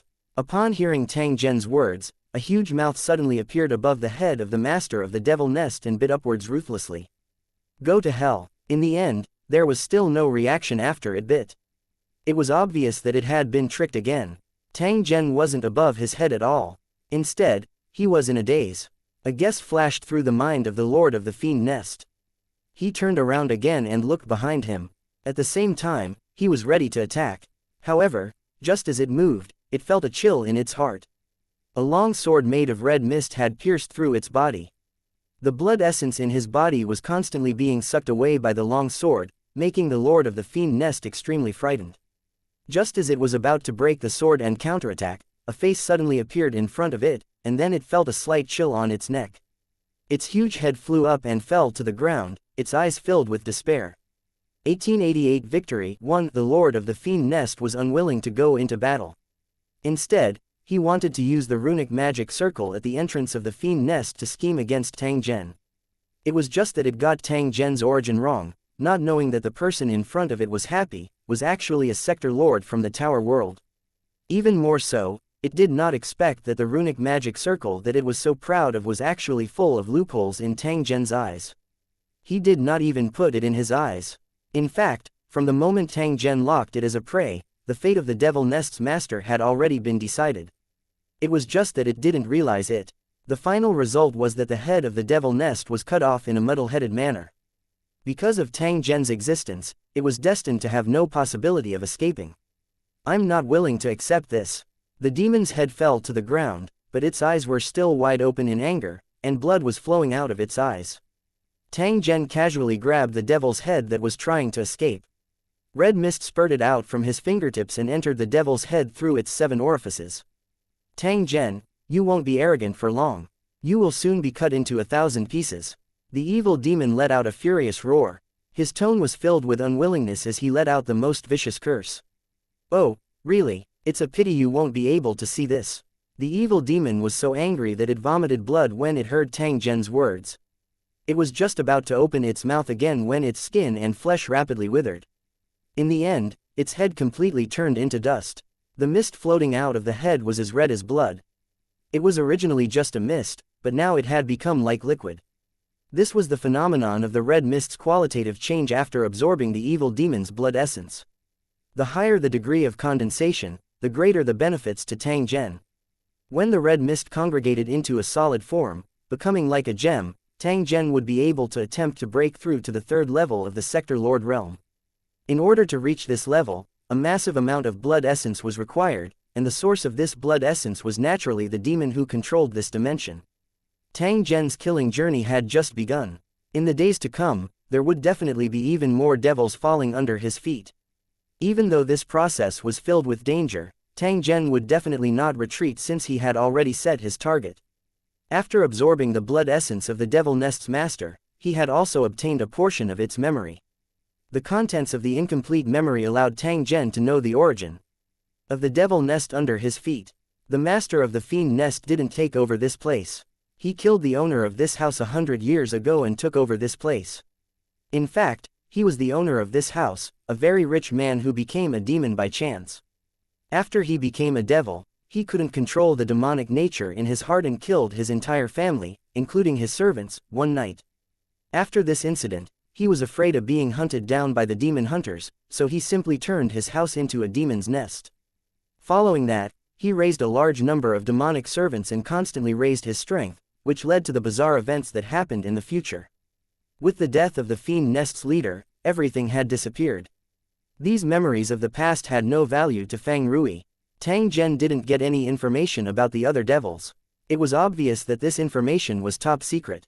It was completely shattered when the master of the Devil Nest died. This was a defensive measure that the demons used to protect their own interests. Even if an accident happened, they would not let their enemies know about the secret. However, this special secret method had brought Tang Zhen a lot of trouble. It made him unable to collect information about the devil in a timely and effective manner. Know yourself and know your enemy, and you will never be defeated. In the situation where he was unable to determine the specific information of the enemy, Tang Zhen would definitely have to bear more risks. Fortunately, the mission this time was full of danger, and every step was like walking on thin ice. If the information was not up to standard, at most, there would be more trouble and risks. While Tang Zhen was thinking, the demon's body had already been absorbed and devoured, leaving behind a bunch of shining treasures. Just like the Devil Nest's master that he killed previously, the treasures of this evil demon were also hidden in its body. At this moment, Tang Zhen had collected all of them. Killing the Lord of the Fiend Nest meant that the Fiend Nest had been completely taken over. The next matter only needed to be handled by Shi Ji Yu and Xiao Yu. When a tree falls, monkeys scatter. With the death of the demon nest's master, the demonic servants were no longer under the control of the contract, and it was even more impossible for them to risk their lives for revenge. There were only 3 options in front of them: surrender, escape, or fight to the death with the demon hunters. The possibility of escape was the highest. Surrendering usually didn't have a good ending. As for fighting to the death with the demon hunters, the possibility of that was very low. In a situation where they had lost their restraints, these demonic servants would not easily risk their lives unless they had no other choice. The reality was as Tang Zhen had expected. The moment the demon nest's master was killed, the demon servants fighting the demon hunters were stunned. They had a mental connection with the fiend nest's master. The moment the other party died, these demonic servants immediately sensed that something was amiss. "Master is dead," a demonic servant roared in a daze, thinking that it was hallucinating. When it looked around again, it saw that the demonic servants were also stunned on the spot, their faces full of shock. "That's right. The master is dead. I'm afraid the demon nest can't be saved." The demonic servants glanced at the demonic nest behind them, then at the demon hunters protected by the flaming tunnel. They turned around decisively and went into the nearby smoke. "Brothers, quickly run. If you're slow, you'll die. Its master was already dead, and if it stayed any longer, it would be buried with it. If it didn't run now, when would it?" Looking at the demonic servant army that was previously filled with battle cries but was now retreating like the tide, the demon hunters who had been fighting hard were stunned for a moment before they quickly realized what had happened. "Brothers, we've won. His Excellency Tang Zhen will definitely kill the fiend nest's master." "That's right, that must be it. Otherwise, these demonic servants wouldn't have retreated for no reason. Ha ha ha, I didn't expect that I, old Dao, would be able to personally participate in the attack of a fiend nest in my lifetime. This is enough for me to brag for the rest of my life." Seeing the demonic servant army retreat in an instant, the demon hunters no longer had any doubts, and cheers rose one after another. These demon hunters had followed Tang Zhen with the intention of fighting a tough battle. They were even mentally prepared that they would not be able to return. Who would have thought that after the battle, not only did they obtain the protection of the flaming passageway, they didn't suffer too much damage from the beginning to the end. Now, they had even personally witnessed the grand occasion of the fiend nest falling. Victory had come too suddenly, and it even made them feel like they were in a dream. It felt unreal. However, the truth was unquestionable. They had really won. Instantly, the demon hunter's morale was high. He roared as he charged out of the flaming passageway in an attempt to pursue the fleeing demonic servants. "Everyone, it's better not to chase after him. Let's hurry and take a look at His Excellency Tang Zhen. He might need our help now." One of the demon hunters thought of something and quickly reminded everyone loudly while taking a step forward. The demon hunters who had already raised their weapons and were ready to chase after the fleeing soldiers heard this and all turned around and ran towards the depths of the courtyard, one after another, fighting to be the first. Perhaps there were people who were worried about Tang Zhen's safety.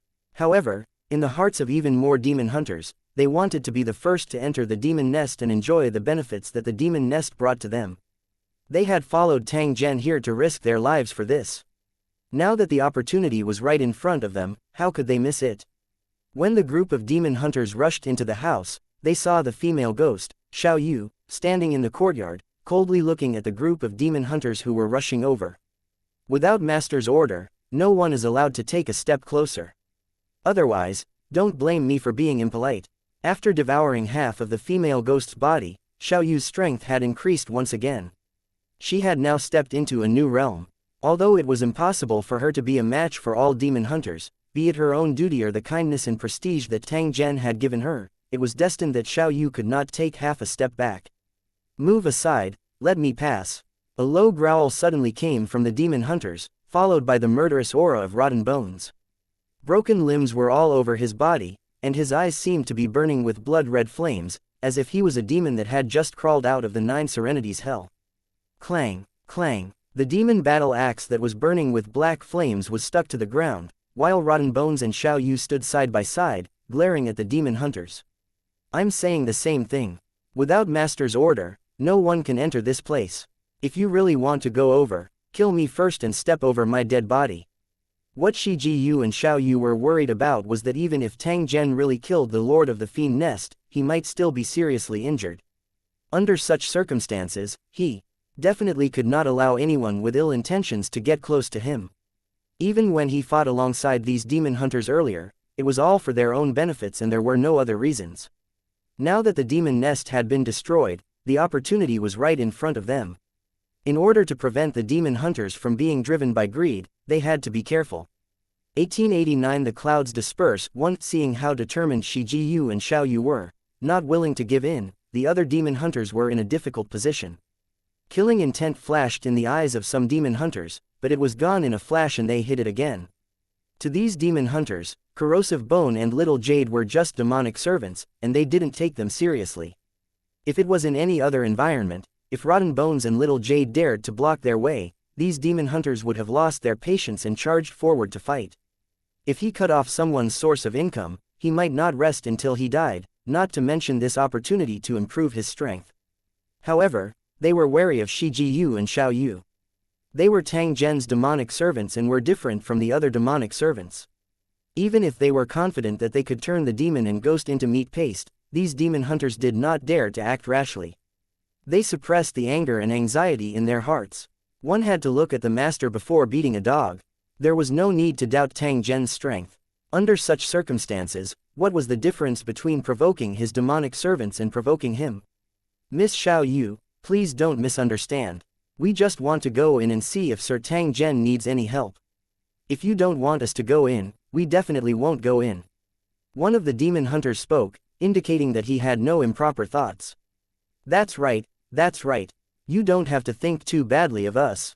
Now that everyone was fighting side by side, it was inevitable that they would help each other in the days to come. This was a friendship that had gone through life and death. If we're always on guard, this might not be a good thing, don't you think? Another person spoke up, trying to get closer to ease the tension. I admit that I want to enter the fiend nest and seek an opportunity to break through, but I definitely won't take advantage of someone's weakness. This is because I'm well aware that without Sir Tang Zhen, this scene wouldn't have happened. At the same time, there were also demon hunters who expressed that they had their own standards of conduct and would never take advantage of others when they were in danger. Don't worry, Miss Xiao Yu. I'll guard this place with you. If anyone wants to go in, they'll have to ask. Please like and share the video on the YouTube channel Cultivation Audiobooks. Me first. The giant man who had requested to join in the clearing of the devil's nest earlier spoke. He walked a few meters away from Xiao Yu and Shi Jiyu and turned to look at the demon hunters who had uncertain expressions on their faces. He hated those despicable people the most. Now that he saw the injustice, he immediately stood out to support. The atmosphere became a little awkward. The joy that had risen after the victory was also diluted by the complicated feelings. In fact, no one could be blamed for such a situation. It was completely caused by the bad reputation of the demon hunters.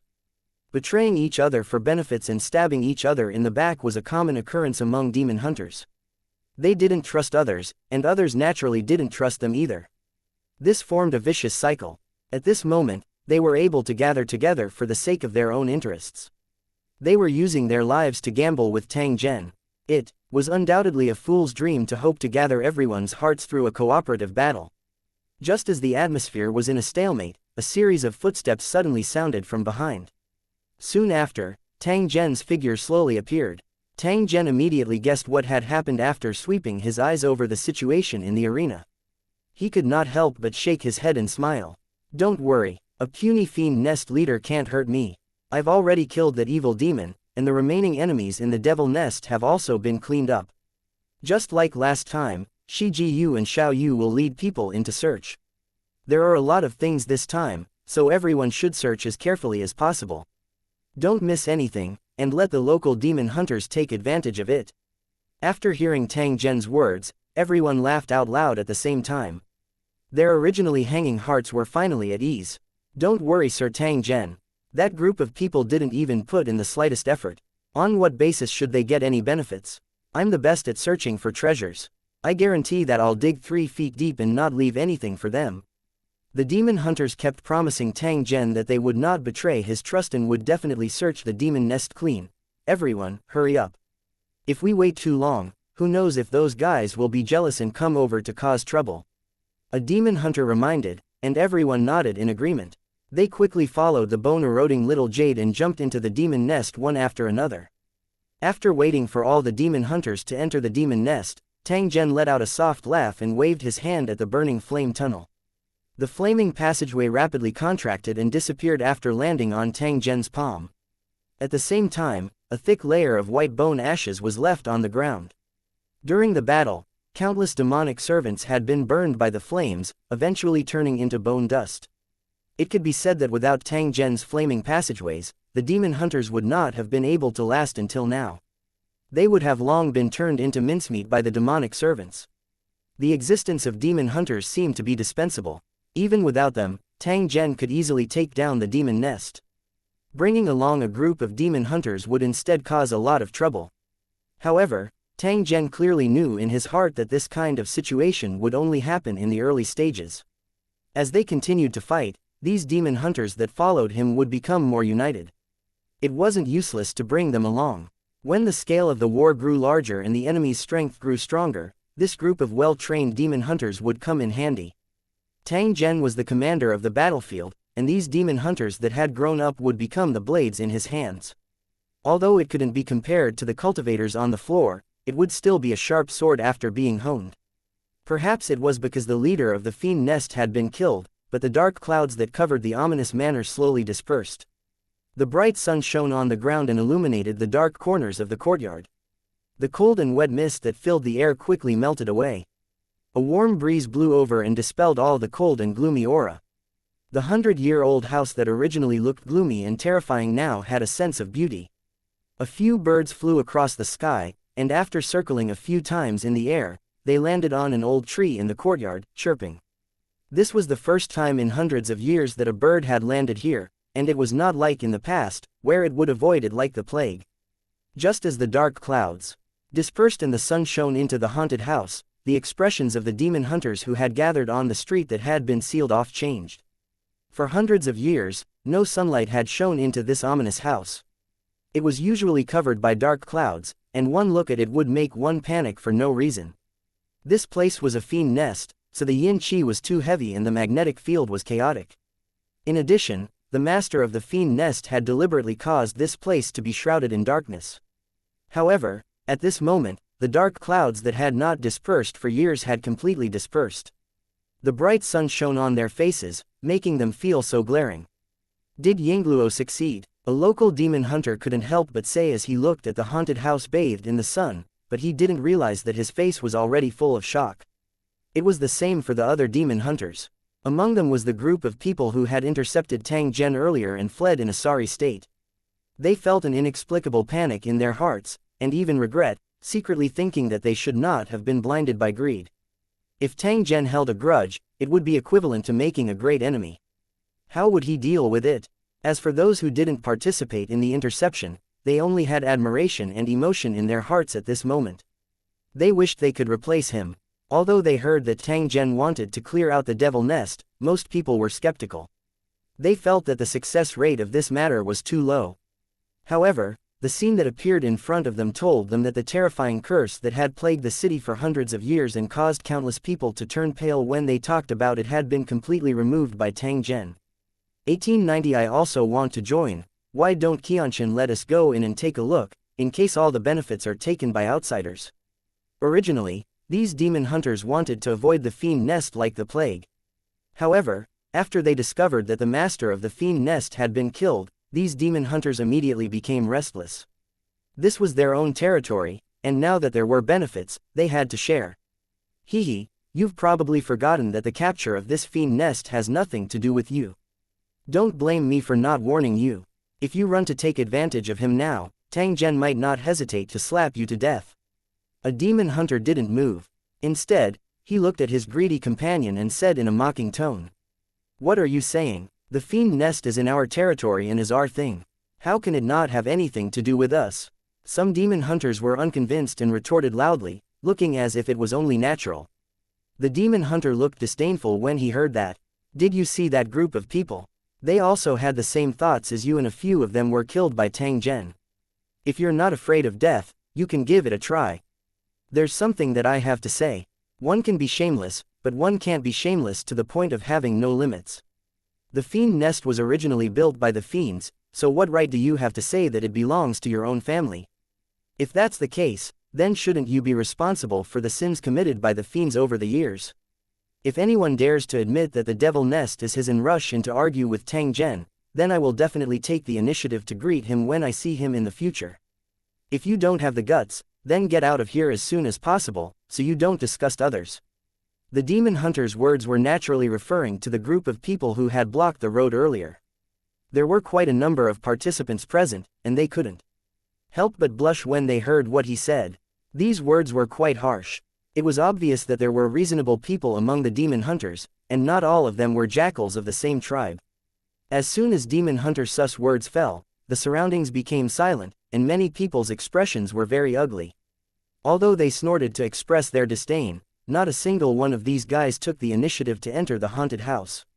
Clearly, they were very afraid of Tang Zhen. After seeing the appearance of these guys, the demon hunter who scolded them laughed in disdain, but he took the lead and walked towards the haunted house. After seeing this scene, the demon hunters were somewhat baffled. Surnamed Su, you have been talking for so long just now. Why did you enter by yourself? Aren't you afraid that Tang Zhen would kill you with a slap? The demon hunter turned his head and looked behind him, a trace of doubt on his face. I'm not taking advantage of him. I'm just asking to follow His Excellency Tang Zhen to clear the devil nest. Why did he slap me to death? After saying this, the demon hunter walked into the haunted house without any hesitation. The spectators behind suddenly came to a realization. So it turned out that this fellow was not trying to take advantage of Tang Zhen. Instead, he was planning to follow Tang Zhen. That's right, why didn't I think of it? If I had known earlier, I would have cleared the demon nest with Tang Zhen. I think he wouldn't have rejected us. Hehe, it's not that you didn't think of it, it's that you're afraid of death and don't dare to.